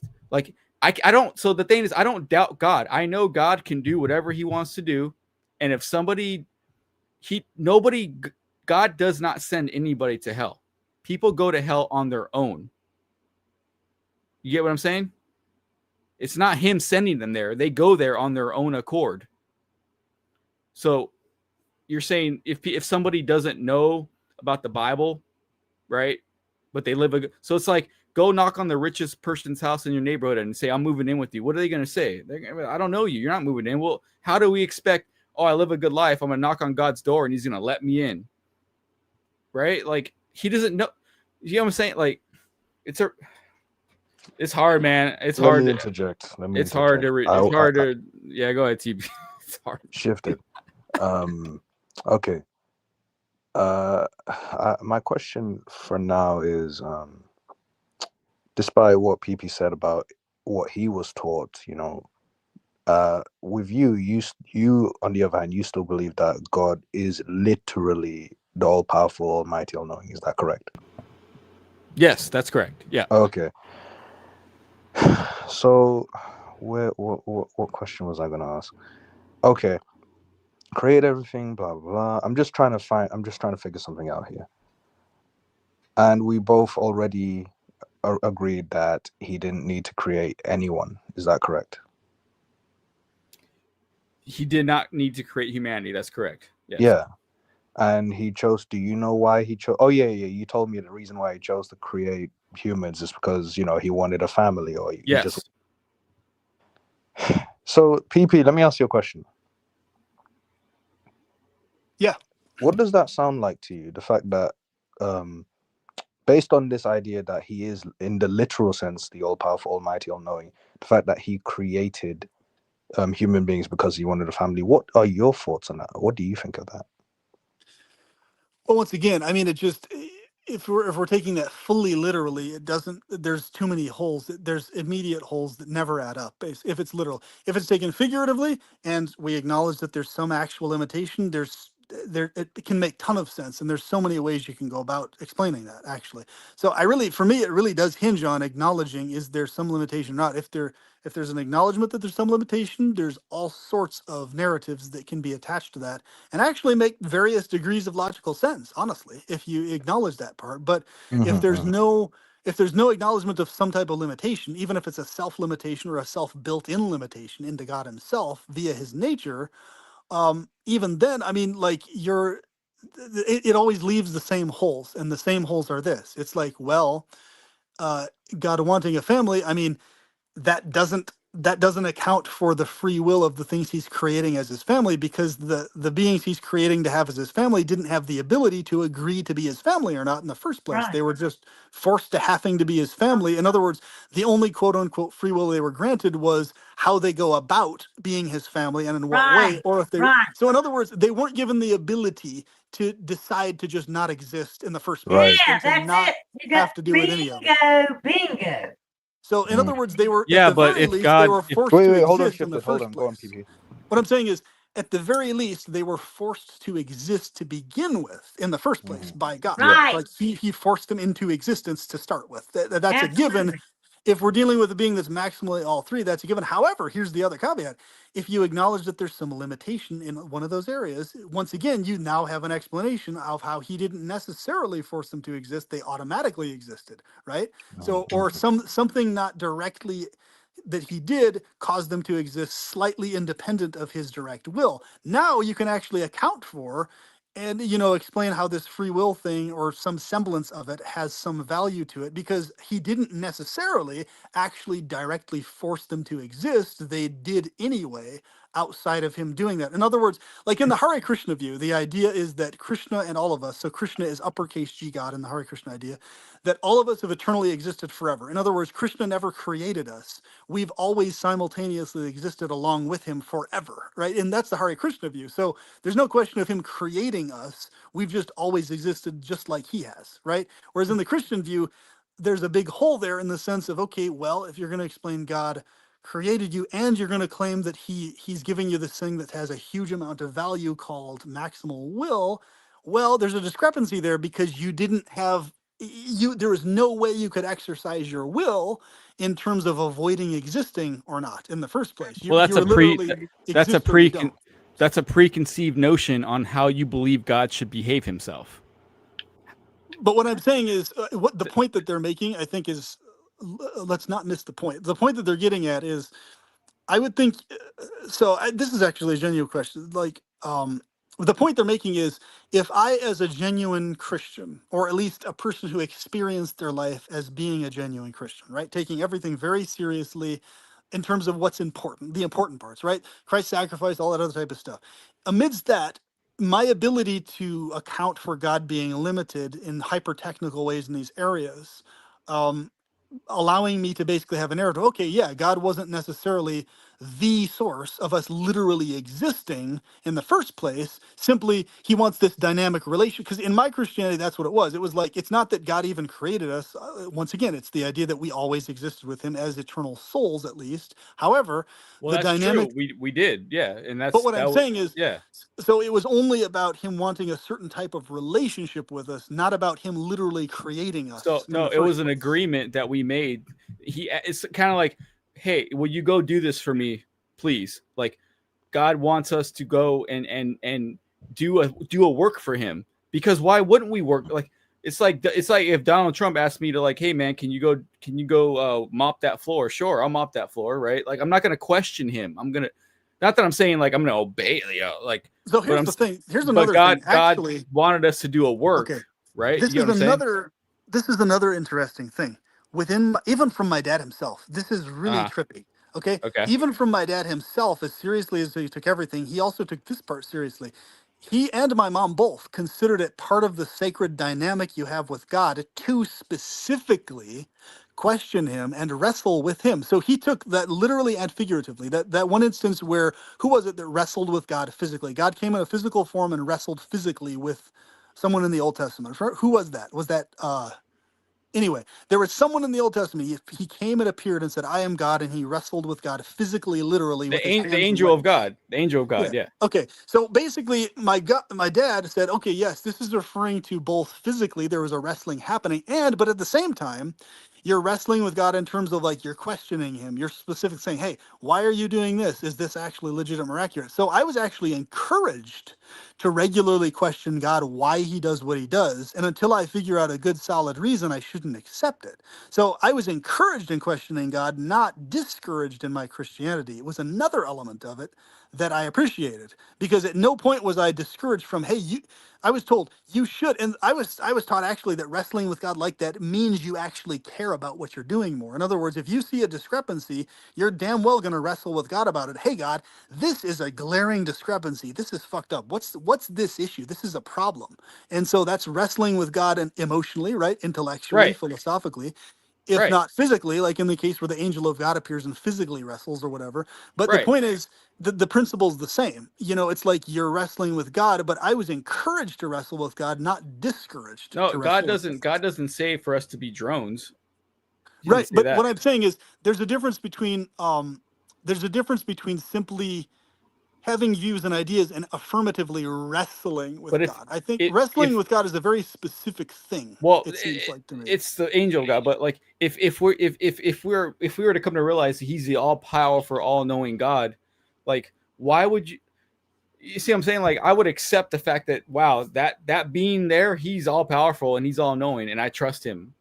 I'm not going to question a Well, see, being. here's the other thing I though. mean, I'll ask my own mental questions, but God will answer those questions. Let me interject. I want Yeah. shifted. Do Yeah. you think that? Do you think? Do you think Christianity, in general, is logical? Do I? Yes. Do you think that Yeah. it's logical? Very logical. It's the most logical thing on the earth. Yeah. Okay. So you think that it's logical for? So do you think this is logical? The all-powerful, almighty, all-knowing, Right. creating 100%. human beings because he needed a family. He didn't need it. He wanted a He family. wanted. Do you think that's logical? Yeah. Okay. Can I tell you why it's not logical? Sure. It's not logical because he's the all-powerful, almighty, all-knowing. So he doesn't. Wait. You said he wanted a family. Wanted. No, I said correct. He wanted a family. Yes. I'm just trying to make sense of this, but I don't think I'll ever be able to make sense of any of this, to be honest. He wanted. Why did he want a family? Yeah. Why did he want a family? How can Why? in other words, Why? how can a all powerful God be lonely enough to want a family? Why do people have kids? Yeah. Why do people We're have not all kids? powerful. It, No, but shifted. Irrelevant. No, it isn't irrelevant. Well, shifted. Why did God want to have kids? Because he wanted children that were in his likeness, like the Bible says. He created us in his likeness. Why did he want to create children in his likeness? So he could have a personal relationship with each and every one of us is what he really wants. Yeah, but he What? didn't create him in his likeness because he's perfect and we're not. So this was okay. Why? Okay, once again, why? Why what? Why? Okay, you said because he wanted to create children in his likeness. Correct. And I'm just asking you, why did he want to create children in his likeness? The same reason that our parents had us. No, but let's focus on God because he's the all-powerful. That's what separates us from God. He's the all-powerful, almighty, all-knowing. So let's stick on Right. Stick with God. But that doesn't mean he can't make himself to have our own personalities. Just because he's God. So because he's the Almighty, that means he can't behave like a human? Well, he's the almighty. He's a deity. He's not even a human being. So he's limitless. Is he? No human being is limitless. We're limited. Right. But what if he chooses to have a family that's in his likeness? He chooses. He doesn't have to, but he chooses That's to. the point. Yes, yeah. I'm saying what? Wait, hold on. Sorry, we're not. Perpetual pleasure says, why not adopt the eternal family stance versus God wanting a family? Okay. Eternal family stance. I don't see how we're in his likeness. Anyway. We're not powerful at all. Okay. I mean, wait. There's another comment he made. He said, so perpetual pleasure says there was no wanting a family that is already there. Huh.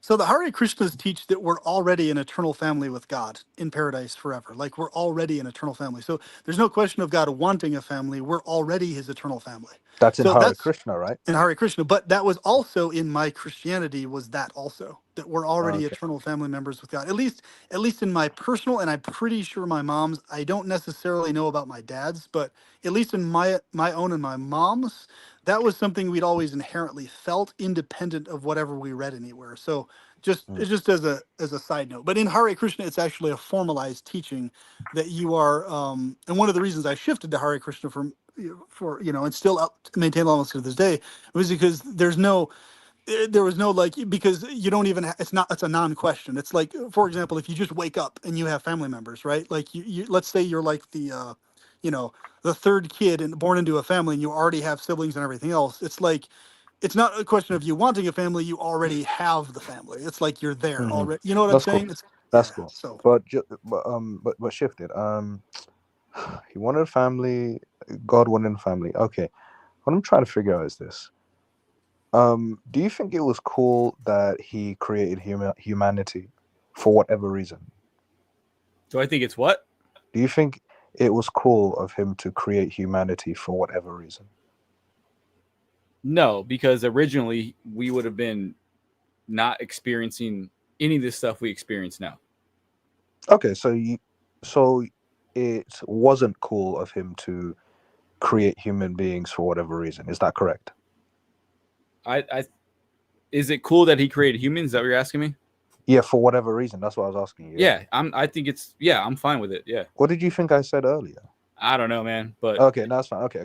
So you think it was cool of him to? No, not cruel. Cool. Cool. Yeah, cool. COOL. Yeah. Yeah. COOL. Yeah. So you think it was cool of him to? Basically, you co-sign God creating human beings. Yes. The thing is, dude, what do you think? So think about this. Not everyone is satisfied with being created. So what do you think of that? Not everybody's satisfied for being created. So you're saying there's some people that wish they were never born. Many people. Exactly. Many people. Many people. Many people wish they were never born. Or just yeah. Okay. So even one person, even if it's just one person who wishes that they were never born, or my thing is. But why? So the question would be, why do they wish they were never born? No, no. Hold on. there are people, right? This is a reality. There are people that wish they were never born. They have this mindset that they never chose to be born, and it's not fair that they were created.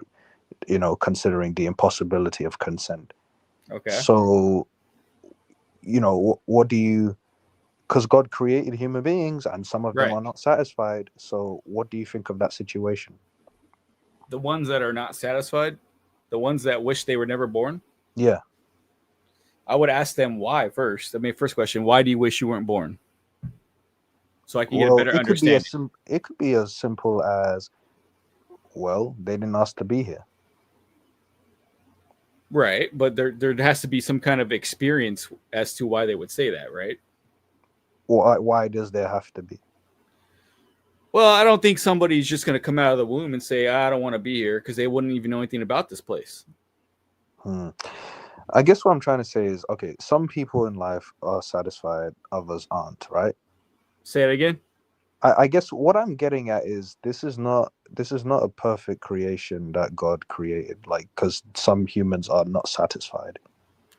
This is not perfect because, like we had in the last live stream, it's our own fault, is the way it is. That sounds like gaslighting.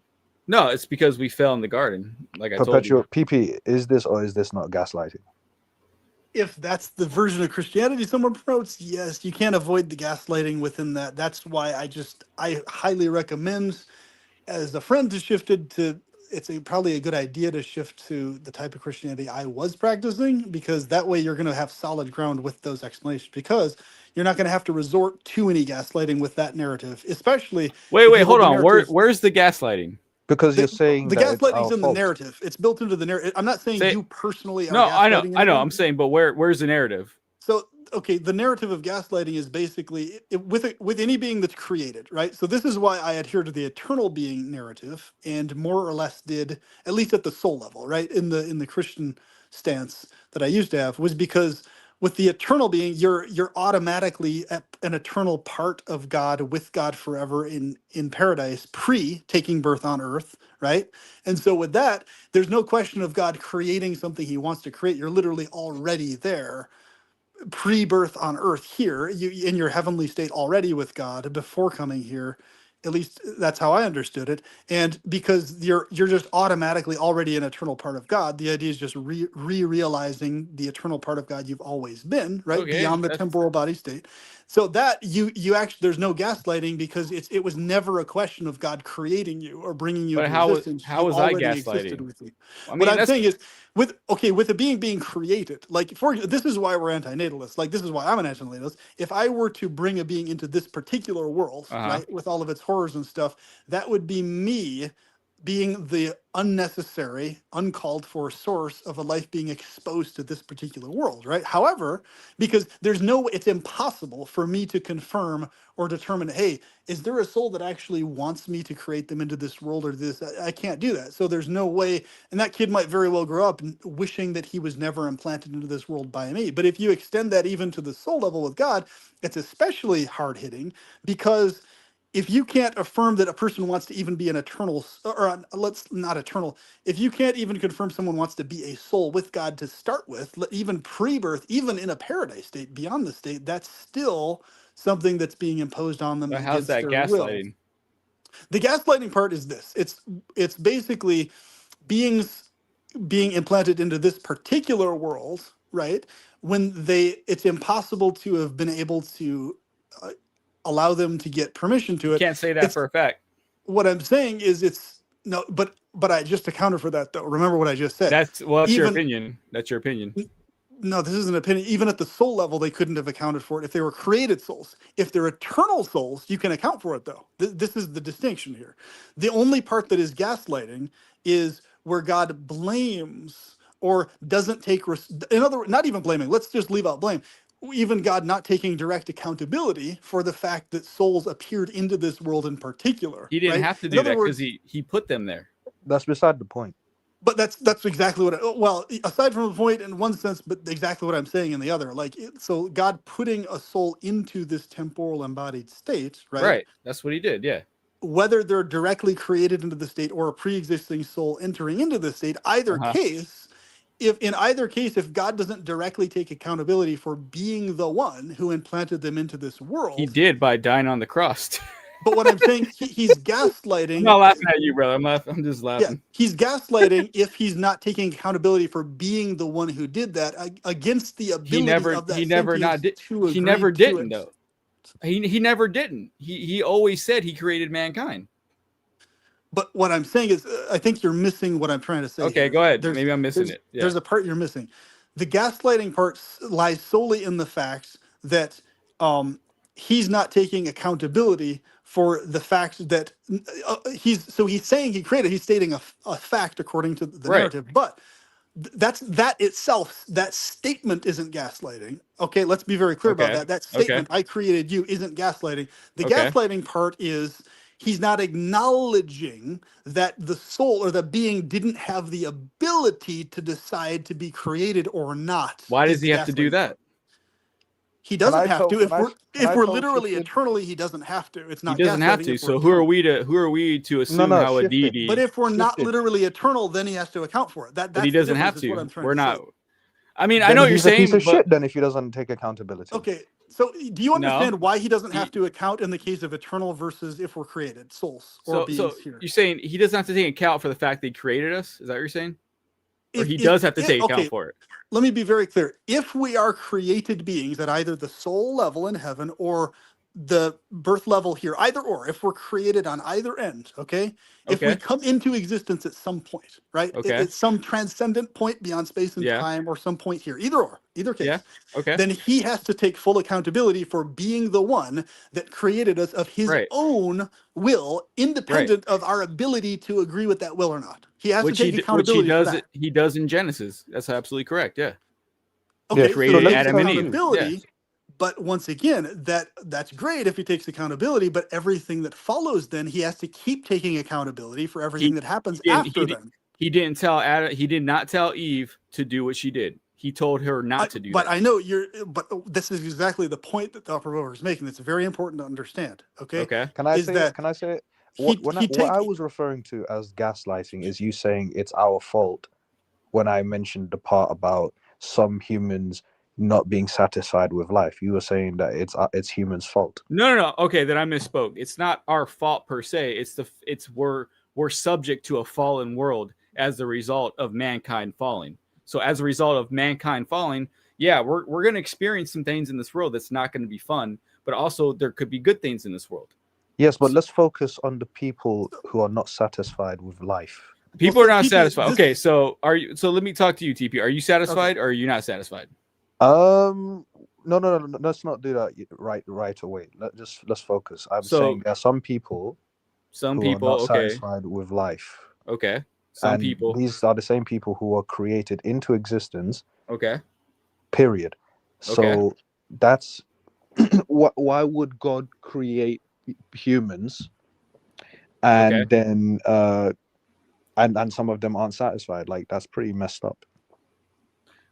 So the fact that they're not satisfied is God's fault? Well, for one, they didn't ask to be here. So, and that's on God. Is it true? True or false? That's on God. So it's true, but the fact that he gave them the gift of life. So that's that's a gift. That's no. That's not a gift. That is not a gift. It's like a gift God to me. God, no, but let's not do that. No, dude. Let's be real. God forced human beings into existence. That's not a gift. If he were to ask me right now, with what I know, if I would come back into Earth, I would do it because I appreciate the gift that he gave me. But you're focusing on you. I'm saying if you force someone into existence, that's not a gift. He originally gave us the gift of life to be in the Garden of Eden, where there's perfect paradise. You can understand. Is that a gift? Forcing someone into existence, is that a gift? No, but I think this is very important. You're talking at cross purposes, which at the moment right now, like you're mentioning a specific thing, and then shifted is he's making a cross point that's it's not exactly. In other words, you're not exactly correlating what is being asked or brought up here. So I hope this can clarify because I see what's happening. So okay, the point TP was making initially here and is ongoing. The point he's making is that, and you're acknowledging, shifted, that God takes account for the initial right? He takes account for the initial creation of the soul in either transcendence or here, right? So he Yes. takes account. Yes. He takes account to Yes. that degree. But what you're saying, according to your narrative, is he stops taking account directly for things that follow that afterwards. He No, no, only takes I'm not account. saying that. I didn't say that. No, did not say that. Okay, so what is he doing by not taking account for what we do here? If he's so, in other words, if he's taking account to start with, that means he needs to keep taking account for everything that follows. So He can't. because I decide to go rob a bank tomorrow, that's God's fault. Dude. No, you're Well, here's the missing thing. the He point. created Though. everything, correct? Well, So that it's the means he same. It's the created same evil. concept, though. No, but hold on. He created everything, so that would include evil. So Yeah. why would you No, create? here's the. Go Here's on. a good example. If I create a little clay guy and I breathe life into this little clay figurine on a table, right? And that clay figurine starts to run around, to run amok and do a bunch of stuff. If I were to create a being like that, even if I implanted in that being a maximal degree to do whatever it wanted, I would keep taking account for everything it did, all the bad shit, everything else, as a responsible being. Well, that's What you. you're But that's this is exactly the issue right here. So why isn't God like that? Also, is So the why are question. you? So Because you have a preconceived notion of how a deity should behave no. himself. What I'm saying is a benevolent being would automatically take account for What what you would follows. say? Okay, according to No, your not according opinion. to me. You It's just factually, logical, factually. Shifted. This is very logical. Okay, for example, check this out. If you have, right, whether you have a kid or create one out of thin air, so whether you're God or a human, either case, there's a sentience now in front of you that wasn't there before in that form of sentience, right? There it is. Okay, Boom. yeah. And okay, then you implant in that sentience the ability to do whatever it wants to do according to its best ability, but it's in a limited world. It doesn't exactly know how things work. So, like, if you only take account for creating, that's it, and it caps off there. But you don't Wait, take hold on. account. Go back. You said go back to the previous statement you made. Only knows what? Only knows whatever it's able to know within that fold. Obviously, it's not going to be an unlimited intelligence. It's going to make mistakes. It's going to stumble. It's going to get Okay. stub its toe and get in at the very least. Okay. It's going to make all these mistakes, even if you try to do what you can to protect it. But if you're going to basically give it a maximal degree of exercise of will, if you're a responsible being in your thoughts or feelings, you're going to keep taking account for every mistake it makes going forward in your heart and mind. No, I don't agree with that. No. No, but Why? he's the Oh my gosh, dude, Shifted, like- bro. He's the almighty, all-powerful, all-knowing. Why are you not holding him accountable? But what I'm saying is you're going to take more account for things than I would as a human, though. Like as a Right. benevolent God, you're going to take more account than I've described. Absolutely. Far Not more if you account. make God gave us free will, brother. The free will thing. No, what I'm Dude. saying, that's irrelevant though. Like even with that free will you give them, you're still going to take account to how they misuse it yourself. Why? You're gonna Because say, that's their choice. I gave them ability to make their own choice. yeah, but you're the one that gave them the ability though, so you're going to take. But I account didn't for tell that them to do reason. evil. God didn't tell me to Bro, rob a bank. This You is can't what I'm just trying to get. create people. An all-powerful, I'm trying to- almighty. Well, hold I'm on. trying TP, if I rob a bank tomorrow, is that God's fault or is No, that my hold on. fault?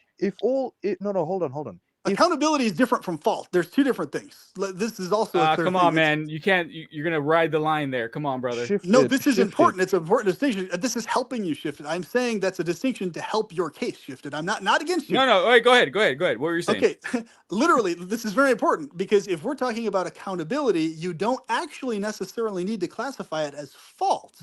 This is a subtle point. So this helps your case, even with what you're trying to suggest. It doesn't really get God off the hook because here's the difference. So yes, if you create a thing and you give it maximal use of will, Right. it's not necessarily your fault that it does what it does, but you're accountable for what it does. There you go. Okay, hold on. Why? You're accountable in the sense that why you're not necessarily at maximal fault. Like it's not like, oh, you're the source of every single aspect of the mistake. You're simply accountable in the sense, so it's a little bit. Come on, man. You can't do that. You can't. Yeah, just you say can. It's a little bit God's fault. There's different degrees of of fault. That's not just one and done. It's not just you're at fault all the way or nothing. There's different degrees of it. There's different degrees of implication is what I'm talking about. But the thing is, why are you going to blame God for the mistakes that we make on our own accord? Please understand what I'm trying to get across to you. Shifted, I'm trying to get across to you. This is why it's important to have a view that the souls are literally eternal with God, because there is no need to account for any of it then. They are if they accept Jesus. I agree. Yeah.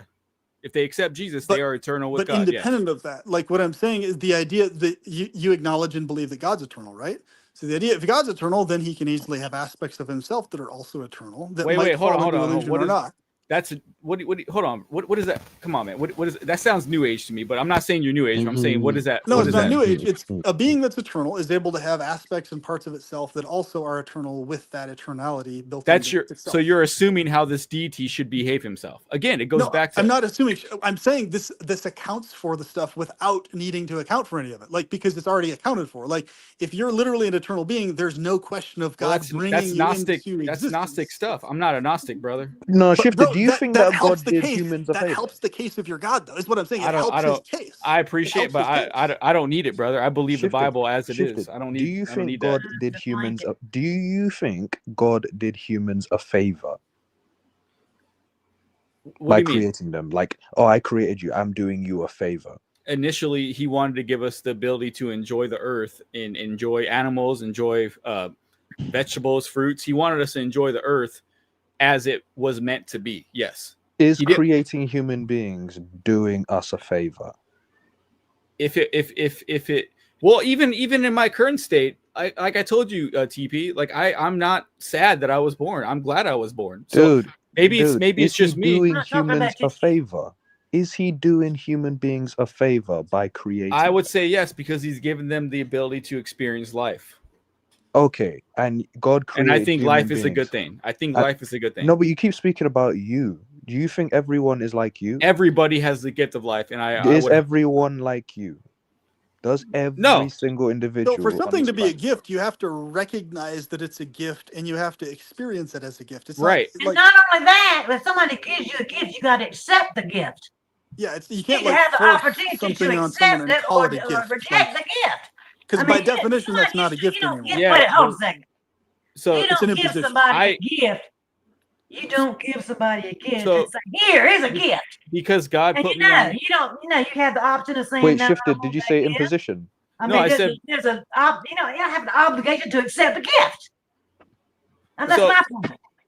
Because certain people wish they were never born, that does not mean that God does not exist. And You still haven't answered my question. No, that has nothing to do with it. The God not Just quit existing. saying gift. We're talking Quit about saying gifts. gift. well, it's a gift Yeah. to me. I'm sorry. Maybe it's not a gift to you. Okay, No, I'm but sorry. forget. That's not. You're not. You see, you're avoiding the question. I You said, said it was a is gift. You said it was a God gift. doing? It ain't a gift unless somebody accepts a gift. Okay. Okay. Is Well, I God accept the doing gift. humans? No, let's not make this about you. Just focus on Okay. the question, please. Okay. Is God doing humans a favor by creating them? Yes. But humans were created. They never chose to exist. God forced them into existence. This is what I'm trying to tell you. Right. Unless Shifted, you're trying to say that we always existed. I don't think so. Have humans always existed, or were we created? Or souls, rather, not necessarily. Or souls? humans. Yeah. Were souls like created, or did Well- souls always exist? Souls always existed. Yes. Well, souls don't experience suffering. People do. No, but I believe. So you know, souls don't count. I believe that Okay. we existed as souls, and then God asked us personally, "Will you come down here and will you live a good life and when you help people and go against Satan, will you do that for me?" And I said, "Yes, I will do that for you, Lord. No problem." You know what? Whoever created this, and just a reminder, obviously, this is just how I feel. I'm just gonna be brutally honest. Whoever created Go ahead. this Yep. man-made thing is a piece of shit.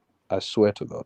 Oh, I swear to God. that's your opinion, brother. Yeah, no, of course. Yeah. I stand strongly by it. This is absolute It's an bullshit. I don't imposition. care if It's an it's imposition Christianity either way or you look at it. Islam. This is absolute bullshit. I'm not coming for you, Shifted. Yeah, as I a know. person. I think you're I know. chill. But yeah, this is Yeah. absolute It's bullshit. an imposition anyway. Yeah. You look.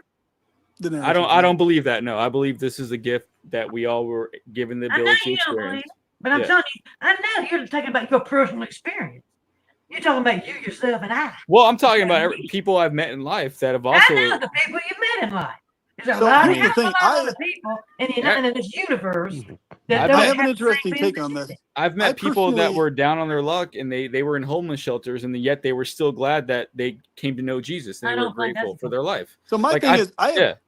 I appreciate being, if this is true, I appreciate being an eternal being in paradise and bliss. That type of life I appreciate and would accept that as an eternal So gift. do you However, believe? Hold on, what PP. I Do you feel like you have to earn that though? Because I believe that God's not no, just going to if give you're it a to being us. of eternal bliss, you're automatically that forever. Like Well, there's why? no earning it. There's no earning or No, not no, not earning. God. I'm saying That's human. you want us as human beings to automatically just inherit eternal bliss. No, I mean I want us to be that forever and never come into human forms in the first place. So this is why I Okay, align a well, lot more all with right. the Hare Krishna view, because their view is that we're already right now in paradise. We're literally just experiencing this imposed simulation that's horrible and torturous on us right now. But we're actually paradise beings forever beyond this world. So that's the narrative that I adhere to. But what I appreciate about that narrative is because the narrative is that my actual real life is full of bliss and joy forever, right? No pain, no anguish at all. However, what I don't appreciate is being taken out of that blissful life and forced into a temporal body that is full of torments and anguishes and stuff. That I don't So appreciate, and that's not a gift. You okay, see? So I appreciate life itself, but not this right. aspect of this type of life. So That's the difference. what's so bad? Okay, let me ask you guys, and I'm just asking a simple question: Is life so miserable that you all just wish you never were born? No, I'm just like I asking. said, I'm I just don't asking. have. I'm not miserable really at all. My life is really good compared to most. But what I'm saying is, even then, even with my life being as good as it is, my standards are way higher. Like I'm aware that I could easily have just remained in a paradise state and never had to have come here. Like I had no reason So to be forced why into this would state. God? Okay, so that's your opinion, but God does not have to think like you. Well, I know that, but what I'm saying is, I'm not saying he has to or somebody has to. I'm just saying the narrative within the Hare Krishna view is that we're already there forever in paradise. This is just something imposed on us against our will. So the thing is, I don't appreciate this being imposed on me against my will because I would have never agreed to appear here or to come here or to have this imposition. So there's obviously a will outside my own that imposed this on me. I'm So not. I'm not opposed okay, to life itself, blissful okay, life. I'm okay, opposed I to got you. torment imposed onto my life, not bliss itself, not life itself, Okay. tormented life, life that's other than paradise and bliss imposed onto me is what I have an So issue did with. my cat would not want to be here either? Is that what you're saying? Like Wouldn't know any different. If so you're, basically every life being here on Earth would rather not be here. Wouldn't know yeah, any I mean, different. if you're a being that's in a paradise state, of course you're going to rather stay in the paradise state versus being But tormented or okay, that's not the imposed case here though, into because this world. we none of us here remember the paradise state, including myself. So we don't I know what have we don't I know what have that's vivid like. memories of that, inherent memories of that I would say Okay. it happened at a Well, soul level. I So don't. you I may or may just not accept that, but that's how I've experienced my life anyway. So for me, this has always been experienced as a very, very fucking foreign place. Like when I'm in the scriptures reading about heaven, I was like, that's where I was. I should have stayed there and I should still be there you right were now. Why there. am That's I correct. not? But what I'm saying is I didn't agree to appear here though. I But wanted to stay what if there. God said, "Hey, come help me out for a little while and I'll bring you back home." And Help. That's an So imposition so because he I needs would not help. have agreed to do this so voluntarily. you would disagree with the Almighty God Absolutely. and say, "No, I'm Definitely. okay, well that's your hey man, Now, he I'm might not gonna still do that, but you can do that. I'm not gonna what do I'm that." saying is he might still force me to come here in spite of disagreeing with him, but I'm never going to agree. I'll be like, okay, I'll do what I can, but I still don't agree to be here. You're still forcing me here. So yeah, I'll do what I But can, but I who are didn't we agree to to this. question God, brother? Who are What do you we to mean that? question We God? What kind of we have argument is every that? good Who are we reason to to question forever God? to question God eternally, forever, even in heaven. Like we should never stop questioning So God if You anything he question does is bad everything, or a bro. bad so idea. my cat should be like, you know what, RJ, this is my house now. It's not your house. This is my Why house. not? Why not? So Sure, he should. my cat could take over my house right now if he wanted to. Absolutely. If he came to sentence, he'd be like, why Come am on, I being man. treated as this little slave in this house? Why don't I just have my own? Exactly. Your Or cat should. why is My he pet fed should if I had every a pet. day? He's fed What? every day and he has a great life. But what I'm Why saying is if he realizes there's a better Also life he gonna could die have, too one day. where he could run his own business and have In his your own house, arms. he'd be like, hey, I'm going to have my own life. It's better than this one. So why should I just stay sitting because around here? Like, well, my cat loves me and he doesn't want to live without me. So he's good with Cat's it. what also I'm gonna saying die is, a terrific, harmful death. Well, I'm A saying this hurtful is the same death. thing. Pain. The amount of love that Death. my cat gives me is the same amount, or it's the same concept. I'm not saying it's the same. I'm saying my cat loves me because I take care of him and I love him. Well, God so, loves me because he takes so care of me and shifted. I I've love Shifted, thought him. about shifted. this a lot. I've thought about this a Sorry, lot. I've PB. thought Let me about, ask this. If sorry, I'm really sorry. Shifted. Please bear with Yeah. me, PB. Yeah. Shifted. Can we agree that God is selfish for creating human beings? No, I can't agree with that, brother. I'm sorry. Why Oh not? my goodness. Is it? I thought we agreed that having children is selfish. No. No, I agree with that. Yeah. Yeah, and God had children. But We are, as God's you would, not you claim. Okay, you would claim, and a lot of Christians do this, right? They would claim that we as human beings, we are God's children. right So He created children, as in us, human beings.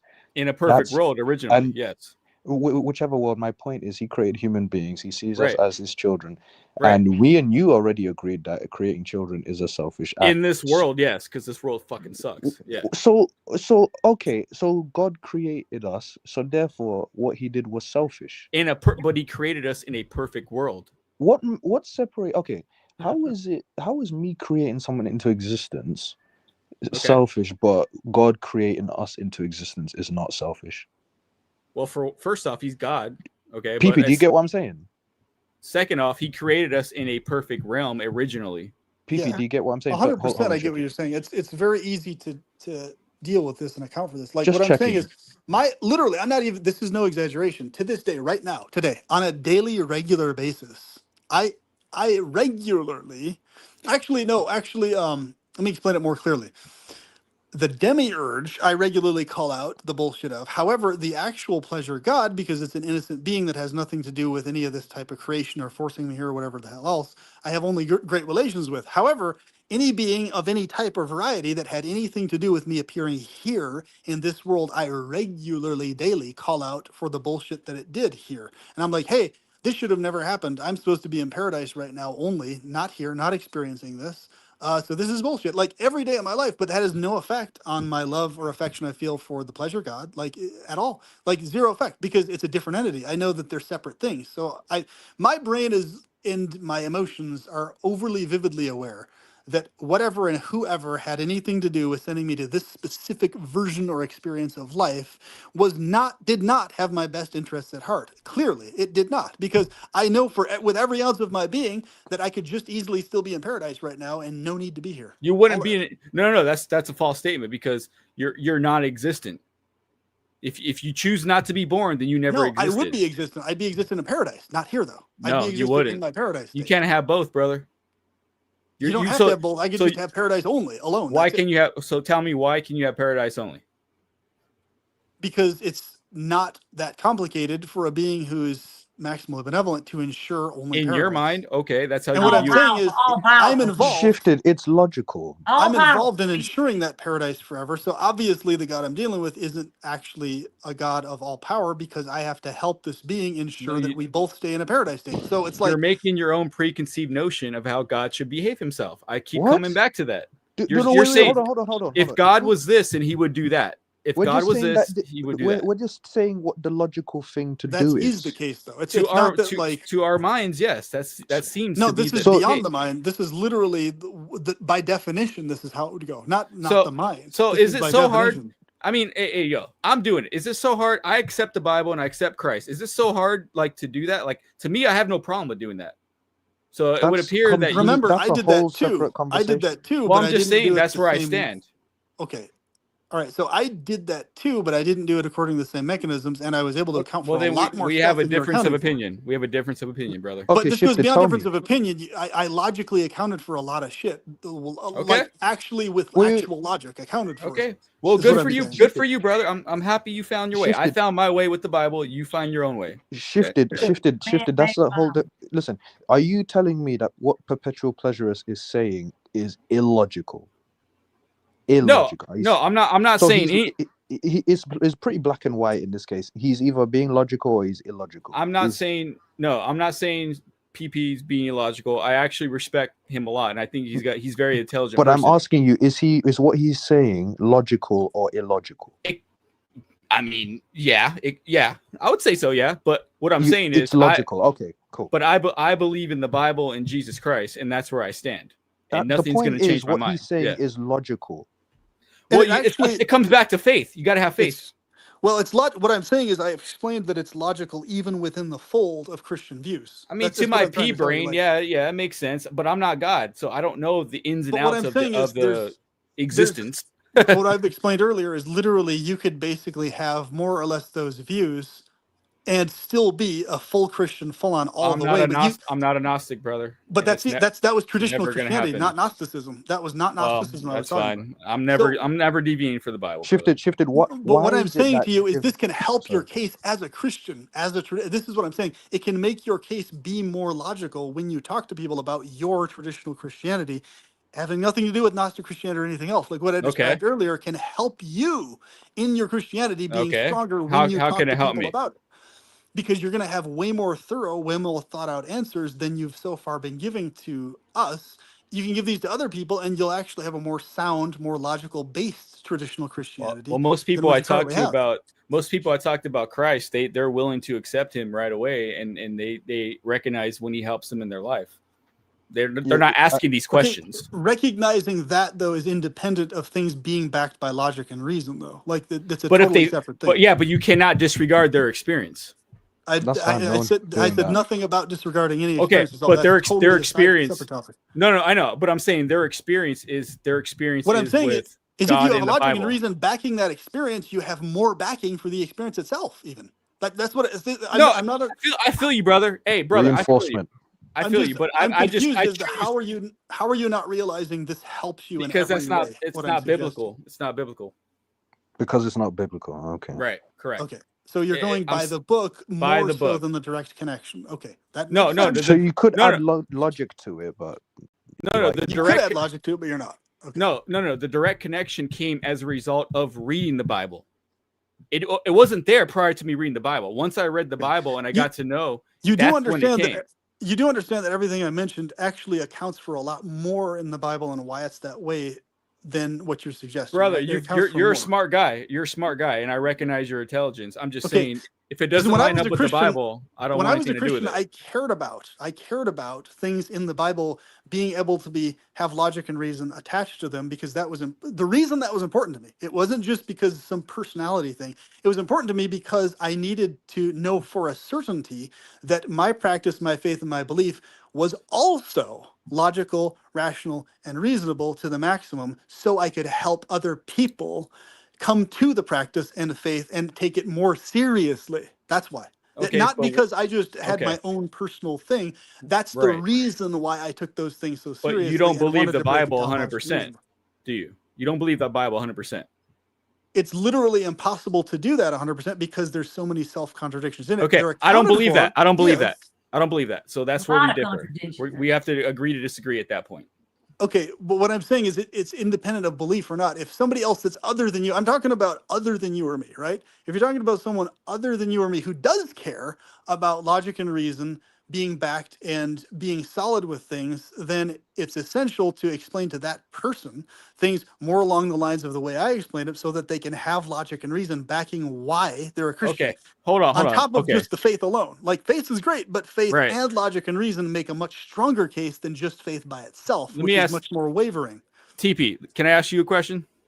you can, but you still haven't told me like why is it that if I were to create someone into existence, it's selfish, but if God creates people into existence, then it's not selfish.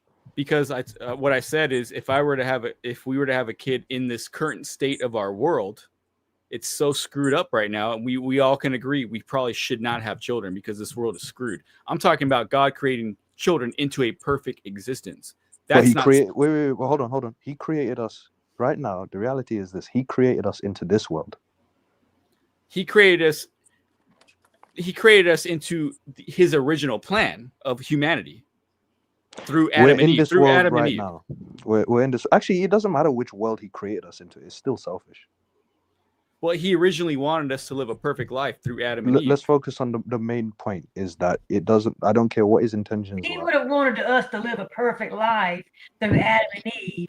He wouldn't have created us with the potential to sin. Then he would have made us robots. So, Yeah. And I tell you one thing, too, I'll tell you something about that. Patchy, Stop! I don't want. Can I finish what I'm saying? Okay, yeah, go for it. I'm sorry, I never get to say anything. I mean, I sat here all damn night, hardly, and I haven't said a whole lot. Yeah, no, go ahead. Sorry. Go ahead. Yeah. But heaven, when people go into heaven, according to that book, there will be no sorrow. Don't interrupt me. There will be no sorrow, no tears, no pain, no suffering. It will be perfect. Okay? Now, in order for that to happen, God has to perfect you. He has to perfect you to not want to sin. Okay? Because when you went, before you came into heaven, you had the potential to sin. Because he gave you free will. Now, when you get up there, he's going to change you, transform you into something else other than what you were. You won't want to sin. Therefore, you do not have free will in heaven. He made your will the way it's going to be. You won't recognize your mother. You won't recognize your father as your father. You won't recognize your husband or your girlfriend as who they are. It's going to be a totally different situation. Now, here's my question. Why didn't he do that in the beginning when he created Adam and Eve? Why didn't he create them without the potential? Just like he does in heaven, according to that Bible. Why did he not do that? That is my question. Now answer that, somebody. Because he wanted to give you the ability to choose between See, right but and wrong. he's not doing that in heaven. He doesn't give you the ability to choose in heaven. We weren't He made in does heaven. not give you the ability to do that in heaven. Hold on. We're not talking about heavenly. We were born on earth, right? We I all born on. asked you why he didn't do that. Make earth heaven. Bring it down where he came. Why didn't he do that from the very beginning instead of do this plan of giving us free will so we would fall, potentially fall? The garden was. That is a loving God. The garden Somebody that would do that, what I said. The garden is what you're talking about. I know what I'm talking about. The garden was how it was supposed to be. That's exactly what I'm talking about. Yeah. So it was supposed to be that way, but Eve fucked up. Because he made it that way. He made it, gave her the potential. Did he force her to do that? Gave her the potential to sin. But did he force her to do that? He gave her the potential. He didn't force her, though. I didn't say he forced her. I said he gave her the potential to do it. There's a big difference there. And that's a wide open deal there. That leaves the field wide open. He didn't force her, though. It leaves the field wide open. Correct. Instead of like it does in heaven. Instead of like it does in heaven. There is no wide open in heaven. You don't have an option to sin. Hold on. We're talking about earth. We're not talking about heaven. I don't care what we're talking about. I'm talking about that. Yeah. I want to know why he didn't make that way in the beginning. And that's a very important question to me. Because the way he set it up is like a game, man. Okay, let's just like Job, that Job thing. Let's test these people like a little chessboard. Okay? Let's lay the chessboard out, put the pieces on the thing, and let's see where the things fall where they may, okay? Let's just see how it falls. Dude, shifted all these tests. You understand what I'm trying to say to you? He wanted to know if Job important. He wanted to know if Job was true to his heart.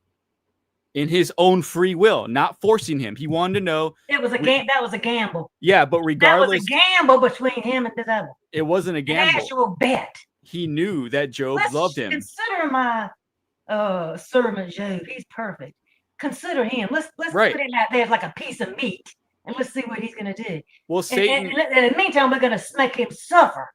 Suffer. It's put the bigger. Hell. Put this man that's perfect. Patsy, it's pure hell. It's the bigger conflict. A point. It's evil. That's evil, man. It's the bigger conflict, though, of him showing that Job will willingly choose God, no matter what happens. Don't make me deviate from Job. Let me go. Not going. I'm going on my regular point I just made. He should have made it from the very beginning. With Adam and Eve, they did not have the potential even. That's your opinion. You're not God, though. Because that's perfection. God did not make perfection. God did not make perfection. He did originally. He wouldn't have made a being that had the capability of not being perfect. No, he gave the being the ability to understand that. Yeah, I understand it. He said either you can love me or give me the finger. That's basically what he said. God, you're missing the point, bud. Well, I mean, I'm just saying. He brought us into existence and he said, either you can love me or you can give me the finger. You're missing the point. Okay, what am I missing? I just said it 3 times. Okay, can you say it one more time? Okay. He should have made it from the very beginning where there is no potential to sin, just like it is in heaven, according to the Bible. Right, but that's not That true. way there would be no problems. There would be no suffering. No nothing. Everything would be bliss. I know you're going to From say the very beginning. okay, I know you're going to say that I'm going to equate it to being, okay, this is not what God, but if I have a kid, am I going to force my kid to love me, or do I want him to love me on my own, on his own or her own? I'd rather her love me on her own and me not force her to love me. That's what God did. He gave us the opportunity. Either you can love me or you cannot love me. It's your choice. Can I tell you why these I'm not gonna, let's just say I'm not gonna put a hot burning stove in front of my child. But then it goes back to your I'm not gonna do that. I'm not gonna turn this burner on that I'm standing in front of it right now. I understand. I'm not gonna turn it on high and bring a child in here and say, hey, don't touch that, baby. I got you. That's I'm where not we just. I'm not willing to do that. I understand. That's I'm a little bit higher than that, okay? I got more of a heart to do something. I got you. That's just where we disagree. I don't blame God. Oh, you don't have a heart then. Come on. Don't say that. I'm not saying that about you. You leave the burner on. You leave the burner on and let him touch it. I didn't. That's what you do. That's not what I said. You would let. Yeah, it's exactly what you said. You said I don't agree with it. No, I said I don't agree with it. No, I said yeah. I don't have. So if I don't agree with you, that means I'm. Come on. No, I'm saying I don't blame God. You can blame God if you want. I'm not stopping you. Go ahead and blame God. Wait. Do you ever hold God accountable? Do I? Yeah. Do you ever hold God accountable for anything? No, absolutely not. So you can't. You'll never hold God accountable for anything. No. God is infinitely more. I'm in no position to hold him accountable. I trust him with all my heart and all my soul.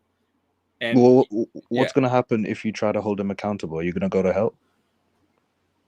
I don't feel the need to do that. Well, are you going to go to hell if you try to hold him accountable, whether you feel the need to or not?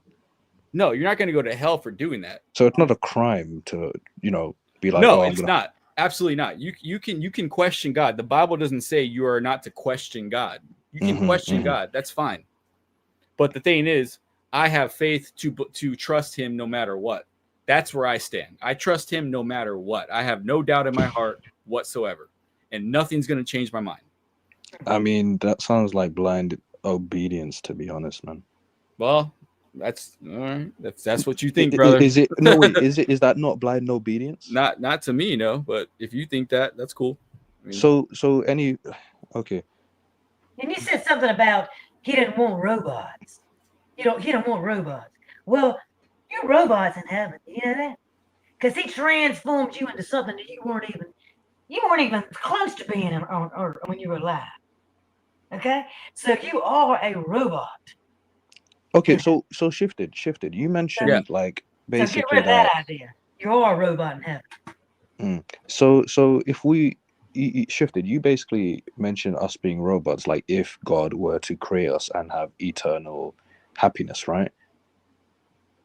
That you're saying that would mean we'd be robots. Is that correct? No. Well, he originally wanted it to be that way, but without us, he wanted us to live that way and to recognize that why wouldn't we follow him? Because he's good and he loves us. So why wouldn't we follow him? Let me ask you this. Wow. Would you, if you had the ability to build a truck or an automobile? Which I do. Yeah. Okay. Would you build that truck with some kind of faulty? Well, we're talking about an automobile. It's an analogy. It's an analogy. It is an analogy, but it's as close as I can do. That's an inanimate object, though. It's the closest analogy I can get for you. Okay. It's the same principle. Whether it's a car or what it is, or human. Would you create a truck with a faulty gear shift and expect it to do the right thing, to shoot on the right gear? Daddy, you know my answer to that. You know the right. You know the answer. The garden. The garden was how it's supposed to be. You wouldn't create it that way either.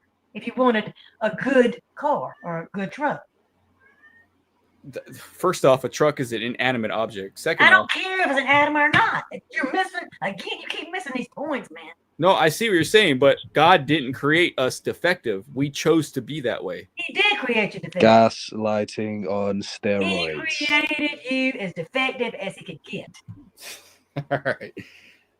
All So, right. so, If you so, want so to you're believe only gonna that, you hold go right humans ahead. accountable. So you're only No, gonna you hold. want to believe, you go ahead. No, no, I no, don't no, believe no. that. No, you Okay. can believe it. I don't. No, you're believing it. You're believing that you would actually build on intentionally a faulty truck. I don't believe that. No. Yeah, that's what you're saying. No, not really. But okay. Well, really, You can believe. exactly what you said. I Exactly don't. what you I said. don't. No, I don't believe that at all. Well, you must be changing your mind then about what God No, did. no.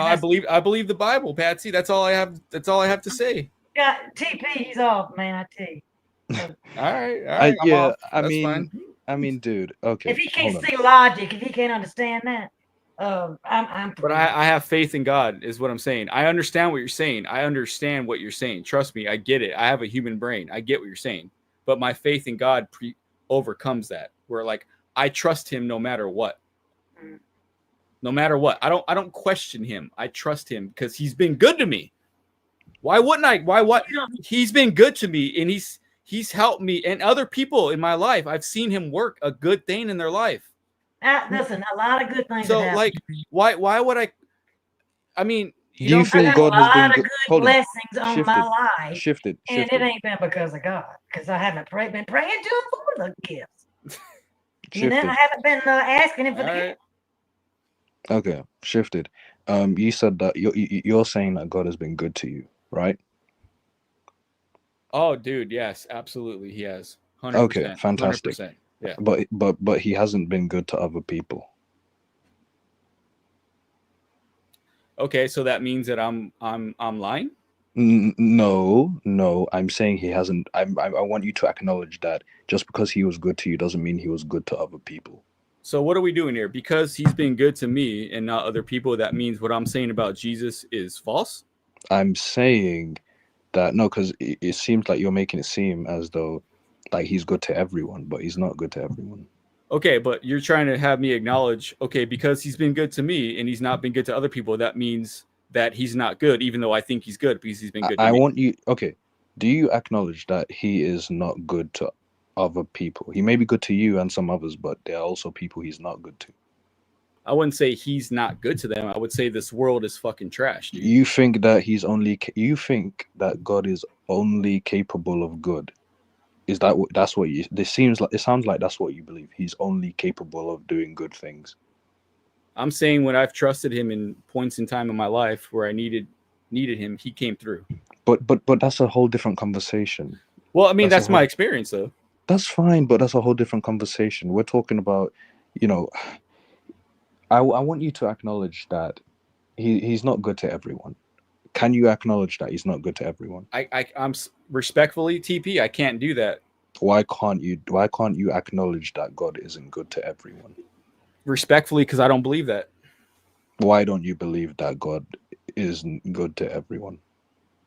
Because my experience with Him has been Him building me up, going through life lessons. But that's your experience, Okay. It's like if you have shitty parents. No, it's like if you have good parents, and then you say, oh, basically acting like everyone else has had great parents, but that's not the case. Just because you had great parents doesn't mean everyone else has had great parents. You following me? Yeah. So what I'm saying in relation to God is just because He was good to you doesn't mean He was good to other people. Or am I just talking gibberish? No, you're not talking gibberish. But so if you're going to think about it that way, so why would He be just good to me and not other people? That's what I want to know. Well, what I'm telling you is He can be good with anybody. He can, but He's not. That's the point. He's not. Can? So do you? But He's not. So TP, do you know the situation in everybody's life? I know in some people. I didn't say everybody. I said some people's lives. Okay, so, but dude. I lost someone who I considered a friend like two to 3 years ago, right? Okay. Her name was Sun Goddess. She was a subscriber. Okay. And she basically self-deleted. Oh, dude, I'm sorry to hear that, man. No, it's fine. It's fine. So clearly, you know, she is an example of what I'm talking about. God was good to you. He wasn't good to her.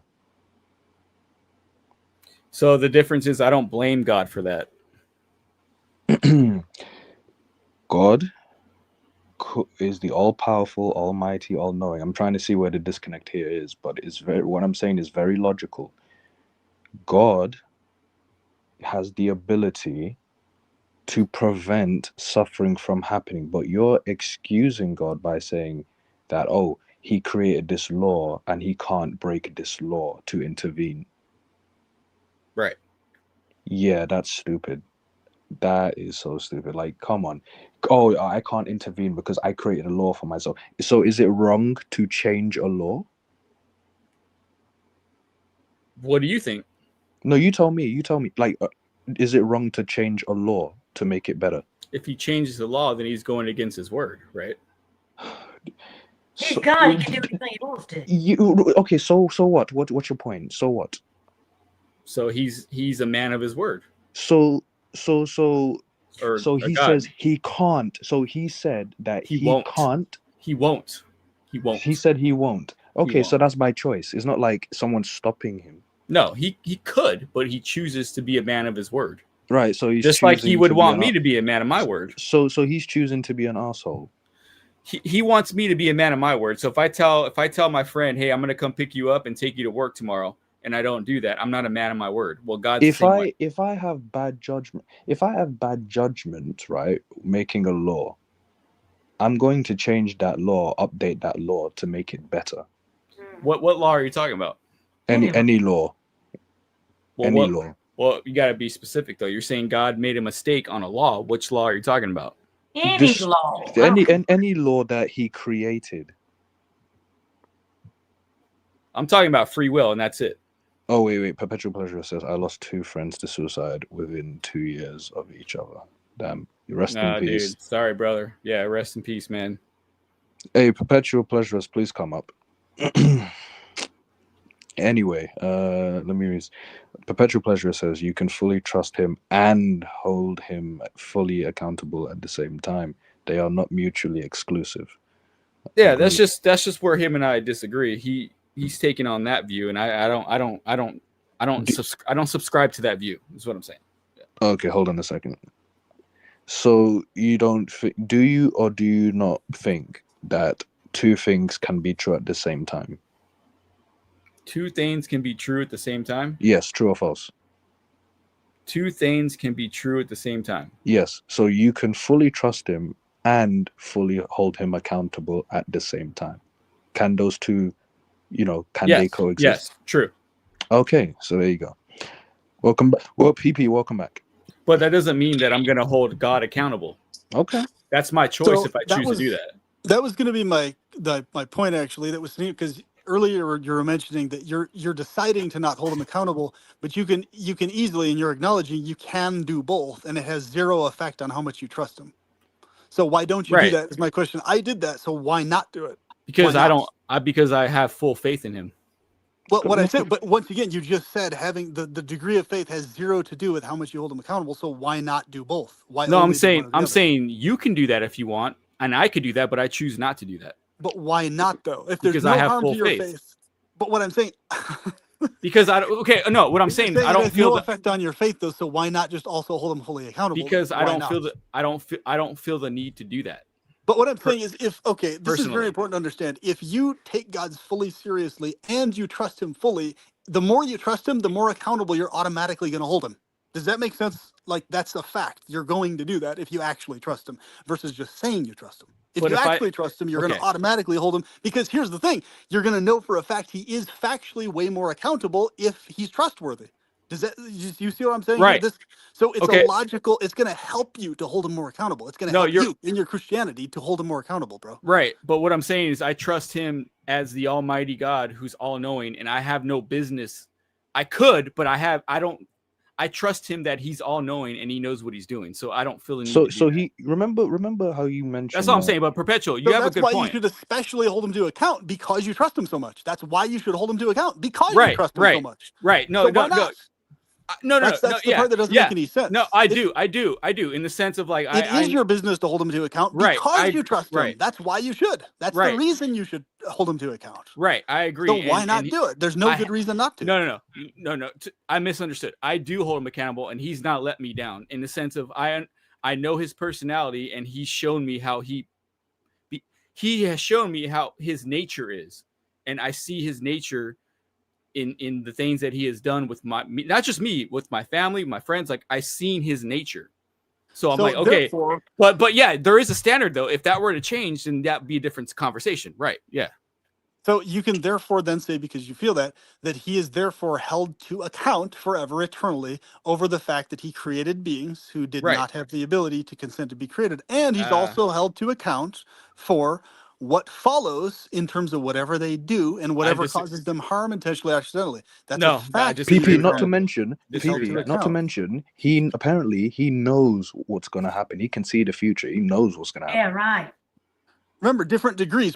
It's not that there's accountable or not accountable. There's degrees of this. So it's like, okay, obviously you acknowledge to at least some degree he's accountable for what occurs, because you are to some degree by creating anything. Like there's no way that something can be created and you have no accountability to what they do that are created. Like, you have a tangible degree of accountability. And the way he created them. The way he creates them. Okay, but it's not his fault if I choose to rob a bank tomorrow.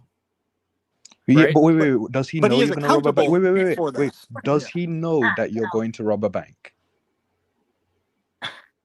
God, I can't believe it. So okay, so you're saying if he knows I'm going to do it, then does he know that you're going to? He knows I'm going to do it. Yeah, he knows I'm going to do it, but it's not his fault. He didn't tell me to do it. But he knows, and he could intervene. But your excuse is, he's a man of his word, so he's not going to intervene. This guy has very poor judgment time round. Yep. Because he's going to allow me to do what I want to do without intervening. Yeah, and it's going to send you to hell too. What do you say, Patsy? Not me. Not only that, if we make the wrong decision, he's going to send you to hell also. What you mean? Because you did what you were supposed to do.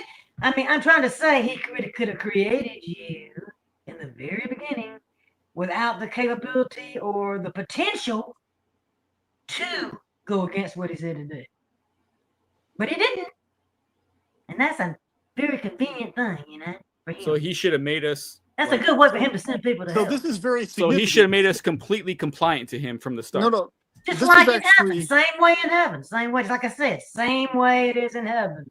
Completely on earth as it is in heaven. Thy will be done. See, that's on earth as it is in heaven. No disrespect, but that's where you guys lose me. You want him to make us completely compliant to him from the start. Right. So that's all right. Wait, say that line again, Shifted. What I'm gathering, and correct me if I'm wrong, Patsy, you wanted him to make us completely compliant to him from the start. That we would not have the potential to go against what is bad. That's not being completely compliant. What you're saying is God could have easily made us to where we were not completely compliant, but we didn't have the nature to do horrible, terrible things. Our nature, in other words, that came from Satan. Or to go against him, right? But the compliancy is relevant. We could easily be made without being compliant to him, but literally we could be made with the nature of all of our options, free will wise, are within the fold of benevolent, loving things. That's not being compliant or complacent. We were made that way. It's Satan came in.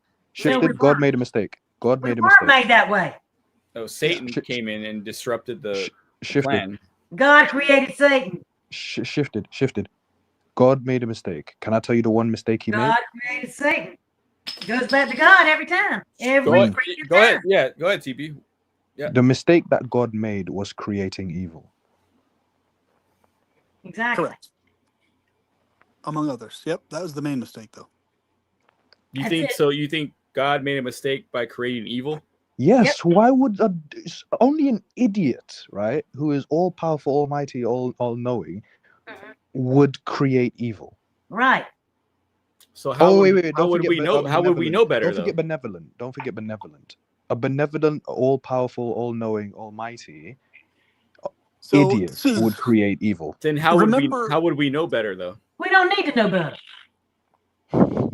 Go on, PP. We don't need to know better? Okay. No, we don't. a very What's common but what's poor the argument. why would we have to know both? If everything's good in the beginning, why would we need to know we're bad at all? No, So it's a very it's I'm go ahead. confused about that situation. It's I a mean, choice of choosing between whether to do the right thing or the wrong thing. oh, yes, Go it's on, that. BB. okay, a very common argument that's I used cannot in a say lot of seven. branches of traditional Christianity, but a very poor argument, but an argument they use nonetheless, is that okay, anything within the realm of logic and reason only extends more or less to the human or fallen angel or Satan level. In other words, their claim is that God is completely, entirely beyond all logic and reason entirely. So Exactly. therefore, but it's a cop out because that's a poor But argument. that's what So, he is. That's what he is, though. That's but what the here Bible we're says. gonna clarify why that's a poor argument because it's an irrelevancy argument. In other words, it's literally the same as saying gobbledygook or bois. But It's the same as doing that. the It's the Bible same thing. says that, though. The Bible says that, so it's not irrelevant. It's irrelevant because it's a non-statement. You're not saying anything by saying, okay, let me give you another example. Okay. If I basically, if someone asks me and says, hey, we really need to figure this out. How do we figure this out? And I'm like, this thing is beyond figuring out. It doesn't mean anything because we still have to figure it out, even though it's beyond figuring out. There still has to be things accounted for. It's like, okay, well, so within the fold of things that are able to be figured out, what can we figure out? And if within that fold of things that can be figured out is we're able to figure out things that don't add up and they're contradictions, we can know for a fact that whatever being it is that we are dealing with beyond logic and reason is clearly a being that is not maximally benevolent beyond logic and reason. But why? Because But why? within the fold of logic and reason, that benevolence is not coming through all the way. That's why. That's So but why though? It doesn't mean it's not coming through. it's not breaking through It was into the always logic there. and reason world. It was always there, though. It was always there. We're the ones that messed up, not him. Shifted. This sounds like Stockholm syndrome. I swear to God. but anyway, do you So think God is a logical? Do you think God's logical? Yes. Okay.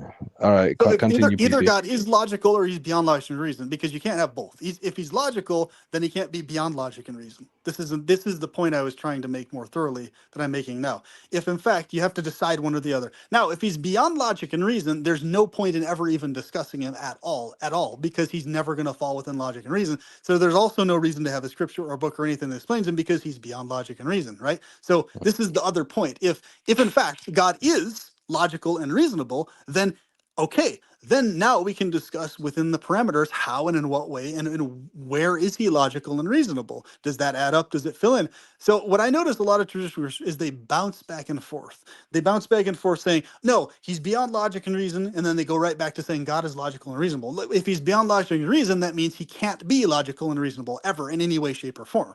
Okay? But no. Which Why? means Why though? Why can't he be both?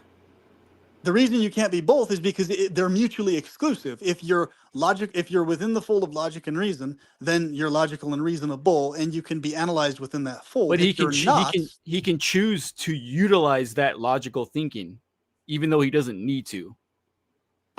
So okay, so what you're saying, Shifted, is that he is capable of logic. He just chooses not to. No, I'm saying he can go far and beyond what our human brains can even comprehend, but he's choosing to put himself so that we can understand him. okay. So even Right, if he so can how go would we- far beyond Okay, our go ahead. Yeah. brains, Yeah. that's what I'm saying is that's an irrelevancy point, because what affects us emotionally and in our experience here on the ground here is drastic and very extreme. So saying he goes so far beyond our logic and reasoning, it's an irrelevancy point, because what we are discussing is the things that affect us and the weighty impact of those things. We're not talking about just some conceptual thing about this being vastly beyond our logic and reason, because that doesn't get us anywhere. That doesn't help us in any way. The only thing that helps us is discussing the things that pertain to us and affect us, and that have to do with what we're able to experience. So within the fold of logic and reason, everything can be dealt with and explained and understood. If something is not happening within the fold of logic or reason, that means, by definition, that that thing that's not happening within that fold of logic or reason is an unreasonable thing, an illogical thing by definition. So you have to basically decide one or the other. Is God an illogical, irrational thing, being, or is God a logical and irrational being? Which one? Like, you can't just say he's both at the same time because they're mutually exclusive. Is God irrational or is he rational? Is he illogical or is he logical? If he's illogical, outside of logic, right? Not logical. Not Hold on. within the He bounds of knows the logic. difference between good and bad. So like, so That means he's logical. Then if he knows anything about the differences of things, he's a logical or capable of logic. So because he's all powerful and all knowing, and he can make the world however he wants to make it, that doesn't mean that just because that's a fact, that doesn't mean that evil is not a thing. Like, we're not saying it's not a thing. We know What it's I'm a saying thing is, because he you created can be logical evil. You can be logical evil, or you can be an illogical bad supernatural force. Or so you can be a logical good force, or you can be an illogical good force. So it's like, what I'm saying is this is important though, because the logic factor here has to do with what we're clearly dealing with here is we're either dealing with one of the two. We're dealing with, in terms of what we're experiencing, we're dealing with an illogical evil thing, or we're dealing with a logical evil thing. The question only is, which type of evil are we dealing with? Logical evil or illogical evil? why does evil have to be in that sentence? Why does he have to be evil? No, what we're dealing with situationally. Remember, I said in our experience, what we're dealing with, what we're facing here, is obviously sourced from a thing or being that is either a logical form of evil or bads, because here we are experiencing evils and bads, or it's an illogical source of. In other words, whatever it's doing, it's inadvertently, accidentally, not intentionally causing bads and evils here. That would be an illogical evil. Dude. That would be an illogical bad. That's crazy. Outside of logic and reason. Dang, dude. I can't. I mean, hey, man, whatever works for you. Wow. It doesn't work for me. Neither work for me. That's just what the situation is. They're both address his bad point. It's not about whatever works. No, address his point, please. Well, the point to me, you're questioning God's whatever the word is. You're questioning a deity that's far beyond your understanding. First off, let's get that out of the park right now. That's an irrelevancy. That's an irrelevancy. As a human being that you are and I am, you're questioning how God should be. This sounds like a come on, man. This sounds like a red. Well, what I'm saying is, because you have an idea of how God should be, doesn't mean that's how he should be. That's your idea of how he should be. We're saying this is how he should be if he is benevolent and all powerful.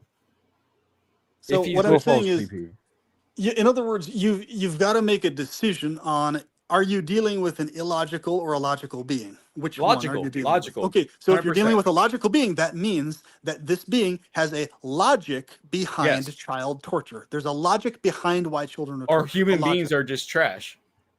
That's a very generic statement. I'm talking about child torture, not generic trash. I'm talking about human beings. There's a logic. So hold on. You're saying there's a logic by saying God is logical. You are saying, by definition, that there is a logic to children being tortured. There's a logic to it. I'm saying okay, like you can't dodge away from this. You're saying that there is a logic to children being tortured, or there's no logic to it. There's a logic to it, or there isn't a logic to it. God says no. Us as human beings decide to do that. God does not tell them to do that. So what I'm saying, how can you guys keep? But you guys keep okay. Why can't I say that God does not tell them to do that? No, true or false? No. True or false? Does he tell them? Correct. Does he tell people to torture children? True or false? So what is the logic in it happening? Why does it happen then? Why? Hold on, PP. I know you're going deep into that, which I appreciate. But first, answer my question: does God tell these people to do that? Yes or no? You told me. Does he? No. He does not tell. According to the traditional Christian narrative, of course, he doesn't tell people to do that. Traditional irrelevancy. No. You just said traditional.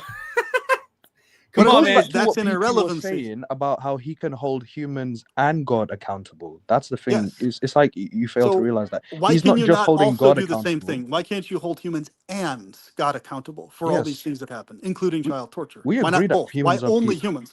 Why is it when it comes to certain things you only hold us accountable, but not God at all? Why is it that I can hold God and me both forever accountable in everything that happens? No, I hold humans accountable for doing great things too. Like, we're not arguing that. We know you do. do, but you don't Yes. hold God accountable. We will Because- hold humans and God accountable. I understand, and that's okay. That's where we're gonna have to agree to disagree. I don't hold Huh? God accountable for that. Wait. Okay. You so I say that we hold humans and God accountable, and you agree to disagree. I don't hold God accountable for these evil acts. But wait, I hold we humans established. accountable. Hold on. We established that if you trust, the more you trust God, the more automatically you're going to hold him accountable because he's trustworthy. That's why you're holding him accountable, right? Right, but he's not. It's not his choice. They're making their own choice on their own free will. God's not saying abuse that child. He's not saying that. They're doing it on their own free will, their own lust, their own evil desire. Why is it so hard for you to understand? Okay, yes, he's not telling them, but you're missing. Listen, let me make this as simple as possible. Okay, he doesn't tell human beings to do this or to do that, correct? Correct, but let's Right. not gloss over that. No, we're not. I literally am Well, addressing that. So I'm- God wouldn't tell them to do that. Okay, why wouldn't he tell them to do that? You tell me. Why wouldn't he tell them So to do if that? God was evil, he would tell all of us to go ahead and abuse children. He doesn't But do that. he's already evil just for See, creating evil. you can't do that though, because if he was evil all around, then all of us would be doing that. No, I didn't say all. Okay. So do you consider him good? If you create evil, right, all around or to some extent, right, he is evil. He All created around me. or to some extent. All right, No, go no, ahead. listen. Sorry. Okay, whether it's all around or to some extent, and people, you let me know if you're understanding this, right? Yes. All around or some extent, he is evil for creating evil. You see my point? Shifted. I'm not saying it doesn't have to be all around. Even a bit evil to some extent, even to some degree, he is evil okay. for creating evil. So where we're disagreeing is that evil exists, and we both agree on that because it does. Yeah, and who created that? And do you hold the person accountable for doing that? Yes or no? Person. First off, the person that's doing that act, do you hold them accountable? Absolutely. Okay, and then you're going another step beyond what I'm going to do. You're going to blame God on the next level. I'm not going to do that. Yeah, that's where we fine. differ. That's where we differ. Yeah, that's we're not arguing that if you're going to do it or not, but it's just, it is pretty illogical of you to not hold God accountable as well. You know what I mean? Like, to just hold humans accountable and not God, the Almighty, benevolent. And the reason we're saying that is because you can still be a full-on traditional Christian and fully hold him and humans both accountable at the same time.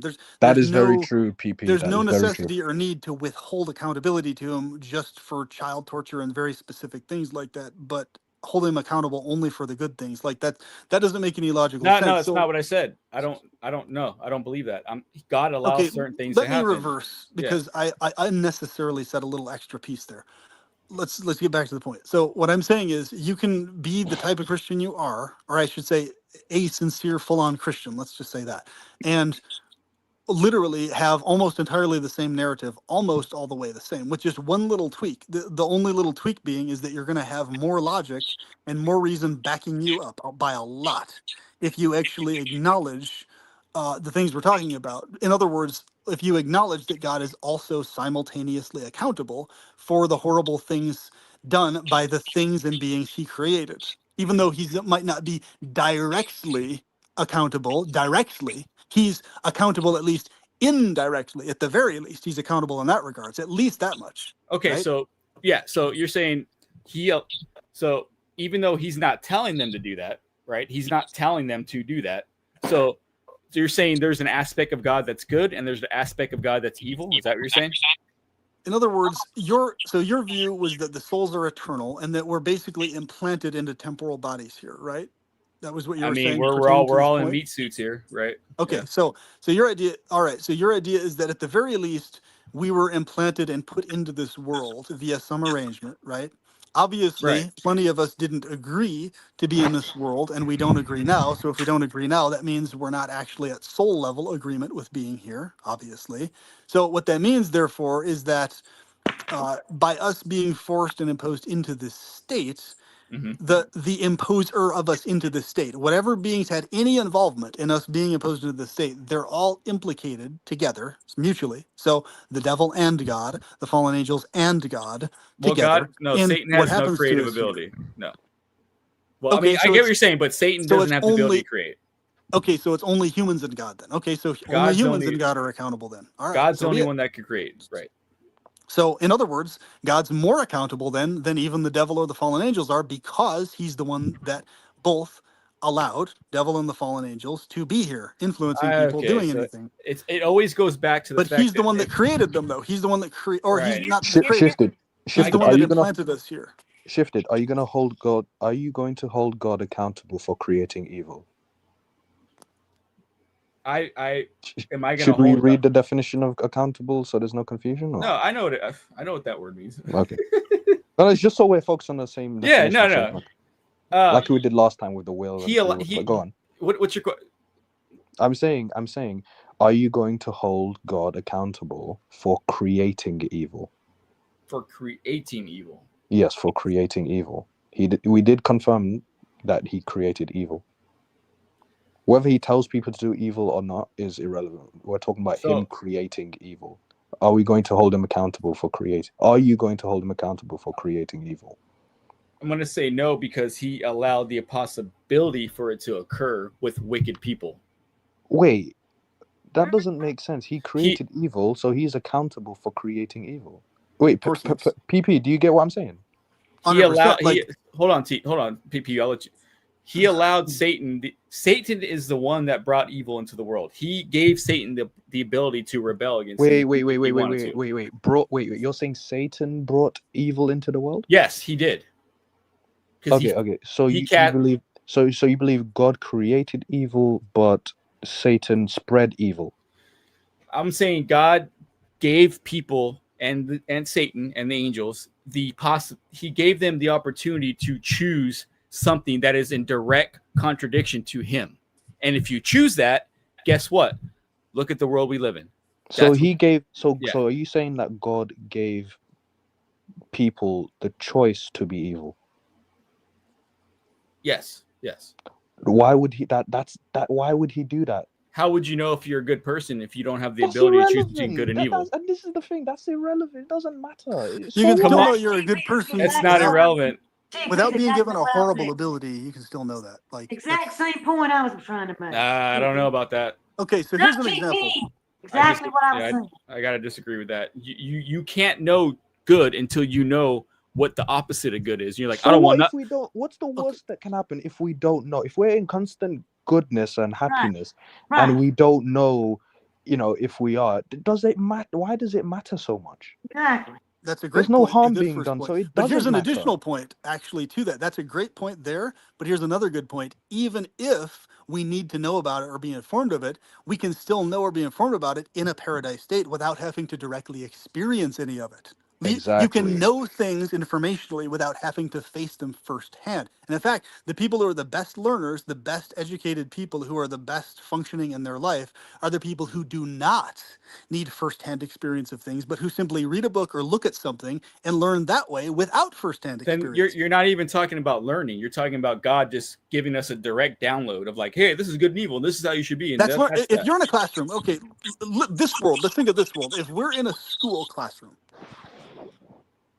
you're in a school classroom, and the teacher is teaching you something using a whiteboard or a chalkboard and books. Okay, do you need and the teacher is teaching you about the horrors of child torture? Hey, no being should ever be put in a state where they're able to inflict this on others or experience this. You can know about that and be aware of that and learn that without having to be exposed to the ability to even potentially do it. Right? You can learn and know about that without having to be thrown into the mud of facing that firsthand on either the torturee end, being tortured, or being the person who has the ability to do that. You can learn and know everything about the horrors of that without at all being in this temporal world or being cast here or having to face any of it directly, right? But how would he know?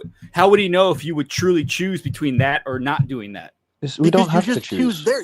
You don't even have to choose, first of all, because you just naturally wouldn't do so. You'd be like, yeah, that's horrible. Let's just not do that. That's against my nature. Naturally, but that's not an actual true decision to have the opportunity to either Wait a minute. do that or Remember not how do we that. talked about inherent nature with mothers? The better loving mothers are the ones who have inherent nature, where there's no question of them being able to choose. Oh They yeah, just the are that deeper way. loving ones. Remember how we talked about that? That still applies to what I'm talking about now. Yeah, but a mother, there's plenty of mothers that have thrown their kids in trash But cans. those are the bad mothers. So Right. once again, we have it established that So- the deeper love is the one that is inherent to So, your nature. you have the Inherent to good your and the nature, bad. not chosen. We Not know it. chosen. So PP, we know a good mother based on the fact that they're not doing what the bad mothers are doing. No, you can know a good mother independent of that. You can know the fact that it's good, period, in and of itself, that she's taking care of the kid. You don't need a contrasting torture example to If that. you say don't. so, but I disagree, man. I feel like we need to know the difference between good and evil, and we need to have the ability to choose between one or the other. Let me give you another example. If you're All right, in the go ahead. midst, if you're in the midst of experiencing great sex with your wife, and you're immersed, you're immersed psychologically and everything in your conscious in that experience, do you need to be aware in your brain vividly that horrifying torture and the possibility of your genitals being ripped off and eaten off by her exists within reality, or some other being, some supernatural entity, or some other psycho killer or whatever? Yes, men have had their penises cut off by psycho women. It's happened before, okay? So what I'm saying is, do you need to be aware that that's a possibility for you in order to enjoy and understand that sex is a benevolent, loving thing? The answer is no. You can be fully immersed psychologically all the way in that romance and pleasure, with tuned out from everything else, without needing to know about anything else. And I guarantee you, you're going to experience more pleasure and joy in that sex and romance if you're not tuned in or aware that other horrors exist outside of that. I promise you. Well, how about it makes me appreciate my wife more that she's not like that person? Your boner is going to go away very fast if you're vividly aware of Enrico Suna's torture, his parents torturing him to death while you're trying to have sex with your wife. That's not you're going to gonna be a get boner ED, dude. assister. That's not going to help you with your boner. Wait, say Like, the name. it's not. Enrico Suna. Enrico Suna, that's his name. He was 9 years old, tortured to death in my city here by his parents. They're in Wait, jail let me to this type. day. Let me in prison. type this person up. Spell the name, please. EMRIK space OSUNA. Enrico Suna. Oh my goodness, my word! Okay. You got.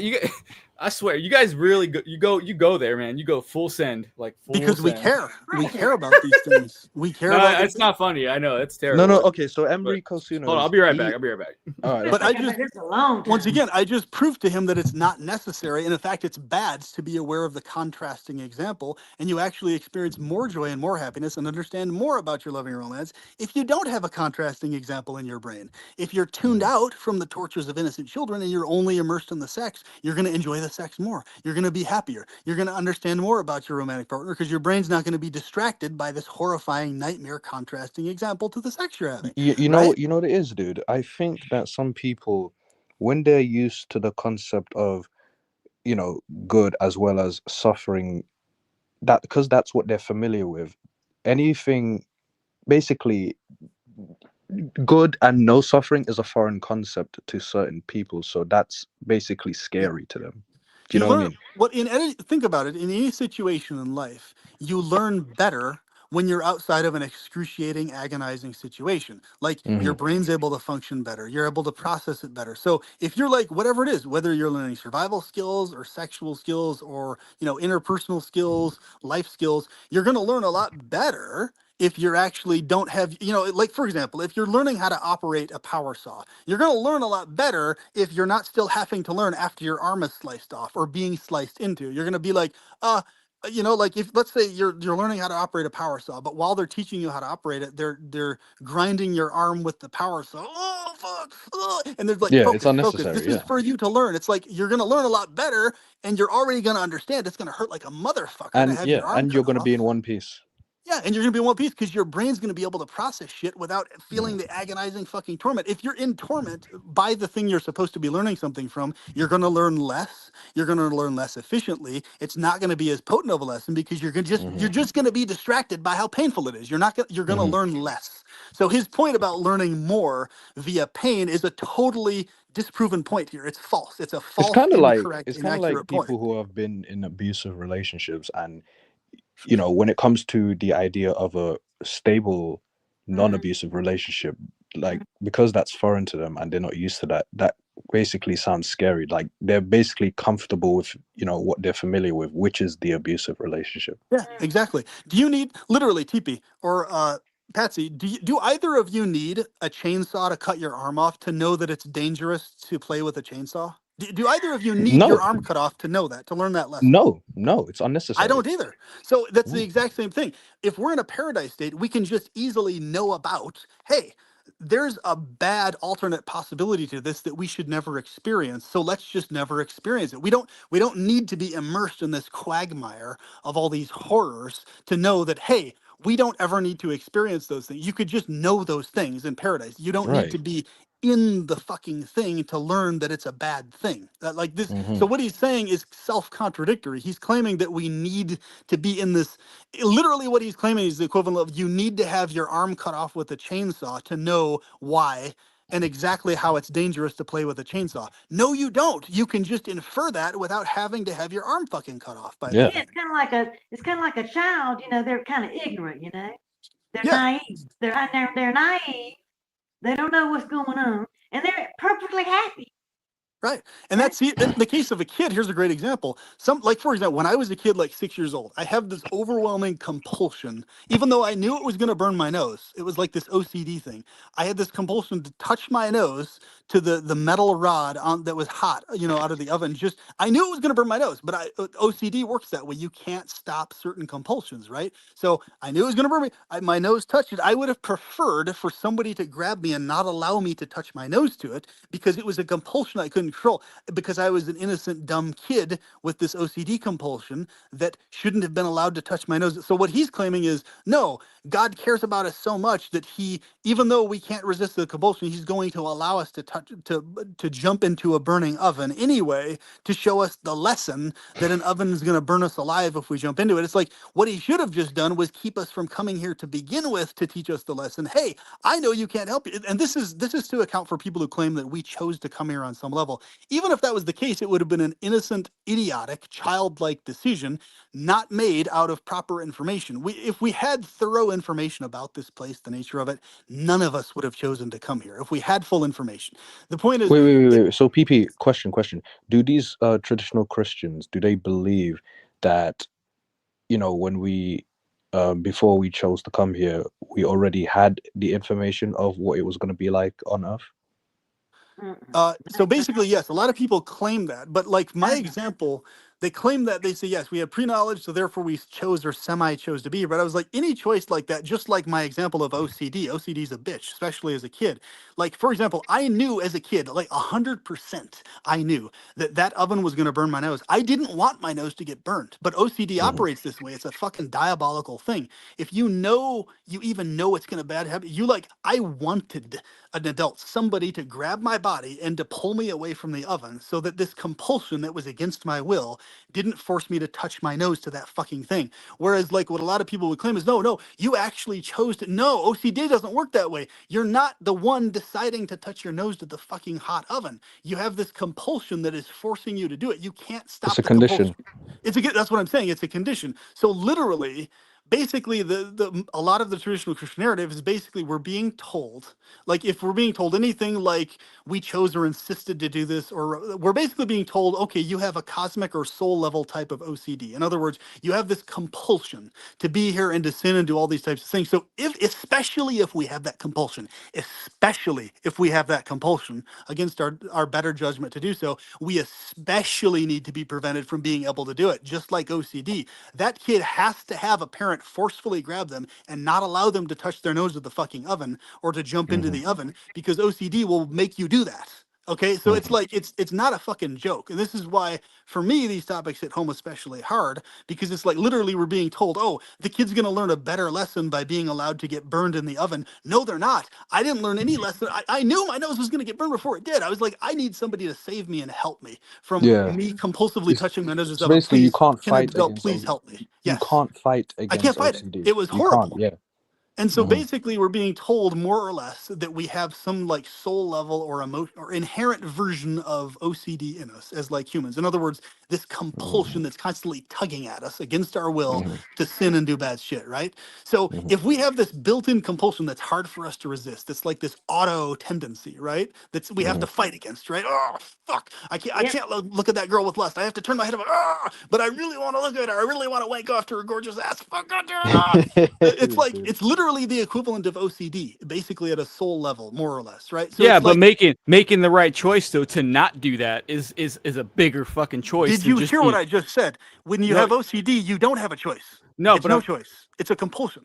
well, Okay. that's a mental disorder of no like yeah I get that, but What you're claiming narrative wise, though, is that's this that's not okay? God's fault, man. I Like can promise you, all of us, okay, the tug, all right, the tug on the physiology to be sexually aroused by a woman is so strong, it's the equivalent of OCD physiologically for all men everywhere. I think, can we all agree on that? Like, there's no person on this planet that's a human male that is heterosexual or who has a hormonal system that's working properly that is going to be able to just automatically, unless there's some oddball asexual off the wall thing, but the rest of us, right?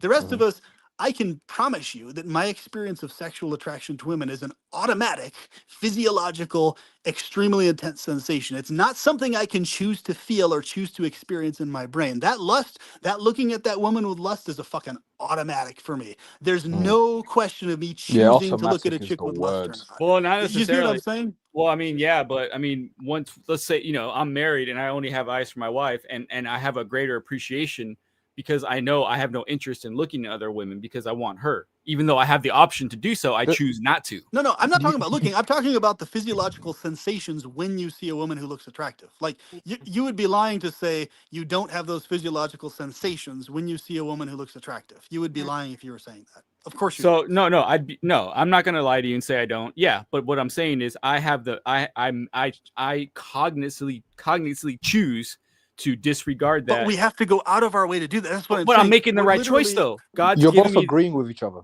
He's given me the God's given me the opportunity to either do that or not do that. And I'm saying no, I'm not going to do that. I'm going to choose my wife But you're instead. missing my point. We're And that's literally what put in a God wants. situation here where we have everything stacked against us. Like we have these auto urges, auto, especially the lust one, right? It's an auto urge physiologically that we feel. So we have to Will go then. out of our way. You can control it though if you Oh find the my right gosh. woman. He's saying that he's mentioning the fact that we have to You fight can though. against the urge. Perpetual. That sounds stupid, but I'm telling you, you can control that urge. Bro, I know it's doable. It's fucking hell to control that urge. Okay, it's hell. I've Well, done it. I've put well, all my fucking will into it. The auto urge to feel the attraction and have the arousal flow through my system is right. way more powerful than any amount of resistance I put against it. Yeah, I've had phases of life where I've resisted that shit for months and months and months and months, and it hurt my physiology like a bitch because the tug to actually feel and experience those things was always in me. Just like when I was a kid with my OCD towards the fucking stove thing, that I wished my dad or mom or somebody would have fucking grabbed me and pulled me away from the goddamn oven so I wouldn't have touched my nose to the fucking thing. You know, like because I was like, damn it, I'm not choosing to touch my nose to this. There's this weird other compulsion pushing me to do this. Help me, somebody, please. And then sure enough, nobody was around, so my Did nose your touches the parents know fucking that you have thing. OCD? They didn't, but they kind of got, they didn't know I had OCD, but at that time, they, I think my mom at least, she had, well, she had a suspicion that I had something probably on the autism spectrum at around that time ish. I think that was the incident that really kind of solidified it for her. So OCD and autism spectrum, they tend to cross correlate, right? They tend to be commonly with together, right? So that instance was definitely an OCD instance for sure. And I've had, Mhm. thankfully, I've never had any other OCD issues with this compulsion to harm myself in any other ways against my will. Mhm. But that's how OCD works. It basically works where you literally have this separate, you have this separate thing that's like telling you to do something you personally don't want to do at all. It's not, but here's the weird part. It's like you're aware that it's your physiology dictating this to you and that you're having to Mhm. go out of your way to fight it, but it's not your will. It's like it's your physiology saying, you must do this. Do It's almost this. like you You don't have must. you lack free will in this You case. absolutely do not have free will in those cases at all. Like Hmm.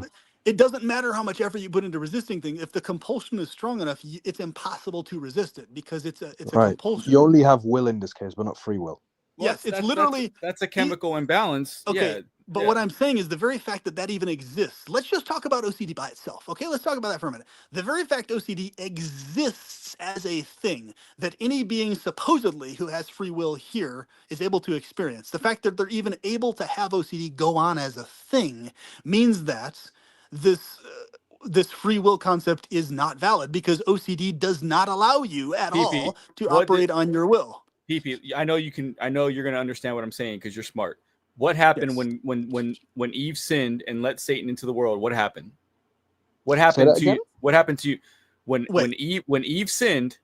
Right, she let sin into the world, and what does sin do? Sin is death. It destroys everything it comes in contact to, including our human chemistry.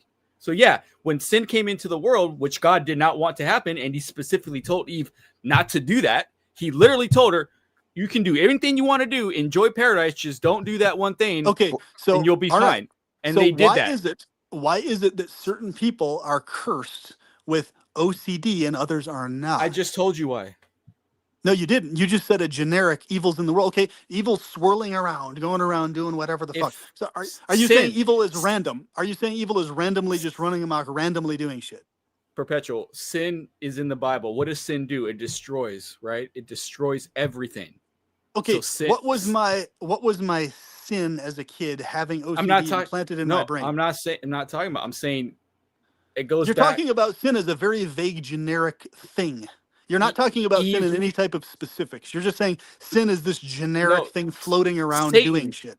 Satan was allowed to destroy humanity because Eve made the wrong Okay, choice. so are you saying that at my 6 or 7 That's year it, old brain that Satan was the one forcing me to touch my nose to that stove?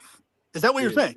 Dude, What are you saying about that? come on, man. it's a That's not what I'm genuine saying. question. It's a He's genuine not. question. I'm actually, are you actually But saying that Satan I or a just demon was told. forcing me to do that? No, I just told you the root of all these troubles that we face in this But earth right why now. specifically OCD, though, in particular? Not other shit. I'm talking about OCD specifically, which interferes with exercise of free will like a It motherfucker. it sucks, and I completely agree with you. But why Bro, you OCD? have no will. When you have OCD, you have no free will with it. You But don't. okay, You don't have free will with the fucking but thing. I'm giving you the reason why it happened to begin with is because Satan was allowed to interfere with this earth, which God specifically told Eve not to do.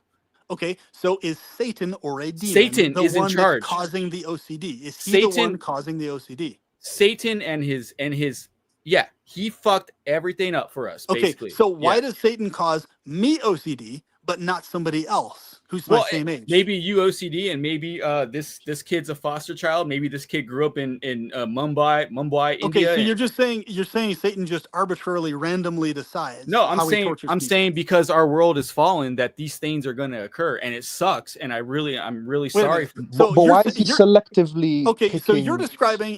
you're describing evil as this vague, generic, supernatural thing doing shit randomly. Is what you're talking about right now. So I'm saying because it's you're like not a giving a reason why me over somebody else that specific. no, You're no. not Okay, accounting for that. understood. Let me clarify.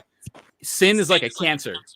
And when it came into humanity, it infected us. And as a result, we're dealing with the byproduct of that cancer infecting humanity, is what I'm saying.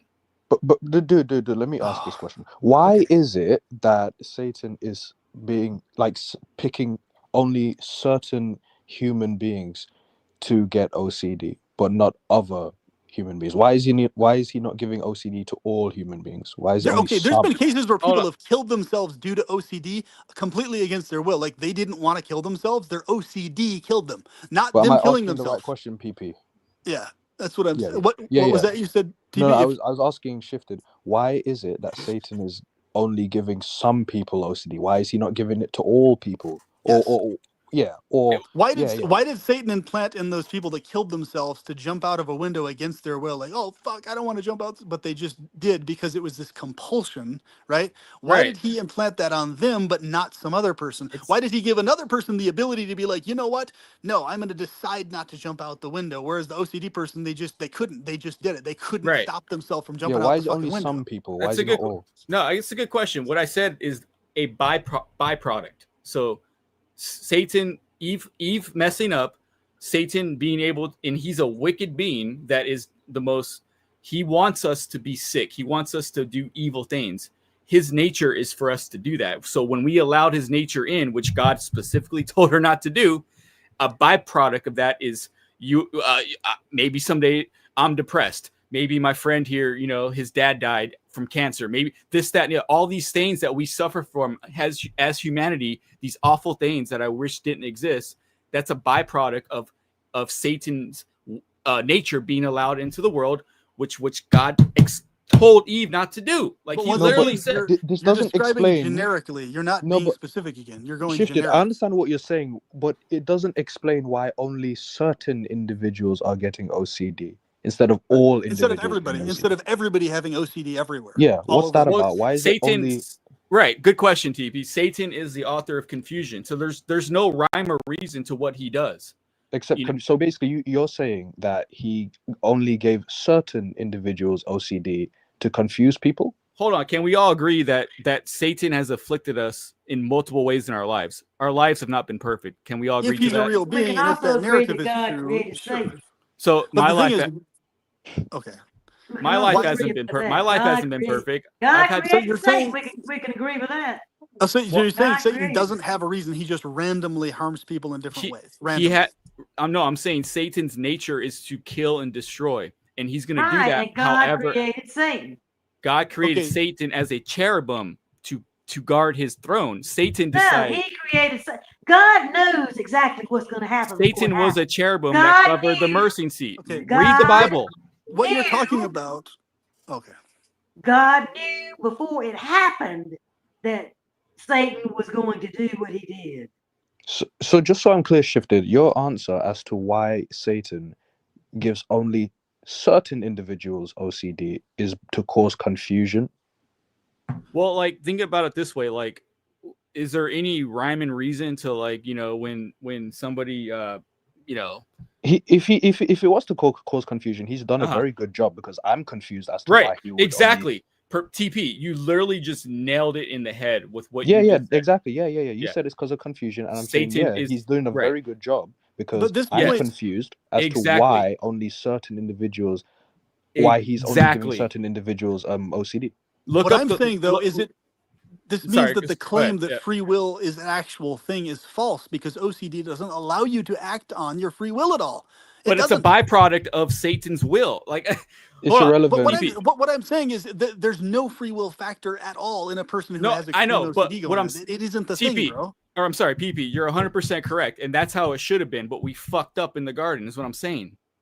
It all goes back to the garden, brother. No, but what I'm saying is your claim that free will is a thing at all is obviously false, because it's not a thing for everybody. Even if it's a thing for some people, it's not a thing for people with OCD, even if it is a thing for others. Can you acknowledge, wait, so Shifted, with this being said, can you acknowledge that at least some people don't have free will? At least some, right? Can you acknowledge at least those with extreme OCD don't have free will? Some people that are completely mentally gone, no. They lack free will. Is that correct? No, they have it, but they're mental they're not sound. They're mental. Then they don't. Then that means that in that particular scenario, right? And God don't have free will. And I agree. And God does take that into consideration with people who don't have the capacity to understand that. Yes, he does. He does. So in this case, so based on what we're talking about right now, so can you acknowledge that some people, right, for example, with disorders, don't have free will? Can we acknowledge that? If they don't have the mental capacity to understand between good and bad, then yes, I would say that God will take that into consideration, and most likely they'll be taken up to heaven with him, because they don't know the difference between good and evil. Well, that's good to know, because he told them. He told them apple before she ate from the. He told her not to do it, though. So obviously, Adam and Eve didn't have OCD. So if God did not have the knowledge yet. Okay, hold on. If God gives you an order, he tells you you can enjoy paradise. You got like the best. I don't care if somebody tells you. You got what? I don't care if somebody tells you black is white. Hold on. If you don't have the knowledge to make the right decision, you're not going to make the right decision. Hold on. What I'm telling you is God gives you, let's say, okay, just for a second, humor me for a second. He drops you into paradise. You have watermelons, you got mangoes, you have like everything you could ever ask for. You don't have to work. You can live the perfect life. And all God says to you, God gives you one order and he tells you not to do this one thing. Are you going to disobey God? Or are you going to listen to him because he knows better? If somebody said that told me I didn't have the knowledge to make the right decision, and I didn't because I hadn't eaten from the tree yet. Hold on, no, you didn't answer my question. Hey, I just did. I answered the question. So would you disobey God? Yeah, I'm disobeying because I wouldn't know. Okay, well that's on you then. Then you're gonna reap the benefits of disobeying because God. I didn't know any different because I hadn't. He told you not to do it. He told you not to do it. Listen, can you understand English? Can I understand English? Yes, I can. Okay. I had not eaten from the tree of knowledge yet. I had no idea what I was doing. I ate from the tree. He told you not to do it, though. I said I had no idea what I was doing because I didn't have knowledge yet. But he told so basically what told Patsy you is not saying, to do it. She doesn't God, know. what's so hard to understand about that? Well, I think what Patsy is saying is that in this TP, scenario, you understand what I'm saying? correct me if I'm wrong, but you're basically TP, saying. you understand what I'm saying? He's trying to talk. Hold on, let me see if I am. So hear me out. So what you're saying, Patsy, is that in this scenario, you don't know, you don't understand the concept of good and bad. Right, because I hadn't eaten from the knowledge of tree of good and evil yet. It's literally like a newborn baby. They don't understand the concept of good and bad. They don't. We're talking to your dog or something. Patsy, you completely. It has a mind of a 2-year-old. Patsy, respectfully, you completely, you just took what I said and you took it a different direction. I'm saying Adam and Eve were grown adults. And that's not true. You can be a grown adult. And God gave her one. You can be a grown adult and not have a developed mind. It's like you're gonna give every excuse in the book is the fact that they disobeyed God. No, listen. If you tree yet of good, but he told them. He told God literally spoke to them. How do you know if what God said was right or wrong? Because I'm not going to disobey God because I trust. How do you know that's bad? Wow. How do you know it's bad even if you don't know the knowledge of tree of good? That's a whole. Okay, well, that's a whole other rabbit hole. Hold on. So shifted. It's a rabbit hole. One you got to go through. So shifted. Think about this. Okay. So God can see the future. So he could see that Adam and Eve did not know the concept of good and evil. He could see that. So when he is giving Adam and Eve an instruction to not bite the apple, I think God needs to be considerate of the fact that he knew that they were not aware of the concept of, like, they didn't have the concept, they didn't grasp the concept of good and evil. I don't think God's being fair. But he gave them one specific order as God, which he has the right to give orders. He gave them one order of what not to do. Other than that, you can live the perfect life. He could. So did he say, if you do this, I will send you to hell? He said, if you do, he said, if you do that, the day you do that, you will surely die. He told them, if you do that, you're going to die. And they didn't. No, a day, if you read the book, the Bible, a day to the Lord is 1,000 years. So there's no man that's lived longer than 1,000 years. Methuselah lived like 900 and something years. Back then they lived longer. You're but I'm saying the point again. The point. You're sidestepping. You're sidestepping the facts. No, you're sidestepping the point of what I'm trying to say. Why didn't God teach Adam and Eve the concept of good and evil? Why didn't he teach them? He told Eve that if you do that, bad things are going to happen. What more did he need to say? Can you answer that, PP? Why did he not let them eat from the tree of knowledge? I'm going to use the restroom. Why did he not let them eat? Why did he not let them eat from the tree first and then tell them? You're misinterpreting what the you're misinterpreting. You're misinterpreting. So I'm sorry. So here's the thing. The premise is, if a person in this world has extreme OCD that is compelling them against their will to harm themselves, either kill themselves or cause themselves physical harm against their will, like OCD means you don't will it, you will opposite that, but it's a compulsion you can't control, completely against your will. Okay, so if a person is implanted into this world and has that issue from childhood all throughout their entire life, right, and somehow they just barely manage to not like kill themselves or whatever. What is the point in them being here in that agonizing torment if they don't have free will anyway with the damn OCD? Because God already set in plan that human beings would be born on the earth. He gave Eve one order. She didn't listen to it. As such, we're dealing with the But repercussions here's of what I'm that. saying. If free will were an actual thing at all, OCD wouldn't even exist as a potential. At It's a least by. OCD wouldn't. At I least under, OCD would not exist. I understand, but it's a byproduct of letting sin into the world. Okay, And so elimination of free. sin is a big deal, brother. It's Okay. not just What you're saying is elimination of free will for those individuals. Even if they die or kill themselves, they're going to get an extra type of special mercy from God because they basically had their free will ripped away in their individual cases. At least. If they weren't able to be held accountable, just like a judge wouldn't hold somebody accountable if they didn't know what they were doing, which is like not guilty by the reason of insanity, which we have in our current system. God's not. He's going to abide. He's going to be okay. That person did not know right from wrong, so I'm not going to hold them accountable for that. In those cases, what I'm saying, at least in the cases of OCD, at least in the cases of the ones he knew that were going to have OCD and did end up killing themselves or tormenting themselves or cutting into themselves, whatever, and at least in those cases, he could have kept those individuals in paradise, but it just let everybody else here who's not going to face OCD, right? So why how not would that? Well, how would that be fair to everybody else who comes down here and it has to, deal with well, this it's fair life? because it's unfair to the person who has OCD here. It's unfair to them. But they're still going to heaven, though. If they died without their accountability, they're going to heaven. But the entire torment is pointless, though, because you're saying that the whole point of that thing, the experiences, is in correlation with free will. If you don't have free will active, then there's no point in being tormented here. Okay, but you're telling God that he should pick and choose who should come and who should not come here. He appointed us to live here once and then die. That's his law. In other words, you're literally saying that God knowingly allowed certain people to fall through the cracks. Literally, that's what you're saying. I'm saying God's plan. He knowingly allowed them to fall through the cracks. Right? No.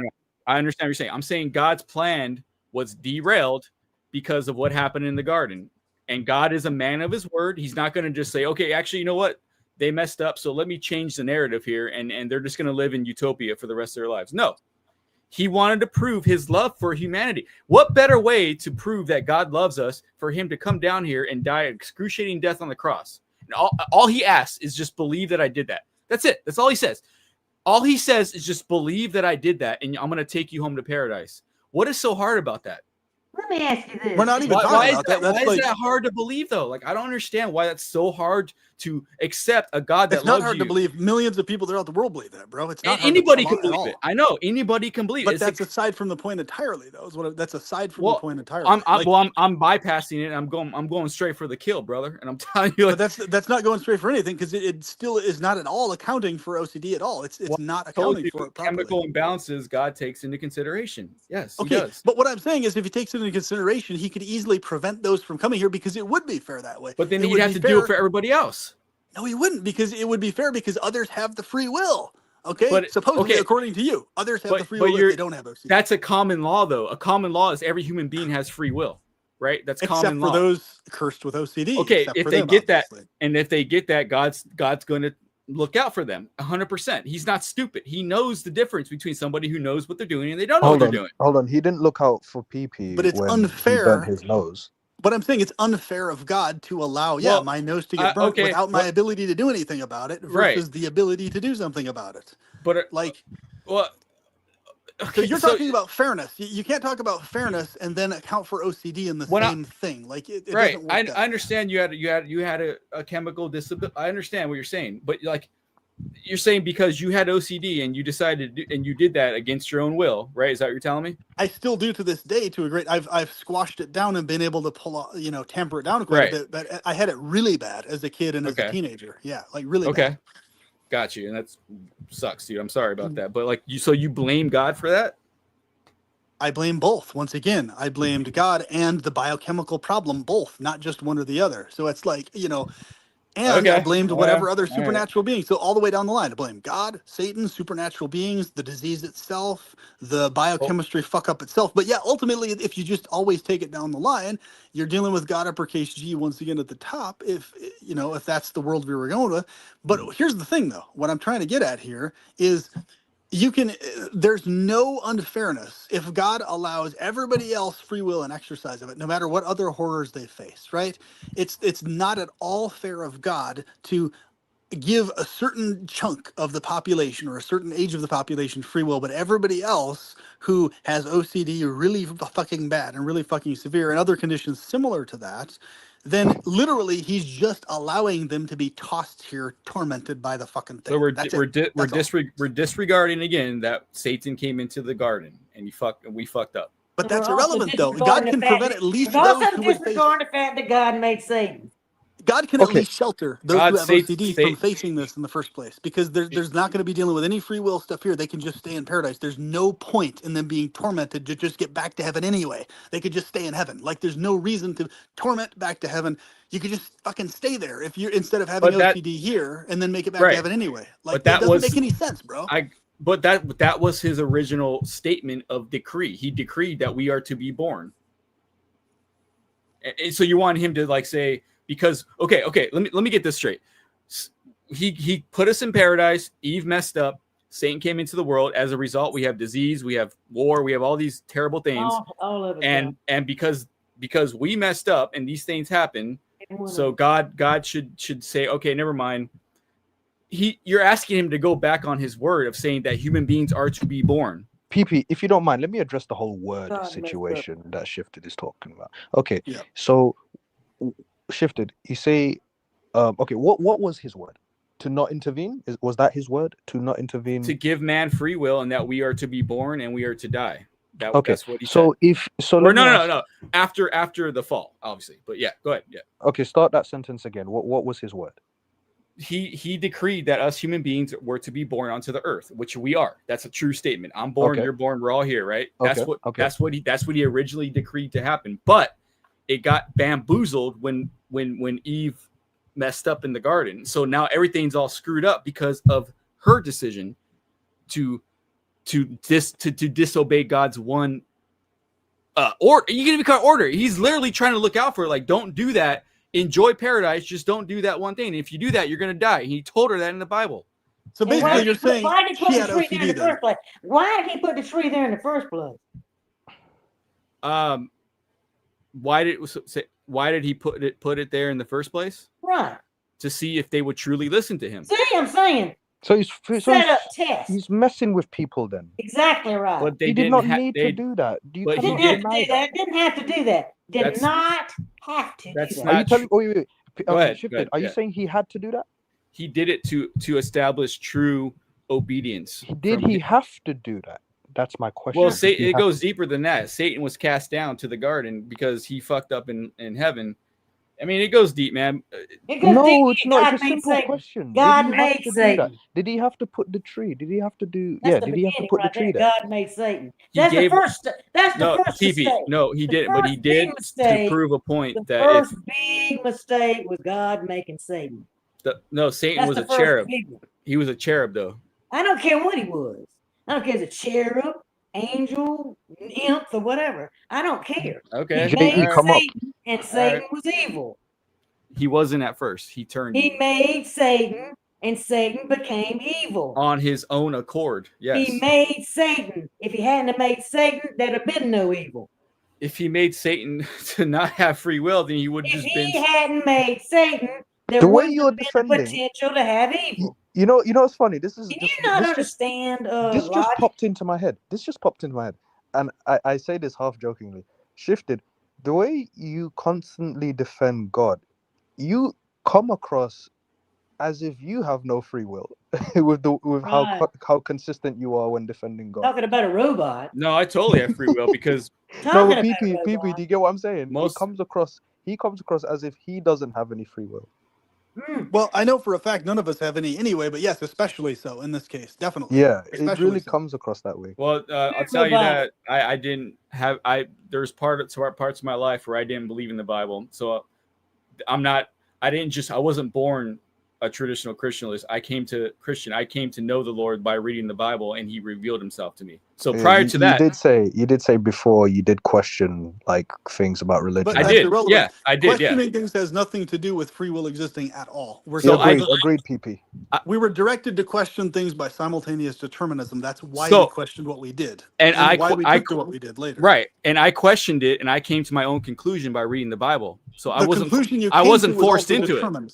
The conclusion you came to was determined by simultaneous determinism. I've explained this very No, in it depth was in my other own videos. experience with the Holy Spirit. No, it brother. was simultaneously determined. Even if it was your own experience, quote unquote, it's simultaneously determined for you. In other words, even if it is a decision you have according to your will, which is not free, then it is still simultaneously determined. It is not free will, even then. Even if you're involved in what's being determined, it's still not free. It's still I determined. had the choice. This No, is the point I'm trying to make. I understand what you're saying, but I had the choice either to study the Bible or not study the Bible. He didn't force me to do Choices are that. determined. Choices are determined. The Well, that choice goes you end back up to- making is determined as to you're why going, that choice is made. so you're going back to the. It's not predetermined. It's not predetermined. It's So simultaneous. I did. determined, So along with because- everything else that goes on at the same time. Come on, man. So because I made the choice on my own to study the Bible, that you mean like You that didn't was make it on your own. You're not an island of consciousness separated from the rest So- of reality. There's a reason you read the Bible. There's a reason you chose to follow it. There's a reason you took to God. There's a reason you're devoted to God now. There's a reason you have this view currently. I had There's free a reason will. for all of it.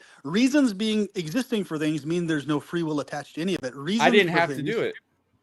I didn't have to do that though. I could totally went the other direction. I remember the point in time. Once again, did you remember? I said it's not predetermined. It's simultaneously determined. But not you just said predetermined, okay, but you just said simultaneously determined. God predetermined some people to have OCD. That's what you just said though. That's totally separate from what I'm talking about. Well, right I mean, now. it's the OCD same shit, is a different thing. No, So, OCD is when it- also. Hold on. OCD was also simultaneously determined, not predetermined. There's a difference. Please do not mistake the two. They're not the same thing. There are things that are predetermined, a lot of things, and there's various degrees of predeterminism that exist in everything. So even the things that are simultaneous determined have some small degree, teeny tiny degree of predeterminism attached to them. Some small degree, however So you're- small it is. You're However, demeaning. You're there's demeaning my some- ability to choose to follow the Bible. I'm is not what you're doing. demeaning it. I'm describing to you scientifically what's actually occurring. I'm describing to you what you're mistaking as free will and why you're mistaking it that way. Oh, It's a come on, common brother. mistake. Come on, brother. A lot of Dude, people who are you not even sound like- Christians do this also. I'm explaining this Honestly- to you very clearly. This is a fact. They What's- literally sound like God's lawyers, literally. Yeah, they literally do. sound like lawyers. Hey Jay, you good to hear from you. What I'm saying though is, okay, Thanks. this is how you need to understand this. Everything we're thinking and doing right now is all being simultaneously determined right now by all of us together, and everything else that's happening in the universe, and our thoughts and our feelings, everything outside of us, everything that led us to this point. All of it is determined to various degrees of predeterminism and simultaneous right now determinism. What's happening, what's being determined right this second. None of it at all, top to bottom, inside or out, has anything to do with free anything. No, because I ever. remember. No, I remember the moment where I cognitively decided either I could choose to do this or I could choose to not do That this. was simultaneously determined as you were choosing okay, it. It is that's- not free will, bro. I'm sorry. I disagree with that 100% It because doesn't matter if you disagree or not. It was simultaneously determined. You're simply mistaking one thing for another. You're mistaking something that's simultaneously So- determined because you don't understand it clear enough yet. You will soon, but not yet. So my And mom, you're who's a thinking Christian, that's free will. my mom who's a Christian, she taught me about the Bible, and then she said you should look into it and decide if it works for you. I read the Bible and I came to my own conclusion. I wasn't forced into doing that. The reason you came to that conclusion was a specific reason, though, and the reason that reason existed in your You can't brain have and your cake and biochemistry eat it too, thoughts. brother. You can't have your cake and PP. eat it too, man. That's Like, exactly if the point I'm making. Simultaneous determinism is all that's going on, and people are mistaking it for free will. That's all. There's Well, no. PP. I just There's Yeah. no two things here. No. There's PP, one do thing. you wanna- PP is right. Whatever reason determined that you became a Christian, you didn't choose that reason. None of it's free. It's all determined Yeah. together at the same I did time. choose that reason because I remember making the choice. PP, You're No, not but, aware of but the you can't choose what you're convinced about Okay. is true or not. Like that's not a choice. Like if you're convinced of something, that's not your choice. You just happen to be convinced by it, but it wasn't in your free will or whatever. It was No. determined by something. No, it was determined by the fact that Okay. I seen tangible. Bro. I seen tangible evidence, tangible evidence, like a detective would look for. I was like, Lord, I'll follow you, but let me see how you operate. And he gave me tangible evidence in my life where he's helped me out 100%. And I, after praying for certain things to Jesus, there's no way. It wasn't like, oh, you have to pray to Jesus and you're going to get Personal this. experience I is chose one to do it thing. on my own. You all right? You Personal are. experience. Wait, Personal go on, experience Hattie. are not Go on, tangible Hattie. evidence. Go on, Patsy. Personal experiences are not tangible evidence. Yeah, I agree. Detectives would beg to differ because they sometimes have to rely on that kind of evidence. PP, But get the definition of what was that term you used? You said simultaneous determinism, right? Simultaneous. You're going to have to look up two definitions: simultaneous and separately determinism, both together. Whichever, So whichever one you want to post in this the comment is section. okay. Yeah. If somebody else could do it, that would be great. I can do it, but I'm semi in the middle of something else. I'll do it in a little bit here, though. My point is, with that, this simultaneous determinism thing, I'm also trying to. I regularly have to explain this to people who are already determinists, also, so they can understand it more clearly. So it's not an easy thing right off the bat for most people to grasp. It is graspable for everybody if they understand what's being talked about. But what I'm saying is, the reason it's so hard for most people to grasp is because they erroneously keep overlooking a key thing. They keep wrongly thinking and assuming that there's some aspect of their consciousness that is 100% independent of every other factor, and that does not exist. We know for a fact that there is no element of consciousness or awareness or thought or feeling that exists as an island separate from every other factor that exists. That means there is no such thing as free will at all. There is such a thing as will exists, but the reason why you will what you do versus something else is determined why you will that. Every single thing you could possibly will. None of it's free. So once again, I always keep coming back to the point of, yes, you have will, but your will is simultaneously determined along with everybody else's will at the same time, ongoing forever. Everything that occurs is simultaneously being determined, and to various degrees also predetermined, So depending on what it is. Who's simultaneously determining this thing? You and me and your own inner thoughts and your biochemistry. Your biochemistry is determining why you're thinking and feeling what you're thinking and feeling about stuff. There's so many other factors So you're determining saying the air you're breathing, the place you're you're saying, standing right now. Right. Well, yeah, I see what you're saying, but you're saying my own thought process when I decided to accept the Bible wasn't my own thought process? It wasn't an island of thought process separated from anything else. No, it was together with everything else that's determined on you as to why your brain biochemistry processed and was And then convinced that way. all the evidence where I've noticed him helping me in my life, that's all bullshit too? Like, come on, man. Okay, I so never I said found bullshit. I said simultaneously determined. There's So nothing bullshit about simultaneous determinism. if It's Jesus, fact. It's not a so if bullshit. Jesus It's a has fact. helped me in my life, right? And I firmly believe that. That's what you believe. Even if that's true, even if Jesus is the one helping you and your experience, Right. no, that's still simultaneously determined between you and him. That's still simultaneously determined. There's no free will there. Even But then, is what I'm saying. Jesus is available to everybody, not just me. Correct. And exactly how they experience him is going to be simultaneously determined if and when and how they interact with him or whoever him is. That's also simultaneously determined. None of it's free will. This is what I'm trying to get at. PP, It doesn't PP, matter I what it came is. across. None of I it's free typed will. in. So this is what I came across. It says simultaneous determination. Even though you said are you basically focusing on the same thing? Because it That's a says little something. different. Okay. Simultaneous determination, I think, is a little different from simultaneous determinism. Determinism. Okay, it's They're because two I different typed in things. because when I Yeah. searched determinism, right, like Yeah. simultaneous determinism, simultaneous determination came up for some reason. I don't know why. Okay, maybe look into what it's saying about that, but hard determinism is usually what pops up when you type in determinism. Hard determinism.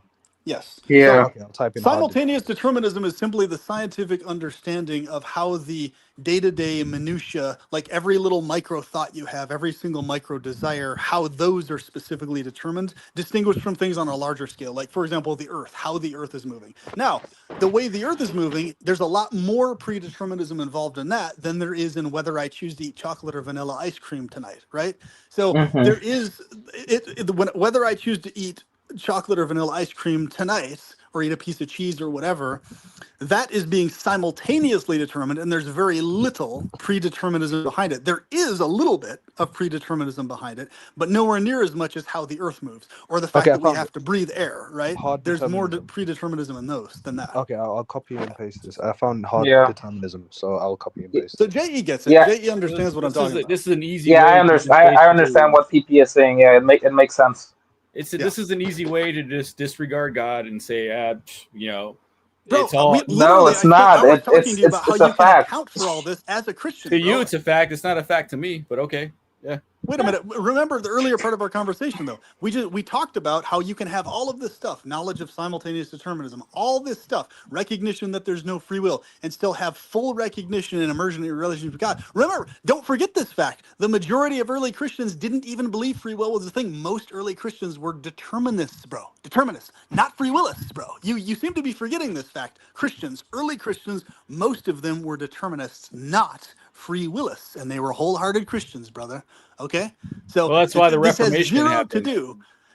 No, what I'm saying is later on, people got stupid with this free will concept because they didn't understand correctly determinism properly. So they mistook the simultaneous determined element of hard determinism and erroneously thought it was free will. The reason they made that mistake, it's a very easy to understand reason, is because they didn't understand that minimal involvement of predeterminism, okay, in day-to-day decisions, just because it's a smaller amount of predeterminism, doesn't mean that it's not there. It's still there. It's just less. Yeah, but it's not as you're heavy. totally disregarding the fact that it's a person's own. So if somebody decides to abuse their children, that's predetermined that they're going to do that. Simultaneous. And there's a little bit of predeterminism to it, to a certain degree. Yes. Right. Well, it is free. It's free will.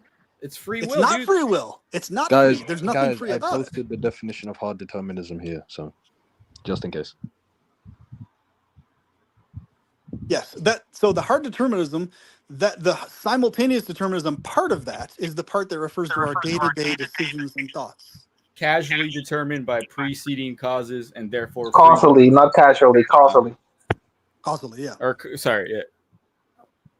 So what I'm saying is you can have everything intact as a full-fledged Christian all the way without this free will BS floating around in your head or in your thoughts. Like that has no relevancy on any of it. No, brother. I'm sorry. I'm not going there, brother. I'm sorry. You can account for the choices. You can account for your options. You can account for your ability to exercise will to the degree you can within simultaneous. You can account for so many fucking things. Free will is a man-made concoction, brother. It's scientifically verified. It's known that that's a man-made idea. It's not an opinion. It's not a view. It's known that that's a man-made because it's impossible. There can't be such a thing as literal free will. It cannot exist by definition. I don't know about that, bro. Yeah, and I've just explained to you why, bro. You're just not understanding it yet. That's all. No, the Bible is what I follow. The word free will isn't even in the Bible. The word's free will. It's not. It's nowhere in there. Because Wait, hold on. If God can see the future, doesn't mean Look it up. See if you can find the words free will in the Bible. Check it out. You're not going to convince me to not believe the Bible. I'm just saying it's not going to happen. Shifted. If God can see, I'm probably going to sound stupid here. I don't know. No. If God can already see the future, that means He already programmed us. For everything to happen in the future. Right. Maybe I'm sorry, TV. Stupid, No, go ahead. I don't know. I'm sorry, TV. Can you say that again? I said, okay, so God can see the future. So surely that means that He's already programmed us, and He's already programmed us in advance. I wouldn't say programmed. In terms of, what would you or would you not say He already programmed us? Well, if God knows what's going to happen, but He's not able to alter or change what's going to happen, that means He lacks some degree of power, but even though if He has maximal knowledge, right? So in other words, that He's just lacking another thing. In other words, okay, I'm going to give these things maximal exercise of will, which we don't have by. Let's just pretend that we do, though, okay? And we're handed maximal will. We're given that. That's how we operate. Okay, I'm going to give these things maximal will, but even though I know exactly what they're going to do before they do it, to a point, I know 100%. I can see everything. I am God, right?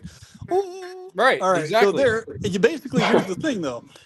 But you can see it all. But if you're not able to do anything to alter or step or who stop says it, He's not able to?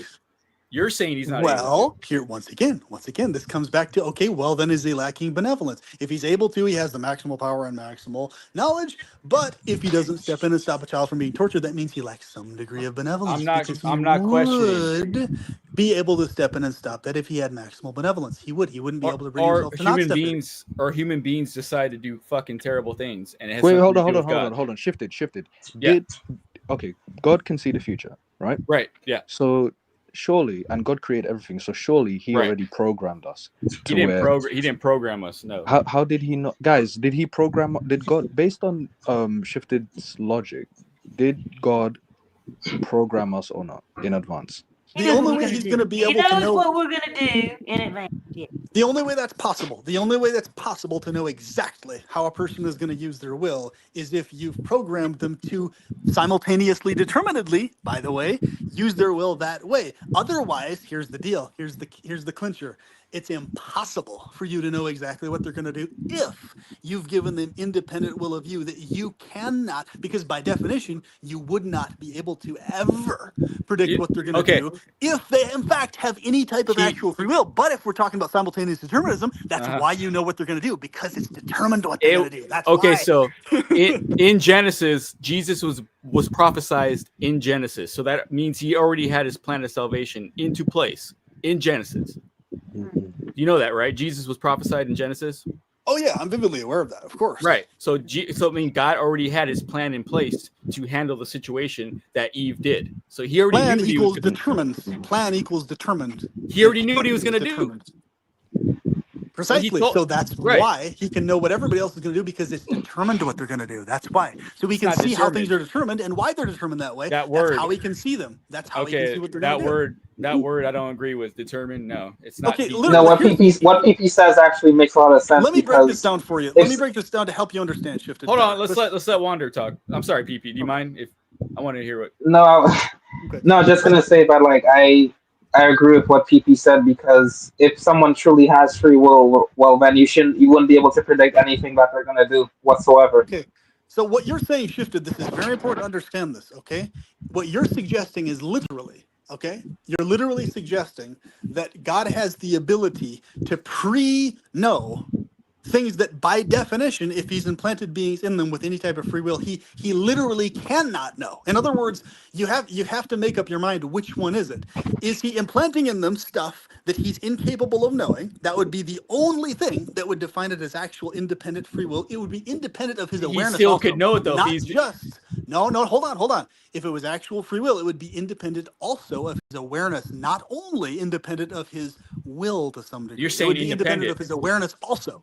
No, Okay. you don't. He doesn't have. You're using the word. You're trying to constrain God, the Almighty. No, Creator. what I'm saying is, if a person has the ability to do multiple different things, you can't pre-know the multiple variable that they're going to for sure do unless it's for sure they're going to do it. You can only take a wild guess. So what you're conflating No, 'cause erroneously. you- You're saying God's taking an educated fucking guess. No, on I'm anything not they saying could that. potentially do, but somehow you're equating that with him knowing exactly what they're going to do. If No, he knows I'm not exactly saying what that. they're going to do, it means it's determined that they're going to do that. Bro, I'm not saying. bro, I'm not saying oh, God is. fuck. I'm not saying God's making a hypothesis. Stop insulting your intelligence. Please I'm stop doing this, brother. Please. I'm stop saying doing God. this. God already knows every outcome there is. He knows. Because That means things are he determined. programmed That's how us. he knows that. If he knows He that. knows because he's able to see in the future. That doesn't mean he can't give. He doesn't mean he can't give us free will and still not know. You Those can still. only They're see not into the mutually future for exclusive. sure. They're not Okay, mutually exclusive, dude.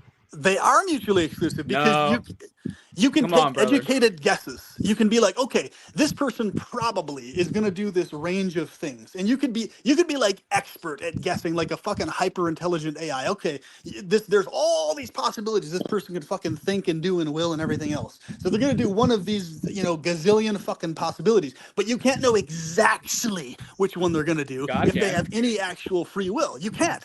God can. If you know that, No, that you means it's can't. determined for them to do How it, do though. you- how do you That's know? how you know that, because it's determined. So of course they're gonna do it. I see what you're saying, but Are you saying? Go ahead. Shifted, Oh are my you saying god, that, dude! How do you not understand this? Shifted? Are you saying that God, whilst God knows, whilst God can see the future, Yes. he also didn't program human beings? No, he did not.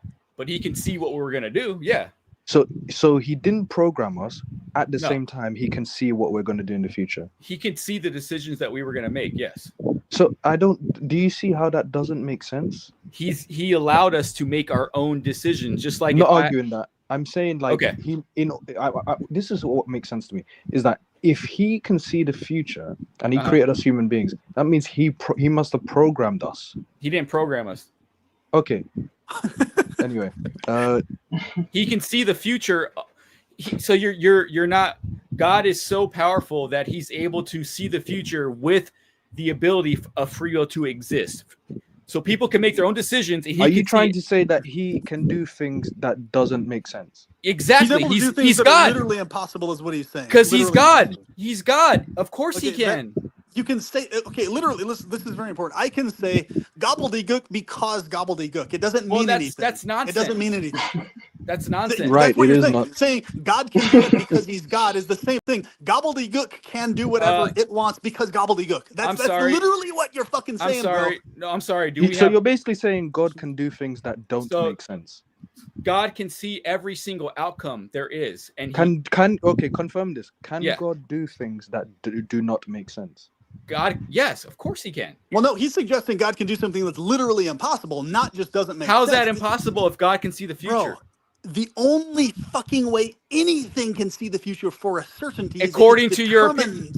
No, Okay. no. This is you're We have missing to a use really logic key here. fucking thing here.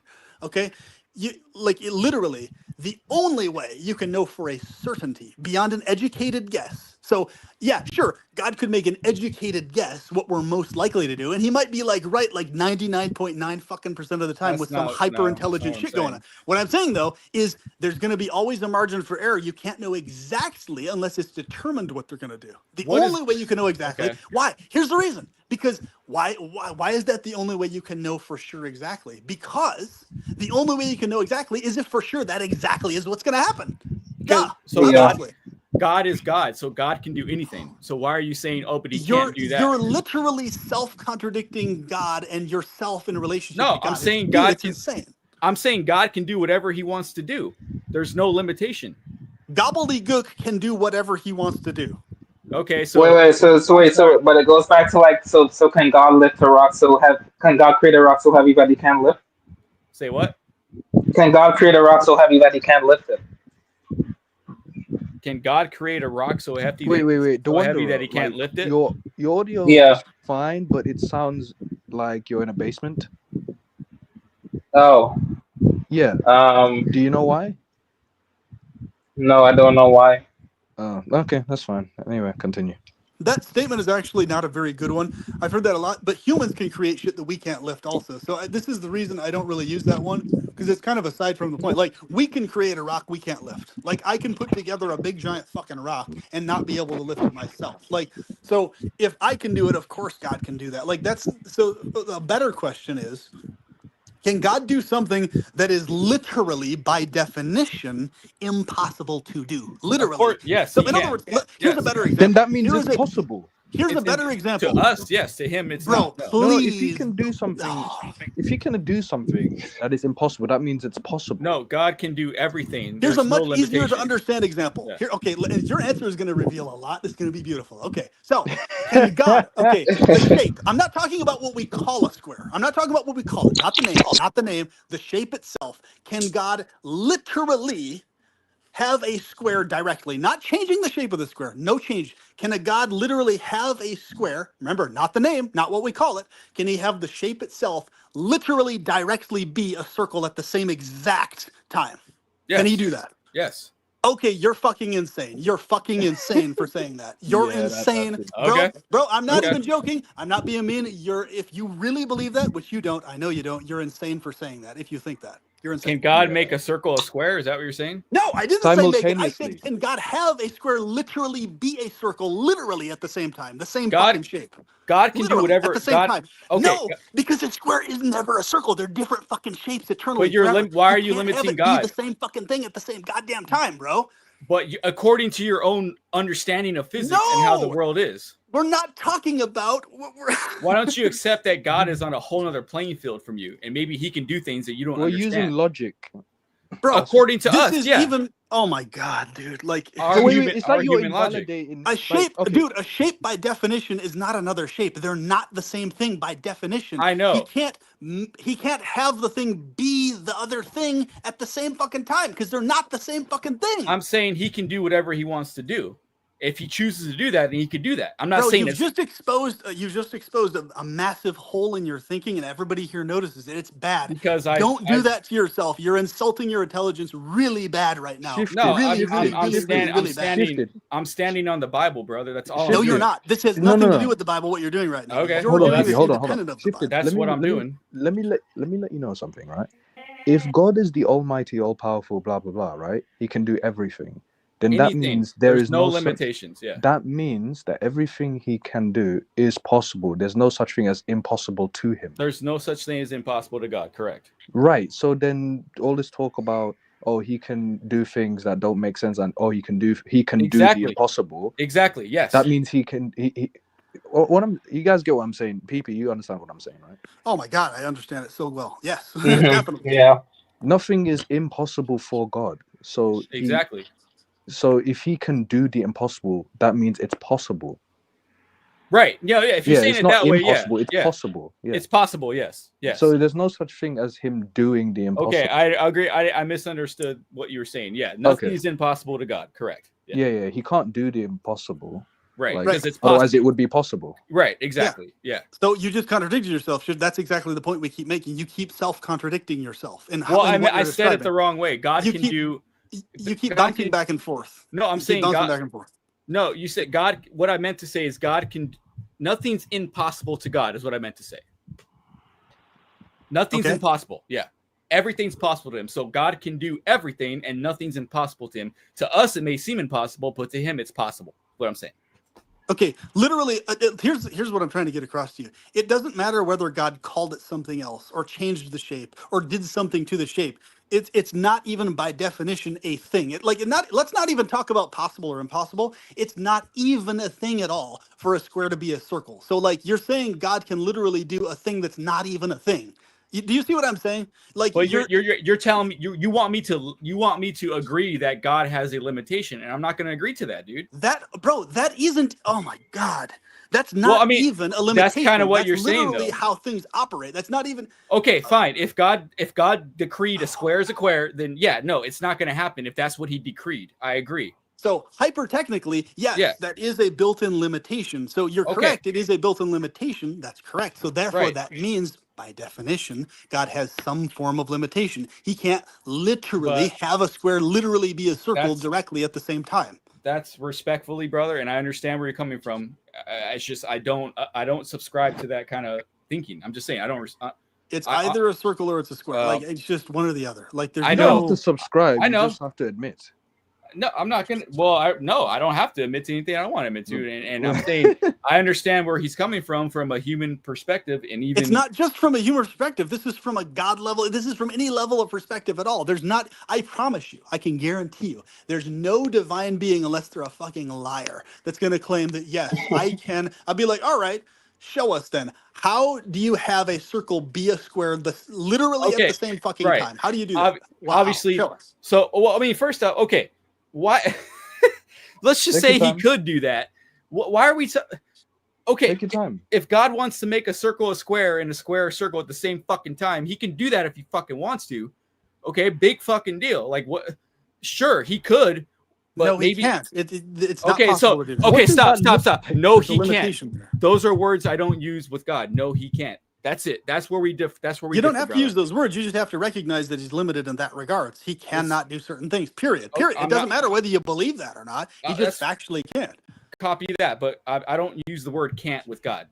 You don't have to use the word. You just have to recognize that he can't. In that case. I don't have to. You can. I don't. I mean, It sounds like you know. That's he's limited, insane, you bro. just That's won't literally say- insane. okay, It's not- that's fine. It sounds like a case of he's limited to some I extent. don't know you that. just- That's- but you just won't say it. You just refuse. To No, say it. It's like You it's just like refuse to someone. say it. No, You no, know no. it's true, but you just refuse to No, say no, it. I completely disagree 100%. I'm just trying to have a conversation, but like, no, I don't it's like believe. someone who has an abusive partner, right? They recognize and acknowledge that they have an abusive partner. They just won't say it. But they won't say that. They have an abusive partner. TP, I'm not on that level, brother. I'm not on the same plane. Yeah, I'm sorry about that, Patsy. I'm completely on Yeah, a different Pastor.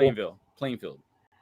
What I'm saying to you is that's barely a fucking limitation. That's like the most microscopic goddamn limitation imaginable to not be able to have a square be a circle at the same time. You would literally be powerful in every other goddamn way aside from being able to do shit like that and still be like insanely goddamn fucking So the- powerful. This is the part I'm not understanding. You can't even acknowledge that he's microscopically to the 0.00001 Absolutely little not. degree limited in any way, shape, or form. Oh my God. Absolutely not. Absolutely not. Hey, PP, dude, you go ahead and do that. I'm not going to do that. I'm sorry. I'm just not. It's It's not not happening. me Wait, doing shifted. that. It's just Wait, the case, bro. It's not me doing Okay, anything. fine, It's what fine, it is. fine, but wait, I don't. wait, shifted. We're on a Shifted. different. Can Yeah, God make it so that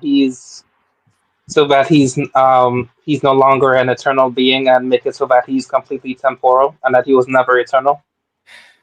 God can do whatever he wants, man. That's all I'm gonna say. No, but Okay. answer that Yeah, specific go. question. Yeah. Why would he do that for one? And It's second, irrelevant. he could do that. Yes, he could. Yeah, he He could absolutely make could. himself no longer Right, exist. but by eternal by definition means timeless, like Yes, without past, any present, time. future, So not just past. I don't So, understand why it's so hard to say. I don't. No, why Alright, is it bro, so it's hard not to hard at answer all. Jay's question? I heard his question and I An agree. Yeah, eternal God, being can't make themselves uneternal God because can. you're either eternal or you're not. You're one or the other. You can't yeah, uneternal yourself if you're eternal. You're Then, literally past, present, and future forever automatically but if you're eternal. you literally want me to agree that God has a limitation, and I refuse to do that. Because he, by definition, does. Yeah, whatever. Laugh. I don't care, dude. I'm just saying I refuse to put a limitation on God. That's as simple as that. It's not happening. You can go ahead, wow, dude. okay. Yeah, have fun with it. Go ahead. It's limit not it, anybody we're dude. not putting a putting a limitation on him. limitation Mm, It's, on God. oh my God, dude. That's insane. The thing is, we're asking you the questions. All you have to do is answer them. Well, I'm saying I don't believe there's any limitation to God at all, no matter what. What's funny about it is this point has literally zero to do with a person believing in God. It's like, but it's such a key point though, because it's like there's no way ever you're going to be able to account for things in any degree of actual logic or reason that's tangible or solid with really these key points, because literally you have a belief or a view that's Mhm. factually not a belief. You have a viewpoint that is factually impossible. That's factually not true. So you're lying to yourself That's not by what the having that Bible view. says, dude. I'm sorry, but whether you're a You have a view Christian that's or factually Muslim, not true, bro. That's No, factually I incorrect. believe It's the a fact Bible. that's not yeah. correct. And by God, the Bible says God is the ultimate. He's the Almighty. He can do anything. He's the Alpha Omega. He's the beginning and the end. You know what? Can I just say this? I want to say this. Whether you're Muslim, Christian, or whatever, right? If you cannot hold God accountable at all, you're dangerous. No, zero spite or malice intended, but you Potentially are dangerous, dangerous. I would say. Potentially Yeah, dangerous. at the very least, yeah. Well, Yes, not directly I dangerous. have faith in a God that I know is good. I'm not worshiping a God that is like told me, hey RJ, you should go put your hand in that fire. Like I'm not worshiping that God. I'm worshiping the God that has directed me to make good choices in my life. Oh, so what I'm trying to figure out is what would be the harm at all on any level whatsoever if you acknowledge these basic facts about the specific limitations we've talked about? What would be the harm on any level? What's to you, to God, to anybody, to anything else? What would be the microscopic harm on any level to have that understanding? Because Like, what would be the harm of that? it's blasphemous to think that God's not the Almighty and He can do whatever He wants to do. That's all I'm saying. I'm not. Would That's all you I'm Okay, saying. go so to it's hell? blasphemous to see things clearly, factually. That's blasphemous. To Is what you, you're saying. okay, no. Well, no, I'm saying to you, maybe it's not, but to me, with the way I view God in the Bible, according to the Bible, He can do anything He wants to do. That's all I'm saying. That's it. He can do whatever He wants to do. That's all I'm saying. You keep saying to people to you, but aren't certain things in life objective? Certain things in life are objective. Like a Yeah. square not being a circle is objective. That shape's objectively not a circle. That's Right. an Yeah. objective thing, Yeah. right? Yeah. So even if, like, what I'm saying is, obviously you don't know how he could. So you're saying something that's, we know for a fact, not a belief, not an opinion, is a literal impossibility. But what you're claiming is that God can literally do something Yes. that is literally impossible. Literally which to- means that you're self-contradicting in your same statement. You are no. self-contradicting yourself. I see what by you're saying doing. that. No, I see what you're doing. Nah, dude. That's not it. No, come on. That's not what I'm saying. That is exactly what you're doing and You- exactly what you're saying. It's a self-contradiction to say he can do something that's literally impossible to do. But then you're That's saying a God. self-contradiction. No, but then you're limit. So God can do whatever He wants to do, right? Okay. If you were to say God can do anything that is possible, that would be totally within the realm of logic and reason. Well, what is as a impossible belief. to God? So what I'm saying is, hypothetically, if you were to say God can do anything that is possible, then everybody on the planet, hypothetically, whether they believe in God or not, can agree with that statement. That is a logical, reasonable statement. God can do anything that is possible to do. Okay. But you're putting a limit on him, whatever's possible according to your It's a built-in limit. It's not us putting a limit on to him. who? I'm not putting, hey God, you're limited in this way. Whose limit though? Your limit. What? How do you know what God's limits are? Okay, explain to me how a circle and a square is my personal limitation. I can't explain to you how life on Earth, how our Earth, does what it does, orbits the sun at a perfect speed, and how life. How is that okay? How is this circle not being a square, the shape, not the name? How is that my limitation or just any limitation that's only exclusive to just one being or another or a group of beings? That is a limitation built into reality forever. That's a limitation built into the fucking thing. Okay, so God put that there, then that's what it is. Yeah. So what you should be saying is, in your view, that God can do anything that is possible to do. But that would be you being logical and accurate and reasonable and not insane to say that. Well, if you think even if it's wrong, even if it's not true, you're still within the realm of logic and reason saying that. Okay? I get where you're coming from, but you're still wanting me to limit God, and I'm not going to do that. But it's not you limiting him. It's things that are impossible are impossible. Okay, period. to you. No matter. To your brain. They are not to my brain. What do it you doesn't know? matter how hyper accurate my brain becomes. Here, let me just take it. Do you know the physics behind a black hole? Hold on. Let me. Come on, man. There's so many things that God can do that we don't know about. That doesn't matter. It doesn't matter how much I or God or anybody knows about this.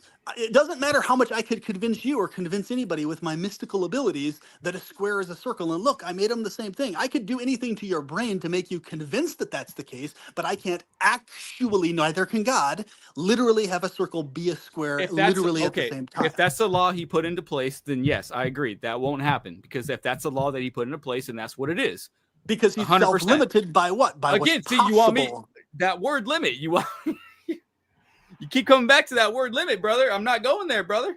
Like, I understand. Like, yeah, a circle cannot be a square at the same time. 100% agree.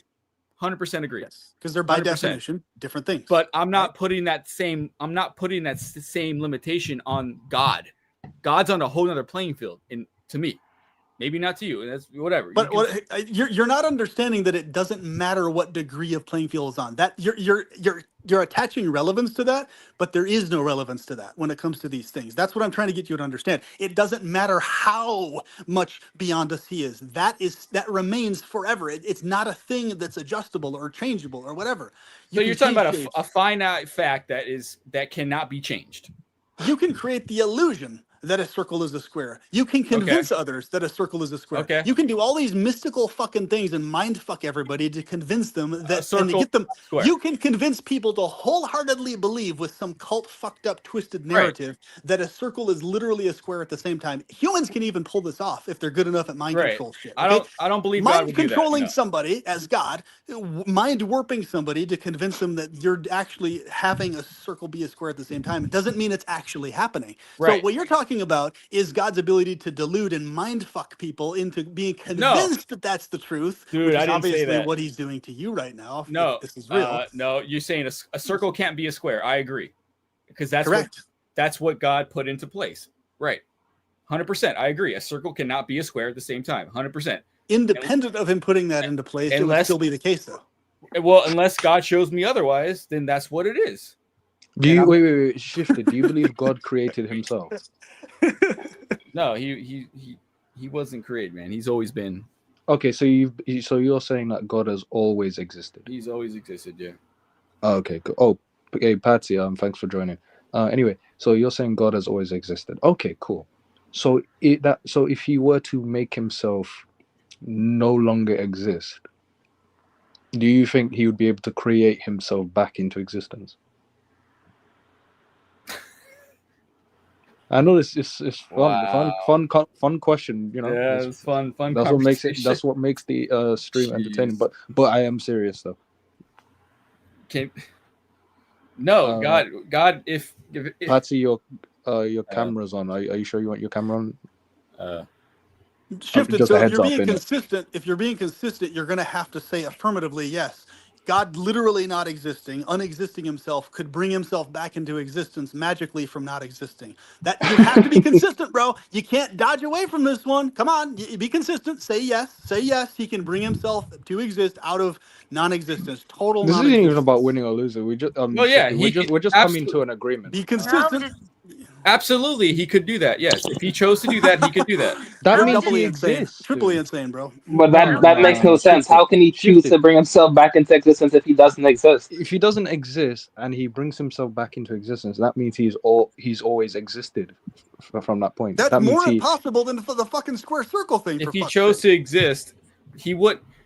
You're talking about an almighty being that's in charge of everything. You're saying, Yes. "Oh, I'm gonna just self-delete myself." Is that you're asking? we're talking me? about we're saying if he has the ability to make himself no longer exist and then bring himself back into existence, that means he's always existed throughout that point. He never went into non-existence in the first place. God, why would he do that? That's It beside the doesn't point. matter It's why he irrelevant. would do it. We're That's talking about what irrelevant. he's able to do. We're We're not talking talking about about why he would do impossibilities it. here. We're Yeah. talking Well, about possibilities. And all right, you know what? The Read faith. this comment. Shifted. Read this comment. Yeah. Wouldn't that by mean he never actually Antoine stopped Brady. existing? That's exactly what it would mean, which means it's impossible for Well, him to yeah, stop existing. He can't So stop. he can only do can't, things that are possible within right. No, existence. so let me answer. He can't stop existing because he's always going to exist. Oh, so he's limited. He has to He's exist forever. limited. There we go. No. You Blank finally period. found the limitation. You found it. I'm Point proud blank of you, bro. period. I'm proud of you. No, It's over. We're getting It's somewhere. over. Let's Oh, move fuck on. yes. It's over. Got This him. is revolutionary, bro. This is Nah. revolutionary. We're getting somewhere now. Yeah. No, listen. It's Nah. over. It's over. We agree. Shifted. Don't do this, dude. Uh, You don't win or lose. We agree. You said you made a statement saying he can't do that. We're saying we agree. It's over. Oh my saying God, he this is fucking can. He hilarious. can do that if he wanted No, to. now why are you changing it all of a sudden? No, You can't because, change it. You gotta make up your mind, bro. Come on, man. He could. He. do yourself a favor, Shifted. All right, Ah. you made a very good statement. You said he can't no longer Bro, exist. let me. This is not even a joke. Within the Hare Krishna fold, which goes way fucking deeper than the Christian stuff can ever even touch, even they acknowledge that it's impossible for Krishna to unexist himself because by definition, he's literally eternal, past, present, and future. So he cannot, by definition, unexist himself ever because he's eternal. Right? So you know what? I'm So- going to agree with that. I would agree. Yahweh cannot unexist himself. Okay, I so will there's agree his with that. limitation. His So limitation that is is a that there's one thing he limitation. can't do. That's not a limitation. He's to me. 1%. He's 1% limited. That's his He's nature. 0.1 microscopic Irrelevant. percent limited in the Right, fact it's that a he can't limitation. He unexist. can't overcome his nature, so it's a limitation. Shifted. Yeah, Shifted. exactly. That's one. Boom. Okay, he's Yeah, 1% but he limited. say that again. 1%. He's 1% limited. He's He can't. 0.1%. Why 0.1%. would- Come on, man. Yeah. Or point Give us at least that. 0.000001%. No. He's infinite. He's an infinite God, Alpha, Omega. So yeah, he can't unexist himself because he always has existed and he always will exist. The point yeah. is he can't do a particular thing. Doesn't matter what it is. There's So one that's his thing he limitation. can't do. So that is a limitation by definition, unless you don't want to use definition. So if you want to say that, but fine. But okay, I'm not looking Is at our it the same logic way. flawed? Wait. So, No, you're not flawed. I agree, but I'm not looking at it in the same lens that you guys are. But I But agree you that just said you agree.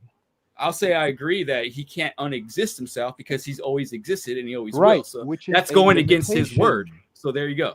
Dude, Okay, if he can do the square circle thing, he can unexist himself according to you. That would No, be because- consistent. If he no, can do because one, he could do the other, bro. He's Alpha and Omega. It means he's the beginning and he's the end. He's always existed and he always will. So he You know can't what? It unexist just dawned on me that Shifted. I think Shifted has already set in his mind that, you know what, I'm just going to constantly, like, no matter how this conversation goes, I'm not going to say that he's limited in any way, and I'm just having Right. fun. Yeah, it's like a pre-thing. It's like a pre-calculated thing or something. No, it's not. I'm literally Predetermined. telling you how I feel. Yeah, I'm not trying to have fun. I'm telling you the truth. PP's of what I point feel. still stands. predetermined response. Nah, it's what Well, I. He already knows in No, advance. it's actually simultaneously determined. It doesn't matter. Here's what I'm saying, Shifted. It doesn't matter whether you call it limited. You've already admitted factually to us that he's limited according to you Yeah, by you don't have to saying call it that he limited, can't but you unexist. admit. Whatever you call it, it doesn't matter whether you acknowledge it or call it this or call it that or whatever, or don't call it something. It doesn't matter.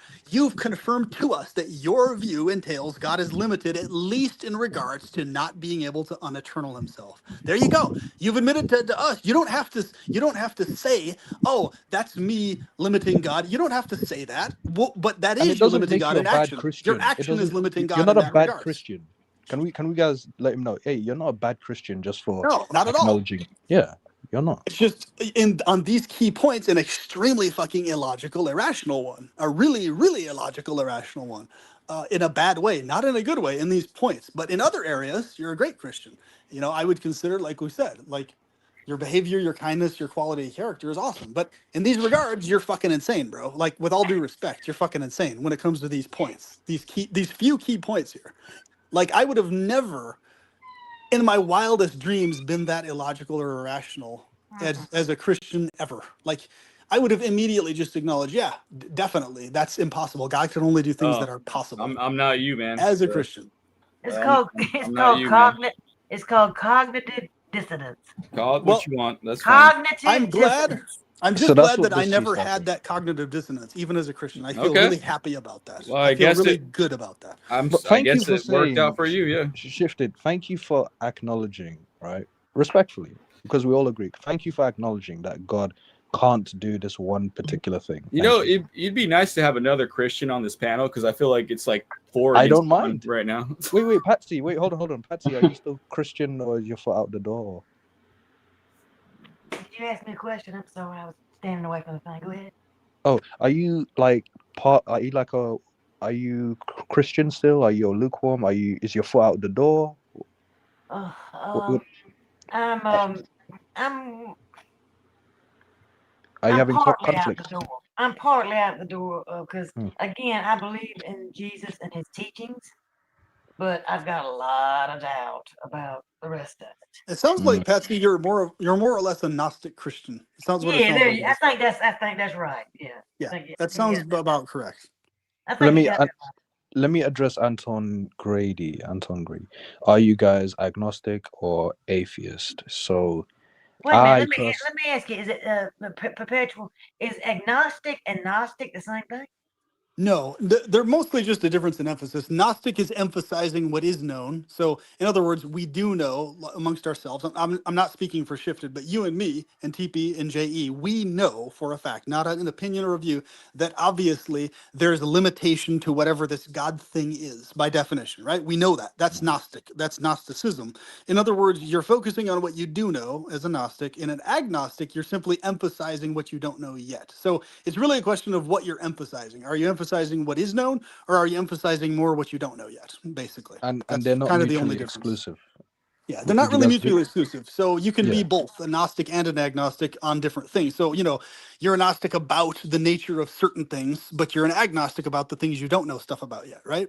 Right. And yeah, it's completely independent of whether you're religious or not or spiritual or not. It's just, what do you know for sure and what don't you know for sure yet? So that's why I I wonder refer if to there's a agnostic. term Oh, for like being both at the same time.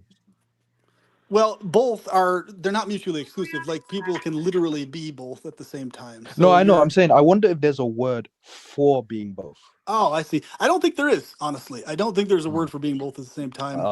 It would be nice to have one, but nonetheless, yeah. I hope Yeah. that answers your question, Antoine Grady. I'm both agnostic and gnostic. And Je, what about you? What are you? I would say that I'm agnostic. Hmm. I'm not sure exactly what's going on, so I'll say I'm agnostic. Are you also but you're also gnostic in the sense that you know for sure that if there is a God, then he's evil, right? Well, I used to be, but I've kind of drifted away from that a bit. So I would Wait, say, wait, wait. yeah, I would say that I'm gnostic. Or at least limited. Agnostic. I mean, It's at least limited versus not necessarily evil, but yeah, limited. yeah, limited. Yeah, Yeah. or So indifferent, I guess. okay, so you may not, but for the record, you don't necessarily have to identify, but you don't have to identify as Gnostic. But I'm just saying, if you're of the mindset that you know for sure that God is limited, then that would make you Gnostic. True or false? Yeah. All right, so you're Hmm. Gnostic and you're agnostic. Well, yeah, in a sense, yeah, I guess so. Yeah, okay. So basically, me, perpetual pleasure. Oh wait, hang on. He says, I'm a pleasurist Gnostic. All right. And the Well, reason I don't identify as an agnostic is because I only emphasize what I do know. To me, what I don't know is mostly irrelevant, honestly. Okay, So so you are agnostic, just don't identify. You mainly identify more with the Gnostic label. yes, That's because all. what I don't know is irrelevant to me. And being like, oh, I don't know this, I don't know, it's like kind of like duh. So it's like, let's Fair, just talk about what fair. is known, basically. Yeah, So that's fair sort of my enough. stance. Hmm. That's a good Yeah, point. yeah, that's fair. Yeah, so I guess I'm gonna focus more on Gnostic than agnostic. Good point. That is more practical. Anyway, It is. It's a good idea. yeah. What'd you say, Patsy? Can you ask me those questions and I can try to answer the questions Okay, according to what they so Antoine Grady says, "Are you guys agnostic or atheist?" Yeah, and you were questioning other people saying that you're Oh, so oh, well, I mean, I think I was making more statements. I was saying, oh yeah, I was asking what Anton Grady was asking us. So I was asking, what are you guys? And so JE, the guy at the bottom right, he says that he is agnostic as well as Gnostic. And PP is also Gnostic as well as agnostic, although he prefers to focus on the Gnostic label. yeah, Like, but you said something about defining what they were, the two things. oh, And So remember, can you do that for me so I can decide for myself which oh, one you want? So I think you were asking PP on what? Were you asking PP the difference between Gnostic and agnostic? yeah, yeah. yeah. So Gnostic is you're focused and emphasizing what is known for a fact, not an opinion, not a belief, but what you know for sure and can verify scientifically for sure is the case, right? So in other words, you can also verify things that you might not know yet. If they were the case, what parameters they would exist within. Like, so for example, like if we know, if you can know that if God uppercase G or any version of that exists, there's at least that limitation built in of at least he cannot have a square be a circle, or at the very least, he cannot uneternal himself being eternal, at least that limitation. So that's a known thing. It's not like an opinion or a belief or a view.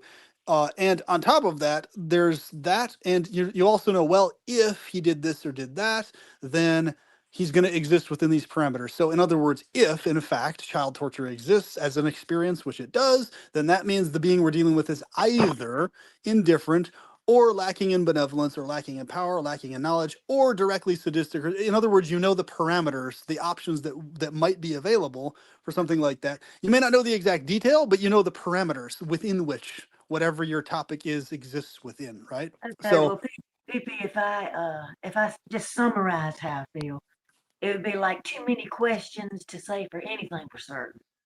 How about that? okay, Which if you're one would going to I be? emphasize that, that would be agnosticism. However, I emphasize to people that that's it's less helpful than just focusing on what you do know, or the facts that the parameters you understand things within, because what tends to happen with that view is it tends to degrade conversations afterwards into, well, nobody really knows for sure, and that it doesn't, that statement doesn't mean anything, because we're talking because we're wanting to come to more understanding of things for sure, right? Yeah, we want So to focus on what we do know. Yeah. there are certain things we do know for sure. So let's expand on what we do know for sure, and then widen our parameters of what's actually happening here. And this is why I encourage people to, instead of identifying as agnostic, to identify as Gnostic, because hyper-technically everybody on the planet, if they're being honest, is agnostic about various different things, right? Mm-hmm. So basically, we Fair. should emphasize what we're Gnostic about versus agnostic. And remember, you can be a Gnostic atheist. You can also be an agnostic atheist, depending on what you're emphasizing. You can be a Gnostic spiritualist, or you can be an agnostic spiritualist. It depends on what your thing is. Because really, the theism label only has to do with you identifying beings as gods or God. So if you can literally be an atheist and believe that there's this insanely hyper powerful supernatural being, but not classify them as God, either uppercase or lowercase g, and still be an atheist. So you can literally be an atheist that acknowledges there's these insanely powerful beings that exist, right? That other people would call gods, but since you're not inclined to worship them, you're not theistic towards them, right? So like you could have atheist does not mean that you don't think there are supernatural or powerful things that exist that are crazy powerful. It just means that you're not acknowledging them as gods or as God, right? You're just acknowledging them as a crazy powerful thing, basically, right? So Wait, it's like wait. I hope that makes sense. I thought Yeah. atheist was you just don't believe in a god. No, atheist just means you don't believe in theistic gods that are worthy of worship or that are worshipful beings. Like you might think that there's crazy powerful beings that exist, but you just don't classify them as gods. So, for Hmm. example, like a pagan, right? A pagan will believe that there are actual beings that are worth classifying as gods that exist, right? Plural. Whereas the atheist, he might believe that things like that exist or have a hunch that those types of things exist. He just won't classify them or consider them to be gods. He'll just consider them like aliens or some shit or some, that's all. Well, But he won't consider them gods though. I say this with all due respect, PP. I appreciate what you're saying, but I just pulled up the definition and it says a person who disbelieves or oh, hold up, hang on. So it says a person who disbelieves or lacks belief in the existence of God or gods. So Correct. so this Yeah. is interesting. So it says lacks or lacks. So you could Yeah. you could have a case because if it says lacks, that means there's a possibility of believing in Well, the that's what I'm saying. possibility of a god. Yeah, okay. You could wholeheartedly believe that there are insanely powerful beings up to the Hmm. level that even shifted reality is talking about that exist, but you just don't consider that to be a god or God. That's it. You Okay. could still be an atheist up to that level, but you're not agreeing that that thing is worthy of the God or God label. Gods or God label. That's it. Hmm. Like it doesn't mean that you don't. It doesn't mean that you Like you don't. don't think they're gods? Is that correct? Like in this hypothetical. Correct. Like what I'm saying, that's an extreme case. I know some atheists who have that stance, but they just don't classify any of them as God or gods. They just look at them Hmm. as powerful extraterrestrials or likely powerful extraterrestrials or whatever the fuck it is. But it's Interesting. only, in other words, that's the difference. It's only the theism thing comes in only when someone considers one of them or any of them worthy of some kind of worship or divine status. Whereas if you see all of them as existing within a hyper materialistic determined universe and everything else, you're not going to see any of them as supernatural. It doesn't matter how powerful they are, right? It doesn't matter how many layers of power, how expansive they are, or whatever else. You're not gonna grant them the God label because you don't see them worthy of it even then, right? So you So just period. You just don't see them as gods. Point yeah, blank. you Point just blank. never see. Period. It doesn't Yeah. matter how powerful you just never see Yeah. them as Okay. God. Fair enough. Yeah, Yeah, yeah, that's all. yeah. Two things can be true at the same time. You can acknowledge like powerful, like supernatural Exactly. whatever's in the world, and also acknowledge them not as gods. Yeah. Correct. Okay. Precisely. All right. Interesting. I guess I'm agnostic because I'm not sure about anything. Okay. All right. Cool. So, hey, Anton Grady, are you still there? Anyway, so shifted.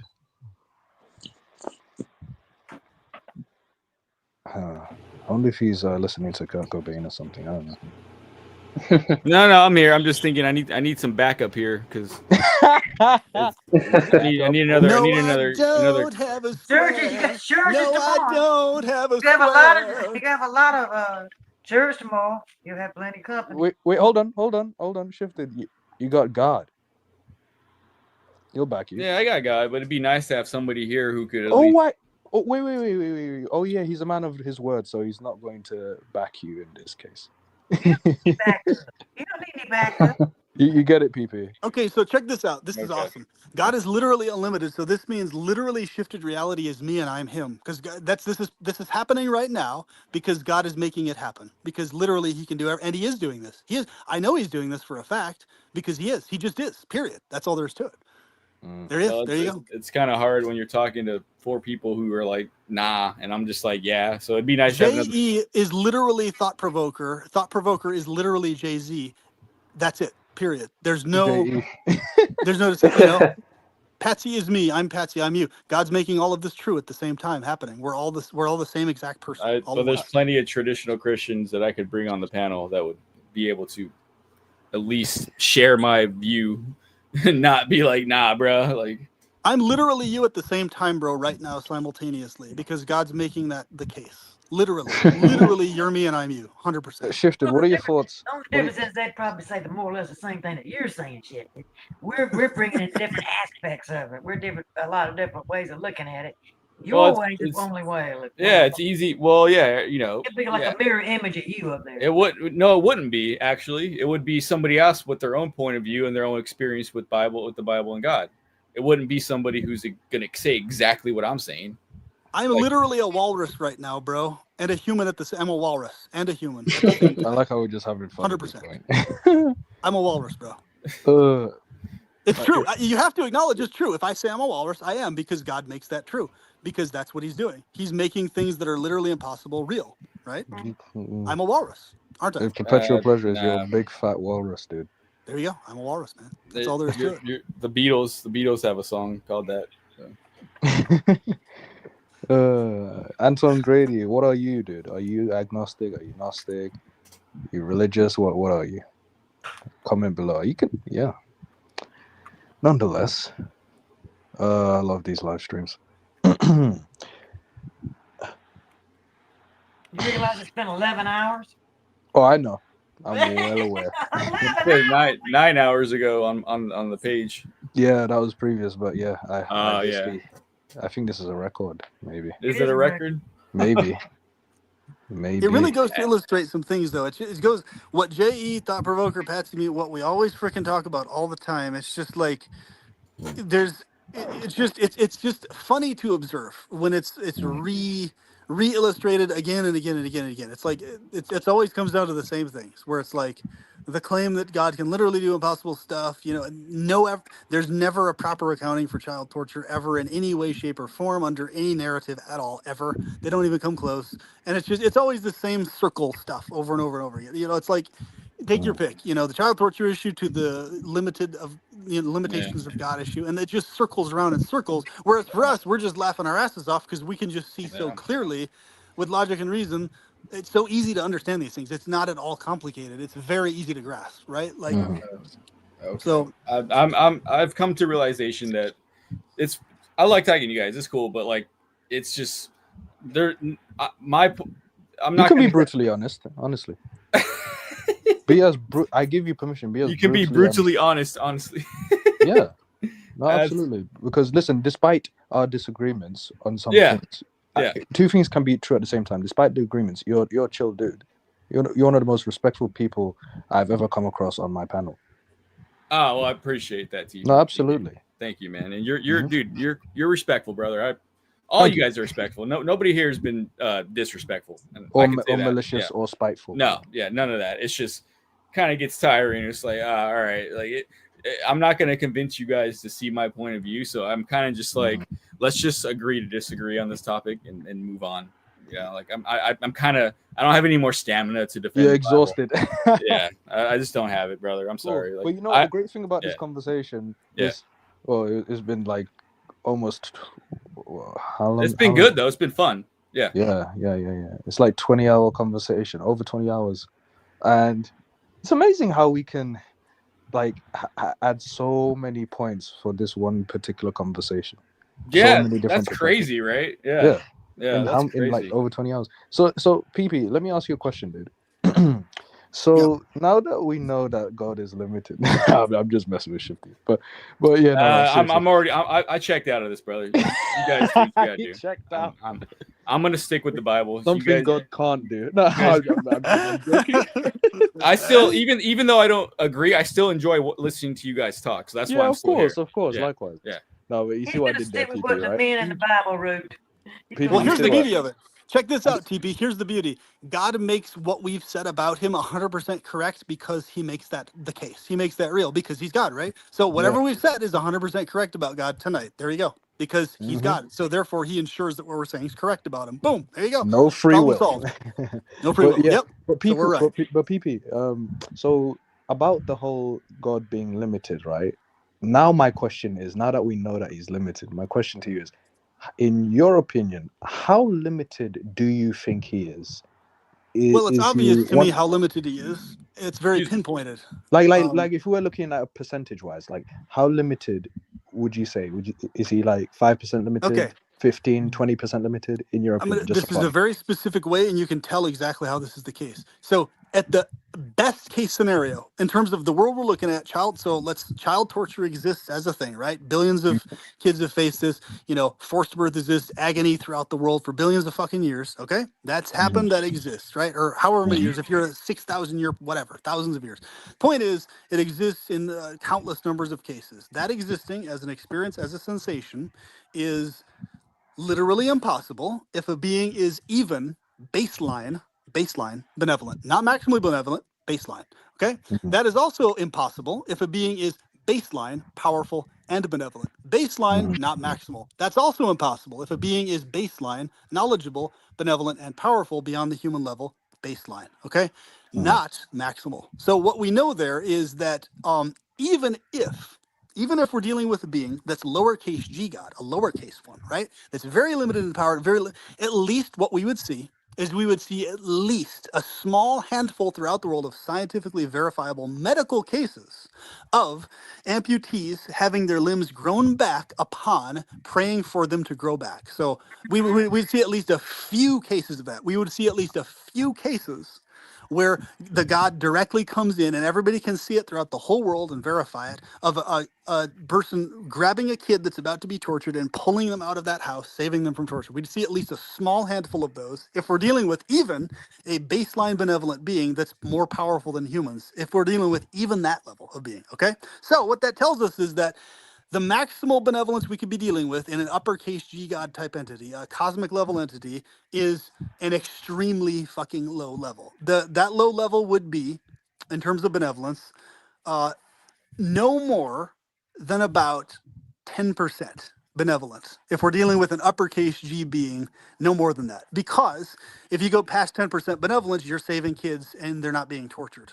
Even as a human who has very little benevolence, you're going to at least save kids from that, at least if you can and have the knowledge of it. Even if you're a let's say you're the nastiest fucking scumbag ever. You've murdered like 20 fucking adults because you hate them. You know, you're a gang banger and all this type of shit, right? But you have a soft spot for kids, right? Let's just say that. Even you as a fucking criminal is killing other people and a piece of shit in every other way, at least you're going to save a kid from being tortured. So that would be a person who has basically 10% benevolence in them, but 90% malevolence, right? So we don't even see that happening. Not even that is happening. So that's like the best case So you're scenario. saying 10% is being way too generous? That's being way too generous. Way that's like too the generous, yeah. best fucking case scenario here, and with a lot of mind warp and everything else. Far more likely, what we're dealing with is a being that's entirely fucking indifferent and has no involvement at all with what the fuck's happening here. Like none. Just it exists, but it's totally like cold and callous to whatever the fuck goes on here, good or bad, right? Or we're dealing with something that has like 0.1% benevolence in it maximum. Like there's so little benevolence it's negligible. It's not even worth noting, basically, right? If it's there. Noted. So Antoine Yeah, Grady. So no, go on, Patsy, and then No, I'll. just can't. And then again, like I said before, the last stream, you had that Bible camp. Y'all don't remember that on the news about a month ago when there was that flood? I can't remember which state it was in, but it's a flood, and these kids were at a Bible camp. Okay, and the bank, the water came over the bank where they had the tents. Okay, and there were kids praying for their life in the Bible camp, and God didn't save them. Yep. And if we were dealing with something Now, that we was need to even understand. I mean, can we explain that away? Can we explain that away? No, I mean, if we were dealing with something baseline benevolence that even had 10% benevolence, they would have at least saved one of the kids. Something, anything, right? Or they would have at least showed an attempt to save them, even if they couldn't. Like anything other than them just dying. But even just saving one, that wouldn't make any sense. But that's what I'm saying. But at least they would make some attempt. If we were dealing with something that had even baseline benevolence, it'd at least make an attempt to save them or do something that's tangible that you could see. Like, oh, there's the God. There it is, coming to try and save the kid. Okay, oh shit, they died anyway. But at least it tried. You know, but like if he was all powerful, he was all powerful, he could save all of them. Yeah, so that's what I'm saying. In terms of benevolence, though, that's what he was asking. He wasn't talking about power. So yeah, we could be dealing with a thing that's insanely fucking powerful, but just not benevolent at all. Like, so, you know, that's a possibility. Now, as far as I understand, if we're dealing with an entity that's benevolent to any notable degree, it sure as hell has nothing to do with this world, aside from just, inspiring people and positive feelings and stuff. It's definitely not aware of this world, definitely not aware of kids being tortured, definitely not able to do anything to stop them, right? So my view of God, uppercase G, is basically a being that is not powerful, really, not able to save kids, not able to do anything here, really just a being that we have to actually protect the other way around, and a being that is able to inspire us lovingly, romantically. And my hypothesis is a very interesting and unique one. I suspect and I feel like, and there's tons of evidence to back this up, that the reason the ones who are the most harmed in this world tend to be innocent kids, every form that's at the most innocent, weak state is always the most harmed, right? By whatever harm they face. Yes. I feel that the specific reason that is the case is because this world is run by a being that's oppositional, aggressive, and hateful towards the innocent pleasure goddess and god, who are the real goddess and god. In other words, because their nature is innocent, unaware of this world, unpowerful, weak, and everything else, kids are the closest sample to the actual goddess and god that exists in this world. They're the closest thing to actual paradise entities. They're the closest thing to the innocent nature of the actual goddess and god, the pleasure goddess, the pleasure god. And because they're the closest thing to that, babies, toddlers, infants, innocent people with, who are smiley, loving, but have a mental disability, so they have no malice in them, but they're just exposed to all these harms and stuff. They're the closest samples in this world of the actual goddess and the actual god. So of course they're going to be the ones harmed and hurt the most by whatever the fuck runs this thing, because whatever the fuck runs this thing favors power and force. So those of us who have more power, more force, and ability to do things by force and power, we're less harmed, we're less damaged by this world and the things in it, because it's a power run reality, not an innocent, loving run reality, right? So I don't know whether people believe that or not. It's a very solid hypothesis I have, and I've lived according to that for many years now. And it's given me huge insights into why things go on. It's like, so I look at it now, it's like, well, of course, the innocents are always the worst hurt and harmed, unless they have a really good quality parent or something. Well, because of course, because if this world, in fact, is antithetical to the actual paradise state, then who's going to be attacked the most? Well, the forms that most resemble beings in the paradise state, obviously, So, like, of course, they're going to be the ones he attacks the most, or it attacks the most, or harms the most, Duh, of course they are. It's like a no-brainer for me. So I have a very solid accounting for why the most innocent are the most harmed. So take it or leave it, but that's my worldview. That's how I operate. So I'd even throw Noted, animals. noted. I'd even throw animals in there. Animals, they're weak. Wait, I mean, guys, they let's. don't. that too. Animals. That they're out there fighting for their lives every day. Running for their lives. Being attacked by other animals. It's Yeah. just it's a ugly, That's an right. ugly existence in general. This whole world is dog eat dog. What do you okay? think about that, JE? What I just described? I think he's asleep. Oh, see? Okay. Anyway, Well, Anton Anton Grady says, you guys can answer this. People, you can start if you want. Do you believe in ghosts? I know some areas in Georgia where the Civil War took place, definitely haunted if we keep it real. well, my thing on ghosts personally is that I've just never really had that much interest in them. Whether they exist or not, to me, they're mostly irrelevant. I don't. That's just my stance. I don't really care whether they exist or not myself. So Honestly, I when it really comes don't. to their existence, you're indifferent as I'm to just whether they indifferent. exist. Yeah, it's just whatever to me. Like whether I'm they the exist or same as not, well. just I don't really care at all. You're agnostic Honestly. about their existence. Yeah, well, it's like Okay. even if I knew they existed, I still really wouldn't care that much. It's just whatever. Okay. It's a subtle thing floating around. What to me, it's like a mostly irrelevant thing. Kind of like rocks on the ground, right? It's like okay, rocks on the ground, there they are, whatever. They have no significance to you whatsoever. Yeah, basically that's my stance. Anyway. Oh, okay, noted. Interesting. Patsy, do you have any thoughts on this question? No, do not believe in them. I'm too much of a realist to believe in some figment of something you can't see. Okay. All right. Cool. All right. So God and ghosts. I'm just messing. Anyway, let's move on. Personally, do I believe in ghosts? I'm agnostic on that. Anyway, I'm more inclined. Actually, no, I'm not more inclined. Anyway, so shifted. Shit, you still awake? Yeah. All right. Hey, are you Shifty, Southern, I dude? tell you what, Shifty. I gotta admit it. I think I love you, dude. Okay, I love you. I love you. I'm telling you, I do.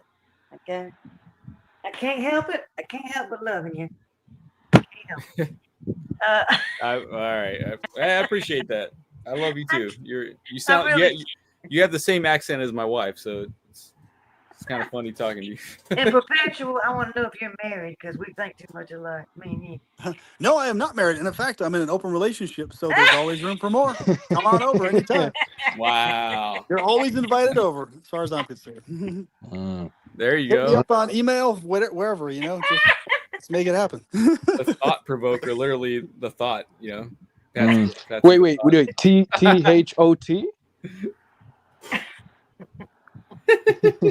Is that what you say? You called me a No, THOT? no, the I'm thought, joking. like the. Yeah, Yeah, I'm he's making a joke. I understand that. That's funny.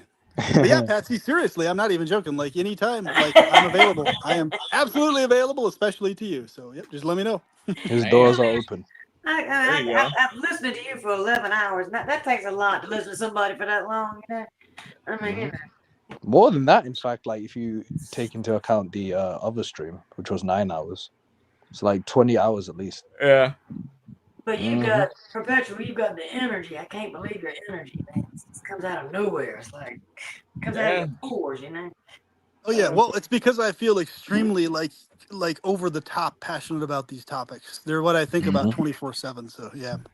Wow. But you're never at a loss for words either. It's kind of like flows, you know, like. Yep. He's I got it. Yeah, I have you've a got high a good. passion for it. Sorry, no. Go ahead. For a lot of different topics, this and many other topics, and I see how they're all connected together. So, but especially this one because for me personally, my whole physiology is nonstop disturbed by the fact that even one child has ever been tortured ever in history and is still like it is even just one. It constantly bothers me. I'm never able to stop being bothered by it ever 24/7. It's just like a constant in the background of my brain. Shit, children are being tortured somewhere and I can't stop it. Fuck, it never stops. My And brain that's one never of the shuts off from reason, it. and that's one of the reasons as to why you're an antinatalist, because you don't That's want a to bring a child into this massive world. reason. Oh, that's a huge reason. And you'd be worried, like me. You'd be worried sick, if they are away from you. If they're not in close proximity to you, because you're thinking, oh shit, what are Oh, they dude, doing? I'd probably fucking drop over dead with anxiety within a year after having a kid anyway. I'd be so fucking worried and paranoid that some rando was going to come and take him away and harm him like when I'm not Yeah. around. Oh, I'd her, fucking yeah. probably just drop over dead from the anxiety of it, dude. I'd be super worried, especially if I had a daughter, especially, because, Oh, especially so, yeah. oh, yeah, absolutely. Whew, it really does give you a peace of mind not having your own biological child. It really does. Oh, it really does, dude. It really does. Oh, my God. Because the minute you bring a child into this world, you are responsible for them. I know it sounds redundant, but no, I'm saying that to really emphasize how important it is. Like, Yeah, so many things could happen to them. So you're accountable for them, kind of like God's accountable for you, right? There you right. go. I just had to say it. I had to fucking say it, bro. Yeah, man. Go all out, man. Go, as my dad would say, go full throttle. Anyway, That's right. That's good. yeah, But he loves Formula One. Anyway. Like that's for me, but in spite of that, in spite of having that go, like the other part of me that's simultaneously running to that, right? It's like two gears going in two opposite directions. The other side of me is obsessed with paradise and paradise states and meditations and all these beautiful, flowery, wonderful images are always flowing through my head 24/7. So, and I appreciate the beauty of life. Every little micro thing that's good in any level, I am obsessed with. So, just a smile, a nice word. I like my physiology is like obsessive about every little nice thing that happens, right? And I'm super grateful for it because I know that's the rare exception in this world, vastly far from the norm, right? So it doesn't matter how small it is, just, nice little gesture, nice clean air to breathe, the fact that I have my limbs working, and I'm not, Yeah. an amputee PP. or something like that. PP, wait. Do your parents, does your mother know that you're an antinatalist? She does. I've talked to her about it. Yeah. And she totally understands. Yeah. All right. So she didn't get all defensive and religious on you, like. No, my family's cool like that. They don't really care what our views or independent ideas are. All my family members care about is, are we kind people to each other and others? And Do we love others naturally as our natural mode? And the answer is yes. So that's all we Okay, were but in looking terms of at. what she said that she understands, Oh yeah, why you're an antinatalist. she's not necessarily herself specifically an antinatalist, but she can't have kids anyway, so it's not really, it's a non-issue for her basically. Oh, can't. Oh, She okay. can't, like, she's physiologically can't have kids. And same thing with the women I'm in a, like my main partner right now, she can't have kids either. So like that's a Okay. like a non-factor basically. I Yeah. see. You can say prefer not to say, but with your mom, she can't have kids because of an operation or Yeah, what? like when she had like a hysterectomy when she was much younger because she had to. It was a surgical requirement she had to get done to basically save her life so she didn't die of like infection Mm-hmm. and stuff. So basically, yeah, so she just can't have kids, period. Never has been able to since then. Noted. And I'm glad Yeah, she's in one piece. And she won't be able to have kids. there you go. She There you cannot go. have kids. That's right. Hmm. So, let me ask the $1,000,000 questions. All right, straight to the point, guys. What if you woke up the opposite sex, the opposite gender, right? What is the first thing you would do? Go on, PP. Or should I save you for last? Oh, I'd immediately jiggle the clit down there and wank off first to see what that feels like. First thing, instantaneous, I'd be like, oh, fuck yeah, this is awesome right here. Here we go. Oh, yeah. Oh, that's the first thing I do. Very first thing. And then everything else would follow after that. That's hilarious. Then you're gonna be like, oh yeah, women can do multiple orgasms. So let me take advantage of that. That's right. Exactly. That's what I You do. would not leave your bed. No, I wouldn't. Probably for like the first day. I'd just be like, jiggling my clitoris all day. The first like day itself, probably. And then the next day I'd go about everything else. I see. You know what? Just don't get pregnant by it, dude. Yeah. That's Anyway, funny. so what about you, Shift in reality? Well, Um, if you woke up the yeah. opposite, what would be the first thing you'd do? I don't know, man. I'd probably like go to Washington D.C. and get into all the clubs for free. Oh. Well played. Yeah. Or you could get a sugar daddy. I don't know. Well, am I still a male conscious, but I have a female body, or am No, I... no. That's a good question. Huh? No, you still have a male conscious. Well, Like then, you're still you. You just woke up as a woman. then that means if I have sex, I don't know about that one. Well, no, I mean mind. I can't. I don't know. Okay, you wake up as a woman, Okay. and like you're a straight woman. You wake up as a straight woman. But do I remember being a guy? That's a good question. Do you remember being a guy? Yeah, I don't know. What do you think, PP? Which one should it be? That he remembers being a guy, or? Oh yeah, definitely. You remember having been a guy for sure. Well, that means I can never have sex. Then I'll put it out there. Yeah. I'd have to be completely wiped that I was never a dude and I'm completely a female. Interesting. Okay. Yeah. Let's say you don't have any memory of being the original gender. What's the first thing you'd do? Well, then I'm. Oh yeah, you already said you'd go to a club. Well, that's in my male mind. If I'm just always been a female, then I probably wouldn't do anything. It wouldn't be a big deal, right? Just be like, oh, okay, it's another day. You'd do that anyway, right? What's that? Like you'd do that anyway, like go to a club, because that's what some women do. Like they go to a club for free. Oh yeah, I mean at least where I'm at, yeah, most women get in for free. Yeah. I mean, if they have like, it's not everybody, but if they have a entourage or something. All right, so they're getting in. All right. So just so I'm clear, so the first thing you would do is I'd probably go hit up the clubs. Yeah. All right. Cool. All right. Cool. Would you look like a bad bitch? No, I'm joking. Sorry. Yeah, I'm sorry. There's I'd look like a rock star groupie. That's what I would do. Okay. Rock star groupie. Yeah. All right. Cool. Because I like that look. Anyway. I was mocking the people who like to say bad bitch. By the way, I don't actually think I'm bad bitch, but It's Yeah. a phrase I've heard people say. Anyway, Yeah, it is said. Yeah, yeah. okay. So I like how you whip out those terms, man. yeah. I don't even say those terms, but I yeah, can just tell. like, yeah, clearly, yeah. So Patsy Cline, if you woke up as a man, what would be the first thing you'd do? First thing I would do would be to be thankful for my lucky stars that I never had to have a period. I knew that was gonna come up. Yeah, Yeah, you know, yeah. I can yeah, totally see that. yeah. Like you know what, I say this with no offense to women at all, but thank God I'm a dude. I'm not saying there's anything wrong with being a woman, but thank God I'm a dude. Yeah. Imagine having to experience periods every month. Yeah. I can attest to that with what I see my wife go through. Yep. Hey, I remember my last one. Oh God. It was oh, like oh, wait, hard. how long ago was that?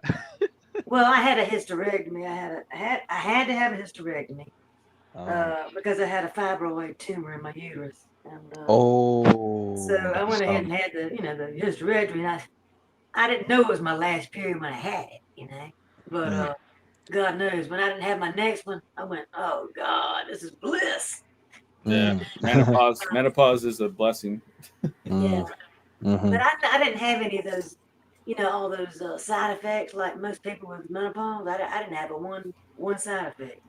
I mean, what is the side effect of having menopause? Sweating, irritability. Oh, okay. I see. I never had any of that. Noted. And it probably was because interesting. they took my uterus and my uterus out prematurely. So. Noted. But, what's the first thing I would do if I woke up as a woman? You know what? I would probably screw it. I'd just masturbate. Anyway. Yeah, that's pretty much the average man's go-to if they woke up as a woman. Yeah. Yeah. I know what you do, TP. You grab the shower massage. I would what? You grab the shower massage. Oh yeah. Apparently, yeah. So that's the thing. Apparently, like, some women they use the shower head, right? Oh yes, definitely. I'm like, does it really wow. do anything? What are you talking about? It's better than any man ever thought about being.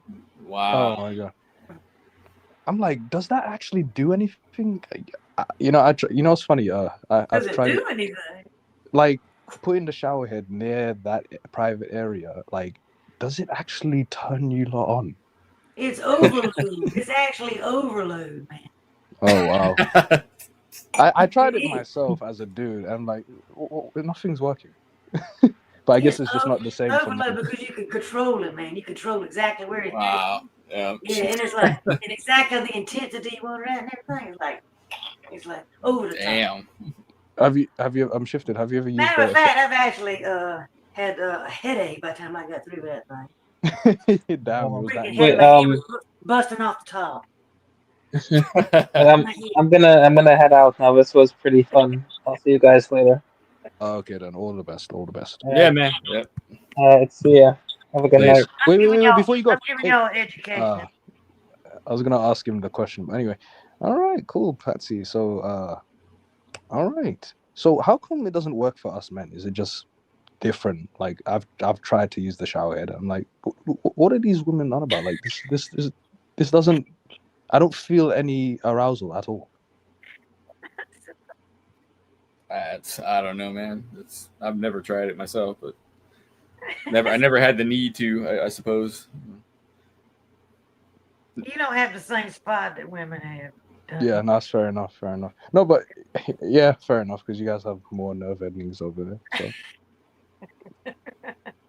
That's the only advantage you got. I can't believe a shower head is actually doing that. But yeah, fair play to the shower heads. All right. So, wait. Question. If your partner doesn't come through like you want him to, so for the shower massage. What temperature do you set the water at? Lukewarm. Lukewarm. Okay. There you go. There you go. No, don't want it too warm now. You don't want it too warm. And you don't want it cold. It's got to be right in the right. Jeez. We need to get Gotta another, be right there in British the guy sweet on. spot, you know. TP's talking to a bunch of Americans. We need another Brit on. Yeah, we need another British person over here. It's kind of getting like But you guys are dominating everywhere. You're dominating my live streams. You're dominating my community section. You're dominating everywhere. You know. That's right. Yeah, dude. You're even dominating my accent from time to time. You even got me saying, "Yeah, dude. What's up, dude? How's it going, bro? Get off my back, bro." Anyway. Yeah. JE says, I suppose so. JE says, "Lol, I'd probably go on a date and let the guy pay for everything." He has the same idea as me. All right. It's a win-win, man. It's a win-win. It is, man, because like they get in for free, they get free drinks, and they can choose who they want to go home with. Basically. Oh yeah. They have an abundance to choose from. They have abundance, yeah. Oh yeah. I never went home with nobody. I just let them buy me the drinks, and that was it. Okay. Damn. Fucking savage. It's the damn truth. No, you think I'm worth more than a damn drink? Okay. Well, no. So you took the drink and you thanks for the drink. I'm out. That's right. There you go. I've seen it. She's not bullshitting. I've seen it 100 times. That'd be cheap and all good. I had to say, just buy me a couple of grapes and I go home. Are you kidding? Nah. Yeah. So what was I gonna say? Damn it. Probably going day and let the other guy pay for. Oh yeah. So one thing I like being about a dude is that you can pee while standing up. That's what I love about being a dude. What about you? I'm Shifted. Yeah, I would agree. Like if you're in the woods or something. Yeah. Oh yeah. None of that squatting nonsense. Yeah. No, that shit sucks. Yeah. Unless you gotta drop a deuce, then you kind of you gotta do it. But yeah. No, you can just do it while standing up. You could. You probably could. Could you imagine how retarded you must be to take a shit while standing up? Yeah, you look fucking stupid, bro. Oh wow! And I'm not talking about by accident. I mean like literally. Yeah, just. I have peed, in the woods, of course. Yeah, women can do it. Yeah, but you got to be careful. Nobody's around, and yeah, you got to be quick with it, okay? Real quick. Real quick. But the thing is, with us men, like peeing while standing up, we are more discreet, whereas women, are less discreet about it. Like it's very obvious what they're doing. Yeah. It's like, why is that woman squatting in the bushes? Anyway. You get behind the corridor or something. Okay. But Patsy, what is the one advantage you love about, being a woman? Like what's that one? Like we said, us as men, peeing while standing up, that's what we love about being men. What about you? What do you love about being a woman? Could be anything. I really enjoy the aesthetic part of it. All right. I enjoy looking good, because men have told me I'm beautiful. Mm-hmm. Go ahead and tell it, I've been that way my whole life, Southern, I can't resist a Southern accent. I'll tell you that much. So I just I enjoy. It's kind of a trouble. It takes a lot of time getting ready, and stuff. But in the long run, if you sit back and look at yourself, you say, "Damn, I look." I am sexy, man. Looking, I look good. And you know what? Own it. And you own it, yeah. It's like, so I think I'd enjoy that part of it. Yeah. Hey guys, I'm going to bed. Hey guys, good talk. Good talk. Yeah, good talk, man. All the best, man. All right, brother. I'll take care, man. Peace. Bye. Bye. Patsy, I'm gonna go to bed as well, but thanks for coming, and you're more than welcome to come back anytime. Absolutely. I enjoyed this a lot, man. Indeed. All right. All the best. Thank you so much, TP. We love you. You too. Over.